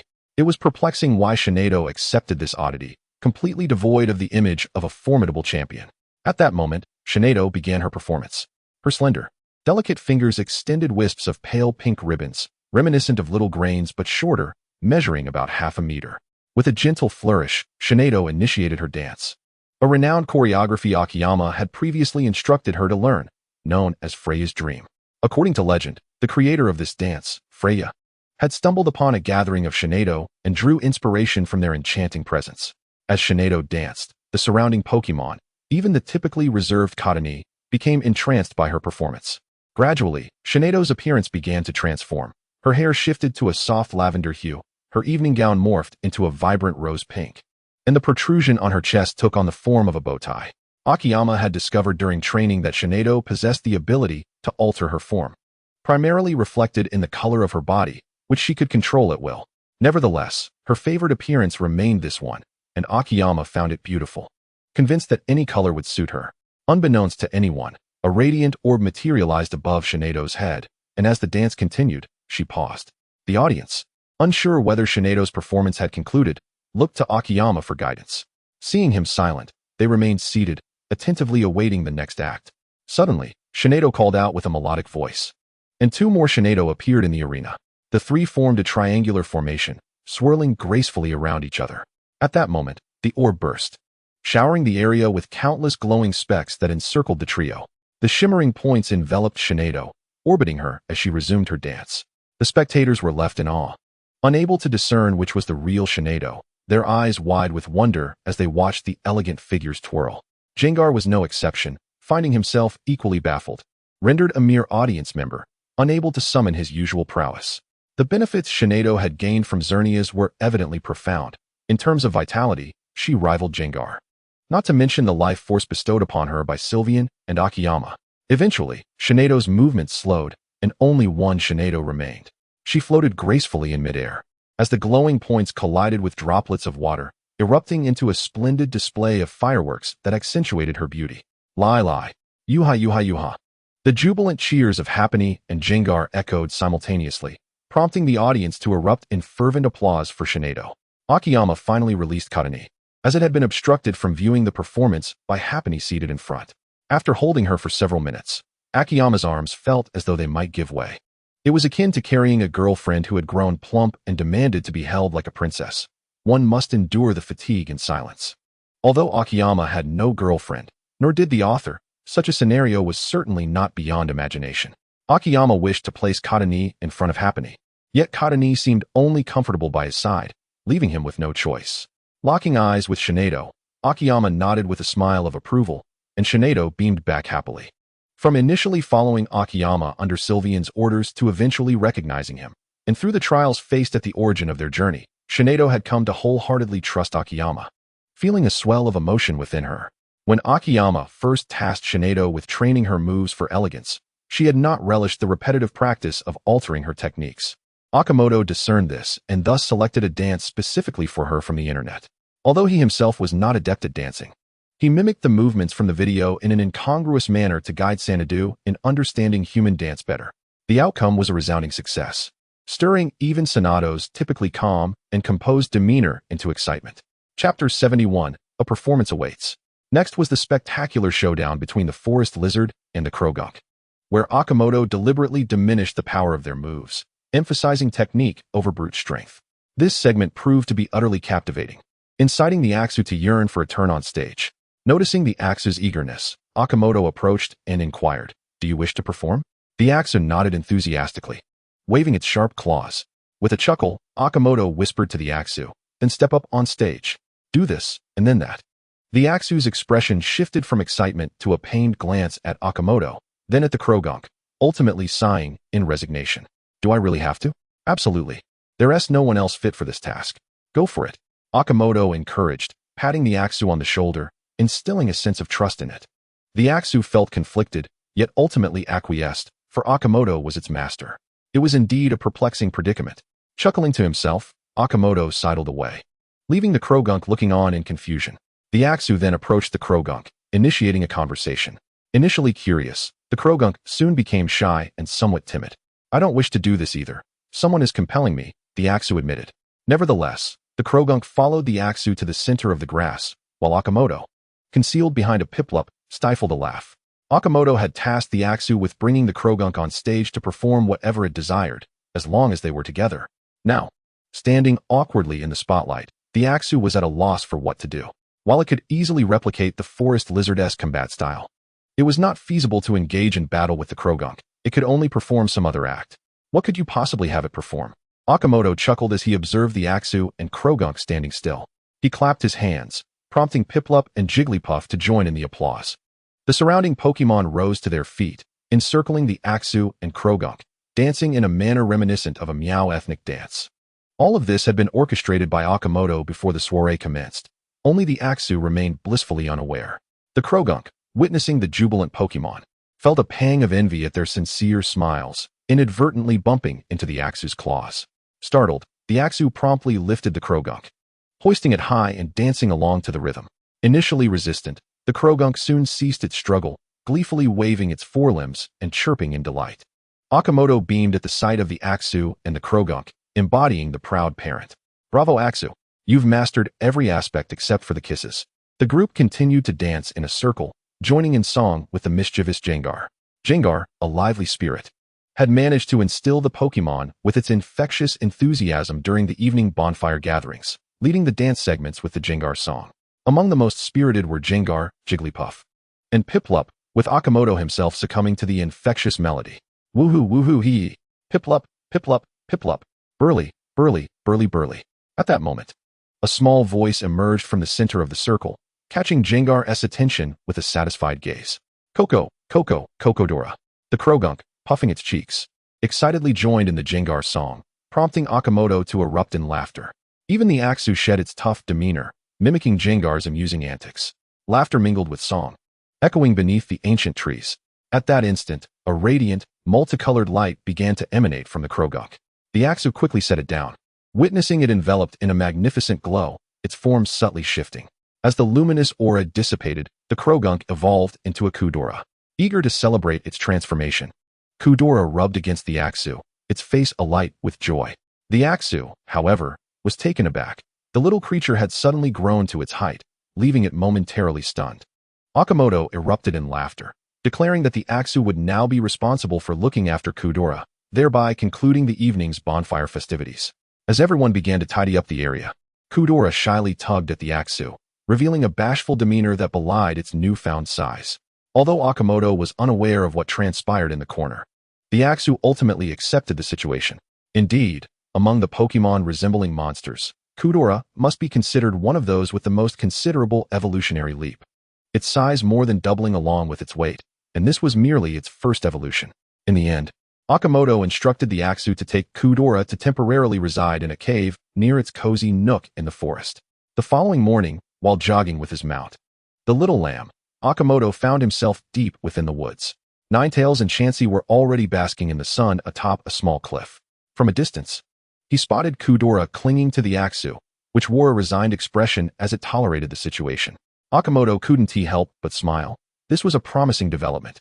After quietly departing with his mount and completing a couple more laps, he returned to his treehouse for a refreshing bath and collapsed onto his bed like a weary fish. Opening the system shop, Akimoto noted that he had amassed 328 points. Since signing in 6 days ago, his daily points had stabilized at 20. However, 328 points were insufficient. He still required 172 more to redeem enough wish powder to concoct a full batch of Pokemon egg cultivation liquid. At 25 points per gram, the cost was exorbitant, leaving Akimoto at a loss for words.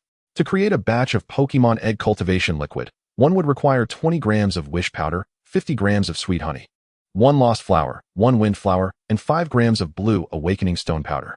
The attribute gem powder was optional.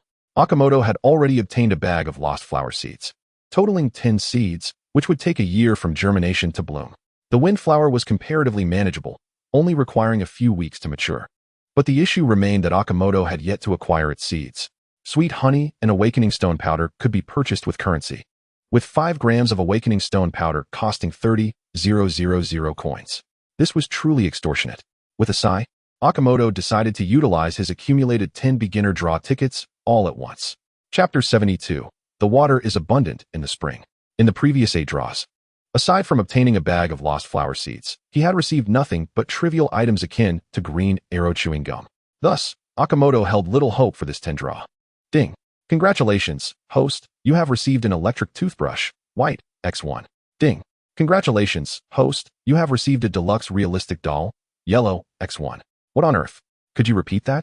Akimoto gasped, springing from his bed in disbelief. Ding. Congratulations, host, you have received a deluxe realistic doll X1. Akimoto stared wide-eyed at the doll clad in a military uniform nestled in the corner of the system warehouse, left momentarily speechless. Hastily withdrawing from the system repository, Akiyama expressed his disbelief. Why on earth can one draw such items? Am I not still a virgin? The system lottery is entirely random, with probabilities disclosed.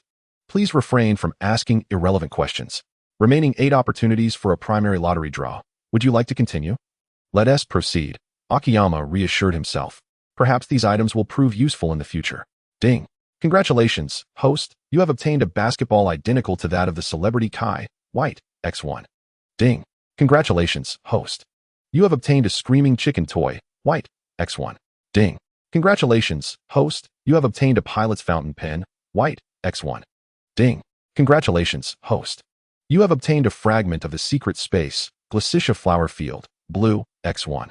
Ding. Congratulations, host, you have obtained L-sized premium underwear, white, X5. Ding. Congratulations, host. You have obtained a bag of windgrass seeds, yellow, X1. Ding. Congratulations, host, you have obtained a dragon bone spring green, X1. Ding. Congratulations, host. You have obtained a white event cola, white, X1.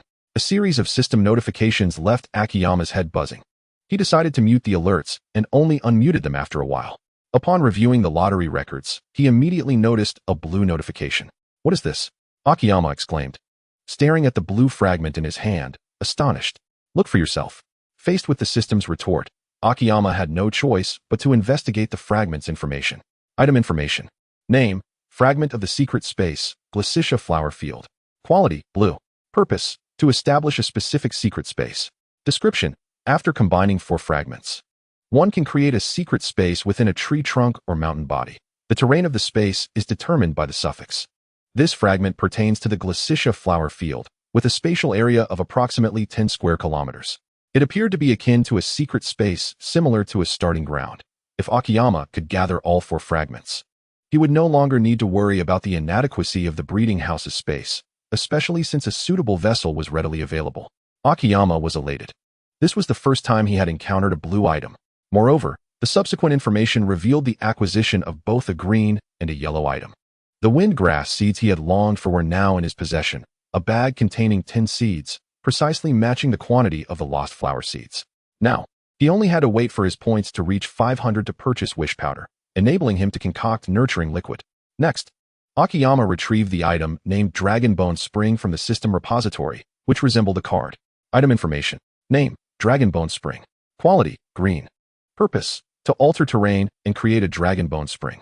Description, designate a plot of land within a depth of 8 m and an area of 100 square meters. Upon selection and usage, the terrain will be transformed to create the Dragon Bone Spring. The Dragon Bone Spring can automatically absorb water elemental energy and dragon elemental energy. Consuming the spring water slightly enhances the potential of dragon-type Pokémon, and prolonged bathing in the water can strengthen bone density. Koi living in the Dragon Bone Spring are prone to evolve into Gyarados and exhibit relatively stable temperaments. Upon reading this description, Akiyama could hardly contain his excitement. The benefits of consuming the spring water and bathing in it were remarkably potent. Although the exact effects remained uncertain, the description alone was impressive. However, the most remarkable aspect was the last point. What did it mean for Koi to easily evolve into Gyarados? Unlike the ubiquitous Pikachu, since water-type Pokémon do not adhere to the initial form breeding restrictions, Koi are indeed a common sight. However, few trainers choose to capture them. Before evolving into Gyarados, Koi possesses only the move Splash, and with better innate abilities, they might even manage to use Tackle, but beyond that, they lack any significant skills. If they do not evolve by level 20, they might learn the move Flail at level 25, which is essentially a random flailing attack. Despite Koi's evolution yielding a total base stat of 540, slightly higher than that of the final forms of typical starter Pokémon. The reason few trainers capture Koi remains its exceedingly difficult evolution. The challenge is indeed frustrating. Akiyama once came across a post on a Pokémon breeding forum, detailing a Koi born to a quasi-champion Gyarados father and a master-level Gyarados mother that had not evolved even after 3 years. Judging by Akiyama's standards, that Koi surely possessed at least green quality, and was among the better specimens within that category, yet it still failed to evolve. In addition to inherent talent influencing Koi's evolution, the process is genuinely reliant on luck. Only those who possess special methods to marginally increase Koi's evolution rate would choose to capture them. This has resulted in Koi being largely overlooked. Furthermore, Koi's flesh is notoriously tough and lacks flavor, making it undesirable even for those who fish commercially. Consequently, Koi has become the quintessential cautionary tale within the Pokémon world. To describe a person devoid of strengths, someone of no use to society or others, one might simply say they are akin to a Koi, ensuring their deep embarrassment. However, if Koi could evolve into Gyarados more easily, it would undoubtedly become the most sought-after Pokémon, without exception. Breeding water-type Pokémon is remarkably simple, and moreover, early-stage Koi consume minimal resources. Once evolved into Gyarados, it signifies that a trainer can effortlessly ascend to an elite level, garnering greater rewards.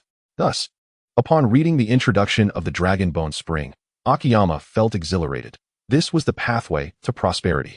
Simply placing the Dragon Bone Spring in the ecological garden and advertising online that Koi bred at Akiyama's breeding house have a high probability of evolving into Gyarados would surely result in a throng of eager visitors the very next day. Despite Akiyama's lingering suspicion that the system would not allow him such an easy shortcut, an unsettling feeling he could not pinpoint, he dismissed it.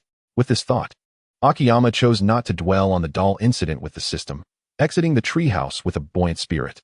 Today was a fortuitous day, and everything he wished for seemed destined to come to fruition. Chapter 73, The Legend of Fairy Lake.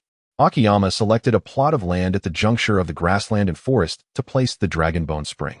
Subsequently, he cultivated a small field nearby, planting the seeds of lost flowers and windgrass. If the source of life were still usable, he could hasten their growth, but that was not an option at present. Akiyama located the spring's source within the Dragon Bone Spring. It appeared quite similar to ordinary mountain spring outlets. Yet it directly coalesced dragon and water elemental energies from the air to generate dragon spring water, which then cyclically replenished the atmosphere. This ensured that the area surrounding the Dragon Spring would become a veritable paradise for both Water-type and Dragon-type Pokémon. After completing these tasks, Akiyama informed the Water and Dragon-type Pokémon in the ecological garden to indulge in the spring's bathing opportunities. He took the liberty of adding a device to the spring's outlet to prevent the backflow of water, thus safeguarding the purity of the spring should he wish to drink from it.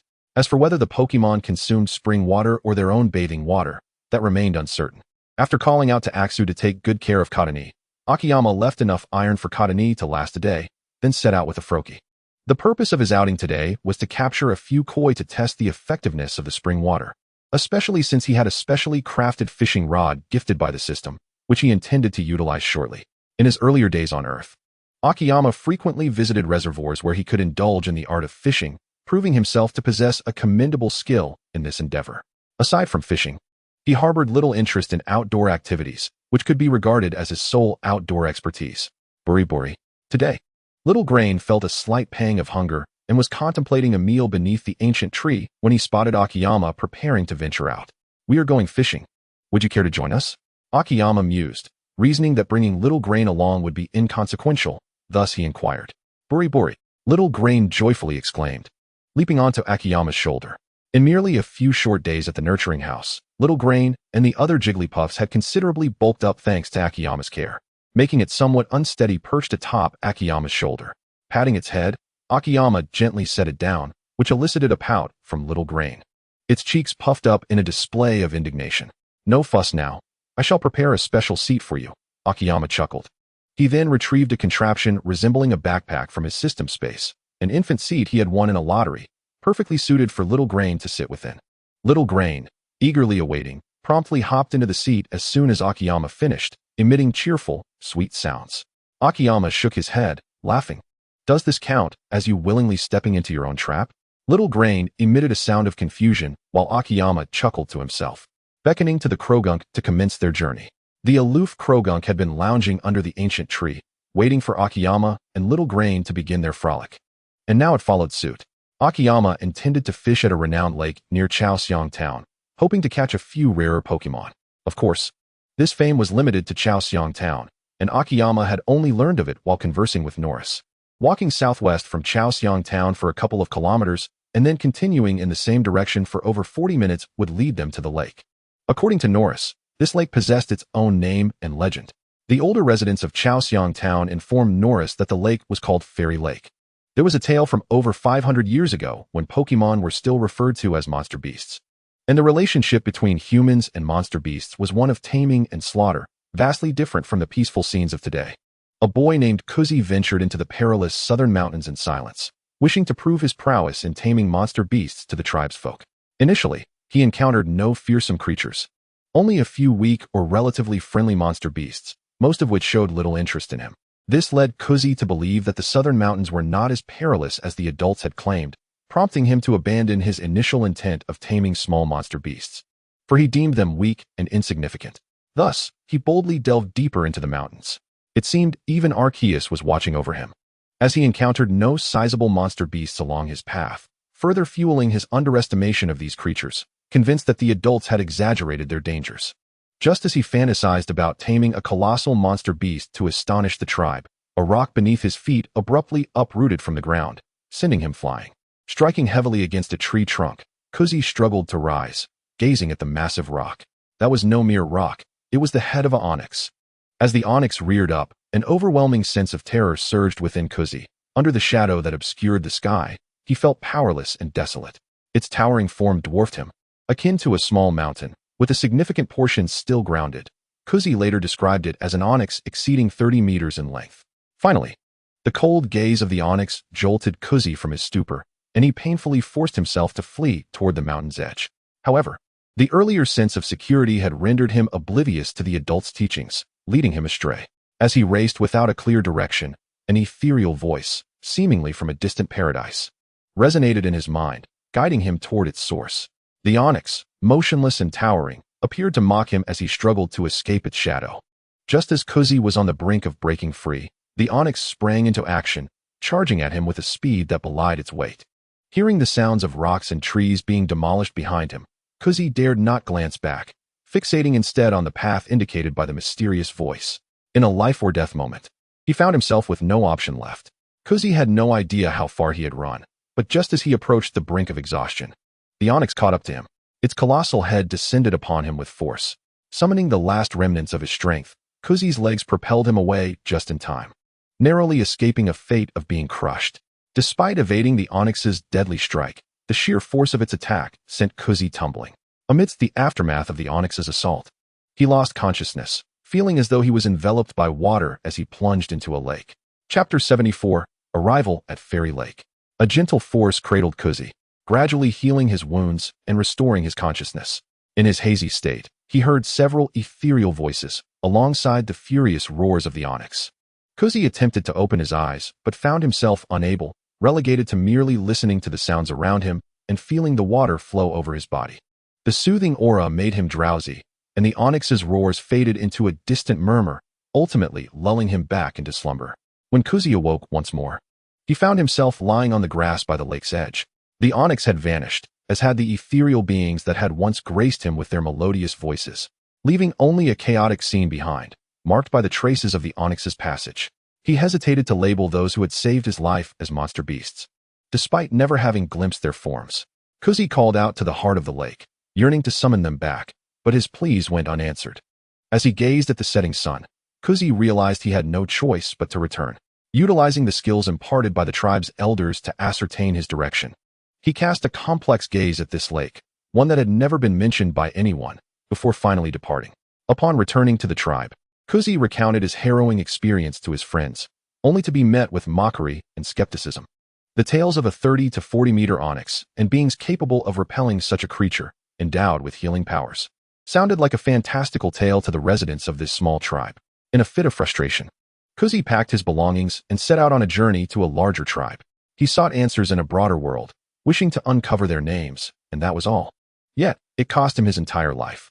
Even after he became a renowned monster tamer in Kalos, having triumphed over onyx even larger than those in the southern mountains, he was never able to witness those childhood apparitions again. He had lost the capacity to seek the answers he so desperately desired. Despite achieving what ordinary individuals could only dream of, Kuzi remained devoid of any joy.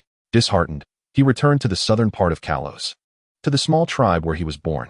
The friends who once mocked him for his tales had perished at the hands of monster beasts, and upon his return, none recognized him. The aged Kuzi felt that his days were numbered. He resolved to visit the enigmatic lake one last time, despite having made that pilgrimage countless times before without encountering what he longed to see.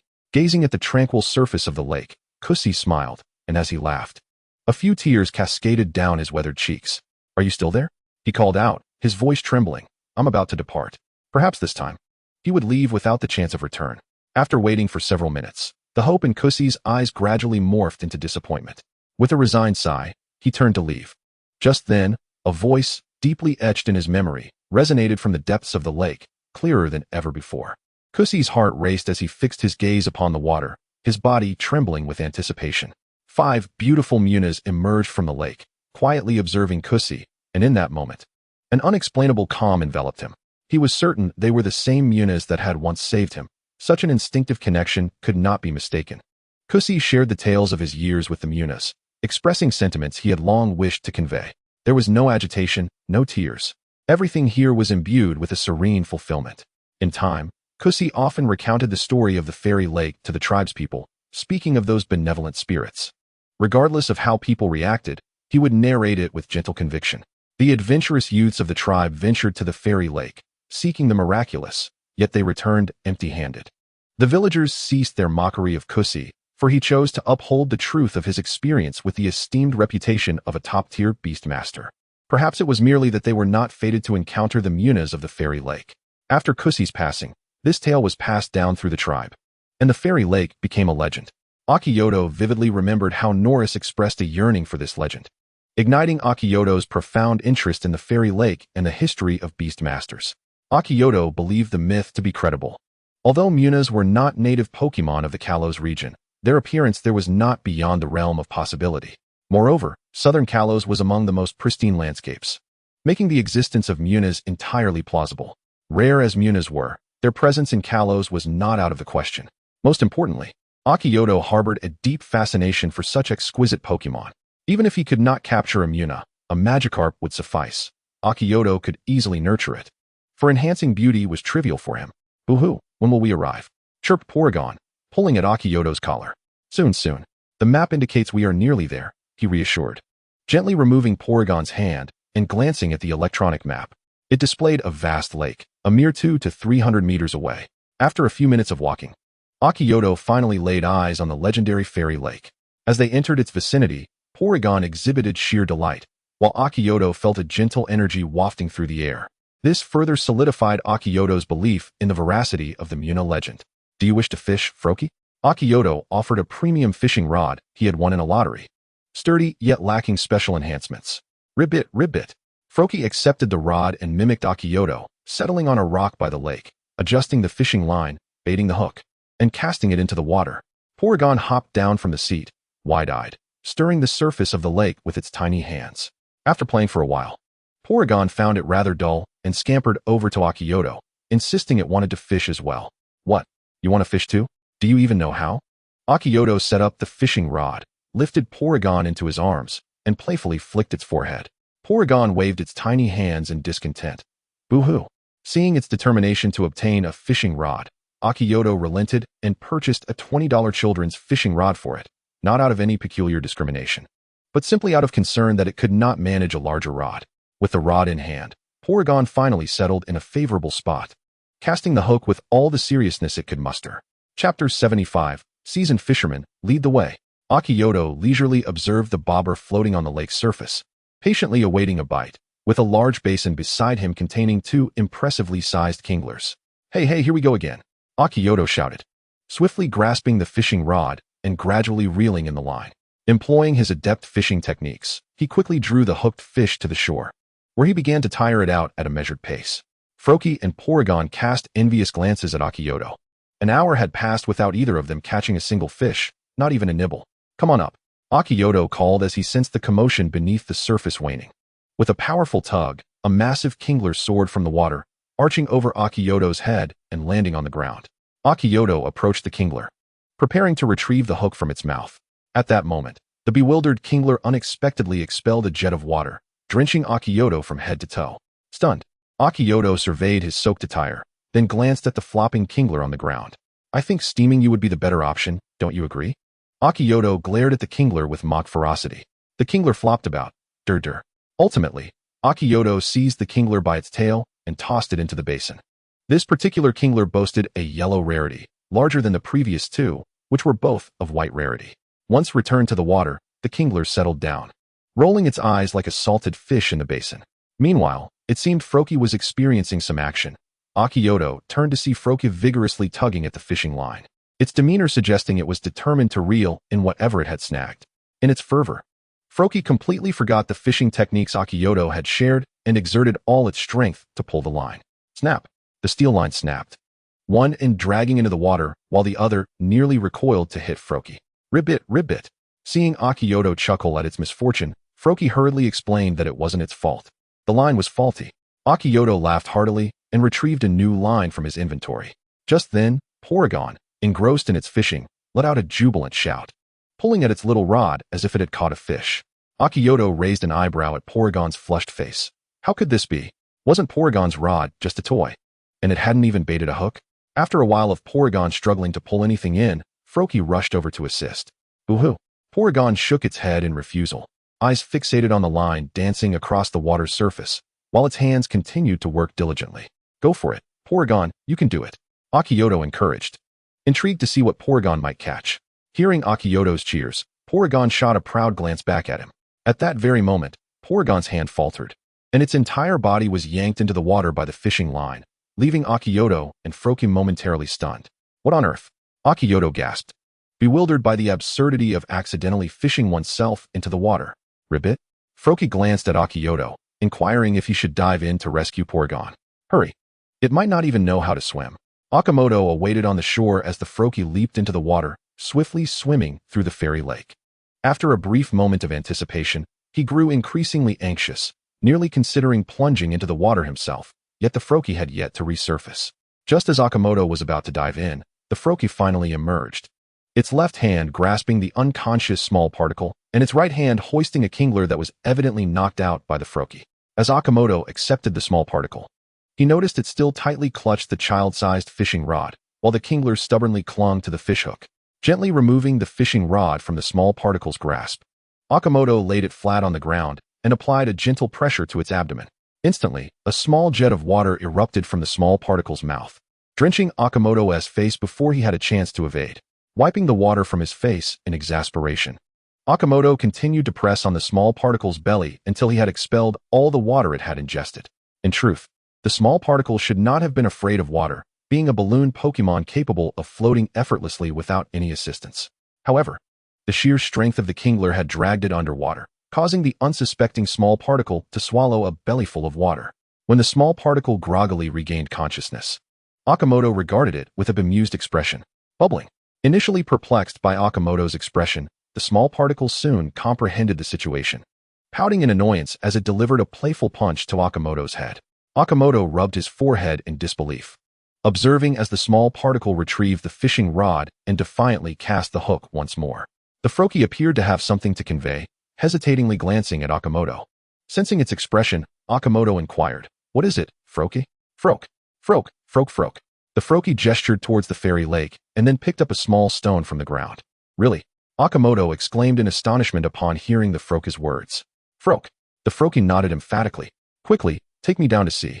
Akimoto excitedly urged the Froakie, promptly shedding his shirt and trousers before approaching the lakeshore. The Froakie glanced back at Akimoto, then leapt into the water. Following suit, Akimoto dove in, but the small particle, who had been sulking on the side, wished to join as well. Bubbling, bubbling, bubbling. "No, you cannot dive, and besides, you can float on your own." Akimoto coaxed the small particle to remain on the shore. "Just keep an eye on those 4 Kinglers for me, all right?" Bubbling. The small particle grumbled in dissatisfaction before settling back down. Akimoto signaled to the Froakie, which then submerged into the water. As the Froakie swam, it deliberately slowed its pace, glancing back to see Akimoto closely following. Akimoto could hold his breath for about a minute and a half, a skill honed from childhood baths spent submerged in the tub. And although he had become somewhat of a recluse in high school, he had practiced swimming with his eyes open in pools to catch glimpses of attractive older girls. Following the Froakie, Akimoto gradually reached his maximum diving depth, yet he still could not clearly discern the lake bed. According to the Froakie's description, the peculiar spot should be at the bottom of the lake, a mysterious glowing stone he had glimpsed while pursuing the Kingler. Akimoto had no doubts about the Froakie's vision. After all, its underwater visibility far exceeded that of humans, capable of seeing objects dozens of meters away. However, he was running out of breath and signaled to the Froakie before swimming back towards the surface. Chapter 76. The Tears of Fish, Water Nose. Huff. Akimoto broke the surface, inhaling deeply the fresh air. Gradually, once his breathing steadied, he crawled onto the shore and retrieved a diving suit from his system's repository. When he first acquired this yellow-quality diving suit, he had imagined it would be useful only on a future trip to the seaside, yet here it was, put to use today. Swiftly donning the diving suit, Akimoto adjusted the oxygen tank on his back, securing all necessary straps, and, donning his mask, he jumped back into the water, entirely disregarding the small particle and the yellow-gray fish in its tiny bowl nearby. Catching up to the Froakie underwater, the glass panel of his mask displayed a series of data that Akimoto could not decipher, the only comprehensible figure being the depth of his descent. Truly, it was a remarkable yellow-quality item, not only simulating the function of gills to automatically replenish oxygen, but also displaying various underwater parameters. With the mask on, Akimoto's visibility in the water significantly improved. Now, at a depth of 16 meters, he peered below, faintly spotting several indistinct glimmers. The Froakie cast a surprised glance at Akimoto, who appeared quite peculiar in his diving attire, before continuing its descent. Following the Froakie, Akimoto kicked his legs, rapidly sinking. Upon reaching the lakebed, he found himself at a depth of 35 meters. Fortunately, the diving suit mitigated a significant portion of the water pressure. Otherwise, Akimoto's physical capabilities would not endure the pressure at such depths. Taking the small stone from the Froakie, Akimoto examined it closely, confirming it was indeed the water stone he had anticipated. However, this particular specimen was a fragment, and its quality was rather mediocre, merely yellow. Yet, despite its diminutive size, it was still valuable, and with the mindset of wanting to take something back since he was already there, he placed the shattered water stone into his system's repository. Subsequently, both Akimoto and the Frokid discovered several more fragments of water stones nearby, varying in quality from white to green, with only a single intact yellow quality stone. Originally, Akimoto had hoped to find numerous water stones, yet disappointment washed over him as he realized they were all fragments. After searching the vicinity for an extended period without discovering any more water stones, even broken ones, he prepared to ascend. Just then, the system's voice echoed in his mind. "You are truly the most foolish host I have ever encountered. What is your problem? Appearing out of nowhere and startling me?" Akimoto retorted, "And by the way, do you mean you've had many hosts?" "No. Then why say something so pointless? Hosts can exchange for water stone excavation methods in the system store. Did you think evolution stones were lying around, waiting for you to pick them up? Mind your own business." Akimoto silently opened the system store, muting the system's voice. Since the system mentioned the possibility of exchanging for water stone excavation methods, he figured his points should suffice. Thus, he accessed the green store and began to browse through the list. Found it. Water stone distribution pattern explanation for 300 points. Akimoto's eyes widened. He had only 328 points to begin with, and this would leave him with merely a pittance. Moreover, something felt off. Why was there only a distribution pattern and no excavation method? Akimoto clicked on the water stone distribution pattern explanation, soon discovering related items, yellow and green quality mining techniques. Upon reviewing the mining techniques, he found that he could only afford the yellow quality mining technique worth 50,000 currency, which had a significant loss rate. However, if he was cautious, he could theoretically minimize some of that loss. In contrast, the 300-point green quality mining technique was far superior. Mastering it would allow him to mine any stone flawlessly, including those of the super evolution variety and fossils. With a pang of regret, Akimoto spent 300 points and 50,000 currency to exchange for both items and also purchased a refined mining pick. Upon locating these two items in his repository, he discovered they were memory-type card items. Akimoto took out the items and silently activated them. Two strands of memory sequentially fused into Akiyama's mind. After undergoing an infusion of nurturing knowledge, Akiyama felt no discomfort this time. Once the memories melded completely, as he gazed upon the sediment and lake walls beneath the water, it was as if he possessed a power of clairvoyance, instantly discerning where water stones were likely concealed. Beneath the sediment, approximately 20 to 30 centimeters below his feet, lay numerous water stones, albeit mostly of inferior quality. Akiyama retrieved a rubber-edged iron shovel from the system's repository and handed it to his companion, the Krogunk. "Krogunk, could you please excavate the sediment in the areas I've marked? There are many stones like the one we just found." "Croak, croak." Krogunk leaned closer to Akiyama, finally comprehending the words that emerged through the mask, then took the shovel with an eager demeanor, ready to embark on the task. Akiyama nodded appreciatively and proceeded to plant several small flags in the regions with a higher concentration of water stones. He circled the flags, indicating to Krogunk that all within the radius of that particular size around the flags contained water stones. Krogunk, displaying remarkable intelligence, immediately began to dig.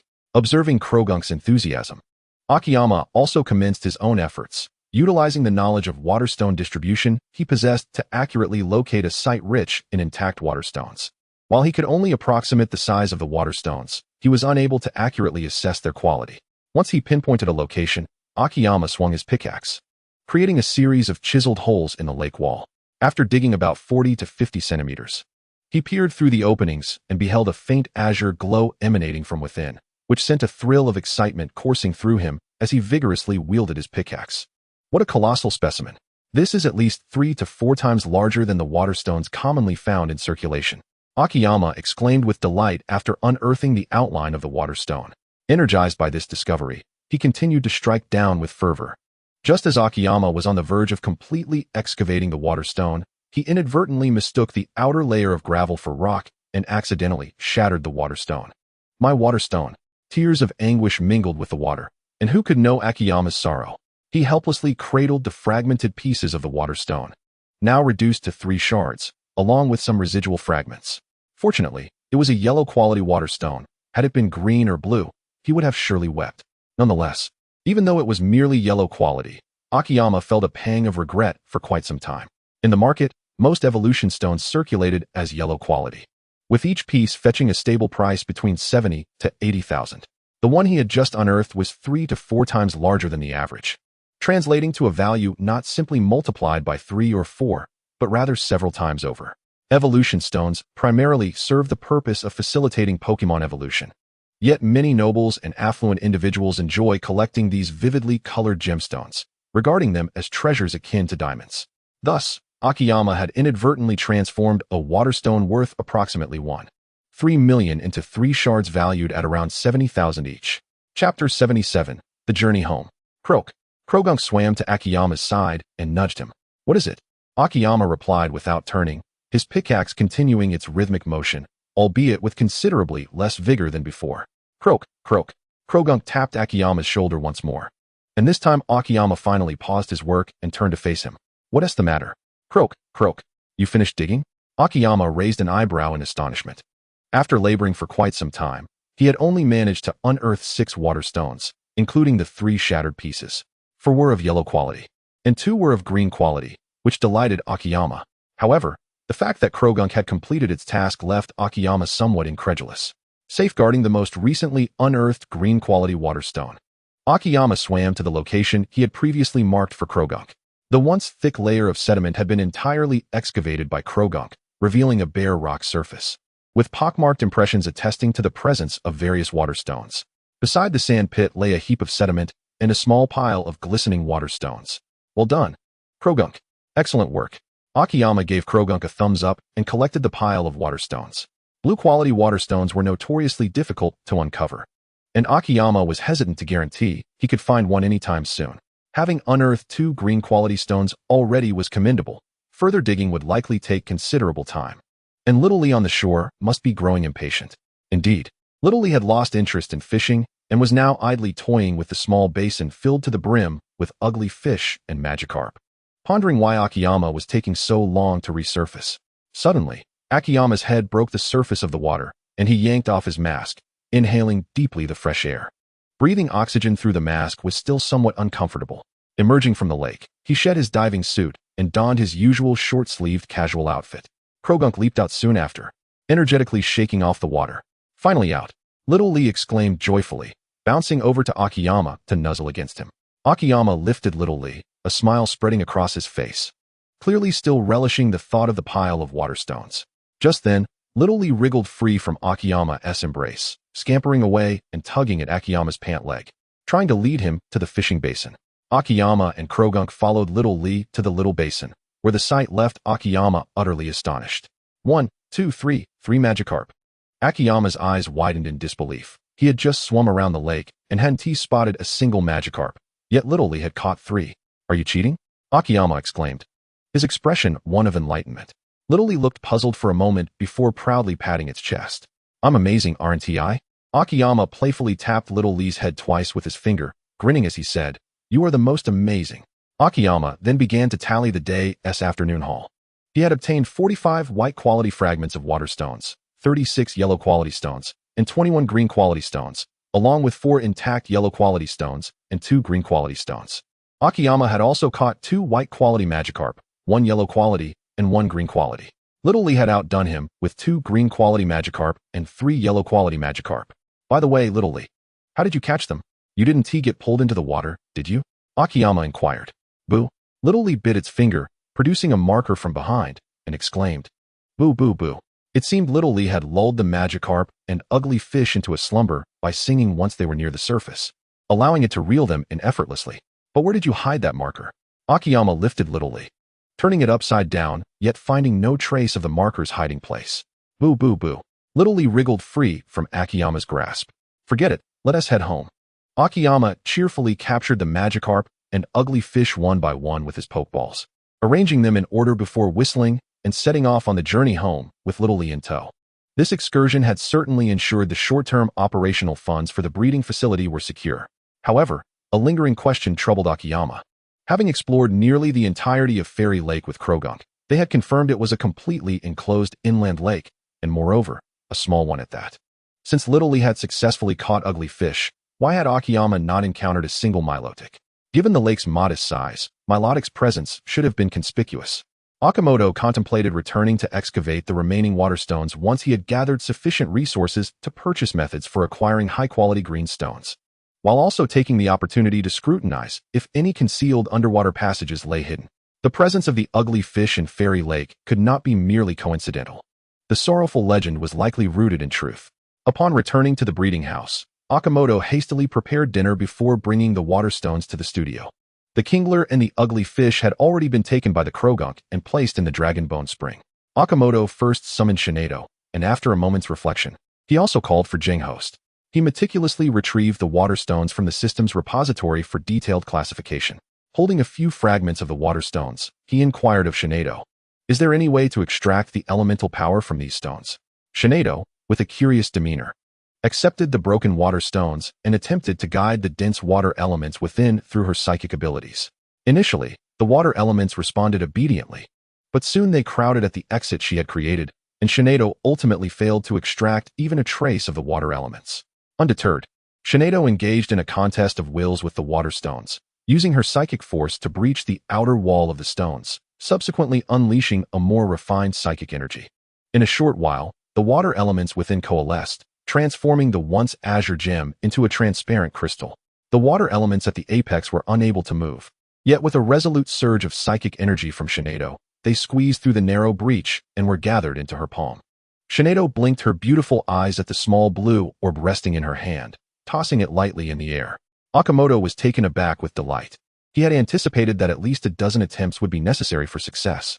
Yet he was astonished to see that even his purple-quality Kyrulean exhibited such finesse in harnessing power. Chapter 78. Is this the burden of genius? Just as Akimoto leaned in to examine the energy sphere extracted from the water stone, it suddenly began to dissipate into the ether as if unraveled. Akimoto paused momentarily, then retrieved another broken water stone for Shinedo. This time, with the benefit of previous experience, Shinedo managed to extract the elemental power from the water stone in half the time. Upon close inspection, Akimoto discerned that the elemental power extracted from the white-quality broken water stone was exceedingly faint, appearing as though it could vanish at any moment. Naturally, it soon dissipated. Skeptical, Akimoto produced a glass test tube and handed it to Shinedo. "Let us extract the elements from multiple fragments simultaneously and condense them into this." Shinedo nodded, and the test tube floated in the air as 3 streams of blue energy slowly emerged from the 3 water stones, guided into the test tube by Shinedo. With continuous psychic pressure, she successfully compressed the water elements from the 3 broken water stones into the glass vessel. Akimoto swiftly sealed the test tube with a cork. Through the glass, he observed the unstable blue gas swirling within. He cast a questioning glance at Shinedo, who shrugged innocently. Jinghost, however, voiced some concerns, noting that Akimoto seemed intent on condensing elemental power into a tangible form. This was a task Jinghost had attempted before, but gathering a single type of elemental power from the air proved exceedingly challenging due to its sparse and dispersed nature. Upon hearing Jinghost's remarks, Shinedo pondered for a moment. Akimoto deliberated before handing over 3 broken yellow-quality water stones to Shinedo, saying, "Feel free to give it a try. I entrust this to you, Shinedo." With a serious nod, Shinedo accepted the challenge, which elicited an involuntary chuckle from Akimoto, who waved his hand, urging her to proceed with the guidance. As Shinedo commenced her task, the small opening in the stone wall failed to allow the enclosed water elements to escape, compelling her to enlarge the hole. 3 deeper blue energies were deftly herded into the test tube by Shinedo's psychic force. Once the energies were contained, she focused her mind, intertwining the 3 streams like braiding hair, binding them tightly together before exerting further pressure. By the time Shinedo completed her endeavor and presented the test tube to Akimoto, she was slightly perspiring. Akimoto examined the blue liquid within the test tube closely and gently swirled it. He noted no signs of vaporization within the sealed vessel. The next step was to ascertain whether any spillage would occur. Cautiously, he removed the cork, observing the tranquil liquid surface. Should any spillage happen, he would not hesitate to reseal it. After all, this was not a mere white-quality stone. The yellow-quality water stone held significant potential. After a few moments of quiet anticipation, approximately 3 minutes passed, and the liquid remained impeccably stable. Once Akimoto whimsically named it Tears of the Ocean, he knew his endeavor had succeeded. As a system notification chimed in, "Congratulations, host, on the successful creation of your first evolutionary item, Tears of the Ocean, green. Reward, recipe optimization, added to achievement list. Current achievement task, accumulate 5 inventions of green quality or higher Pokémon items and food, or cultivate green quality or higher Pokémon eggs. Achievement progress, 55, Momin Balls. Short Mustard Balls, Festival Pear Balls, Dew Algae Balls, Tears of the Ocean. Achievement completed, reward, Pokémon Quality Advancement Potion, Blue, X1, dispatched.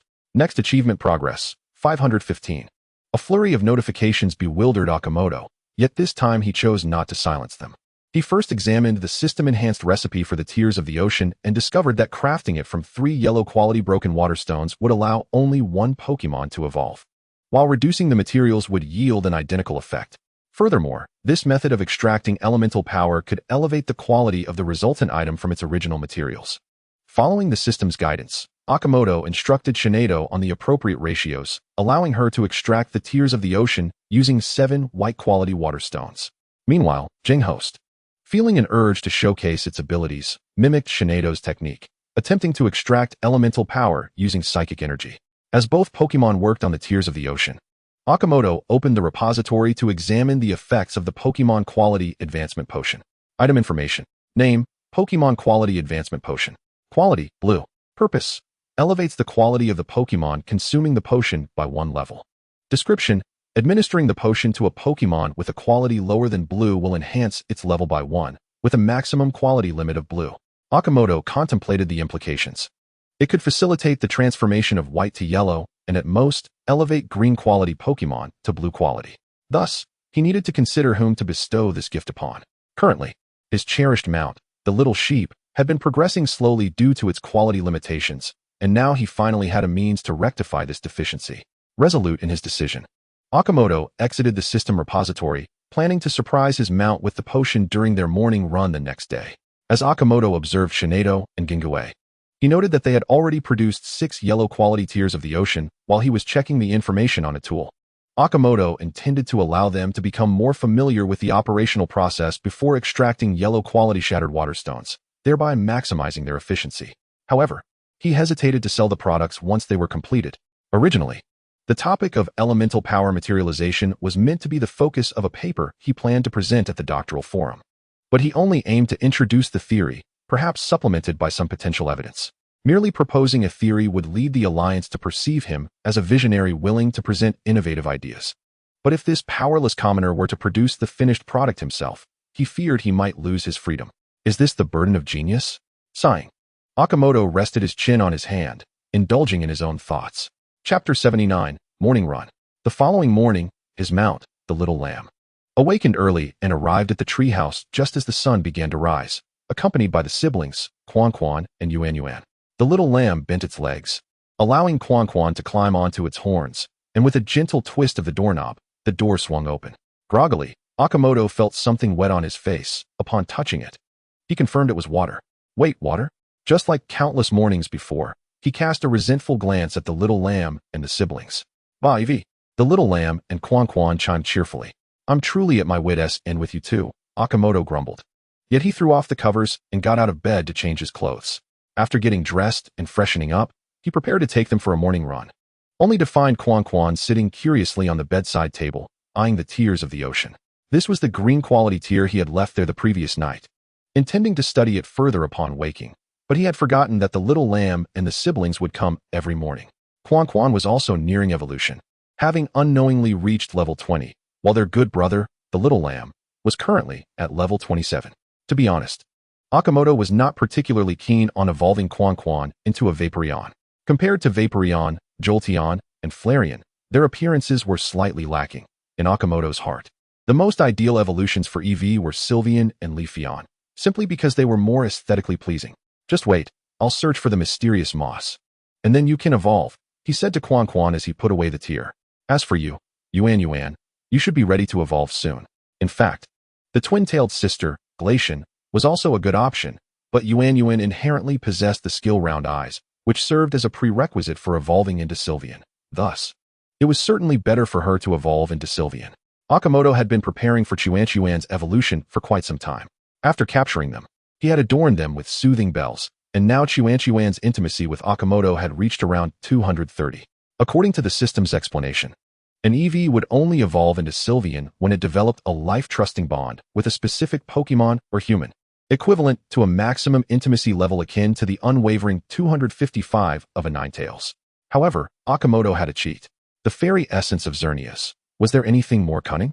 Once the timing was right, Akimoto could artificially intervene in Yuan's evolution, allowing her to become Sylveon even without meeting the standard intimacy conditions.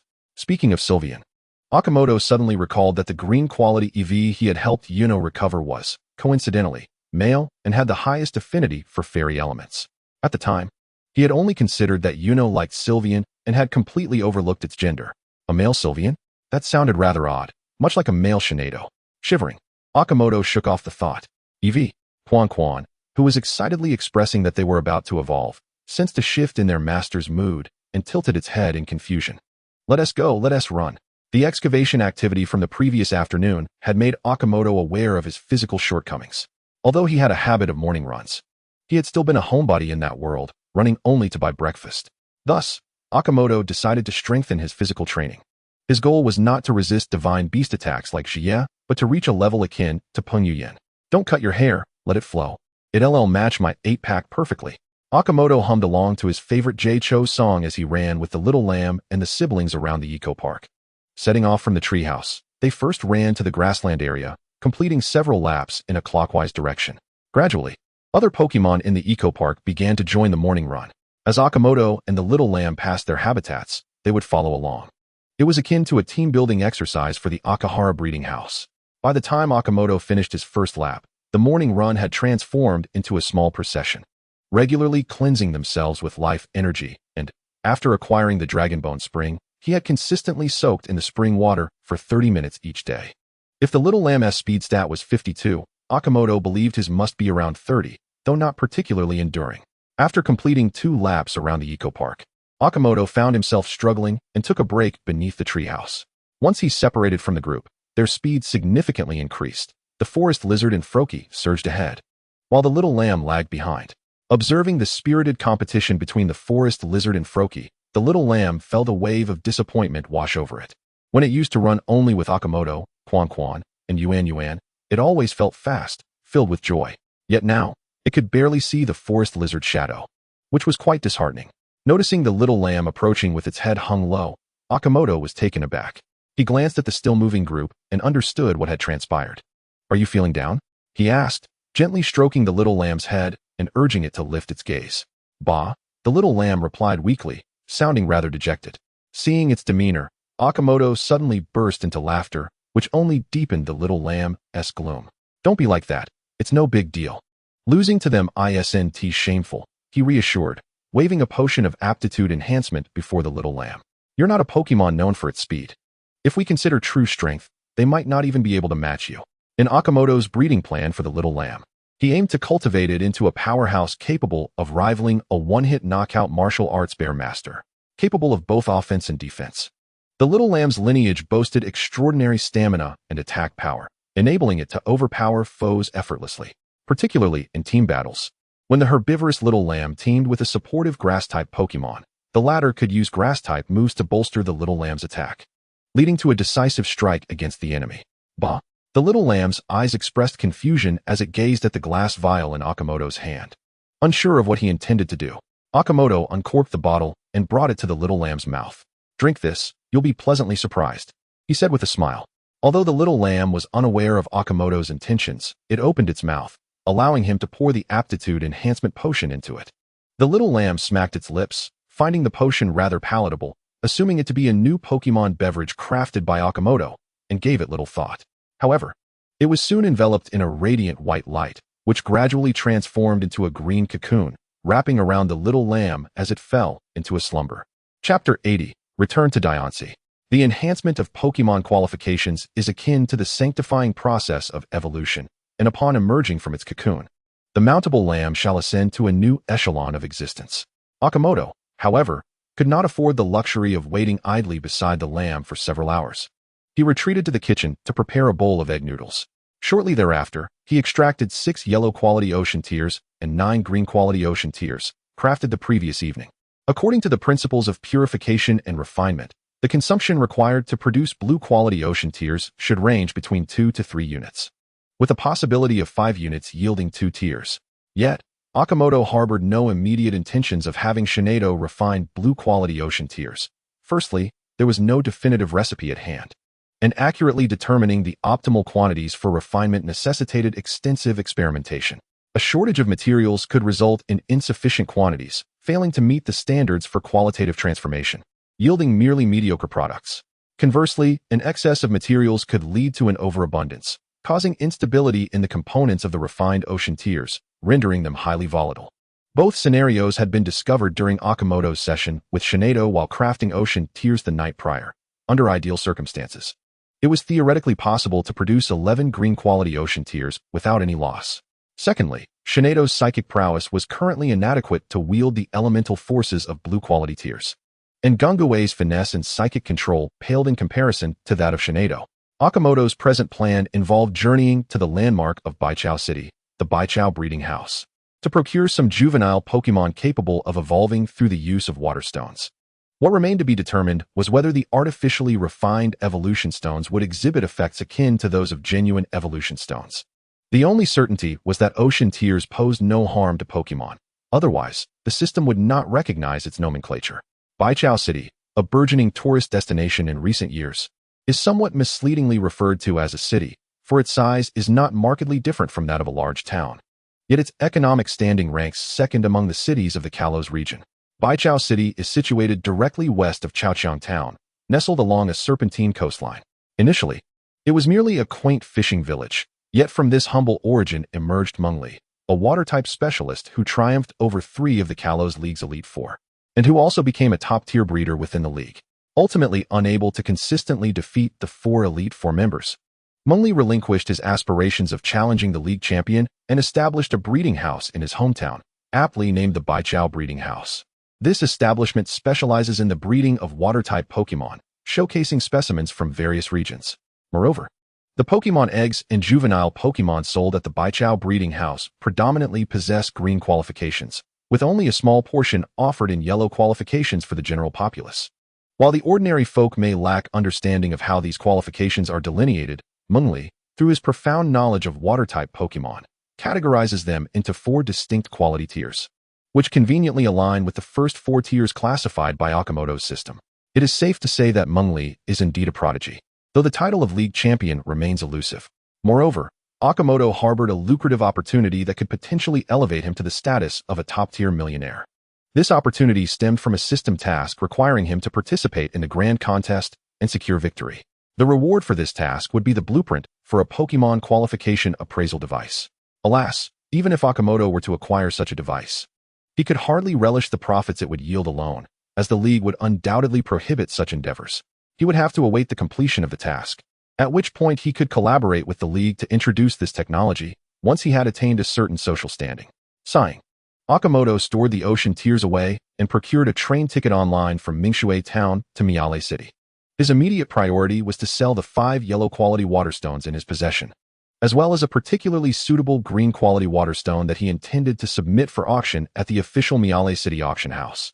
This green-quality water stone, resplendent and translucent, seemed to encapsulate the very essence of oceanic waves when illuminated. Its modest size would require only slight carving to achieve a perfect heart shape, and considering its intrinsic quality combined with artistic value, Akimoto confidently estimated it could fetch no less than 800,000. While evolution stones could be collected as gemstones, they are typically challenging to carve, as even a slight alteration in the carving process could result in the loss of elemental power, reducing them to mere ordinary crystals. Thus, Akimoto dared to assert that this water stone, which required only minor adjustments to transform into a heart-shaped gem, would command a high price. Adding a few 100,000 would nearly match the value of a blue-quality water stone. The rationale for selling in Miale City lies in the propensity of its residents to be extravagant, thus allowing for higher prices. To attempt selling the water stones in Baichao City would be folly, as the city is renowned for its various qualities of water stones. In Baichao City, white-quality water stones can be easily sifted from the sea, while yellow-quality ones can be gathered with a day's effort, and green-quality stones require the expertise of seasoned veterans. Thus, the prices of water stones in Baichao City are notably low. With great enthusiasm, Akimoto, accompanied by Shinedo and the Froki he had journeyed with the day before, made his way to Mingshui Town and boarded the train bound for Miale City. Gunguei, without shame, nestled itself within Akimoto's shadow, adhering to its principle of remaining wherever Shinedo was present. At 4 in the afternoon, Akimoto once again arrived in Miale City, having resolved his lunch aboard the train. He now aimed to reach the Gem Appraisal Institute in Miale City to evaluate the water stones he intended to sell. It is worth noting that Akimoto was uncertain of which entity operated this appraisal institute. Nonetheless, its influence was indeed substantial, with branches in cities across various regions, rendering it a highly authoritative appraisal institution.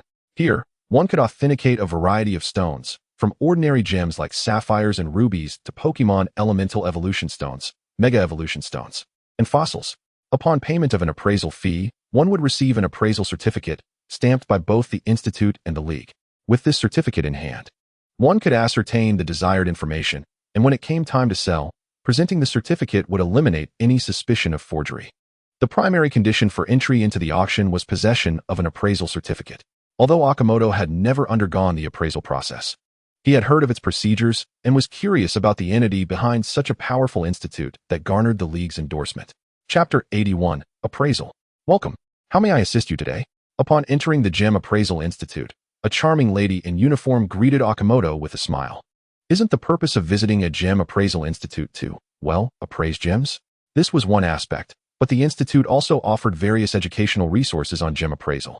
Oh, I wish to appraise several evolution stones, Akimoto replied, producing the green quality water stone from his small backpack. What a beautiful water stone, the lady exclaimed in surprise, before guiding Akimoto down the corridor to the right. I am delighted to assist you. My name is Hualu. Nodding in acknowledgement, Akimoto followed Hualu into a reception room, where he settled onto a sofa to await the arrival of the appraiser. Noticing Akimoto's disinterest in conversation, Hualu closed the door and exited to fetch the appraiser. Before the appraiser's arrival, Akimoto laid out the 5 yellow quality water stones and the heart-shaped water stone in order of their quality. With a creak, the door opened, and Hualu entered the reception room accompanied by a middle-aged man. Once the middle-aged man settled into his seat, Akimoto caught a glimpse of the identification badge hanging from his chest, reading Yoshida Yoshiyuki, Senior Appraiser. Good day, sir. I am Yoshida Yoshiyuki, your appraiser for this session. Yoshida smiled gently, greeting Akimoto before retrieving various tools necessary for the appraisal. Hello, Mr. Yoshida. My name is Akimoto. Akimoto scrutinized the assortment of appraisal instruments laid out before him, but upon realizing he could not comprehend them, he ceased his examination. This is the water stone I need appraised. After their introductions, Yoshida transitioned into a professional demeanor, his disposition shifting from that of a genial middle-aged gentleman to that of a meticulous and adept expert. A cursory glance revealed to Yoshida a hint of surprise, as the arrangement of the customer's stones was precisely in accordance with the quality of the water stones, ranked from low to high, a clear indication that the customer was well-versed in the subject. Naturally, even if the customer were a novice, they would not engage in deceitful practices. While Yoshida diligently worked, Akimoto leaned back on the sofa, observing Yoshida's methodology. As Yoshida picked up the leftmost yellow-quality water stone and inspected it thoroughly with a magnifying glass, he recorded some data on his laptop. Subsequently, Yoshida gestured to Hualu, who took several photographs of the water stone for identification purposes.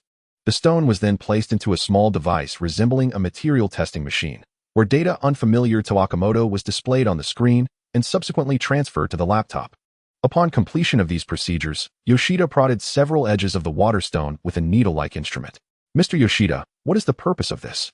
Akimoto inquired with curiosity. Yoshida did not respond, deeply engrossed in his appraisal, but Hualu promptly addressed Akimoto's question. This is a commonly used soft needle for assessing the thickness of the gemstone's coating. Gemstone coating? What is that? Akimoto's inquisitive nature prompted him to seek clarity on yet another technical term. The gemstone coating is a transparent crystalline layer that envelopes the core of the gemstone, and its thickness is not uniform, Hualu explained. This coating can be sculpted and reshaped, provided the modifications do not exceed the coating's thickness, ensuring that the gemstone's quality remains intact. Ah, I see.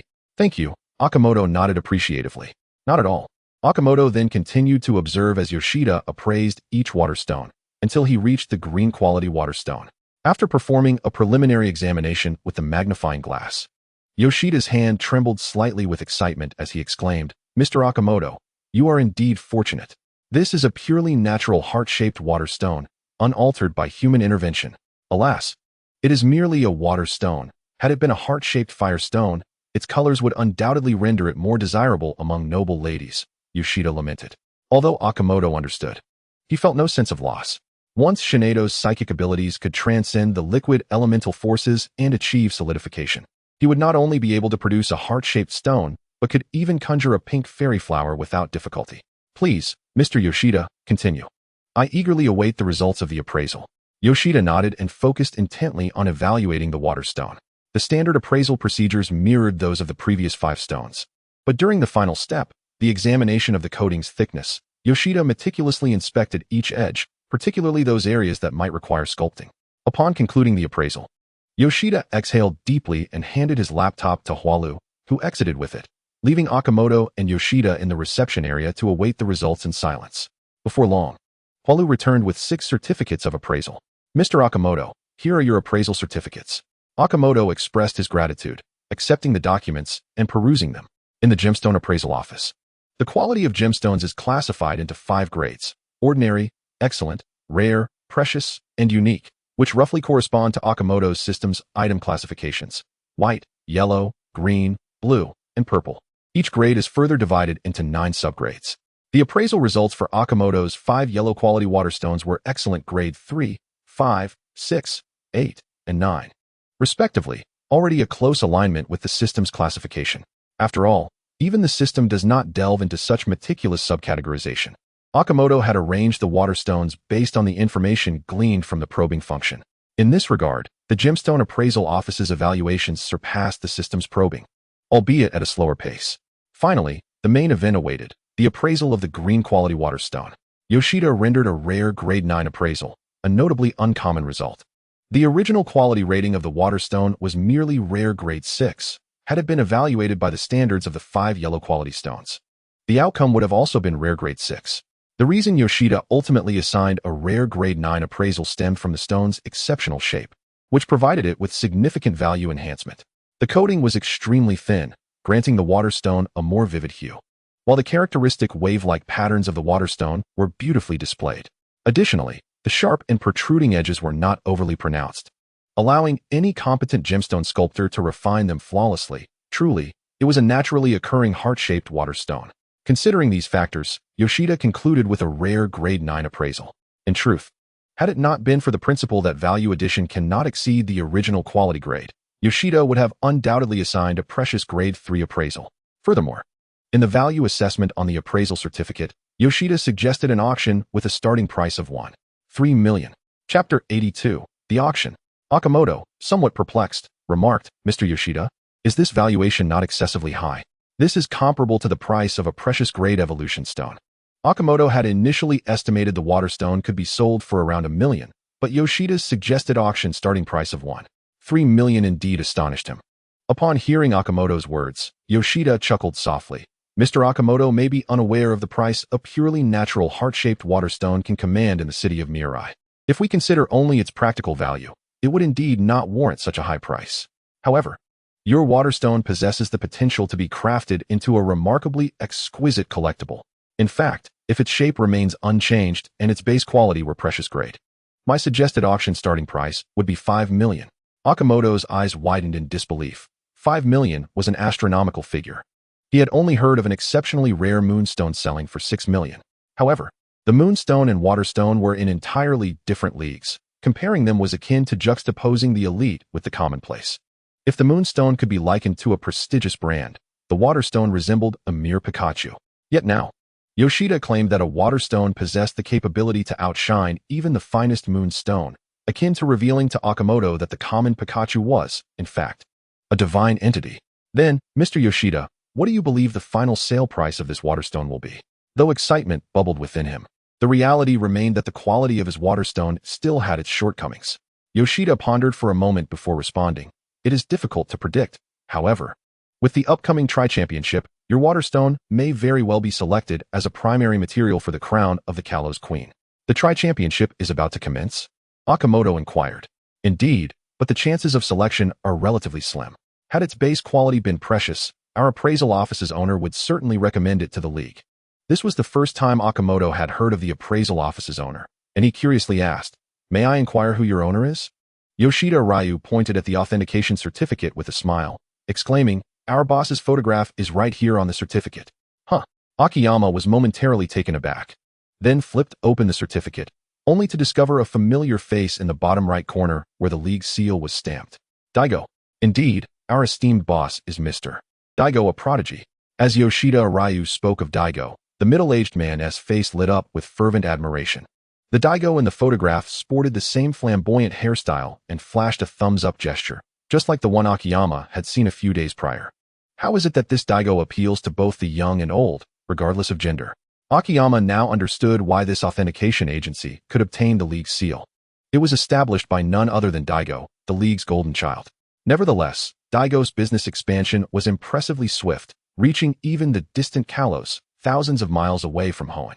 After putting away the authentication certificate, Akiyama stood up and thanked Yoshida Ryu. Thank you, Mr. Yoshida. May I inquire where I can settle the authentication fee? Your authentication fee totals 72,000 yen. Would you prefer to pay in cash or via a league bank card? The words flowed from Hanashika with practiced ease. Mr. Akiyama may settle the fee with Hanashika. I have other tasks to attend to, so I shall take my leave, Yoshida Ryu said, tidying up his authentication tools. Then, farewell. Mr. Yoshida. Akiyama bid goodbye to Yoshida Ryu, feeling quite grateful for the knowledge gained and the auction advice provided. Once Yoshida Ryu departed, Akiyama retrieved a bank card from his pocket and handed it to Hanashika. Hanashika led Akiyama to the payment counter, where he completed the transaction, then courteously escorted him to the door. With a determined breath, Akiyama set his sights on the Mirror auction house. Although he still possessed that bank card, the funds within had dwindled to a 5-digit sum, leaving Akiyama with a hint of melancholy. It was common knowledge that authentication fees were steep, yet to sell his item, obtaining an authentication certificate was indispensable. Such a bind within the industry was indeed vexing. This is your auction voucher. The item being auctioned is a heart-shaped rare level 9 water stone with a reserve price of 1.5 million yen. The auction house will deduct 4% from the final bid, and the remaining amount will be transferred directly to your bank card. Please keep an eye on it. Akiyama carefully stored the auction voucher given by the staff and then exited the auction house. While 4% might not be extortionate, Akiyama felt a twinge of dissatisfaction.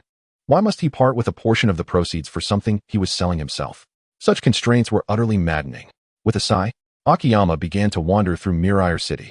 Now, he had transformed into a millionaire, with the auction house setting a reserve price of 1.5 million yen for his water stone, which was 200,000 yen higher than Yoshida Ryu's suggested price. Given the immense value of the water stone, it was virtually impossible for it to go unsold, prompting the auction house to exceptionally prepay Akiyama the reserve price, acquiring 5 of his yellow-quality water stones for 820,000 yen. With the Triple Crown tournament approaching, a grand auction was scheduled in 7 days, during which Akiyama's heart-shaped water stone would be featured. With a week before the auction commenced, Akiyama had no intention of lingering in Mirror City and promptly purchased a ticket for a flight to Shirachu City the following day. Carrying 2.4 million yen, Akiyama decided against enduring another long train ride to Shirachu City, opting instead for a touch of luxury. It was already dinner time when Akiyama chose a Pokémon-themed restaurant, treating his companion, Gakuto, to a lavish spread. How is it? Delicious? Gak. Gakuto nodded enthusiastically while munching on seaweed marinated in vinegar. Suddenly, a mischievous hand emerged from beneath the table, stealthily swiping a plate of food. Akiyama sighed, lowering himself to observe the ghostly figure of Jinghost sneaking snacks from under the table. Uha, uha. Upon realizing he had been caught, Jinghost let out a peculiar noise, turned around, and hastily devoured the food on the plate. What a character! As Akiyama relished a piece of sushi, he watched Jinghost's antics with a mix of amusement and exasperation. For reasons unbeknownst to him, Jinghost always preferred to sneak food rather than simply asking Akiyama for it. During communal meals, Jinghost would slyly swipe food from other Pokémon, as if the allure of others' offerings made them all the more delectable. Just as Akiyama finished his sushi, Jinghost stealthily snatched a plate of salad.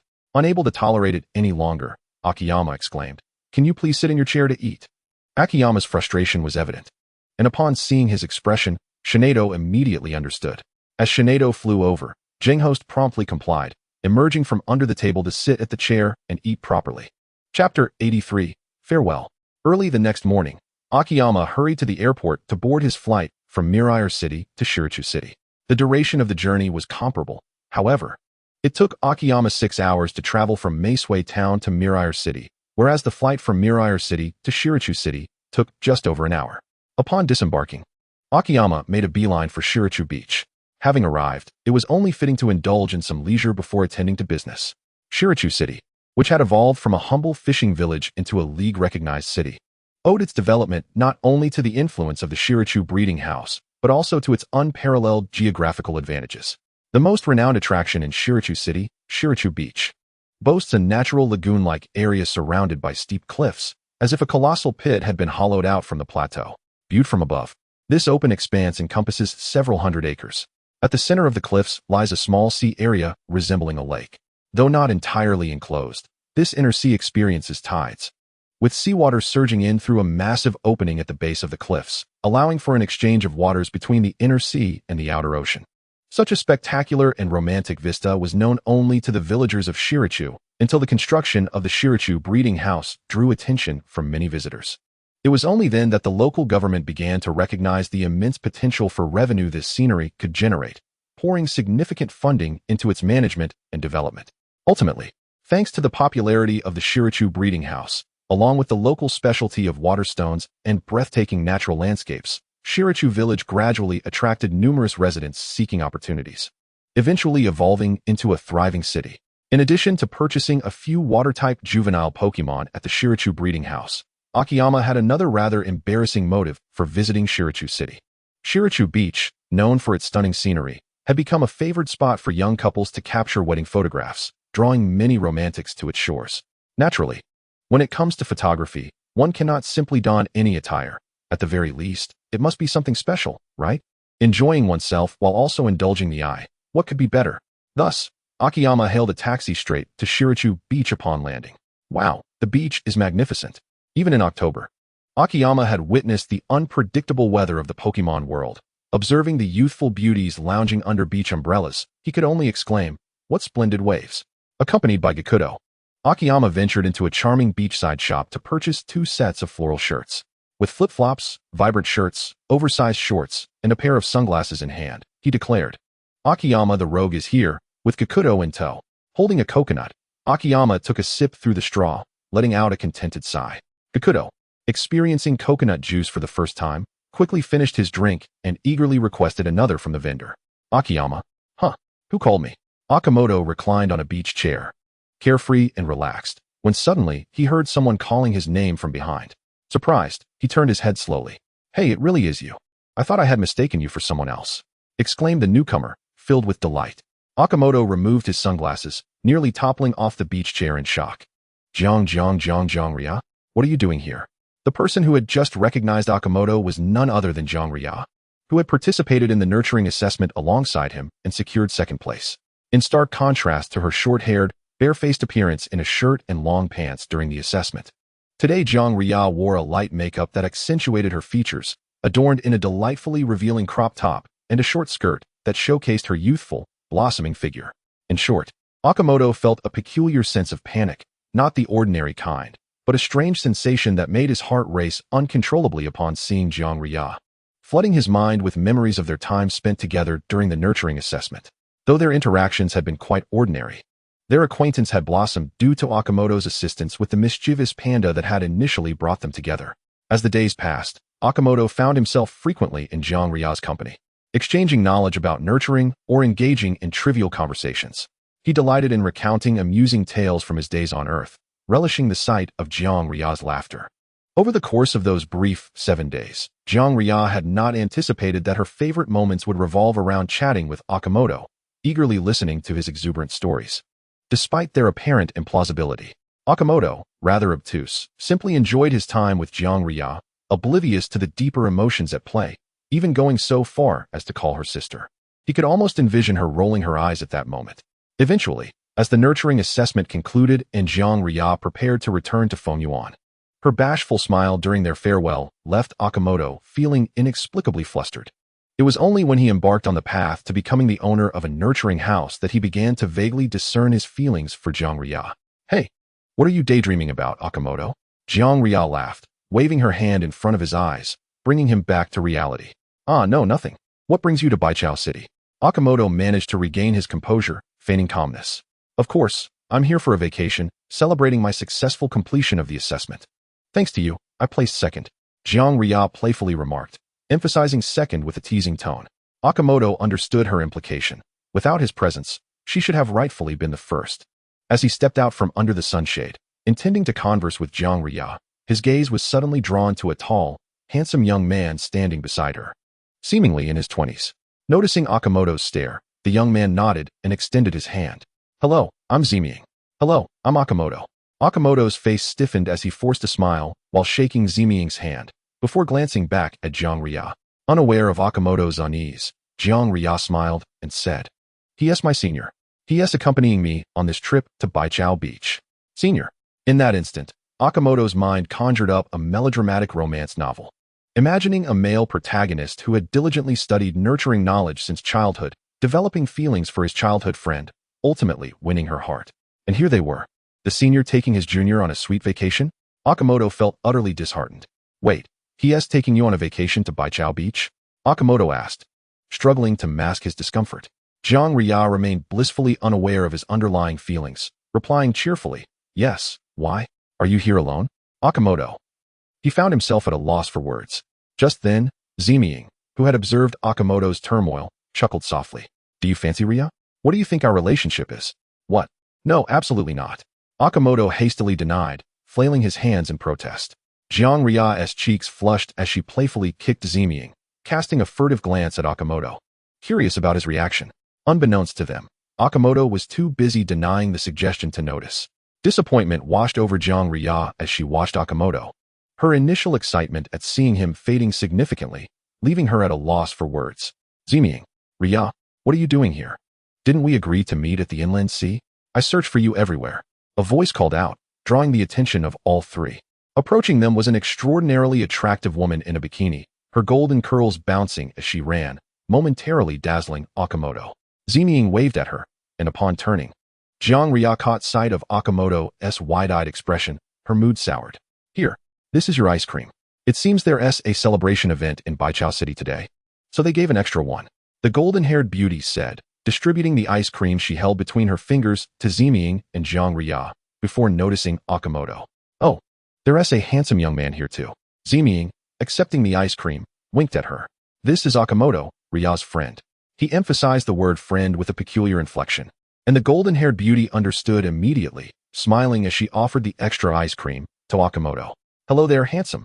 I'm Shaka. Still single, huh? Interested in sharing your pager number?" "Shaka, no?" Jiang Ria exclaimed, resembling an angry little rabbit, glaring at Shaka indignantly.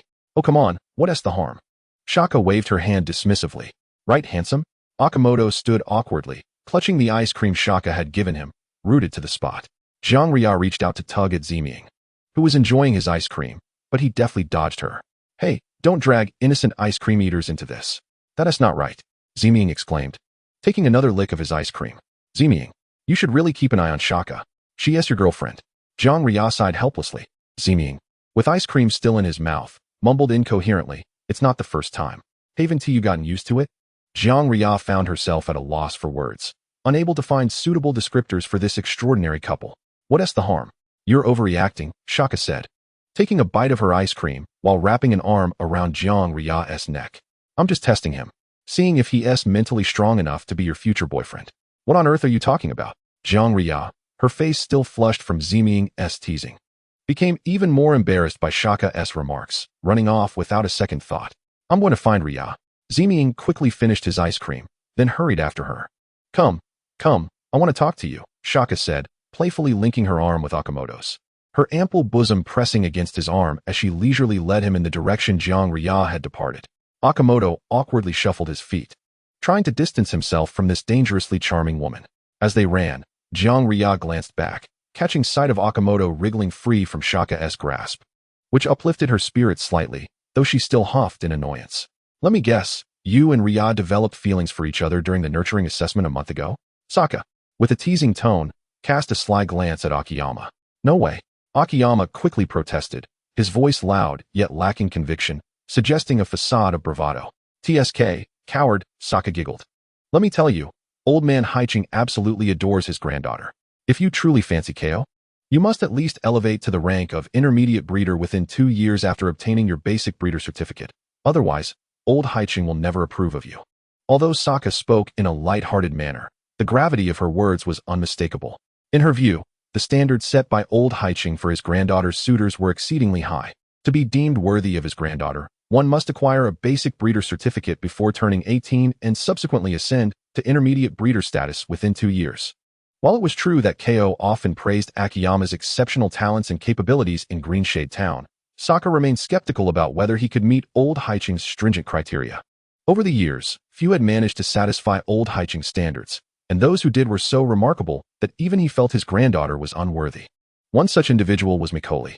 However, Akiyama was oblivious to Sokka's musings. He only recognized the standards old Haiching had for Ko's boyfriend. Akiyama did not find this daunting. His knowledge base was ample enough to support his success in the intermediate breeder examination, though the current scale of his breeding facility did not permit him to take the test just yet. He thought to himself that this task was simple and trivial. Yet, from Sokka's perspective, Akiyama's silence indicated that he was contemplating how to meet the standards of becoming Ko's boyfriend, which effectively amounted to an admission that he harbored intentions towards her.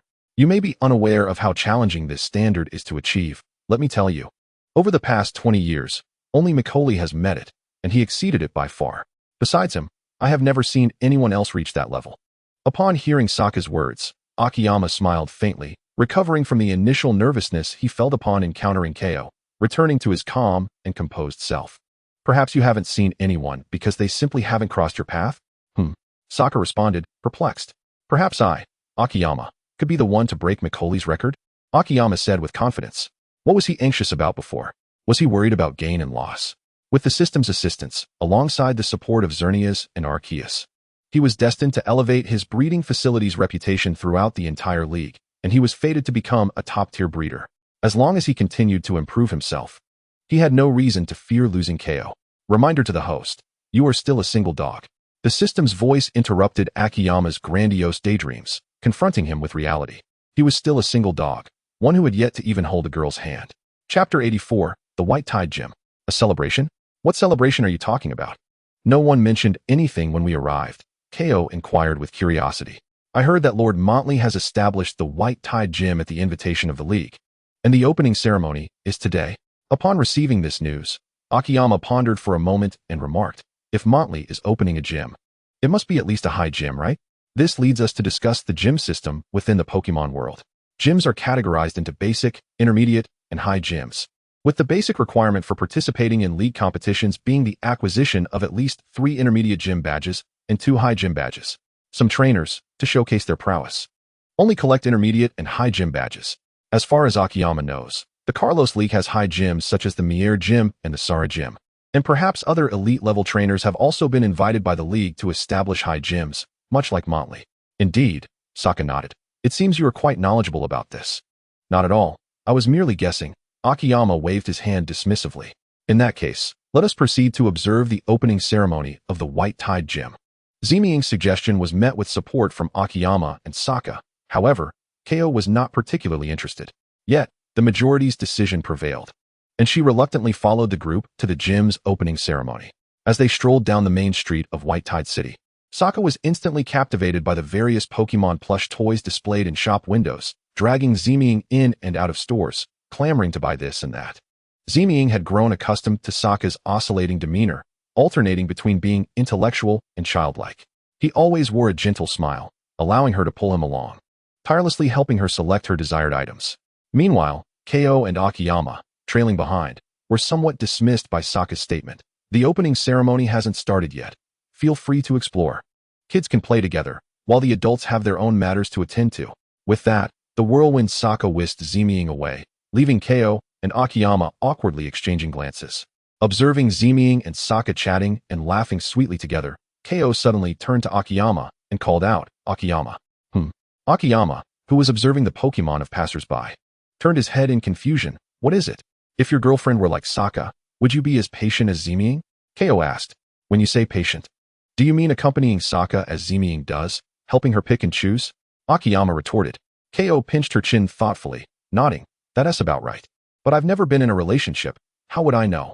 Akiyama responded casually, interlocking his hands behind his head. 17 years of being single, who should I ask? Then just imagine, I am your girlfriend. What would you do? You? Akiyama scrutinized Ko from head to toe. Not bad at all. Quite pretty and well-proportioned. Although you're not as tall as Sokka, only about 165 centimeters, being petite has its advantages. But you can be a bit fierce. Your temper is more intimidating than your fierceness. Huh. Ko lifted her chin defiantly. You wouldn't be lusting after my figure, would you? Akiyama teased, if you were my girlfriend. I wouldn't dare to be anything but patient. Otherwise, you'd probably take me down. Then you might as well die now. Ko retorted angrily, pinching Akiyama's tender waist flesh with force. Akiyama yelped in pain, hastily waving his hands in apology. Why do girls enjoy pinching boys' waists? It actually hurts. And then they twist it, as if they were tightening a screw. Be serious. I'll give you another chance. Ko exclaimed playfully. Ahem. Akiyama finally managed to extricate himself from Ko's grasp, tenderly rubbing the spot on his waist that had been pinched twice in one day. If I had a girlfriend. Then I would definitely. Akiyama raised an eyebrow, forgetting his pain and teasing Ko again. You just say it already. Ouch. Akiyama, holding his waist, stood unsteadily, tears streaming down his face, while Ko wore a smug expression of victory.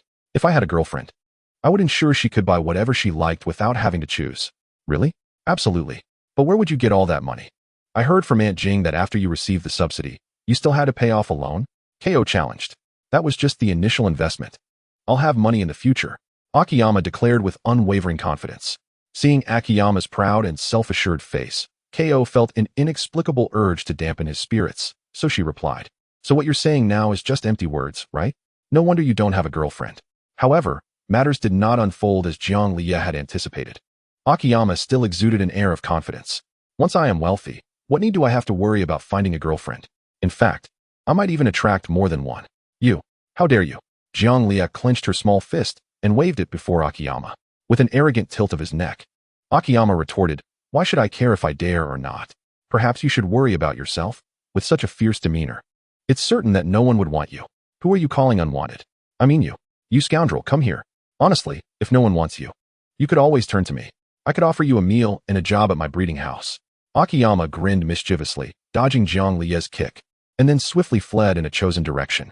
Enraged, Jiang Liya pursued him, carefully managing her skirt as they raced back to Baichao Beach. Akiyama, who jogged every morning with his trusty lamb, was not just boasting. Jiang Liya, delicate and graceful, could not keep up, trailing far behind him. Sometimes, to tease her, Akiyama would pause and glance back at her. When Jiang Liya finally caught up with him, Akiyama was perched on a rock, chatting with a middle-aged man wearing a fisherman's hat and a blue shirt. Akiyama then sat down beside him, picking up a fishing rod from the man and engaging in both conversation and fishing. At last, I've caught up with you. Jiang Liya huffed, glaring at Akiyama, who appeared utterly unfazed. Given his seated position, she refrained from pinching his waist. Calm down. It was merely a jest. Akiyama suddenly adopted a gentle smile, as if the playful child who had just teased Jiang Liya was an entirely different person. What scheme are you concocting now? Jiang Liya inquired suspiciously. You are unjustly accusing a good person, Akiyama replied, somewhat disgruntled, before pulling Jiang Liya to sit beside him. He then turned to the man in the hat and asked, do you have any more fishing rods? Here, this one is available, though it's not a lady's rod. The man handed Akiyama a black men's fishing rod.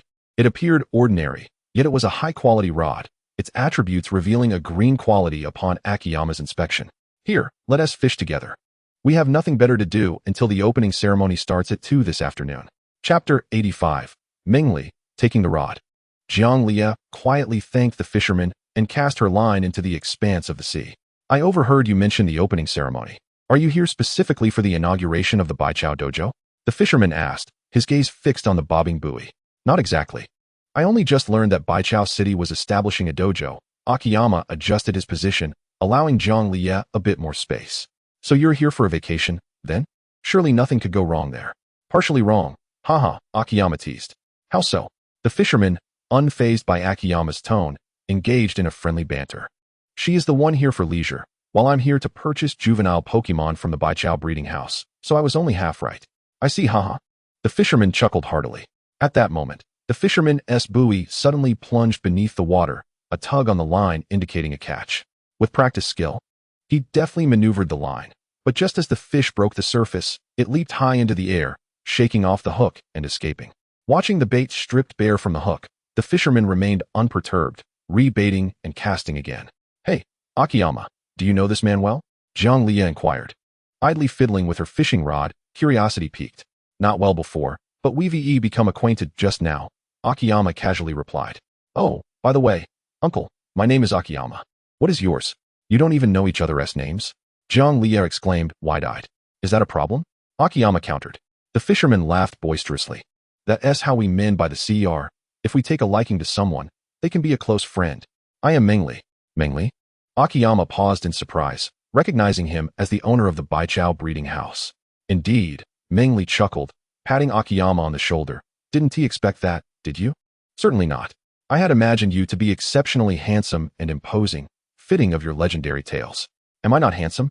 Mengli remarked, patting his own face, unabashedly self-admiring. I actually think the uncle is more handsome than Akiyama. Zhang Liya interjected playfully. Akiyama shot her a glance, choosing not to engage in a rebuttal. At that moment, his fishing rod began to stir, and the action was significant. Let us have a competition to see who can catch the most Pokémon before 1 o'clock. Akiyama proposed while expertly reeling in. I'm in. So am I. Fishing in the sea proved quite different from that in a lake. The Pokémon dwelling in the ocean typically possessed greater strength, making them a challenge to reel in. The angler needed not only the strength to overcome the Pokémon's pull, but also the experience to avoid snapping the line. Although Akiyama had never fished at sea, he was somewhat familiar with the practice and quickly adapted to the challenge. With a rhythmic pull and release, Akiyama gradually reeled in the line, bringing an unknown Pokémon closer. Suddenly, a small Wishiwashi leaped into the air, and as it fell back down, it crashed into Akiyama, as if greeting him joyfully. Oh, a Wishiwashi. What splendid luck. Mengli laughed, straightening his back. I too shall take this seriously. Haha, don't move, ha? The Wishiwashi squirmed in Akiyama's arms, tickling him and bringing tears of laughter to his eyes. Finally, the Wishiwashi settled down, nuzzling against Akiyama affectionately. After playing with the Wishiwashi for a while, Akiyama gently tossed it back into the sea. As it returned, the Wishiwashi peeked its little head above the surface and called out cheerfully to Akiyama before diving back into the depths. Zhang Liya watched enviously, wishing to hug the adorable Wishiwashi herself, but unsure of how to approach Akiyama. Why did you release it? Aren't you going to capture it? Akiyama rebaited his hook and casually replied, because I never intended to capture it, and it looks quite young. He naturally could not divulge to Zhang Liya that he had perceived the Wishiwashi's white quality at first glance, which was why he chose not to capture it. If you don't want to capture it, then let me do so. Why release it so quickly? Zhang Liya pouted in frustration, her little girl demeanor inadvertently shining through, causing Akiyama, who was about to respond, to pause and gaze at her intently. What are you staring at? Don't look, don't look. Realizing Akiyama was staring at her, Zhang Liya felt a twinge of embarrassment, playfully nudging him. Akiyama, unconcerned by her gentle push, smiled and said, Today I'm in a good mood, just watch. If you can't catch a Wishiwashi, I'll help you reel one in. Suddenly, Akiyama's demeanor shifted dramatically, yet Zhang Liya, blushing, retorted, Who needs your help? I can catch one myself. Humph, really? Who just said that if they don't want to capture it? Let her do it. Akimoto teased, provoking Zhang Liya to let out a disgruntled hum, tightly gripping her fishing rod as she silently vowed to astonish Akimoto and showcase her prowess. The uncle, who had been quietly fishing beside them, suddenly reeled in a mantis shrimp, and with a jovial demeanor, he captured it with a bait ball before glancing at Zhang Liya, saying, Little girl, you need to step up your game. You're the only one left who hasn't caught a Pokémon yet. Did you hear that? You should put in some effort. Akimoto raised an eyebrow, chuckling lightly. Mind your own business and catch your own fish. Zhang Liya gritted her teeth, swiftly reaching for Akimoto's waist and pinching it hard, twisting it for good measure. Ouch, ouch, ouch. Stop pinching me, I concede. Akimoto grimaced in pain, on the verge of tears. Humph, Zhang Liya, akin to a victorious little rabbit, proudly held her head high, dismissing her earlier embarrassment. Uncle Mengli, who had been chuckling at their banter, suddenly remarked, What a lively little couple you are. My wife and I were just like this in our youth. Chapter 86, Falling into the Sea. No way. Who would even consider him a partner? Zhang Liya retorted, her fur bristling like an agitated kitten upon hearing Mengli's words. Humph. Akimoto seemed to have undergone a personality shift, merely letting out a soft humph before turning his head and leisurely continuing to fish. Mengli scratched the back of his head, laughing heartily. Did I get it wrong? My sincerest apologies. It's fine this time, Uncle, Zhang Liya pouted, holding her breath, determined to catch a small flying fish to show Akimoto. The cool sea breeze brushed against the three of them, and time flowed slowly. By lunchtime, Mengli had caught 3 Pokémon. Akimoto had also caught 3, while Zhang Liya barely managed to reel in a shellmet. Among the 3 Pokemon Akimoto caught, only one had yellow qualities, so he chose to release all of them. Jianglie, not particularly fond of Shelmet, also set hers free. Only Mengli, with a wide grin, successfully captured all 3 of his Pokemon. Under Akimoto's scrutiny, one of Mengli's captures turned out to be a green-qualified Agron jellyfish, with the other 2 being yellow-qualified, which left Akimoto envious, feeling that Mengli possessed some special technique. Alright, it's now noon, let us take a break. Mengli secured his fishing rod in a stand, patting his belly. I'm a bit hungry. How about you all? Would you like to try my wife's special rice balls? Sure, I'm fine with that, Akimoto replied, also securing his rod, and humorously helped Jianglie fix hers despite her reluctance.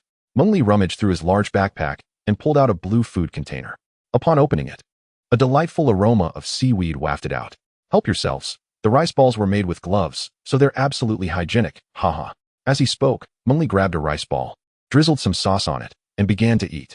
Akimoto reached out to grab one, but was suddenly stopped by Jianglie. Confused, he looked at her. What's wrong? I'm trying to eat. Wash your hands, you fool. Jianglie shot him a glare, placing her hand on her back to retrieve a bottle of water from her small backpack, only to find it empty. Haha, you're in a bind, aren't you? Akimoto laughed without hesitation at Jianglie's bewildered expression.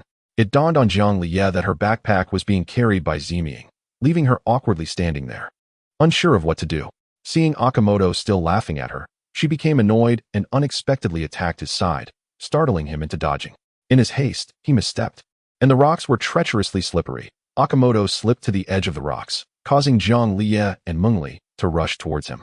This entire sequence unfolded in the blink of an eye. Mengli, still a distance away, barely had time to react before Akimoto tumbled off the rocks. As Jianglie observed Akimoto's precarious position near the edge, she instinctively leaned toward him, managing to grasp his hand at the last moment. However, she too fell into the depths below. They plummeted from a height of 3 meters to the sea. Fortunately, Mengli knew that the rocks jutted out at an angle, and there were no hidden rocks in the surrounding waters, minimizing the risk of a serious impact. Given Akimoto's adeptness while fishing, it was reasonable to assume that he could swim, alleviating Mengli's concern for his safety, though he worried about the lack of nearby places for him to climb back to shore. The real uncertainty lay with the short-haired girl.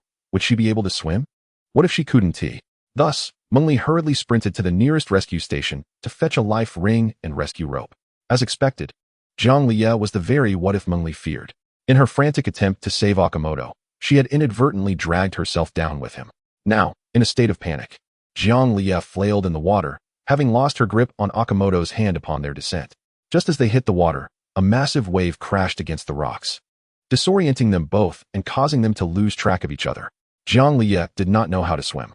In her dazed state, she choked on several mouthfuls of water, her limbs growing cold, gradually sapping her strength to paddle. She clung to the instinct to kick her legs upward, gasping for air when her head finally broke the surface, only to inhale more salt water. In her fading consciousness, Jianglie felt her body collide with a hard surface, jolting her back to a slight sense of awareness. She desperately attempted to grasp the slick rock, hoping to keep her head above water. After several attempts, she finally managed to breathe in air free of seawater. Struggling to open her eyes, Jianglie scanned the surface for Akimoto but found no trace of him. Regret washed over her. She had assumed Akimoto, like herself, couldn't swim, but where could he find a rock to cling to? While she pondered her sorrowful thoughts, a wave even larger than before crashed down, and this time she lacked the strength to resist, being plunged back into the sea, swallowing another mouthful of water. She believed she was about to perish, yet felt no fear. Only regret lingered for having dragged Akimoto into this calamity. In the final moments of Jianglie's fading consciousness, Akimoto burst forth from beneath the waves, catching a glimpse of the sinking figure through the water's surface. He quickly swam toward her, diving down to find Jianglie with her eyes shut tight, and swiftly wrapped his arms around her, propelling them both upward. Gasping for air, Akimoto encircled Jianglie with his right arm, while vigorously paddling with his left, steering them toward a shallow area. Just as they narrowly evaded another crashing wave by covering her mouth and nose, Akimoto resurfaced and immediately pressed down on Jianglie's abdomen, forcing some seawater from her system. What a scare that was. You, who can't swim, just had to jump in after me. As the shallow bottom drew nearer, Akimoto exhaled a sigh of relief, though still muttering a curse in Chinese. Had Jianglie been conscious, she surely would have been curious about what he was saying. Hey, Akimoto, look over here. Mengli's running figure appeared on the shore, calling out to Akimoto. After hastily rushing to the rescue station, Mengli had barged in without hesitation, grabbing 2 life rings and a rescue rope before dashing back out. The lifeguards at the station were alarmed, questioning, "What is wrong with you? Are you robbing us?" Thus, the young lifeguard hurriedly followed Mengli, desperately shouting towards the fleeing figure, "Don't run." It was understandable, as Mengli was quite unfamiliar to these foreign workers. He typically only appeared within the breeding house, and few had ever laid eyes on him. The lifeguard happened to be one of those who did not know Mengli at all. Chapter 87, Coming Ashore.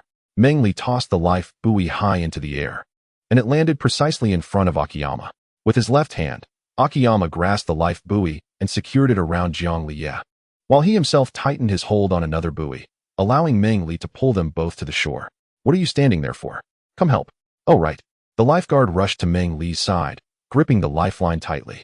With their combined efforts, Akiyama finally managed to bring Jiang Liye onto the shore.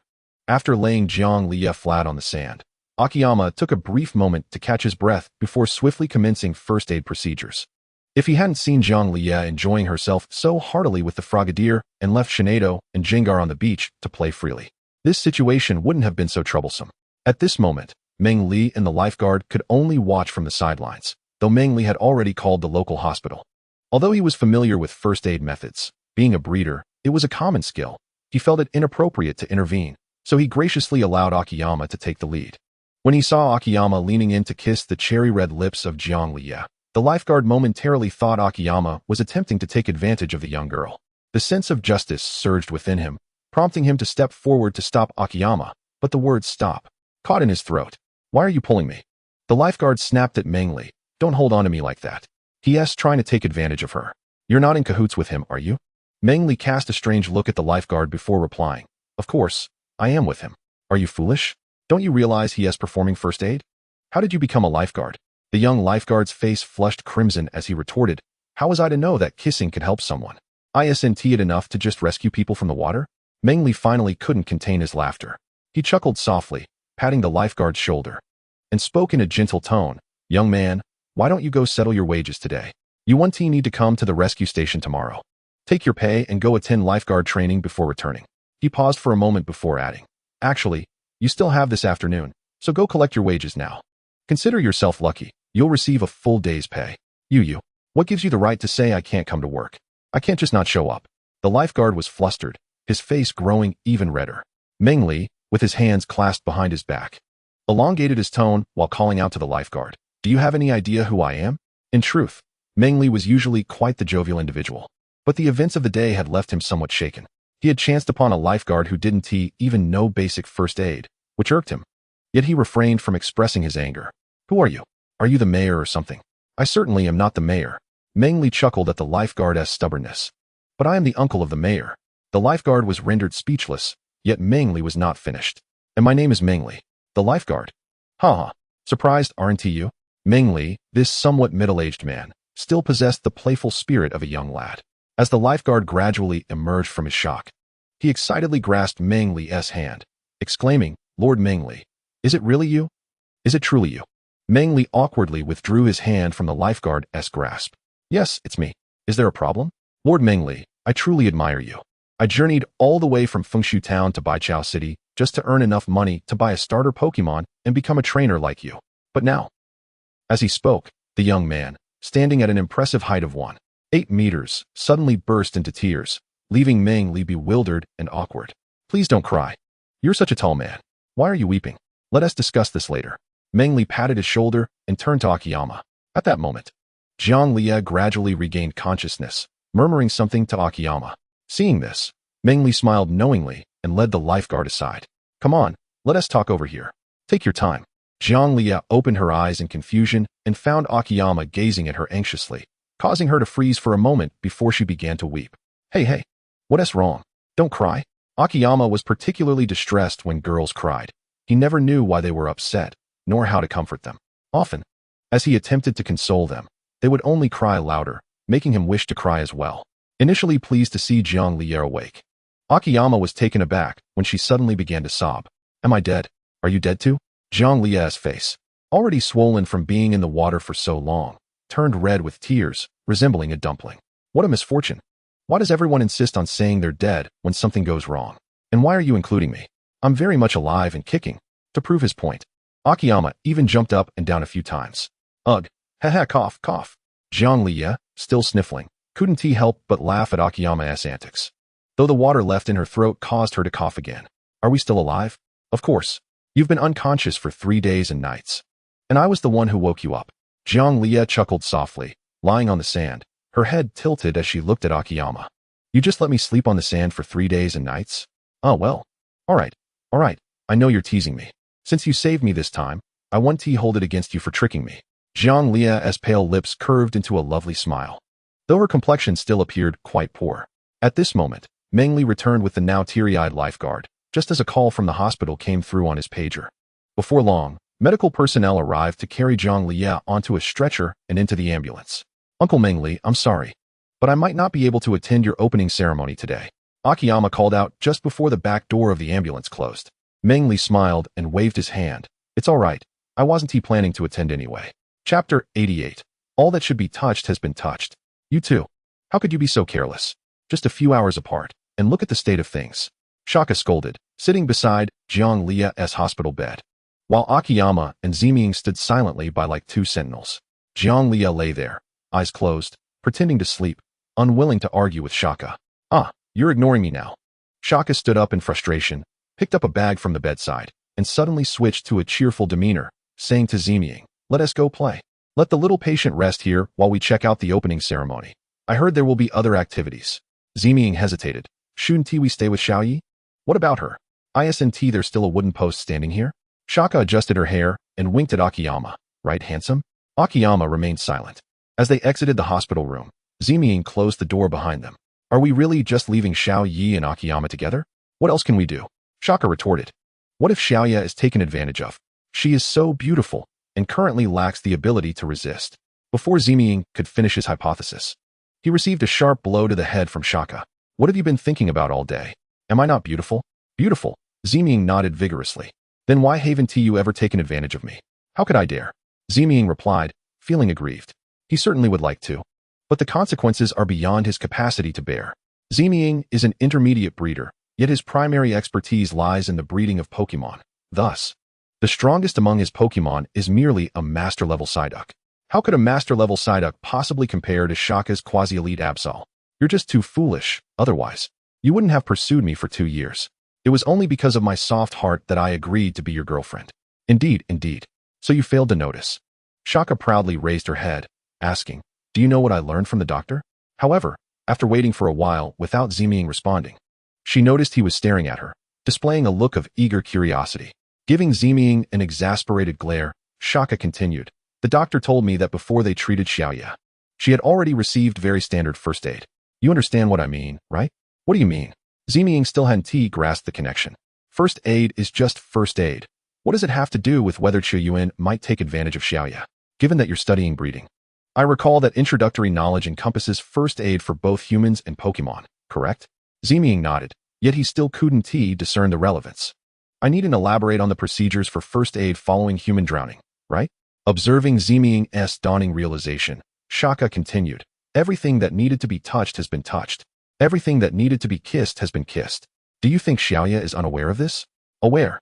Having understood Shaka's deliberate pause, Ziming adeptly continued the conversation.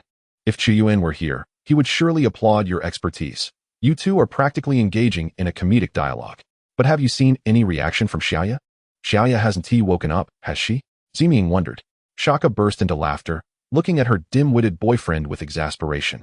Xiaoya has been awake for quite some time, pretending to be asleep. Just before we entered, Xiaoya was chatting with Qiuyuan. How do you know that? Ziming asked, puzzled once more. I saw through the small window in the door. Shaka took Ziming's hand, leading him towards the white-tied gym, disregarding them. Today just happens to be a day without the little light bulb, and you must accompany me for a delightful stroll. Ziming readily agreed. He might not yet fully comprehend what a girl means by a stroll. After Shaka and Ziming departed, Qiuyuan sat beside Jiang Liya's bed, who still had her eyes closed. Enough, stop pretending, they've left. Really? Hee. Jiang Liya slightly opened her eyes, moving her head to observe her surroundings. Qiuyuan, speechless, remarked, do you really need to be this cautious? Don't say that. Shaka's sister loves to nag. Sometimes she truly sounds like an old woman. Jiang Liya playfully stuck out her tongue, and propped herself up on the bed. You're the one to talk. You should be the one nagged. How could you jump in when you can't even swim? Chiyuan feigned reprimanding her, recalling how he had seen Zhang Liye fall in right after him, which genuinely startled him. Just as he thought Zhang Liye could swim, a large wave crashed, and by the time Chiyuan surfaced, Zhang Liye was nowhere to be seen. Thankfully, that silly girl managed to grab hold of that rock. Otherwise, it would have been a real disaster. This also served as a lesson for Chiyuan. One must never place themselves in a situation where they lack Pokemon assistance. This incident happened because he had let his 3 Pokemon go to play, resulting in the current predicament. Had Guatudio or Shinedo been present, Zhang Liye would not have needed to wait so long for rescue. After Chiyuan finished that thought, a profound silence enveloped the room. Upon looking up, he found Zhang Liye quietly gazing at him from the head of the bed. After a moment of mutual eye contact, Chiyuan couldn't help but blush and turn his gaze away. Why are you looking at me? I didn't say anything wrong. Uffed. Zhang Liye suddenly covered her mouth and giggled, then softly asked, Chiyuan, what is it? If you hadn't saved me back then, would you have felt sad? Chiyuan was taken aback, wondering why she was asking this. I've already saved you. Your hypothetical situation doesn't hold any water. I'm just asking. Hurry up and answer. How troublesome, Chiyuan murmured, thinking for a moment before replying. Of course, I would feel sad. After all, you are considered my friend, and it was because of me that you fell into the water. However, if such a thing really happened, I could still bring you back to life. Hearing the first part of Chiyuan's statement, Zhang Liye felt a sweetness in her heart, but then she got a bit annoyed, albeit just for a fleeting moment. Yet, Chiyuan's next words made her burst into laughter again. Who do you think you are, Ho-Oh? You can bring me back to life? I'm not Ho-Oh. I'm Arceus. Do you believe me? Haha. Chiyuan knew Zhang Liye wouldn't believe him, but one could never be certain about such matters. Perhaps he might truly have the opportunity to resurrect someone in the end. After all, the resurrection of the deceased is not without precedent. It has been accomplished by Latios, Ho-Oh, and Xerneas, so why couldn't he, who possesses the essence of Arceus, achieve it? Chapter 89. You're not a henpecked husband, are you? Hey Chiyuan. What now? When will you return home? Why do you ask? I should be going back the day after tomorrow. Tomorrow I'll be going to the White Tide breeding house to buy a few juvenile Pokemon. Oh, I see. Zhang Liye pouted and nodded, then smiled, saying, Then I'll go back with you. You want to follow me back? To Chaoxiang Town? Chiyuan looked at Zhang Liye with a strange expression, while the latter nodded emphatically. Absolutely not. Why not? Zhang Liye made a pitiful face, gently biting her lower lip. Chiyuan couldn't withstand her demeanor and quickly replied, Don't make that face. It's strange. If you come with me to Chaoxiang Town, what will happen to your own breeding house? I haven't even built my own breeding house yet, and it doesn't matter to me whether I build one or not. Zhang Liye blinked cutely, saying, I will inherit my grandfather's breeding house in the future. No means no. I forgot she is a wealthy girl. Chiyuan felt a bit awkward, but still firmly rejected her proposal to accumulate experience by following him back to Chaoxiang Town. No, you have to give me a reason. I'm offering you a free job at the breeding house. Isn't it great to have such a talented beauty working for you for free? It's great. But that is not the point. Where will you stay? At your house, of course, Zhang Liye stated matter-of-factly. There is no room for anyone in my house. So you want to have a place to stay? That is a joke. Chiyuan lives in an ancient tree. Even when Serena comes to play at the breeding house, Chiyuan doesn't let her enter the ecological garden, merely calling out a few Jigglypuff for her to play with in the yard outside. Then I'll just rent a place in Chaoxiang Town. What is the big deal? As she spoke, Zhang Liye's eyes suddenly turned red, with glistening tears welling up, looking as though she would burst into tears, saying, Or is it that you dislike me, boo-hoo? Upon seeing her actually crying, Chiyuan felt a bit flustered.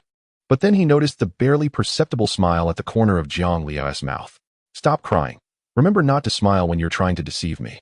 Handing Zhang Liye a tissue, Chiyuan said, It really won't work. You can't come to the breeding house. If you want to go to Chaoxiang Town, then go ahead. Don't you trust me? This time, Zhang Liye felt a genuine pang of discomfort in her heart. She attempted to employ the innate little tricks that women possess, but still received nothing but Akimoto's refusal. Silently observing her, Akimoto sighed, then stood up, pulled out a few sheets of paper, handed them to Zhang Liye, and walked to the door. Turning back, he remarked, You must be hungry, having skipped lunch. I'll go fetch you something to eat. Akimoto understood what Zhang Liye was pondering, yet this matter involved his gravest secret, and he could not simply allow her to uncover it. He also recognized the awkwardness of her playful antics. The usually innocent and lively Zhang Liye rarely resorted to such antics. Zhang Liye fell silent, sitting at the bedside. With a gentle thud, Akimoto closed the door behind him as he left. Jianglie clenched the tissues in her hand, wiped away the corners of her eyes, and ultimately succumbed to soft sobs. Though she quickly stifled them. Slowly, she descended from the bed and washed her face in the hospital's private restroom, muttering to herself, "Fool. Who was she addressing?" Meanwhile, Akimoto, before the proprietor of a small eatery could close up to attend the opening ceremony, called out to him, requesting a meal to be prepared. Had it not been for the fear of Jiang Lie's incessant inquiries, Akimoto could have easily purchased sealed food from the system shop for her. However, the taste was rather unpalatable. "Here you go.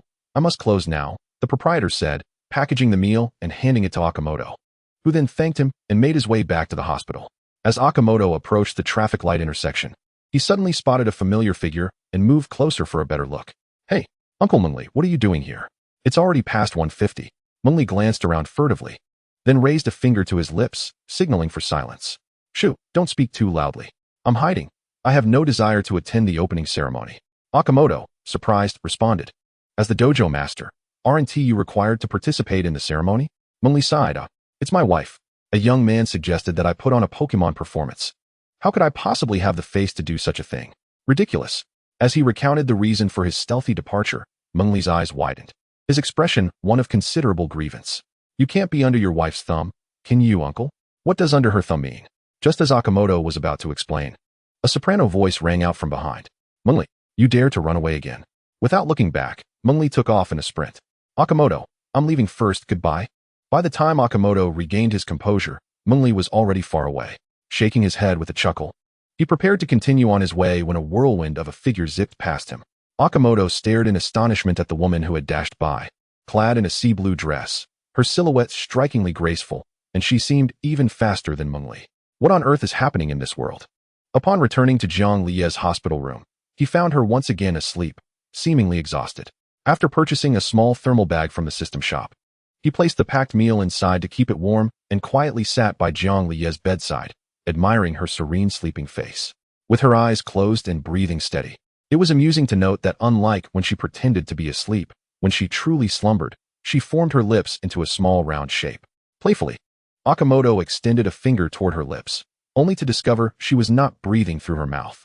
Gazing at her soft, rosy lips, he could not help but click his tongue, reminiscing about the delightful sensation he felt while administering first aid to Jiang Lie, despite the lingering taste of seaweed. Suddenly, the sleeping figure stirred, her eyelashes fluttering, prompting Akimoto to quickly retract his mischievous hand and sit up straight. Jiang Lie slowly opened her eyes, stifling a yawn. Upon seeing Akimoto, she broke into a sweet smile, exclaiming, "You're back." Akimoto was momentarily taken aback, feeling as though he had just returned home from work to be greeted by his wife. A shiver ran down his spine as he thought about how daunting it would be to marry this little tigress. With a grin, he said, "I brought you something to eat. It should still be warm." As he spoke, he opened the thermal bag, retrieved the meal, and carefully lifted the lid, checking the temperature before offering it to her. Noticing Jiang Lie sitting there in a daze, not reaching for the food, Akimoto inquired, "What's wrong? What are you thinking about? You wouldn't want me to feed you, would you?" "Huh. Well, if you're offering, then yes." Jiang Lie giggled, responding without waiting for Akimoto to reply, and took a small bite from the meal container. Chapter 90, on the topic of water. As Jiang Lie munched on her omelet rice, her cheeks stuffed, she kept her gaze lowered. Seeing she had no intention of speaking, Akimoto decided against bringing up the earlier incident, simply watching her eat in silence, which was quite a pleasant sight. The doctor had mentioned that she should rest for a while before being discharged around 3 or 4 in the afternoon. "So soon? I did nearly drown." Jiang Lie replied leisurely, swallowing her food with satisfaction and patting her cheeks. "That might be due to your robust constitution," Akimoto chuckled. In fact, Jiang Lie's swift recovery was attributable to Akimoto using his life force to provide her with a simple treatment during the first aid, and the results appeared quite promising. "I feel like I could be discharged right now. Shall we head to the Baichao dojo afterward?" "That's not for me to decide. We must listen to the doctor." "Then go ask him. It won't take long, just an hour or 2. It's fine to leave a bit early." Reluctantly, Akimoto stepped out to find the on-duty doctor. After inquiring, the doctor followed Akimoto back to Jiang Lie's room for an examination. "This young lady is recovering remarkably quickly," the doctor exclaimed, astonished. It was rare to see someone who had nearly drowned bouncing back to life merely 2 hours after being admitted. Observing the feigned ignorance on both Akimoto and Jiang Lie's faces, The doctor could only attribute her rapid recovery to prompt first aid combined with her excellent constitution. After advising them on certain precautions, the doctor issued a discharge certificate, collected the hospital fees, and left. Let us go, let us go. We're off to the Baichao dojo. Isn't it better to rest a bit? Why the rush? Hurry up and put on your shoes. Hee, all right. Jiang Liye squinted her eyes, giggling as she quickly got off the bed to put on her shoes, only to find that her little white shoes were missing. Here. Were these? Akimoto placed a pair of red foam sandals at her feet. Jiang Liye slipped into the sandals, but suddenly blushed, scolding Akimoto for being a rogue. What did I do? Akimoto replied, feeling wronged. I just wanted to see you wear shoes, and I end up getting scolded. You still dare to say anything. Humph. Roguish. After putting on her shoes, Jiang Liye lightly kicked Akimoto. How did you know my shoe size? Ah, well. Akimoto scratched his head awkwardly, unable to articulate a complete sentence as he gazed at her delicate, snow-white feet. Stop staring. Ah, I'm not looking. Let us go, let us go. Jiang Liye playfully shouted at Akimoto, followed by another kick to his thigh. Initially, noticing Jiang Liye's shoes were soaked, Akimoto had specially bought her a pair of red sandals. As for the size, he had to measure it first. At that moment, Jiang Liye had been unconscious, and he couldn't ask her, so he took it upon himself to measure. As for why he chose red, because it makes one's feet appear fairer. Fortunately, when Shaka assisted Jiang Liye in changing her clothes, she was already awake. Otherwise, judging by her reaction, if she had believed that Akiyama had changed her clothes, there would likely be individuals drafting an epitaph for Akiyama by now. When Akiyama and Jiang Liye arrived together at the entrance of the White Tide Dojo, the doors had already been shut. The two searched the vicinity for quite some time, but failed to locate the staff responsible for opening the doors, likely engrossed in the opening ceremony within the dojo. With their attempts to enter the dojo thwarted, Akiyama decided to take Jiang Liye to the tranquil inner lake at White Tide Beach for some leisure, also summoning Gardevoir and the others to join them. As they neared the inner lake, Jiang Liye suddenly felt a wave of dizziness and could hardly walk.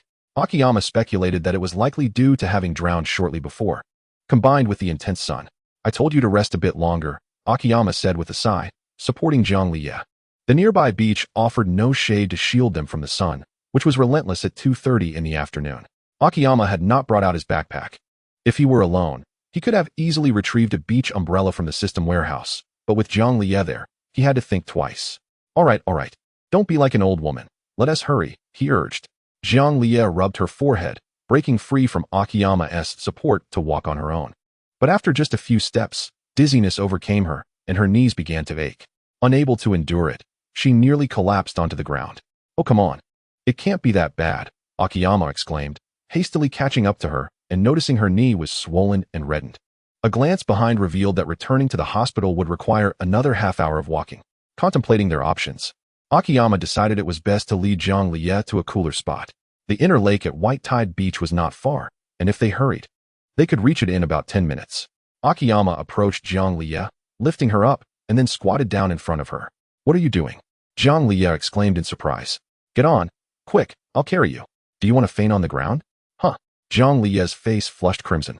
And when Akiyama turned around, he saw her blushing and rooted to the spot. He realized she seemed particularly prone to blushing. Hurry up, get on. Are you a daft goose? If you don't, you'll end up roasted. Initially, Jiang Liye felt a twinge of shyness and gratitude, but Akiyama's teasing extinguished that sentiment. You're the daft goose, you silly fool. Jiang Liye playfully lunged onto Akiyama's back, playfully striking his shoulder before wrapping her arms around his neck. Hold on tight, daft goose. Akiyama stood up, securing her delicate, fair legs around his waist. At the contact, Jiang Liye involuntarily trembled, feeling the warmth of Akiyama's hands on her thighs. She shyly buried her head against his back, mumbling, You're the daft goose, don't call me that. Then I won't call you daft goose anymore, Akiyama chuckled, jogging toward the inner lake with Jiang Liye on his back. How about I call you silly turtle instead? Before Jiang Liye could respond, Akiyama continued while running. Why so quiet? From now on, that's your new name. What the heck? Are you a dog or something? Hee, if you keep calling me that, I'll bite you again, Jiang Liye teased, leaning closer to Akiyama's ear. The gentle breeze and the sweet fragrance of Jiang Liye filled Akiyama's senses, and he found it hard to control his excitement.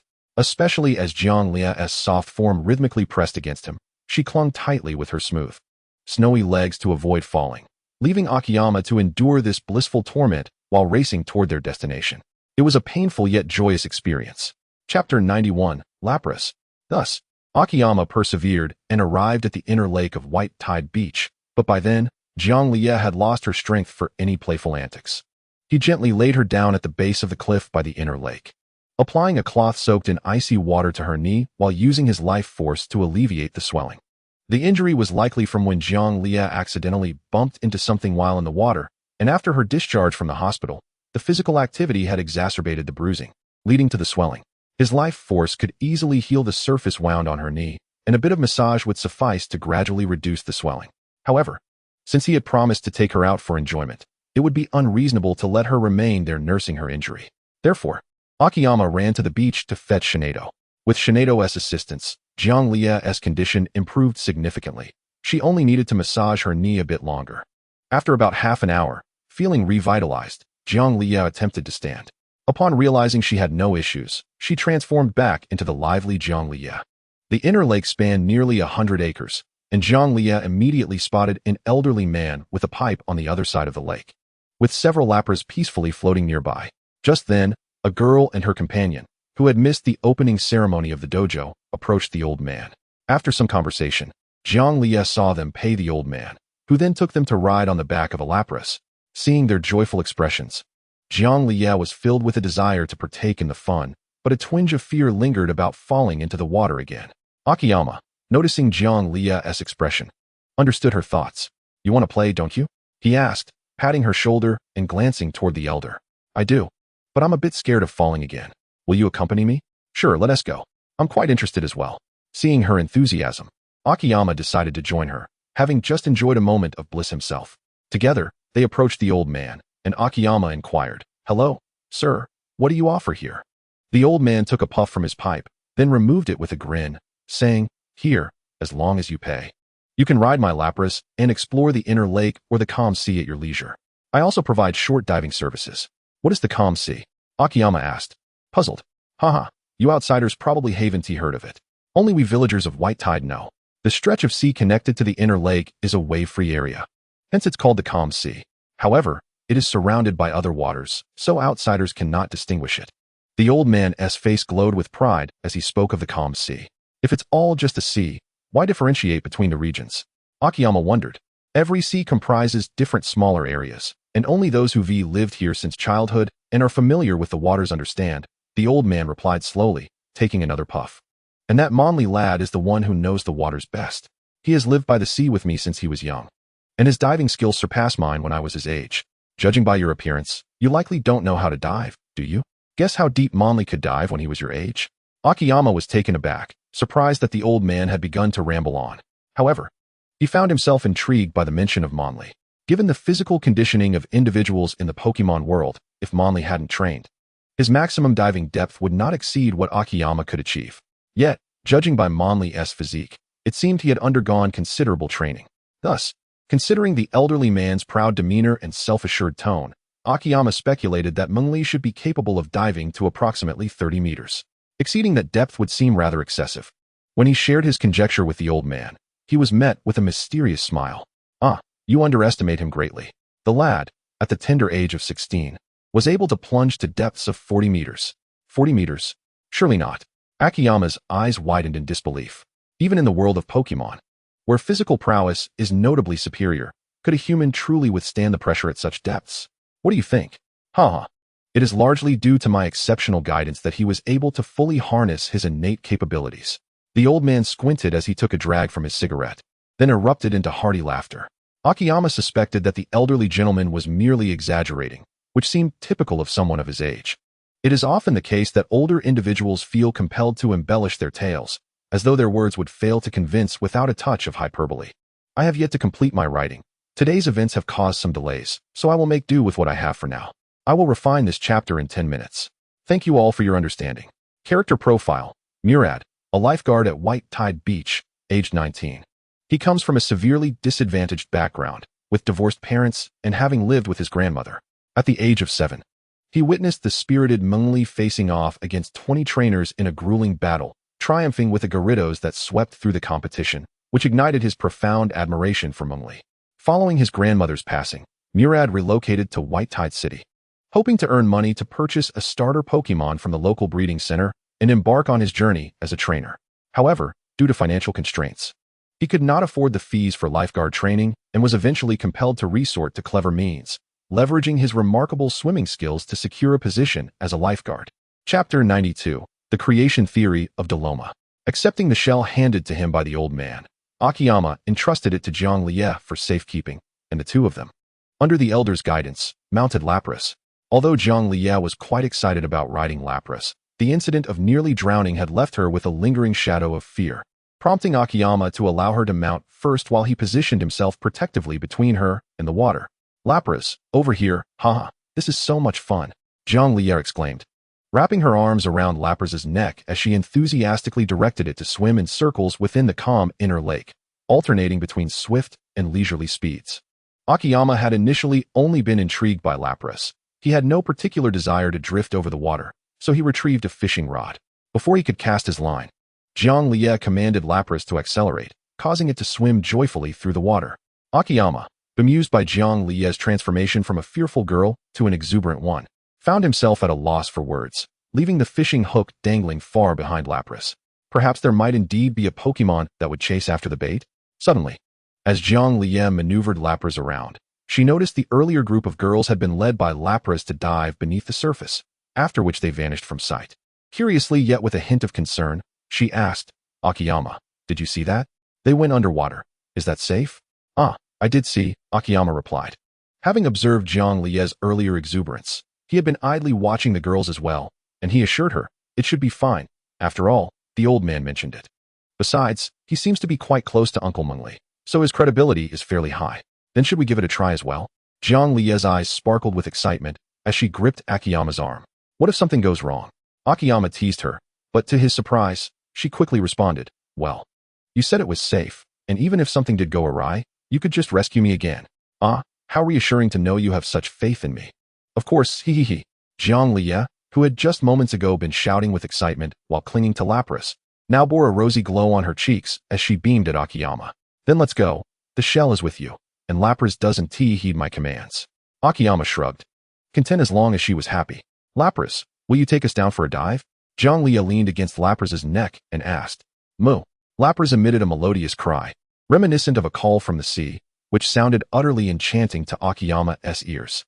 Subsequently, Lapras lowered its head and began to submerge, but as it did, a translucent barrier rose on either side of its body, encasing Akiyama and Zhang within, isolating them from the surrounding seawater. "Wow, how marvelous!" Zhang exclaimed in astonishment as she gazed at the water being parted by Lapras, reaching out tentatively to touch the barrier. Before doing so, she sought Lapras's consent, and once it nodded, she gingerly made contact. Zhang fair fingers penetrated the barrier, allowing her to distinctly feel the flow of water against her exposed skin.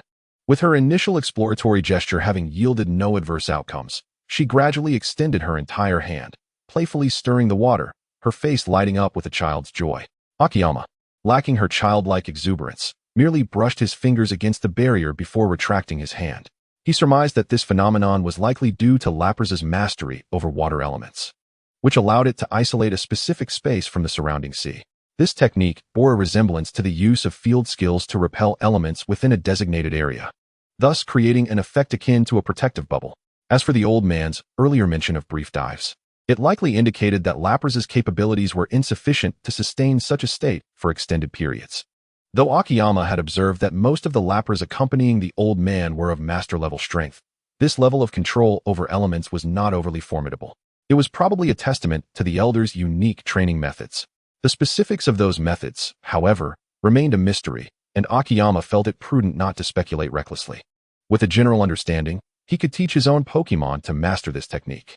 As Lapras continued to descend, the natural light in the water dimmed. At that moment, the four small orbs affixed to its back illuminated, enabling Akiyama and Zhang to behold the underwater scenery. The oceanic vistas of the Pokémon world are indeed rich and varied, a fact well understood by Akimoto. Although this realm lacks the commonplace fauna found on Earth, it nonetheless harbors diminutive creatures that lack evolutionary potential and the formidable powers characteristic of Pokémon. Among these are the small insects commonly found on land, which are mere reptiles. During times when avian Pokémon find themselves devoid of sustenance, they may stoop to consume these lowly life forms.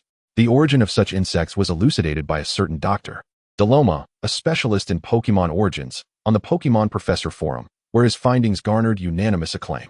The crux of his thesis posits that both Pokémon and humanity are creations of the deity Arceus, while these feeble beings, distinct from Pokémon and humans, are deemed Arceus's failed creations, thus lacking the wondrous abilities of Pokémon and existing solely to perform fundamental life functions. However, the latter part of his paper contained a rather contentious point. While Dr. Deloma's theory regarding these non-Pokémon entities met with widespread agreement, his assertion that the flora of this world, along with inanimate objects like rocks and water, constitute further examples of Arceus's failed creations incited divergent opinions among the forum scholars. Proponents of Deloma's views cited quintessential examples such as Onyx, Geodude, and Grimer, all composed of stone, yet exhibiting signs of life and Pokémon abilities, thus classifying them as Pokémon. If these entities are indeed the successful creations of Arceus, then could it not be inferred that the lifeless rocks and soil are, in fact, his failures as well? In Chapter 93, the narrative unfolds with the notion of being coaxed into peculiar endeavors once more. In the heated debate surrounding Dr. Deloma's creation theory, those opposing his stance were ultimately outmatched in logical argumentation. Yet, due to entrenched perceptions and preconceived notions, many devoid of scientific spirit involuntarily aligned themselves with the dissenters, leading to the topic's eventual dismissal, where only the initial half of the creation theory was acknowledged, while the latter half was left unspoken. Henceforth, Dr. Deloma departed from the alliance, embarking on a solitary journey to validate his creation theory. Rumors swirled of his frenzied pursuit of Arceus's whereabouts, seeking to confront the deity directly to unravel his inner turmoil. Whether these tales bear truth remains unknown. Yet it is lamentable that such a prodigious scholar has distanced himself from the alliance. However, all of this discourse merely reflects Akimoto's recollection of the familiar little creatures he had witnessed, the corals. The vibrant corals adorned the ocean floor, their intrinsic beauty illuminated as Lapras glided through, showcasing their splendor to Akimoto and Zhongli. "How beautiful! I have never observed coral up so close before," exclaimed Zhongli, eagerly reaching out to touch the delicate structures, only to recoil in surprise upon brushing against a few soft entities. "What are these?" "Coral polyps. What you see as coral is essentially their skeletal remains, and, well, their excrement," Akimoto replied. "What? How can that be? Such beautiful coral is composed of the corpses of these little creatures and their waste?" Zhongli gazed wide-eyed, incredulous. "If you don't believe me, why not pry a piece off and see for yourself?" "I absolutely will not. You're just trying to trick me into doing something strange." "Hey, what do you mean by trying to trick you? And what do you mean by again?" Akimoto retorted, dismayed at Zhongli's accusation. With utmost sincerity, he had never coerced her into any odd activities. Yet, Zhongli turned away, pouting, and commanded Lapras to continue onward.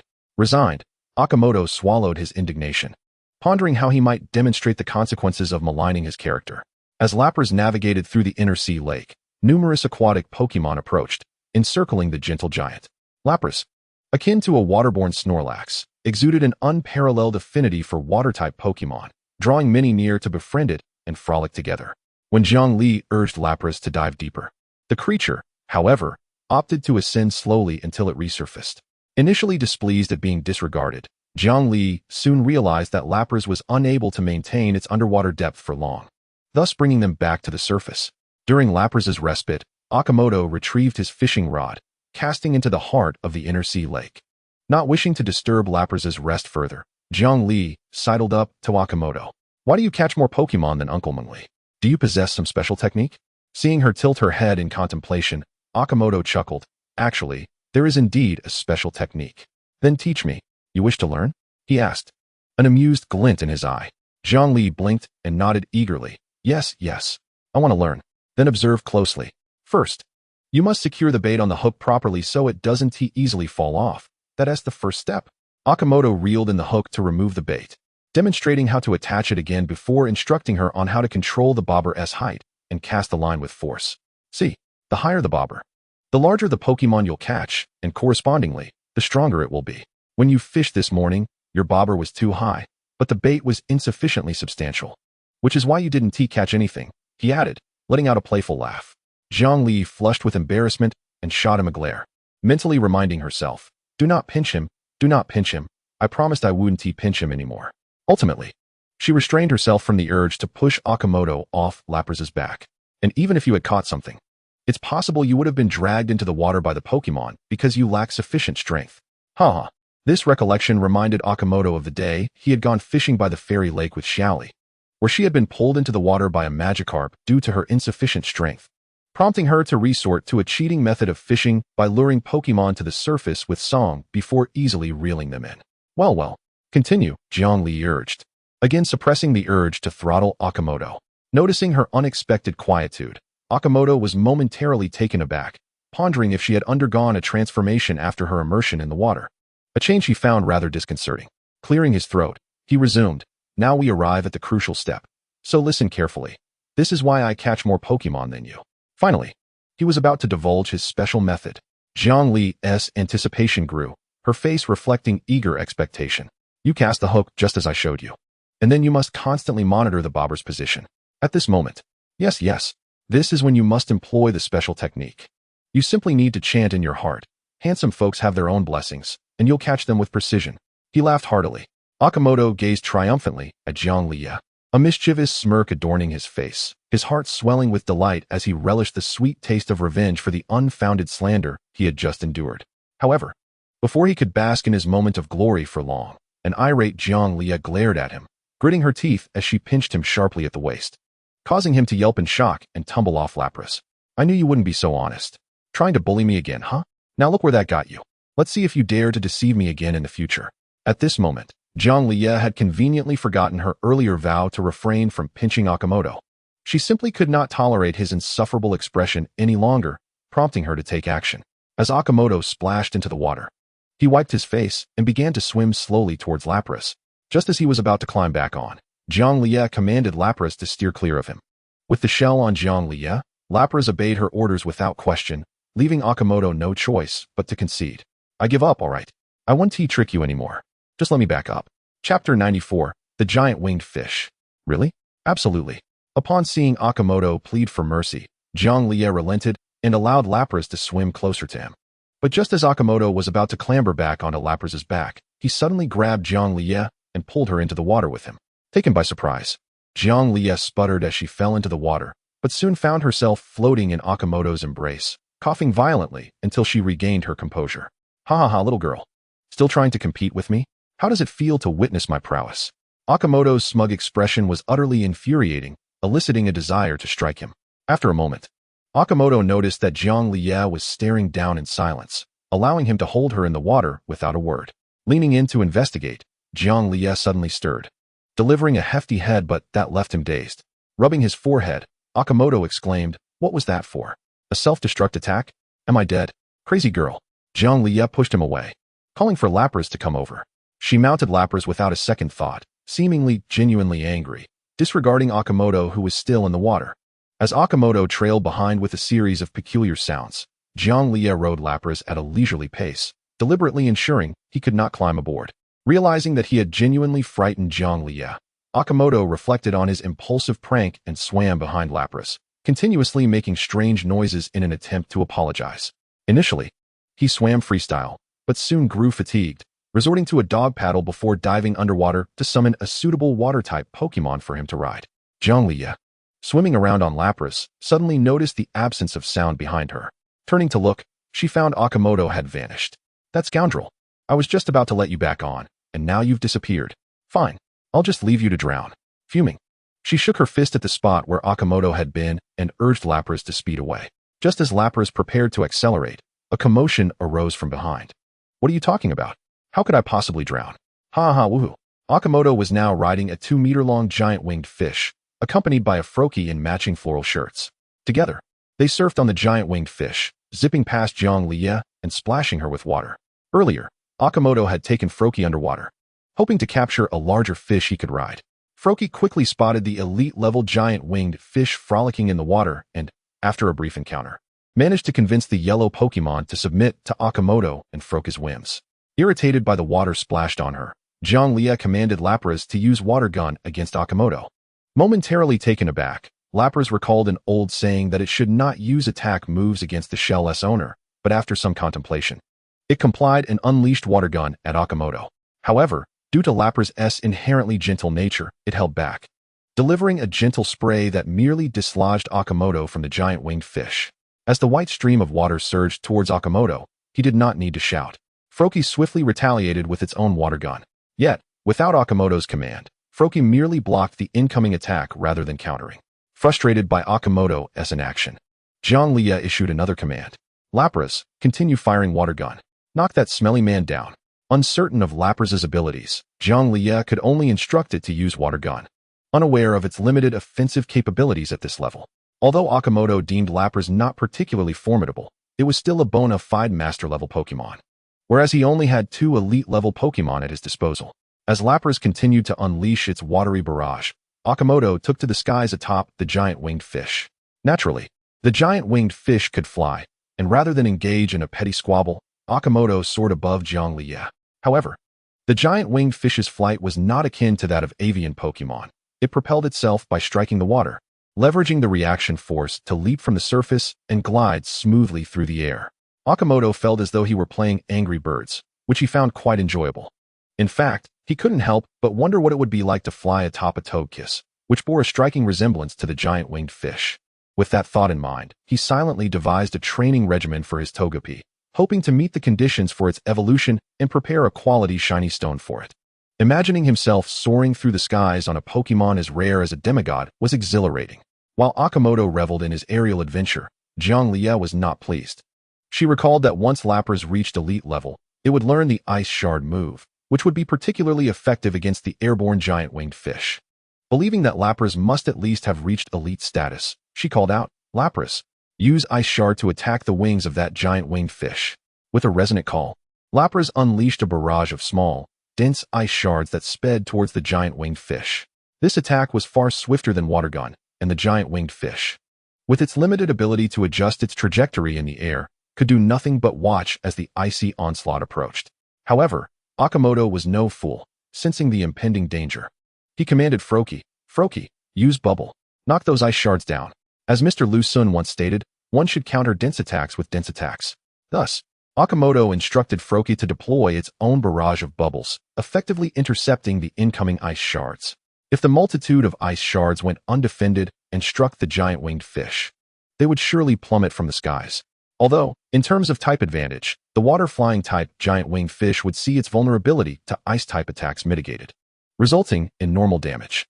However, the giant winged flying fish soaring through the sky is incapable of effectively utilizing water elemental powers for its diminishment during its flight.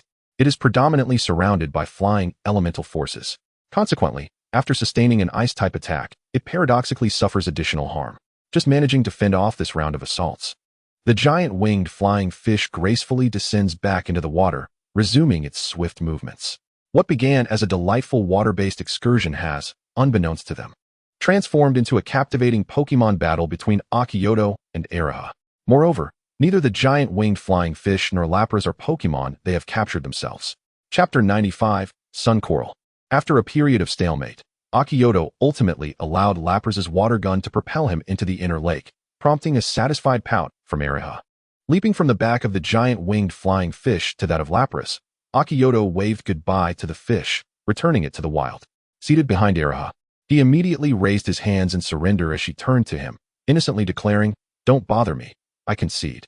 "As long as you know," she replied, initially intending to issue a warning, but ultimately deciding against it upon witnessing his swift capitulation. After a period of rest, during which they also engaged in battle with the giant winged flying fish, Lapras had not significantly exhausted its stamina and was once again capable of supporting Akimoto and Araha for a dive. This time, Araha wished for Lapras to take them to the tranquil sea to admire its mysterious scenery, as she had heard from the old man. Before diving, Akimoto returned to the elder to extend their rental for another 2 hours, which would be ample time for their adventures until 7 o'clock. Upon receiving the command, Lapras let out a resonant call and gracefully led Akimoto and Araha beneath the surface. Once they were completely submerged, Lapras's protective thin barrier enveloped them, and they glided slowly in a particular direction.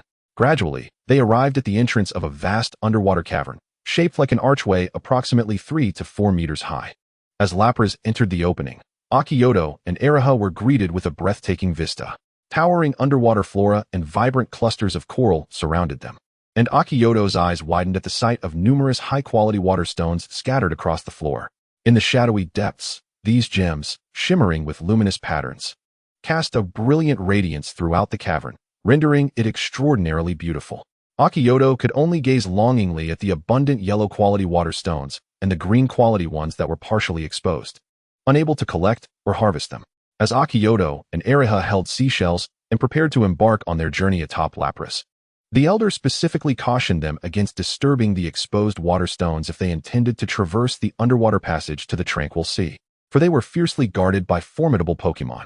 Perhaps, to those Pokémon, water stones were merely gleaming playthings, but regardless, they would not permit anyone to remove them. Should Akimoto attempt to seize the water stones, the venomous tentacle and steel-armed shrimp lurking in the underwater passage would show no mercy. As Lapras guided Akimoto and Ariha through the underwater passage, they encountered many rare Pokémon, such as anglerfish and pufferfish, and even the elusive sun coral. Akimoto, look! It's sun coral! Ariha exclaimed, her eyes fixated on a moving pink coral nestled among a cluster of coral fans. It's just sun coral, Akimoto replied, somewhat bemused. I thought it was Kyogre coming. Having been playfully jabbed by Ariha, Akimoto rubbed his painfully throbbing thigh and reflected on the theory of creation by Deloma, which posits that sun coral and coral polyps, though similar in appearance, represent entirely different levels of life. This distinction serves as a compelling testament against the conservative opposition to Deloma's creation theory. However, due to the complexities surrounding the formation of Pokémon, achieving definitive research results to substantiate Deloma's theory remains nearly impossible. Thus, the evidence he had gathered could only enhance the theory's plausibility without providing irrefutable proof. This is the first time I've seen sun coral. Back in Hoenn, they always hid within coral fans, making them nearly impossible to find unless you dove into the water. Ariha remarked, beckoning Lapras closer to the sun coral. She extended her hand through the protective barrier and gently touched the small antlers of the sun coral. Akimoto casually glanced over, noting that this particular specimen was a green-quality sun coral, albeit at a modest level. Moreover, he observed several other sun corals of similar caliber nearby, all of them also possessing green qualities. This sight stirred Akimoto's desire. How delightful it would be to capture such charming Pokémon and nurture them in shallow waters. Additionally, sun coral not only boasts aesthetic appeal, but also possesses the potential to learn formidable skills such as Earth Power and Mirror Coat, making them excellent candidates for sale as juvenile Pokémon in breeding facilities. The antlers of sun coral exhibit exquisite colors, transforming into a kaleidoscope under sunlight. They naturally shed their antlers, and even when cut, they regenerate rapidly, making them an ideal choice for collectors. With this realization, Akimoto felt compelled to take action. He retrieved a Pokeball, intending to summon his tool frog. No, his Croagunk. What are you planning to do? Ariha inquired, her expression turning wary upon seeing Akimoto release Croagunk. Capture them, of course. What is wrong with that? He replied. They're too adorable for you to capture. She retorted, her tone incredulous. Akimoto sighed in exasperation. It was precisely their cuteness that motivated him to catch them. Well, then, lend me a few Pokeballs. I didn't bring any with me. Ariha replied with a playful grin. She had left her Pokeballs in her backpack, which was with Zemin. So that's your plan? But you didn't even bring any Pokemon, did you?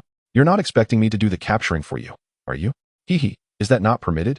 Ariha giggled, flashing her charming little fangs at Akimoto. Having spent considerable time with her, Akimoto had grown somewhat immune to her adorable antics, resolutely refusing. Absolutely not.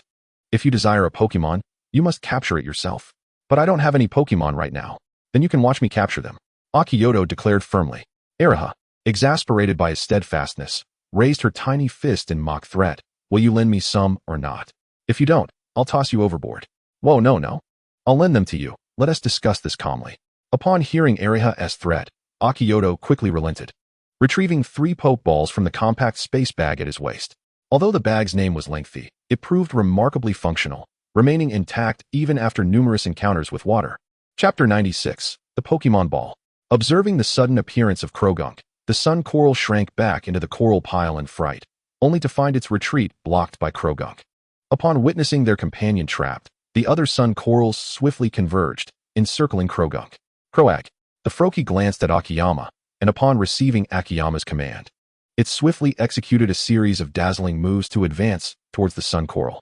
With remarkable ease, it dispatched the few sun corals in a matter of moments. Although the sun corals held a temporarily superior base stat compared to Froakie, their capabilities were limited, possessing only tackle and water gun due to their low levels. Despite their rock typing, which granted them considerable resilience, the vast disparity in strength rendered them helpless, as several sun corals were swiftly knocked out by focus strikes. Akiyama counted the sun corals, noting there were 3 yet to be discovered in addition to the ones he had just seen, bringing the total to 11. Jianglie found the sun corals adorably appealing and wished to capture them, but her intent was not to amass a large number like Akiyama, who undoubtedly planned to incorporate them into his breeding endeavors. Ultimately, she captured only the one she deemed the most aesthetically pleasing, leaving the remaining 10 for Akiyama to acquire. However, just as Akiyama placed the pokeball containing the captured sun corals into his bag, an enormous commotion erupted behind them. Turning around, they noticed something ominous rushing towards them from the pitch-black cave entrance. Before they could ponder further, the creature unleashed a gaping maw, revealing a set of menacing teeth as it charged at them. Upon recognizing the approaching figure, Akiyama promptly instructed Jianglie to summon Lapras to retreat. There was no option but to flee, as they were being pursued by a fearsome great shark, a Pokémon of near-legendary status. Unlike other Pokémon, the great shark was known for its ferocity and combative nature, reigning as a dominant force in the ocean. Even among its own kind, great sharks would engage in fierce battles, only ceasing once one side was gravely injured. It was uncertain what this particular great shark sought in its pursuit, perhaps a fight. Or maybe it was simply hungry for flesh. Most incidents of Pokémon fatalities in the ocean were attributed to these ruthless creatures. While this highlighted the great shark's formidable power, trainers who could not decisively overpower it would find that the great shark would not heed their commands. Thus, Akiyama wished to avoid any entanglement with this great shark. Upon seeing it barreling towards them, he urgently called for Lapras to flee. Akiyama had brought 3 Pokémon on this journey, yet his most powerful Pokémon, Gengar, could not manifest in the water. Somehow, after Gengar concealed itself within Shinedo's shadow, it was able to follow her into Akiyama's Pokeball, but it remained unbound by it. Thus, Gengar was effectively residing within Akiyama's Pokeball, yet it held a profound fear of water, having refrained from swimming during their time at the ecological park, choosing instead to linger at the water's edge. Shinedo might have been capable of managing this situation, but maintaining a thin barrier akin to Lapras's while submerged posed a significant burden for her, especially with the looming threat of the great shark potentially breaking through. Consequently, Akiyama decided to release Shinedo. As soon as she emerged, she occupied the remaining space within the barrier, making it feel quite cramped, prompting Akiyama to withdraw Froakie. While Shinedo could not directly confront the great shark, she could at least hinder its pursuit, aiding Lapras in their escape. Despite Psychic-type moves being ineffective against the great shark, Fairy-type attacks could inflict additional damage. Shinedo, prevent it from closing in. Use Fairy Wind. Shinedo nodded, raising her hands to conjure a magical luminescence outside the barrier. Though effective gathering of Fairy-type energy was compromised underwater, Shinedo had retained a considerable amount of Fairy elemental power within her from frequent training under Akiyama's guidance, which sufficed to impede the great shark's advance. The great shark, relentlessly pursuing Lapras, found the distance between them closing rapidly. Suddenly, it detected a distasteful presence and spotted the pink magical sphere suffused with the fairy elements it loathed directly ahead. At that moment, Shinedo's magical energy reached its peak, and with a forceful push of her hands, a wave of energy burst through the aquatic medium, striking the great shark squarely on the nose. The great shark, caught off guard, was forcefully pushed back, gliding through the water for a distance while momentarily disoriented from the blow to its snout. Enraged, the great shark snapped its jaws together and charged at Lapras, fixating its furious gaze on Shinedo, as if intent on tearing apart the Pokémon that reeked of its loathed essence. Witnessing the success of their initial strike, Akiyama was elated and praised Shinedo, urging her to continue using Fairy Wind to thwart the great shark's pursuit. As Shinedo unleashed her second Fairy Wind, the furious yet cautious great shark attempted to evade. But the projectile's speed proved too swift, and it was struck on its dorsal fin, causing its swimming speed to falter once more. This latest injury only served to further ignite the great shark's wrath, stripping away its reason as it charged headlong towards Shinedo, disregarding the impending third Fairy Wind. As the great shark closed in, Lapras finally propelled Akiyama and Jianglie out of the underwater passage, reaching the tranquil outer region of the calm sea. Once they arrived at the calm sea's periphery, Lapras accelerated upwards, and upon truly entering the calm sea, the great shark hesitated to pursue. Chapter 97, The Son of the Sea God. The calm sea earned its name due to its unique geographical characteristics. However, the origins of this extraordinary environment are rooted in legend rather than empirical exploration. According to local lore, The first village chief of White Tides was actually a descendant of Lugia, hailing from the Johto region and regarded by ancient humans as a taboo, referred to as the beast of magic's offspring. To the people of that era, Lugia was no different from the marauding beasts that ravaged their village, and naturally, the offspring of Lugia and a human would be even less tolerated. On one hand, he bore the lineage of a beast, and on the other, he transgressed the ethical taboos of humanity. Despite being the offspring of the divine Lugia, he lacked the ocean's essence and could not wield the powers of a divine beast like Lugia. He could only exert limited control over the seawater and navigate freely within it. Even amidst the endless disdain of others, he preserved a kind heart, often rescuing those who encountered peril in the sea. His acts of kindness did not earn him the recognition or gratitude of the people. Upon learning that they had been saved by the beast of magic's son, they even felt tainted by the beast's essence, performing rituals to beseech the divine for purification, and even casting refuse at him from a distance. Little did they know that they were treating a genuine child of the gods, merely labeled as the beast of magic. All tragedies stem from human prejudice, suspicion, and baseless discrimination.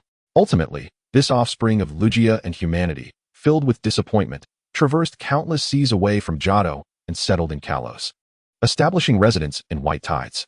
He harnessed his abilities to tame many beasts, enlisting their aid in fishing, navigation, and safeguarding the people's safety. Despite the doubts surrounding his origins, in a chaotic world plagued by the ravages of beasts, his capacity to tame them and ensure the safety of lives earned him the trust of the people. Ultimately, he garnered the adoration of the locals, and amidst the fervent cheers of the crowd, he established the village of Baichao, transforming it into a haven of tranquility, impervious to the ravages of monstrous beasts. Yet, he was not Lugia, and time would take its toll. He too would wither and eventually succumb to death. Upon his passing, his fourth-generation descendants, honoring his final wishes, scattered his ashes into the sea, fervently hoping that his spirit would safeguard Baichao for generations to come, and perhaps, that he might reunite with the father he had never met. As centuries ebbed away, those who had borne witness to the legend slipped into eternal slumber, leaving behind a legacy that the succeeding generations revered as myth, passed down through whispered tales. Every visitor to the Wulong Sea could sense the vast embrace of the ocean, an overwhelming tranquility washing over them. No matter how restless their hearts, the serene waters would instill a profound peace, affirming the villagers' unwavering belief in the legend of the sea god's child. Perhaps Akiyama and Kogain were unaware of these tales, yet the villagers of Baichao, along with Lapras, were well versed in them. In the Wulong Sea resides an ancient water-type EV, a guardian of peace, resolutely preventing any disturbance to the slumber of the sea goddess progeny. Once, a ferocious Sharpedo relentlessly pursued a small Phoeba, trailing it all the way to the Wulong Sea. Upon catching up, the Sharpedo ruthlessly claimed the Phoeba's life, staining the azure waters with a grotesque hue of crimson. The scent of blood roused the slumbering water-type EV, who, in its ancient and formidable form, obliterated the intruding Sharpedo, scattering it into a myriad of stardust, returning to the primordial elements of the sea. Though the people had never witnessed the appearance of the EV, they frequently discovered remnants of its presence within the Wulong Sea, further solidifying their faith in the legend of the sea god's child. Should Akiyama inquire about this legend, he would undoubtedly connect it to the region's abundance of water stones. As for the veracity of the legend, it possesses a degree of credibility. Throughout history, numerous instances of Pokémon and humans entwining in love and procreation abound. Should the mother be human, the offspring is viviparous, while if the mother is a Pokémon, the progeny hatches from an egg. The viviparous offspring manifests as a pure human form, yet possesses the abilities of Pokémon, harnessing elemental powers for their own use. Conversely, the egg-born emerge in the guise of Pokémon during their larval stage, but upon maturation, gain the capacity to shift between Pokémon and human forms, retaining their Pokémon abilities. Thus, it can be posited that the offspring resulting from the union of humans and Pokémon embody an ideal fusion of extraordinary Pokémon powers and human intellect. However, the risks inherent in such unions remain considerable. The aforementioned scenarios represent favorable outcomes, while there are instances where hybrid offspring have emerged deformed. For instance, within local lore, the enigmatic leader of Team Plasma, N, is said to be the offspring of a human woman and a Hydreigon, endowed with abilities beyond the reach of ordinary humans. The mechanics of how a Hydreigon could impregnate a human female remains a matter for investigation, best left to the researchers of the League. Having established that Pokémon and humans can indeed produce offspring, we turn our attention to Lugia, a being far removed from ordinary Pokémon. classified as a legendary creature, and thus not subject to the same considerations. Certain legendary beings possess the ability to assume human forms. Latias, for example, once transformed into an adorable human girl, addressing the enigma of humanity's failure to discover the egg clusters of legendaries. The reason for this oversight lies in humanity never having witnessed the breeding of legendary beings, rendering them incapable of identifying their egg clusters. The absence of identification does not equate to absence, suggesting that legendaries do indeed possess specific egg clusters, albeit undiscovered. In light of the above, one may conclude that Lugia likely possesses the capacity to assume human form. Under such circumstances, it could have united with a human woman, resulting in the fabled sea god's child. Therefore, the credibility of the legend of the sea god's child is remarkably high. Take Akiyama as an example. He epitomizes a living embodiment of both Pokémon abilities and human capabilities. Many like Akiyama exist, with psychics being the most commonplace, alongside powers such as those of the Tokiwa and Aura, all serving as evidence of the amalgamation of Pokémon abilities and human traits. Moreover, many secrets of Pokémon remain undiscovered by humanity. Perhaps one day, it will be revealed that Pokémon can attain the ability to shift into human forms upon meeting certain criteria. After all, both Pokémon and humans, in their origins, belong to the creations of the Creator God. Chapter 98. I am willing to make a sacrifice. Aware of the Wulong Sea's uniqueness, Lapras strained to swim towards its sanctuary, yet the Sharpedo was already perilously close. As Lapras neared the boundary of the Wulong Sea, the Sharpedo, filled with rage and frustration, opened its gaping maw, unleashing a torrent of energy that surged through the water with alarming speed, hurtling towards Lapras. Sensing the immense energy approaching from behind, Lapras fled in a panic, exerting every ounce of strength to reach the safety of the Wulong Sea. Uncertain if Shinado could withstand the impending assault, it relied solely on instinct to evade the attack. However, Shinado was no ordinary opponent, having transcended the inherent limits of life. She could contend with some ordinary quasi-elite Pokémon even at her master-level prowess. Thus she was not without means to resist the looming threat of the Sharpedo, which was but a step away from the elite tier. The Sharpedo's water pulse, enhanced by the ocean's depths, retained a formidable power, its water-type elements growing increasingly potent. Nearing the level of an elite attack, Shinado found herself unable to dilute the impact of the water blast, and thus, she exerted all her might to erect a psychic barrier before her, diverting the trajectory of the oncoming assault to some degree. With a thunderous boom, the underwater explosion reverberated as the Sharpedo's water pulse collided against the barrier Shinado had desperately conjured, veering off course and striking a passing Magikarp. The unfortunate Magikarp succumbed to the blow, drifting into unconsciousness before slowly floating to the surface. Thanks to Shinado's intervention, Lapras successfully evaded the Sharpedo's strike, entering the protective embrace of the Wulong Sea. The Sharpedo, seething with resentment, watched Lapras escape, then, in a fit of rage, leapt from the water, seizing the incapacitated Magikarp in its jaws, before tearing it apart and devouring it in frustration. Moments later, the area previously occupied by the Sharpedo bore the remnants of the half-devoured Magikarp, presumably regurgitated due to its bony structure lacking flesh. Meanwhile, Lapras, having evaded the relentless pursuit of the Sharpedo, leisurely drifted upon the surface of the Wulong Sea, carrying Akiyama and Kogain upon its back. Throughout the ordeal, Kogain remained firmly grasped by Akiyama, anxious that she might tumble off due to Lapras's swift movements. A fall would spell disaster. The tales of Sharpedo attacks required no elaboration from Akiyama. Kogain was acutely aware of the dangers, gripping the riding apparatus on Lapras's back with utmost tenacity. Fortunately, having eluded the menace of the Sharpedo, Akiyama and Kogain were able to relax, basking in the sun and savoring the ocean breeze while seated atop Lapras. The examples of the great white shark's aggression are indeed numerous. However, most instances arise from provocation by humans, inciting the shark's fury, which ultimately leads to tragic outcomes. In many cases, the great white merely seeks to engage in a skirmish with humans, bearing no intent to kill. The issue lies in the inherently tempestuous and straightforward nature of the great white. Once incensed, it loses all reason and will ruthlessly tear apart whatever stands before it. Fortunately, this particular shark, despite its agitation, retained some semblance of rationality. Though Akiyama could not fathom why it feared the Wulong Sea so deeply, it seemed reluctant to retreat once Lapras entered its waters. Observing Lapras, who appeared to possess some knowledge, Akiyama gently patted its side and inquired, "Lapras, oh no, why do you think the great white dares not pursue us?" Lapras raised its head and emitted a couple of calls. Akiyama listened intently, nodding occasionally, before giving Lapras another pat. Thank you. Zhanglia looked at Akiyama with intrigue and asked, What are you doing, conversing with Lapras? Indeed, surprising, isn't it? Akiyama nodded, smiling. I don't believe it. Pray tell, what did Lapras say to you? Would you like to know? Hee. I'd love to hear you spin a tale. You have 1 minute. The clock starts now. Zhanglia giggled, skeptical of Akiyama's ability to communicate with Lapras, suspecting yet another of his antics.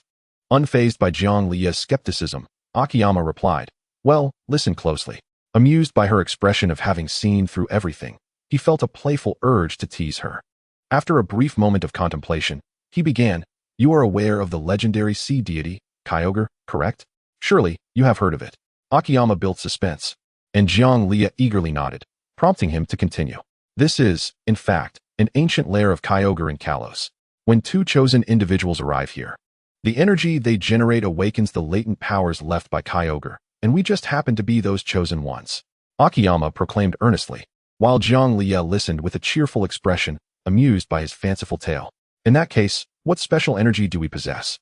Why was I not aware of this? Your story lacks rigor. Oh, that is quite erroneous of you. I am not fabricating this. It is all information imparted to me by Lapras. Akiyama feigned innocence, continuing his whimsical narrative.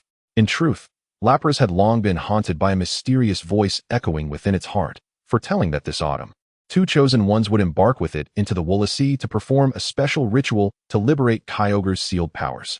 Zhanglia watched Akiyama with a playful grin, then interjected, Then do enlighten me about this special ritual. Let us follow Kyogre's guidance and unleash its power. Ah, little sister, you're quite perceptive. Akiyama nodded in satisfaction, finding his improvised tale rather entertaining, especially since Zhanglia seemed fully engaged. This special ritual, well, come closer, and I shall reveal it to you. Zhanglia complied, leaning in to hear Akiyama's next fabrication. He whispered into her ear, The special ritual requires the girl to kiss the boy, thus creating a resonance of energy between the two, and then, once again, Akiyama found himself pinched sharply by Zhanglia. With her head held high, Zhanglia cast a sidelong glance at Akiyama, saying, I suspected you had ulterior motives all along. How naive you are. Akiyama rubbed his waist, feigning reluctance as he edged closer. Actually, a boy kissing a girl works too. I am willing to make that sacrifice. Do not even think about it. Spare me. Chapter 99, The Flare Team. Akiyama was indeed the archetype of someone with lustful thoughts, but lacking the courage to act. He only dared to speak of such things. For if Zhanglia took him seriously, he would likely falter. Observing Akiyama's helpless demeanor, Zhanglia chuckled softly. Suddenly, Lapras sensed something amiss, anxiously scanning its surroundings. Shivering with trepidation, noticing Lapras's distress, Akiyama ceased his playful banter with Zhanglia, instead quietly using the life force and essence of the fairy type to soothe Lapras's anxiety. Then inquired, What is wrong, Lapras? Lapras's countenance twisted in agony, emitting a mournful cry. Upon hearing Lapras, Akiyama's expression grew grave. Having just escaped the clutches of the Great White, he now faced another formidable dilemma. Although Lapras could not discern the nature of the trouble, it was undoubtedly linked to the Blissey. A portion of Lapras's energy was intertwined with the Blissey, its lineage having thrived in those waters for generations, creating an enigmatic connection. With Lapras exhibiting such inexplicable distress, combined with the information it conveyed to Akiyama, he surmised that grave issues had arisen within the Blissey, likely affecting Lapras directly. Meanwhile, a striking woman clad in an orange, form-fitting leather suit and black thigh-high boots was gathered with over 20 similarly attired individuals in a concealed cavern beneath the Blissey. Their garb unmistakably marked them as members of the Flare Team, the most notorious evil organization in Kalos. This cavern was peculiar, despite the endless sea beyond its entrance. Not a drop of water infiltrated its confines, which instead brimmed with pristine air. Miss Kasachi, I am truly grateful for your assistance. Once this operation concludes, I shall report to the boss and ensure you receive your due reward, drawled a slender man with distinctly feminine features as he donned white gloves, stepping from a submarine into the cavern to address the beautiful woman at the forefront. My lord, you have finally arrived. Your efforts are much appreciated. A rather unsavory-looking Flare Team member approached the woman, ingratiatingly bowing. The woman known as Kasachi smiled slightly, her expression one of respect, as she slightly bent at the waist. Thanks to your arrangements, my lord, this operation has proceeded smoothly. I dare not take credit. At Kasachi's words, The man, known as Yuan, responded with a sinister smile, his voice dripping with a disquieting, almost strangled quality. "Oh, Miss Kasachi, your words are music to my ears. And you all shall receive the organization's rewards. This will amount to a considerable sum of points." As he spoke, Yuan disdainfully surveyed the other minions present, his eyes glinting with contempt, yet maintaining a sickly sweet smile. Lifting his chin as if expecting the gratitude he deemed his due from the lowly underlings. And indeed, he received it. The minions, upon hearing of the forthcoming rewards, displayed expressions of gratitude, whether genuine or feigned, as they profusely thanked Yuan. However, Kasachi did not share their enthusiasm, although she was also one of Yuan's subordinates. She stood at a tier just below him. Yuan was a core member of the Flare team, while Kasachi was merely a senior steward. Within the vast hierarchy of the Flare team, a clear and rigid stratification existed, ranked from highest to lowest as follows: boss, enforcer, core member, senior steward, middle steward, junior steward, elite member, and regular member. From the junior steward level onward, one entered the inner circle of the Flare team, enjoying privileges unattainable to the outer members, along with enhanced resources for training. For outer members to ascend to steward status, they must continuously undertake missions or capture rare Pokémon to submit to the organization, amassing sufficient points. Xiaoqi Wuzhong is a remarkable woman who has ascended from humble beginnings to the esteemed position of a senior steward through sheer determination and hard work. In her quest to avoid becoming a mere tool, easily discarded by others, she tirelessly strives for a promotion to a cadre position. This current mission represents a pivotal opportunity for her advancement. Even as a senior steward, she remains merely a slightly more valuable tool. Only by becoming a cadre can she truly be considered a core member of the Flame team. Cadres receive direct orders from the boss, while the law enforcers act as representatives for the Flame team across various strongholds, responsible for coordinating members and orchestrating activities. With the boss's directives, they can command the cadres but lack the authority to punish them. Had she successfully completed this mission, Xiaoqi Wuzhong would have undoubtedly been promoted to cadre status.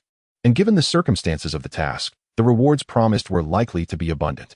However, her plans were thwarted by a man named Xiang Jinyi, a practitioner of the Yin-Yang arts. The task assigned to Wuzhong involved investigating the unique circumstances surrounding the Wulong Sea, with the autonomy to act in favor of the organization. Upon receiving her orders, Wuzhong dispatched team members throughout Baichao City to seek out villagers mixed among the citizens and inquire about the Wulong Sea. Everything proceeded smoothly, and Wuzhong soon learned of the legendary son of the sea god and the ancient water EV.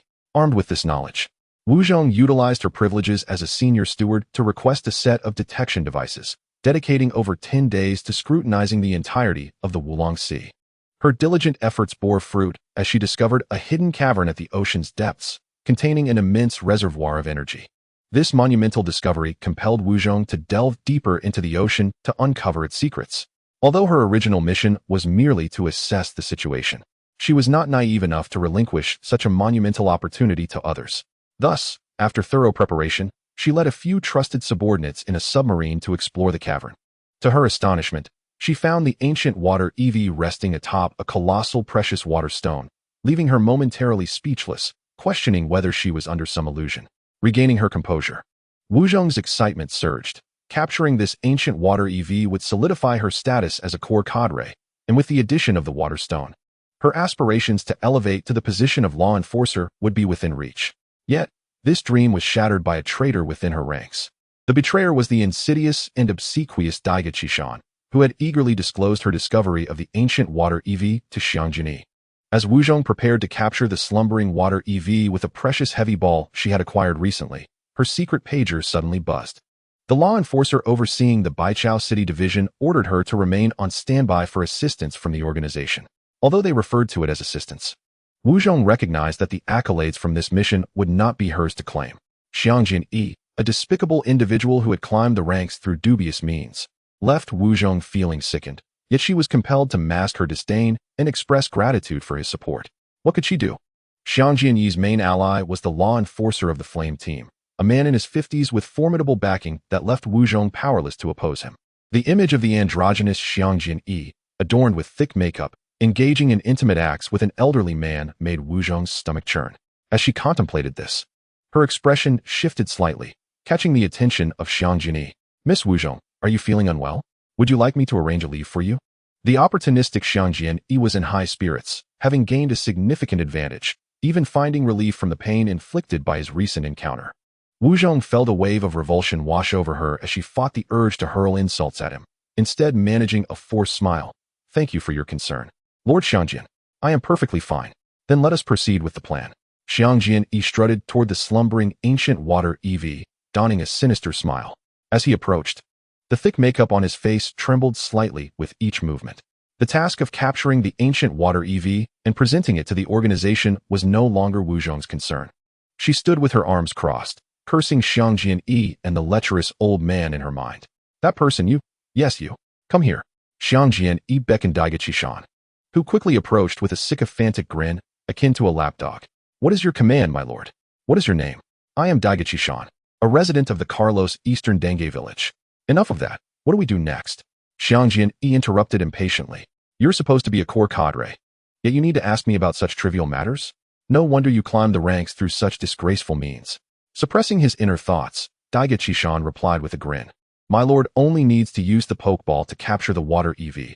We have heavily sedated it, and it will not resist." "Is that so? You've done well." Xiangjian gently patted Daigachi-shan's head, who lowered his head to facilitate the gesture. It was well known that the Flame Team had an eccentric cadre who specialized in currying favor with the organization's upper echelons through unsavory means, being miserly, foolish, and fond of petting subordinates like dogs. Previously, a standout outer team member had caught Xiangjian Yi's eye during a mission, only to evade the customary head pat, leading to dire consequences the following day. Seeing Daigachi-shan so obedient, Xiangjian felt even more pleased, his hand trembling slightly as he grasped the Pokeball. Wuzhong watched the scene unfold, disgusted by the spectacle of such subservience. With a facade of elegance, Xiangjian positioned the Pokeball toward the sleeping water EV. However, just as he prepared to activate the Pokeball, he noticed a radiant blue crystal enveloped in ethereal mist upon the water EV's forehead. Captivated by its beauty, he recklessly reached out to caress the crystal. At that moment, Wuzhong's expression shifted dramatically, as did those of the other team members present. Wuzhong distinctly observed the water EV's tail twitch slightly, though not significantly. All present witnessed this development, yet none dared to voice a warning to Xiangjian, fearing the wrath of this neurotic yin-yang practitioner. The most suitable individual to voice a reminder amidst the alley's weeds was undoubtedly the esteemed butler, Kisachi Itsuzuka.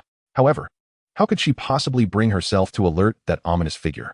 She fervently wished for the moment when the Vaporeon would awaken and obliterate that scoundrel. Even if, in the aftermath, the elderly enforcer from Baichao City sought retribution, she harbored no fear.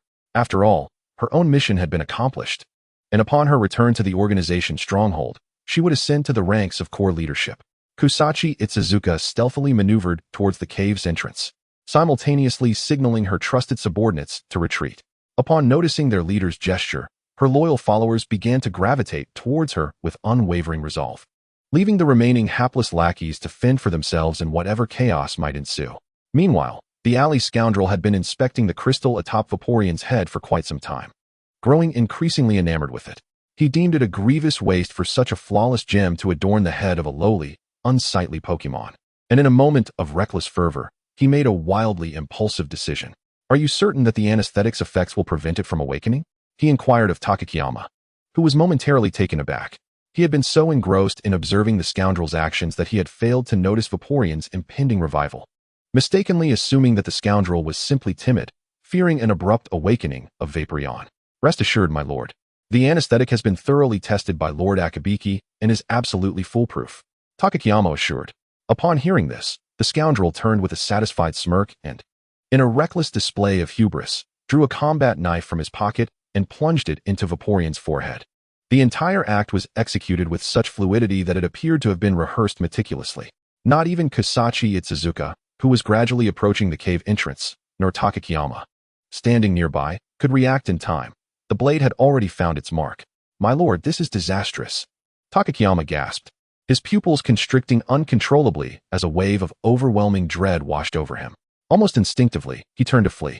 Yet, before he could escape, he fulfilled his duty and called out a warning to the scoundrel. Chapter 101, Arrival at the Undersea Cavern. As the scoundrel's knife pierced Vaporeon's forehead, it simultaneously shattered the azure crystal, unleashing a torrent of energy that surged into Vaporeon's mind, rousing it from slumber with a heart-wrenching cry. The sound echoed far beyond the confines of the cave, piercing through the layers of water and reaching the ears of Akimoto, Jigglypuff, and Lapras. Akimoto's expression shifted dramatically. He sensed the sorrowful wail of the fairy essence and life force within him, as if mourning for the anguish embodied in that cry. Concurrently, Lapras writhed in pain, a sentiment echoed by the dozen or so Lapras resting in the inland lake. Ignoring the elder's command, they plunged into the water, driven by an instinctual urge to reach the tranquil sea. Although Vaporeon's anguished wail traveled great distances, the Baichao beach was devoid of any witnesses, leaving only a scant few who were privy to its lament. Lapras, bearing Akimoto and Jigglypuff, surged toward the source of the sound, and shortly after their departure, a multitude of Lapras arrived at the tranquil sea, swiftly navigating towards the location of Vaporeon's cry. Once more, Lapras submerged with Akimoto and Jigglypuff aboard, guided by an unexplainable psychic connection towards the place that beckoned it. Upon their arrival at the undersea cavern, the Blaze team was already engaged in a fierce battle with other Pokémon that had arrived in haste, while the cavern itself lay in ruins. Following the destruction of the energy crystal, Vaporeon, after a brief surge of power, found itself weakened and shielded by a host of Pokémon. As Lapras entered the cavern, it let out a resonant call, eager to join the fray and protect Vaporeon alongside the other Pokémon. Akimoto, unable to restrain it, had no choice but to dismount with Jigglypuff and seek refuge in a corner, observing the unfolding chaos. Given Jigglypuff's currently precarious state, Akimoto could not abandon her. So he positioned her in a secluded spot, safeguarded by Shinedo.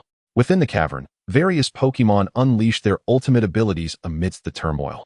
A group clad in matching uniforms, evidently members of the Blaze team, confronted the aquatic Pokémon while wielding firearms. Although human technology's bullets posed minimal threat to Pokémon, the sheer velocity of the projectiles could diminish their resilience significantly.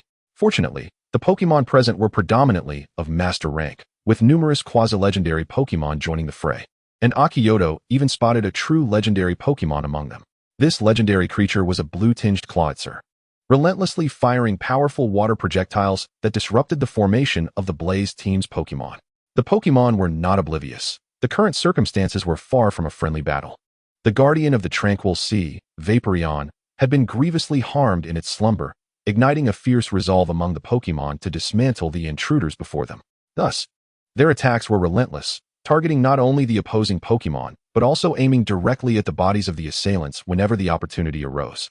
The scoundrel, having inadvertently destroyed Vaporeon's energy crystal, found himself on the receiving end of a furious strike from the awakened Vaporeon, leaving him grievously injured. Fortunately, the rapid depletion of Vaporeon's energy due to the crystal's destruction rendered it weak. Otherwise, the subsequent water gun attack could have claimed his life. Yet even before he could revel in his luck, Clawitzer, accompanied by a throng of ferocious Pokémon, charged forth. Detecting the divine aura tainting the scoundrel, they transformed into formidable predators, launching an assault aimed squarely at him. The unfortunate scoundrel had no time to summon the quasi-legendary Electivire gifted to him by his enforcer, as Clawitzer's water jet struck him with such force that it left him with multiple fractures, gasping for breath on the ground. Takayama, the scoundrel's loyal companion, witnessing his master's predicament, immediately released the master-ranked Gyarados he had painstakingly trained, positioning it before the scoundrel to absorb the wrathful dragon pulse unleashed by Clawitzer. However, the moment Gyarados emerged from its pokeball, it was rendered near death and promptly recalled. Realizing the gravity of the situation, Takayama hastily dragged the scoundrel behind Kasachi Itsuzuka, simultaneously reaching for the communicator to alert the Baichao City enforcers of the Blaze team. Before Kasachi Itsuzuka could lead her subordinates to safety, her communicator rang. Upon seeing Takayama's expression, she understood the gravity of the situation and momentarily contemplated ignoring the call. However, with a resigned sigh, she ultimately answered. Should the scoundrel perish due to unforeseen circumstances, the enforcers would hold no leverage over her. Yet, with the scoundrel still alive and Takayama having reported the incident, if she were to allow him to die, she would face the organization's wrath. Reluctantly, Kasachi Itsuzuka accepted the call, where an urgent voice commanded her to ensure the scoundrel's safety at all costs, declaring that even if they were to perish, the scoundrel must not. Upon hearing such orders, Kasachi Itsuzuka felt a surge of indignation, but she recognized the hierarchical pressures at play. Thus, she steeled herself to protect that insufferable scoundrel.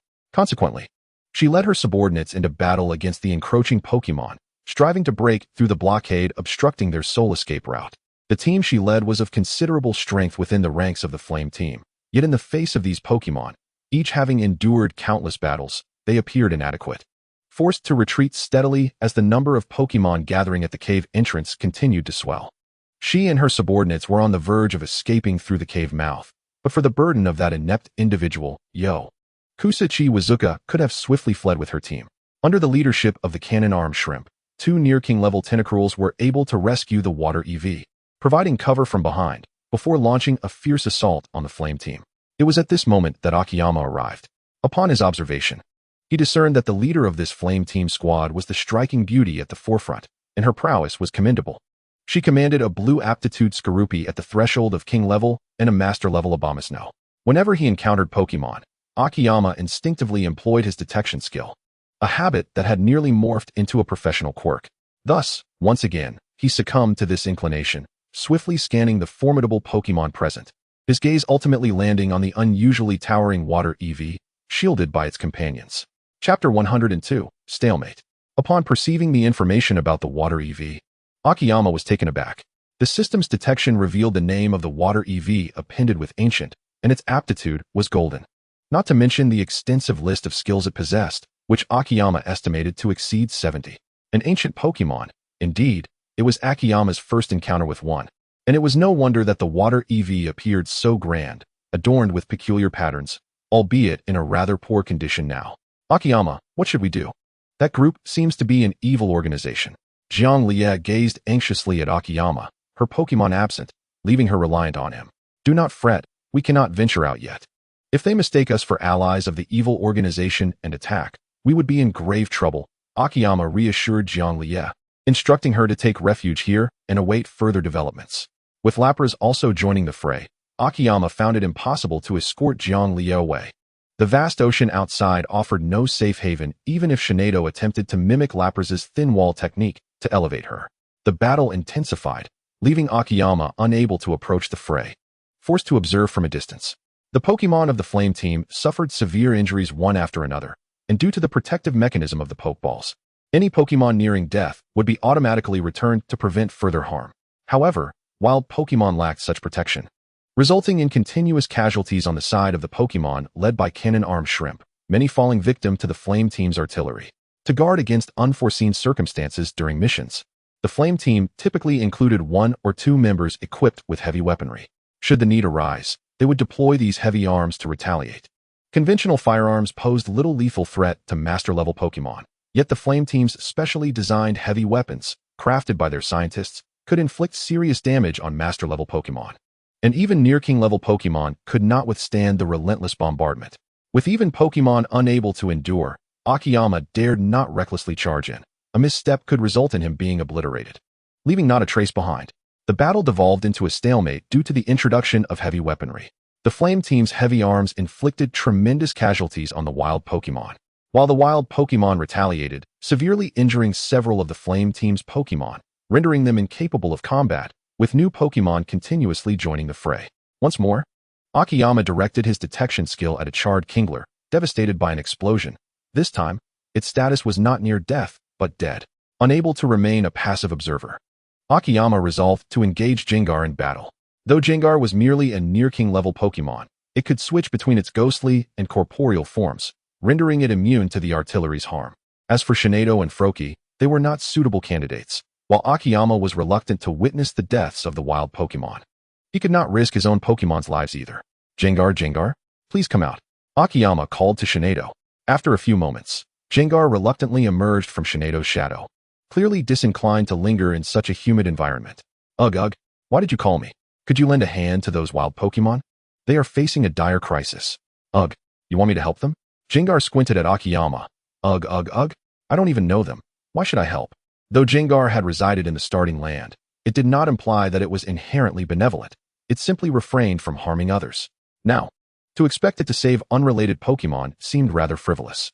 Yet, just as Gengar displayed its impatience, Shinado interjected. Shauna, if you don't go, I will. Ugh, no. It's too dangerous for you. I'll go. At Shinado's prompting, Gengar's demeanor shifted instantly. It adopted a gallant posture and soared into action. As Gengar hovered over the wild Pokemon's ranks, they regarded it with curiosity, but upon witnessing it unleash a massive shadow ball upon the Flame Team, They recognized Jengar as an ally and resumed their focus on the battle. Now engaged in the conflict, Jengar became invigorated, continuously hurling shadow balls while absorbing the souls left behind by the fallen Pokémon, rapidly enhancing its strength. Jengar could augment its power by absorbing corresponding elemental energies from the environment or by consuming the life force of living beings. But the most efficient method remained absorbing the souls of deceased humans or Pokémon. Originally at level 56, Jengar ascended to level 59 after the battle, brimming with energy, poised to enter king level once it acclimated to its newfound strength. After all, the departed Pokémon were at least master level, and the energy within their souls was exceptionally pure, granting Jengar a sense of elation. Nevertheless, it was not yet time for Jengar to revel in its triumph. The battle remained fiercely contested. With the goddess's counsel in mind, Jengar was determined to hold nothing back. Cradling a shadow ball, Jengar enthusiastically took on the role of a thrower, liberally launching shadow balls into the ranks of the Flame Team. As time progressed, the Flame Team's ammunition finally ran dry. The wild Pokémon no longer had to fear the devastating artillery, and they swiftly pushed the Flame Team back, forcing them into a corner of the cave, desperately deploying smoke bombs as they awaited their demise. Just as Kusachi Wazuka was on the verge of despair, Yo pulled a steel C-34 from his pocket, reluctantly offering it to Kusachi Wazuka. Initially despondent, she found renewed hope. Who would have thought that Yo possessed a steel C-34? In a moment of fervent desperation, Grasspool Wuzhong seized the steel C-34 from the hands of the alleyway trader, rallying her most trusted subordinates to exploit this explosive contrivance for an escape. "Miss Wuzhong, you mustn't leave me," the alleyway trader gasped, clawing at her pant leg, teetering on the brink of consciousness. At this juncture, Wuzhong harbored a profound desire to eliminate this wretch. Had he presented the steel C-34 at the onset, they could have harnessed its formidable explosive power to flee unscathed. Instead, his reluctance had only surfaced amidst the direst of circumstances. The steel C-34, a collaborative invention of several scientists from the Blazing Flame Team, was no larger than an infant's fist, yet its explosive energy rivaled that of a barrage of heavy artillery.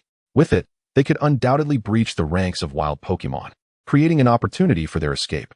Chapter 103. Only the living hold value. Amidst the swirling smoke, Wuzhong stealthily approached the colossal water stone, contemplating its acquisition. Given the current predicament, it was impossible for them to carry such a massive stone away, yet shattering it for storage in their dimensional device was a feasible alternative. Although the energy would dissipate shortly after destruction, once secured within the device, it would remain intact until they could utilize it for the evolution of Pokémon, requiring the water stone back at headquarters. As for the notion of waste, it was moot. They could not transport the water stone in its entirety, so shattering it was the more prudent course of action. Without hesitation, Wuzhong commanded her Dragon King Scorpion to shatter the water stone into dozens of fragments, each still significantly larger than a typical water stone. This size was just right for their storage device, and she, along with her two loyal subordinates, hastily collected the shards from the ground to minimize energy loss. As the Dragon King Scorpion obliterated the colossal water stone, the water EV emitted a mournful cry, its own injuries intensifying dramatically. The water stone had been its companion for centuries, forging a profound psychic bond. Their fates intertwined. They shared in each other's triumphs and tribulations. With the destruction of the water stone, the water EV suffered immense psychological and physical anguish, teetering on the brink of madness. Likewise, the Pokémon dwelling in the Wooling Sea, deeply connected to the water EV, sensed its torment. Unable to bear the pain, they unleashed a frenzied assault upon the smoke. "What should we do, leader?" a female team member inquired, as she commanded her Pokémon to fend off the onslaught while activating the energy shield of the Blazing Flame Team, though her endurance waned. "Hannah, Yuko, gather everyone closely. When the explosion occurs, we shall make our escape," Wuzhong instructed her trusted subordinates. Thankfully, she had utilized her accumulated points to purchase a defensive skill disc, enabling Dragon King Scorpion to learn the technique. Otherwise, there was no telling whether they could withstand the wrath of the enraged Pokémon outside the smoke. Upon receiving Wuzhong's command, Hannah and Yuko swiftly consolidated their allies behind her, poised to heed her orders for a breakout. Regrettably, the traitorous faction had largely perished amidst the chaos. Their Pokémon balls had been reclaimed by Wuzhong. Only the alleyway trader and Takayama remained, but their demise was imminent. Wuzhong had no intention of preserving the alleyway trader for an escape. Previously, her reluctance stemmed from the presence of his loyal lackeys. Now, with only the alleyway trader, Takayama, and her own loyal female subordinates alive, she had no qualms about abandoning him. The alleyway trader, grievously injured and close to death, posed no necessity to risk being annihilated for his sake, especially since the water EV's wrath was primarily directed at him. Carrying him would be akin to traversing the night with a glaring beacon, an act of utter folly. Let them fend for themselves, she resolved. Miss Wuzhong, take me with you. The alleyway trader, stripped of his prior bravado, now glared with bloodshot eyes, clawing at the ground like a wretched dog, desperate for survival. Wuzhong, however, was in no mood for idle chatter. This was a crucial moment for escape, and she promptly kicked him away. No, Wuzhong, you cannot treat me this way. The enforcer will have your head, he howled, rolling aside and violently expelling a mouthful of blood. Wuzhong smirked derisively. Everyone knew what the enforcer of White Tide City truly was. Yet the alleyway trader was not her responsibility. Moreover, only she and her loyal subordinates would emerge alive. How he met his end was entirely at their discretion. Only the living possess value. The deceased, no matter how esteemed, are ultimately just dead. Furthermore, upon completing this mission, Wuzhong would ascend to the ranks of core personnel, and the precious shards of the water stone would convert into points, propelling her significantly closer to her promotion as an enforcer. Chapter 104. The Water EV on the Brink of Death. White, yellow, green, blue, purple, golden, a spectrum of colors. Ordinary trainers, elite trainers, master trainers, champion trainers. A bond level below 0 signifies hatred. 45 indicates a relentless rivalry. 0 to 75 denotes indifference. 75 to 150 expresses friendliness. 150 to 225 reflects enthusiasm. 225 to 254 represents loyalty. 255 signifies unwavering devotion. Level, bond level. Attributes, qualifications, personality, gender, traits, innate abilities, inherited skills, taught skills, disc skills, held items, characters. 1. Protagonist Akiyama. 2. Yuno from Lingling Barbecue. 3. Saki, Norris, Serena. Host information: name, Akiyama. Identity, resident of the Pokémon Alliance. Owner of the Akiyama Breeding House. Junior breeder of the Alliance. Innate abilities, fairy power, life force, essence of life, dormant. Pokémon owned, several. Assets, 260,000 Alliance coins. System items, 5 Pokémon balls. 20 shop points, 1 custom fishing rod, green. Tasks, main task, 3. Issued. Since the breeding house has been established, let its name resonate throughout Kalos. Within a year, make the breeding house a well-known establishment in Kalos. Reward, core of life, purple. Optional side task issued. An excellent breeder must possess extensive breeding knowledge and formidable strength. Prove yourself by establishing a junior gym in Asame Town within 2 years and become a gym trainer. Reward, Keystone X1, designated Mega Evolution Stone X1. Optional side quest released. As a breeder who has cultivated all fairy-type Pokémon, how can one remain unremarkable? Participate in the Kalos Grand Contest within 2 years and secure a place in the top 3. Reward for third place, 1 blue item exchange voucher.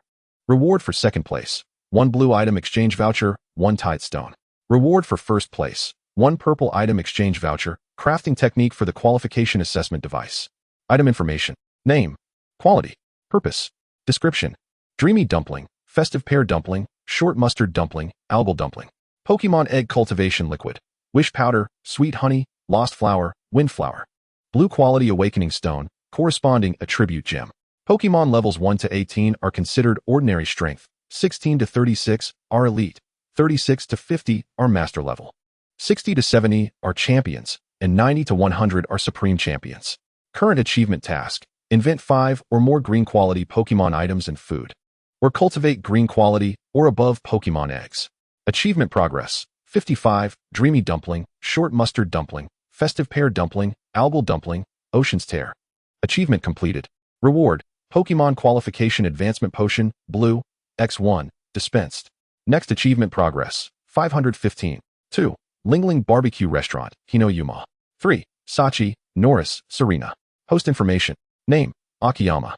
Identity, resident of the Pokémon League, owner of Akaba Breeding House, junior breeder of the league. Gifted abilities, fairy power, life force, essence of life, dormant. Pokémon owned, several. Assets, 260,000 league coins. System items, 5 Pokémon balls, 20 shop points, 1 special fishing rod, green. Tasks. Main quest, 3. Released. Now that the breeding house has been established, let its name resound throughout Kalos. Within a year, Make the breeding house a well-known establishment in the Kalos region. Reward: Life Core, Purple. Optional side quest released. An exceptional breeder must not only possess extensive breeding knowledge, but also wield formidable strength. Prove yourself by establishing a junior gym in Asame Town within 2 years and becoming a gym trainer. Reward: 1 Keystone, 1 designated Mega Evolution Stone. Optional side quest released. As a breeder dedicated to cultivating all fairy-type Pokémon, how can one remain unremarkable? Participate in the Kalos Grand Contest within 2 years and secure a place in the top 3. Reward for 3rd place: 1 blue item exchange voucher. Reward for 2nd place: 1 blue item exchange voucher, 1 Tidestone. Reward for 1st place: 1 purple item exchange voucher, crafting technique for the qualification assessment device. Item information: name, quality, purpose, description: dreamy dumpling, festive pear dumpling, short mustard dumpling, algal dumpling. Pokemon egg cultivation liquid, wish powder, sweet honey, lost flower, wind flower. Blue quality awakening stone, corresponding attribute gem. Pokemon levels 1 to 18 are considered ordinary strength, 16 to 36 are elite, 36 to 50 are master level, 60 to 70 are champions, and 90 to 100 are supreme champions. Current achievement task: invent 5 or more green quality Pokemon items and food, or cultivate green quality or above Pokemon eggs. Achievement progress: 55, dreamy dumpling, short mustard dumpling, festive pear dumpling, algal dumpling, ocean's tear. Achievement completed. Reward: Pokemon qualification advancement potion, blue, X1, dispensed. Next achievement progress: 515. Chapter 105, Healing. Akiyama placed a hand gently upon the head of the water EV, while Shinedo swiftly harnessed the fairy essence flowing from Akiyama to locate the source of the water EV's injuries. Having identified the root of the affliction, at least a path toward healing became discernible. The cause of the water EV's near demise was, astonishingly, the azure crystal embedded in its forehead. However, Akiyama found himself momentarily at a loss for a means to repair it. He could only create a thin membrane, using life force to cover the punctured area of the crystal, preventing the energy within from continuing to dissipate. While this may sound straightforward, Akiyama's ability alone was insufficient to transform life force into an elemental membrane, as excessive thickness would obstruct the normal flow of energy. At this juncture, the water EV transcended mere Pokemon status. It resembled a demigod, sustained by energy, and a half-divine creature. It was the crystal, infused with golden quality energy upon its brow, that allowed it to survive in its ordinary Pokemon form, endowing it with some semblance of divine capabilities. Yet, even deities possess vulnerabilities, and considering it was merely a pseudo-divine creature endowed with powers by Logia, the piercing of its vital energy crystal slowly compelled it to revert to the characteristics of an ordinary Pokemon. Should this regression culminate, the water EV's lifespan would revert to that of a typical water EV, leading to its inevitable demise. Thus, Akiyama prioritized temporarily sealing the breach in the energy crystal to mitigate the significant loss of life-sustaining energy. As Akiyama controlled both the fairy essence and life force, the two energies coalesced into a gentle yet potent healing aura that enveloped the breach in the energy crystal. Shinedo deftly assisted Akiyama, consolidating this energy until it materialized into a slightly translucent membrane, covering the puncture in the energy crystal. When Akiyama infused life force into the water EV's body, he acquired a temporary ability to see through its insides, akin to Shinedo's psychic perception, enabling him to accurately pinpoint the location. Since Akiyama's fairy essence and life force were not of the same origin as the energy within the water EV's crystal, he was unable to replenish the energy that had been lost. After sealing the breach in the energy crystal, Akiyama proceeded to clear the residual energy obstructing the water EV's mind, which was the cause of its gradual unconsciousness. Resolving this should allow the water EV to awaken. This process was rather uncomplicated, reminiscent of the training Shinedo had conducted in the breeding house, guiding the errant and disoriented energy, gathering it, and slowly extracting it from the water EV's body. Once the errant energy in the water EV's mind was thoroughly cleansed by Akiyama and Shinedo, Akiyama reached into his shorts pocket, retrieving a small test tube, and filled it with the vaporous energy that had coalesced. This energy was of such high caliber that Shinedo was unable to condense it into a complete liquid state, let alone revert it to its original solid form. The energy contained within the test tube radiated a remarkably transparent blue hue. Upon closer inspection, one could discern faint glimmers of iridescence. Akiyama carelessly placed the test tube into his shorts pocket, unconcerned about potential breakage, as it was crafted from a special material produced by the system. Akiyama had previously tested one by dropping it, and it had withstood the impact without so much as a scratch. At this juncture, Akiyama found himself unable to contribute further. He could only strive to nurture the water EV's physical condition with life force, unable to advance the healing any further. For the injuries sustained by the water EV were never purely physical. The sole injury on its forehead was easily reparable, requiring no intervention from Akiyama. The true challenge resided in the ruptured energy crystal, which caused a significant energy leak, and the energy Akiyama had guided back together was being repelled by the energy crystal. Consequently, Akiyama was unable to redirect that energy back into the crystal, resulting in a substantial deficiency of life-sustaining energy for the water EV. Moreover, it is worth noting that the colossal, exquisite water stone, which has coexisted with the water EV for centuries, has been destroyed. As a result, the water EV, being its counterpart, has suffered a dual assault, both mental and physical, that is beyond the healing power of life itself, relying solely on its self-regenerative abilities. After accomplishing all of this, Akimoto retreated to the side, standing alongside Zhang Liye as they awaited the awakening of the water EV. It was certain that the water EV would awaken.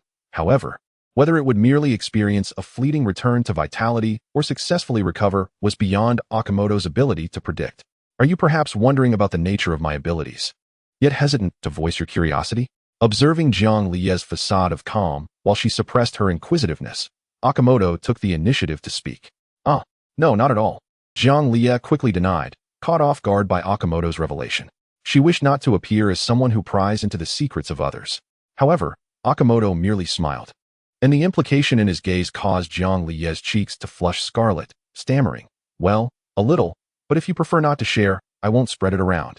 Akimoto responded nonchalantly, "What is the harm? In fact, I have possessed this ability since I was 10.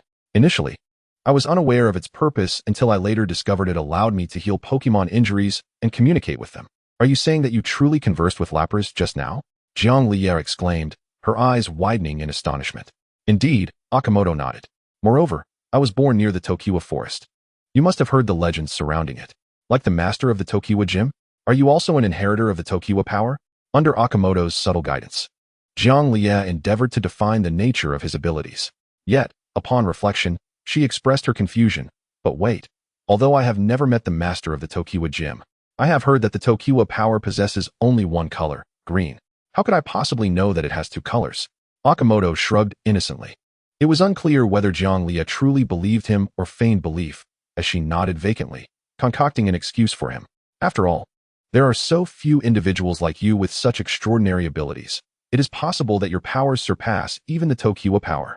After stating this, Zhang Liye affirmed her theory with enthusiasm, but then a thought struck her, and she felt a twinge of discontent. "I see. So your surpassing me in the breeder assessment is essentially cheating." Chapter 106, Departure and Rebirth. Axu. LV 40. Affection. Type, Dragon. Aptitude, Blue. Nature, Bold. Gender, Male. Ability, Overconfidence. Talent, None. Inherited moves, Dragon Rage.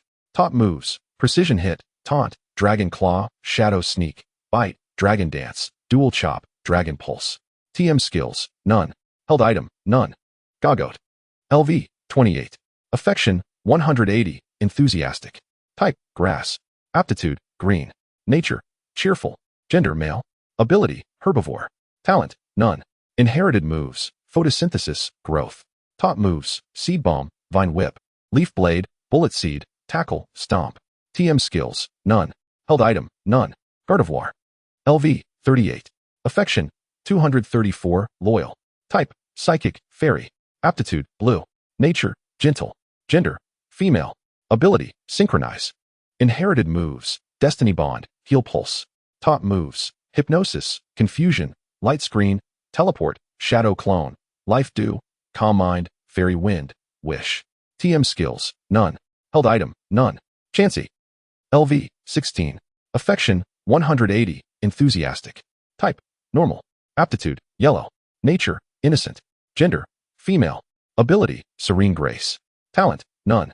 Inherited moves, Copycat. Taught moves, Pound, Round, Life Dew, Sweet Kiss. TM skills, None. Held item, None. Ninetales. LV, 19. Affection, 255, Devoted. Type, Fire. Aptitude, Blue. Nature, calm. Gender, female. Ability, flash fire. Talent, psychic, telepathy. Inherited moves, psychic. Mystical fire. Top moves, ember, quick attack, curse, fire spin, incinerate. TM skills, none. Held item, none. Jigglypuff. LV, 29. Affection, 190, enthusiastic. Type, normal, fairy. Aptitude, purple. Nature, lonely. Gender, female. Ability, cute charm. Talent, lullaby. Inherited moves, misty terrain, fairy wind. Top moves, sing, copycat, sweet kiss, charm, disable, growl, echoed voice, charge, swallow, spit up. Round, sleep. TM skills, none. Held item, supermarker. White, yellow, green, blue, purple, gold, rainbow. Ordinary trainer, elite trainer, master trainer, champion trainer, league champion. Affection levels, below 0 indicates hatred, 45 denotes a grudge, 0 to 75 represents indifference, 75 to 150 signifies friendliness, 150 to 225 indicates enthusiasm, 225 to 254 denotes loyalty, and 255 symbolizes undying devotion. Character, 1. Protagonist Akimoto. 2. Yuma from Lingling Barbecue. 3. Saki, Norris, Serena. Host information. Name, Akimoto. Identity, resident of the Pokémon League. Owner of Akiba Breeding House, junior breeder of the league. Talent, fairy power, life force, life origin dormant. Pokémon owned, several. Assets, 260,000 league coins. System items, 5 Pokeballs, 20 shop points, 1 special fishing rod, green. Tasks. Main mission, 3. Released. Now that the breeding house has been established, let its name resonate throughout Kalos. Make the breeding house a well-known establishment in Kalos within 1 year. Reward, life core, purple. Optional side mission released. An exceptional breeder must not only possess extensive breeding knowledge, but also formidable strength. Prove your worth by establishing a junior gym in Asame Town within 2 years, becoming a gym trainer. Reward, Keystone X1, designated Megastone X1. Optional side mission released. As a breeder dedicated to cultivating every fairy-type Pokémon, how could one remain plain and unremarkable? Participate in the Kalos Grand Festival within 2 years and secure a top 3 finish. Reward for 3rd place, Blue Item Exchange Voucher X1. Reward for 2nd place, Blue Item Exchange Voucher X1, Wavestone X1. Reward for 1st place, Purple Item Exchange Voucher X1, Aptitude Assessment Device Crafting Technique. Item information. Name. Quality. Purpose. Description. Momin dumplings, jelly dumplings, short mustard dumplings, dew algae dumplings. Pokemon egg cultivation liquid. Wish powder, sweet honey, lost flower, windflower. Blue quality awakening stone, corresponding attribute gem.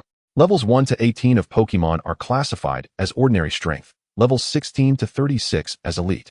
Levels 36 to 50 as master level, levels 60 to 70 as champion, and levels 90 to 100 as the ultimate champion. Current achievement task. Accumulate 5 inventions of Pokemon items and food of green quality or higher, or breed Pokemon eggs of green quality or higher.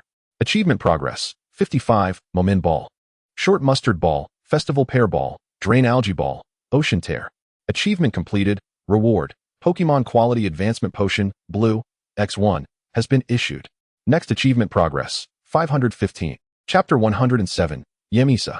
The following day, at the Bai Chao City Airport. I'm off now, remember your promise. Autumn waved goodbye to Jiang Lia at the airport ticketing area. I'll remember the promise, and I will fulfill it when the time comes. You said it. Don't go back on your word. All right, hurry along. Satisfied by Autumn's assurance, Jiang Lia waved farewell and proceeded to the boarding bridge. Through the large glass wall, Autumn watched Jiang Lia board the plane before leaving the airport. It was unclear who had informed her grandfather about Jiang Lia's near-drowning incident, but in a panic, he called for Jiang Lia to return home immediately. With no other choice, Jiang Lia obediently boarded the flight that old man Haicheng had booked for her. As for the promise made to Jiang Lia, it was to visit Green Shade Town and extend her hospitality, taking Autumn to explore the Hoenn region. Without Jiang Lia's suggestion, Autumn would have likely waited a year or 2 before visiting Hoenn, especially if the Galar or Alola regions opened up during that time, as those would be her first choices. After all, being the first to acquire and sell distinctive Pokemon from Alola or Galar would grant a significant competitive edge over other breeding houses. However, such thoughts were perhaps premature. If she were to visit Hoenn, it would also be an opportunity to capture local unique Pokemon, and with a stroke of luck, She might even catch several ralts, which were most abundant in the Hoenn region. Lost in these musings, Autumn arrived outside the airport. Hailing a taxi, she arranged to visit Meng Li for lunch at his home, followed by an afternoon at the breeding house to select the young Pokémon she wished to purchase. Young man, you must be flying in from Baichao City, right? The distance from the suburban airport to the breeding house near the city center is quite substantial. The taxi driver initiated a conversation. If you had come a day earlier, you could have attended the opening ceremony of the Baichao gym. TSK. Especially those girls in the warm-up performance, truly stunning. Is that so? Autumn replied, observing the driver's knowing smile in the rearview mirror, feeling somewhat bemused. Absolutely. They were all like celestial beings. I've been to Kanto, and even the three sisters from Hualan City might not compare. Autumn found it challenging to engage with the driver, given that she had not attended the opening ceremony. Although she had been fortunate to witness the performance of the three sisters from Hualan City alongside Yuma Hoshino before her trip to Kalos. Misinterpreting Autumn's perfunctory response as affirmation, the driver became even more animated. Back in my day, when I was your age, all the girls who pursued me were beauties, can you believe it? Autumn couldn't help but chuckle at the driver's boast, inadvertently choking on the drink she had yet to swallow. As the driver continued his monologue, Autumn finally arrived at the Baichao breeding house, hurriedly paid the fare, thanked the driver, and dashed inside. Autumn, you finally arrived. The meal is ready. Upon hearing the doorbell ring, Meng Li opened the door and welcomed Autumn with a smile. It was Saturday, and the breeding house was closed for business, so there were no visitors. Is Autumn here? Meng Li led Autumn past the living room, through a corridor, and into a two-story building in the backyard. Just then, a woman's voice echoed from within. Coming. Meng Li called out, then turned to Autumn, saying, That's my wife. Her name is Yamisa. She can be quite fierce, so be careful how you speak. Autumn shot Meng Li a disdainful glance, but chose not to comment, simply nodding in acknowledgement. From Autumn's expression, Meng Li discerned the unmistakable implication of being under his wife's thumb, yet he could not refute it. He genuinely felt intimidated in Yamisa's presence. Entirely devoid of the authority befitting a renowned champion-level trainer, the Baichao gym leader, and the owner of the Baichao breeding house. As Autumn and Meng Li settled in the living room to watch television, a remarkably young and beautiful woman emerged from the kitchen, carrying a platter to the dining table. Sir, how old are you? Autumn nudged Meng Li. What do you mean? Meng Li blinked in confusion. Quickly, just say it. I'm 43, why? Autumn nodded, confirming that he indeed appeared to be around that age. And how old is your wife this year? Are you trying to stir up trouble? Meng Li narrowed his eyes at Autumn, but when he saw that Autumn remained unfazed, he finally relented. She's 26 this year. Wow, what a disparity. A young calf eating tender grass. How shameless. Autumn had assumed that Yamisa was at least in her mid-30s, but given the miraculous beauty products in the Pokémon world, she could easily pass for someone in her early 20s. Yet, to his surprise, Yamisa was genuinely only 26 years old, a full 17 years younger than Meng Li. A generational gap, indeed. Instantly, Autumn's gaze towards Meng Li was filled with disdain. All right. Wash your hands. It's time to eat. Upon hearing Yamisa's call, Autumn and Meng Li got up to wash their hands, then sat down at the dining table to wait for her to join them. Once Yamisa brought the last dish to the table and sat down after removing her apron, Autumn politely introduced himself. Nice to meet you, Sister Yamisa. I am Autumn, also a breeder. Wow, Autumn, you're impressive to have become a breeder at such a young age. Yamisa smiled, delighted at being addressed as sister. Meng Li, however, was not pleased. Hey, why does she get to be called sister, while I'm just old man? Old man, quiet down. Exactly, just eat your meal, if you don't want to. Hand me your bowl. No, I eat. Meng Li clutched his bowl, tearfully taking a few bites while silently cursing Autumn to a lifetime of singlehood. Meanwhile, Yamisa, in high spirits, engaged Autumn in conversation, frequently serving him food, and upon learning that he was single, she excitedly patted her ample bosom, declaring that she would introduce him to a stunning girl. To this, Autumn could only respond with an awkward smile, subsequently redirecting the conversation towards the couple. Chapter 108. Sister Yamisa, when did you two meet? Well, actually, we've known each other since we were young. When I was 8. I went out to sea with my father and happened to see Meng Li capturing a Gyarados. I witnessed him defeat and tame that Gyarados in just a few minutes. As she reminisced about their childhood encounter, Yamisa seemed to return to her younger days, a blush creeping onto her cheeks. He was so impressive back then. That Gyarados was already a near-champion-level Pokémon, and even the village chief couldn't handle it, but Meng Li managed to defeat it in mere minutes. He looked quite dashing riding on its head. Of course, Meng Li proudly swallowed a mouthful of rice. I wasn't talking to you, so be quiet. It seemed as though the bashful individual from earlier was not the same person. The protagonist she spoke of was not the same as Meng Li. Yamesha shot a fierce glance at Meng Li, causing him to immediately lower his head, as if he were an ostrich. Haha, sister, please continue. What happened next? After he tamed the Gyarados, he departed from Baichao City, claiming he needed to undergo special training to challenge the league champion. It wasn't until I turned 12 that I saw him again. Akiyama listened quietly, occasionally responding to Yamesha's gaze. During that 12th year, while diving near the Wulong Sea, I stumbled upon a Pokémon egg. Fearing it might be shattered by mischievous Pokémon, I waited on a boat for an entire day, only to leave that night without witnessing the hatching of the Pokémon from the egg.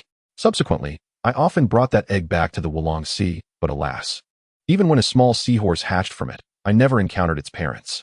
Eventually, I embarked on my journey to become a trainer with the little seahorse, largely inspired by Meng Li. Otherwise, I would not have harbored the desire to become a trainer.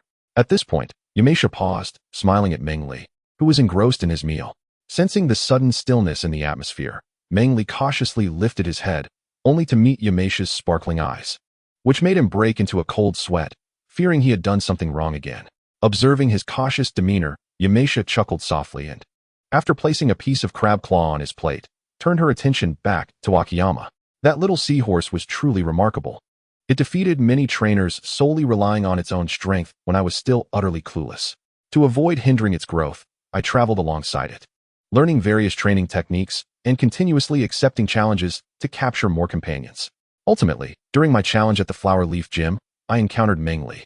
My 3 Pokémon were defeated by the gym leader Ling, using just 1 Leafeon, which left me utterly disheartened, questioning whether I possessed any potential to be a trainer.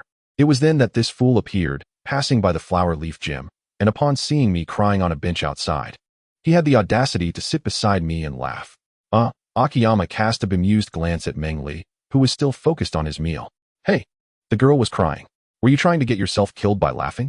Meng Li's face flushed with embarrassment as he realized Akiyama and Yamesha were undoubtedly watching him. He remained silent, intent on avoiding eye contact, pretending he hadn't heard anything. Humph, Yamesha huffed, then continued. I initially thought it was some lecherous man. When I looked up, it was him, and he didn't even remember me. He really deserved a beating. Akiyama concurred. In the end, Meng Li could not hold back. Weakly defending himself, how was I to know? You were 8 years old then. It's been 4 years. How could I recognize you? Shut up. Yamesha shot him a fierce glare. Fine, I'll keep quiet, Meng Li mumbled, lowering his head. Akiyama could not suppress a chuckle at the absurdity of the situation. This big fool, doesn't he know how to comfort anyone? He actually said my failure stemmed from my stupidity and inability to adapt. Isn't that just implying I'm not smart? Akiyama chastised Meng Li's behavior. In the end, it became rather convoluted in his attempt to console me. He went off to challenge a lower-tier gym to prove that what he said was merely a fact, not an insult to my intelligence. However, that too had its flaws. I simply watched him, a champion-level trainer, bully an elite-level gym. You cannot imagine the smug expression he wore after earning the flower badge. It was enough to make anyone want to give him a good beating. So I really did give him a beating. Ha! Yamesha laughed, leaning back slightly, her chest heaving with mirth. Don't look, don't look. Akiyama silently recited a calming mantra, lowering his head to focus on his meal. Eventually, I stubbornly followed him, trailing behind as he defeated gym after gym. There was even a time he used Gyarados to defeat more than 20 challengers, which certainly inflated his ego. As Yamesha recounted the events following her reunion with Meng Li, her expressions varied with nostalgia, and she would occasionally serve him food when mentioning joyful moments. Much to Meng Li's delight, as he finally escaped scolding. So you must have married quite early? Indeed, we got married while traveling. This guy is completely unromantic. Didn't you say you had no objections? It's been 10 years since we wed, Meng Li weakly interjected. Now I have objections. Yamesha's beautiful eyes widened, as if she would pluck his ears off and sauté them if he spoke another word. Akiyama chuckled at the antics of this quirky couple, suddenly finding their dynamic rather charming. However, if his own wife possessed such a temperament, he feared he would struggle to endure. Yamesha, you're so beautiful. Even if burdened by Meng Li's genes, your children will surely be adorable. Haha, that's a given. However, my Talia and Raga are currently participating in Professor Okito's autumn camp. Autumn camp? Yes, after the success of the Pokemon summer camp organized by Professor Okito, they decided to host an autumn camp as well. Talia and Raga adore Pokemon of all types, so we enrolled them. Is that so? The little girl from my neighbor also attended the summer camp. She was one of the first batches. Giggle, enough about that.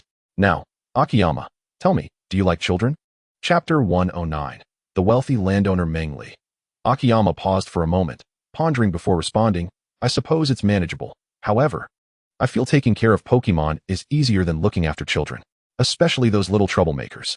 I remember visiting a classmate's house. Their 2-year-old child squatted down by my feet. At first, I paid no mind, but when the child wandered off, I looked down and discovered a mess on my shoe. Is that so?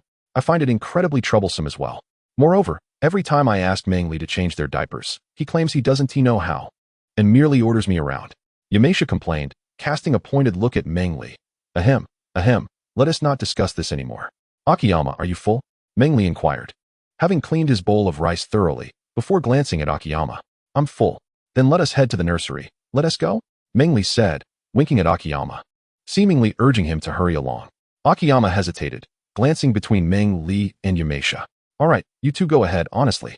Yamesha rolled her eyes, unceremoniously collecting the bowls and chopsticks of both Akiyama and Mengli, shooing them away like bothersome flies. Thank you for the hospitality, Yamesha.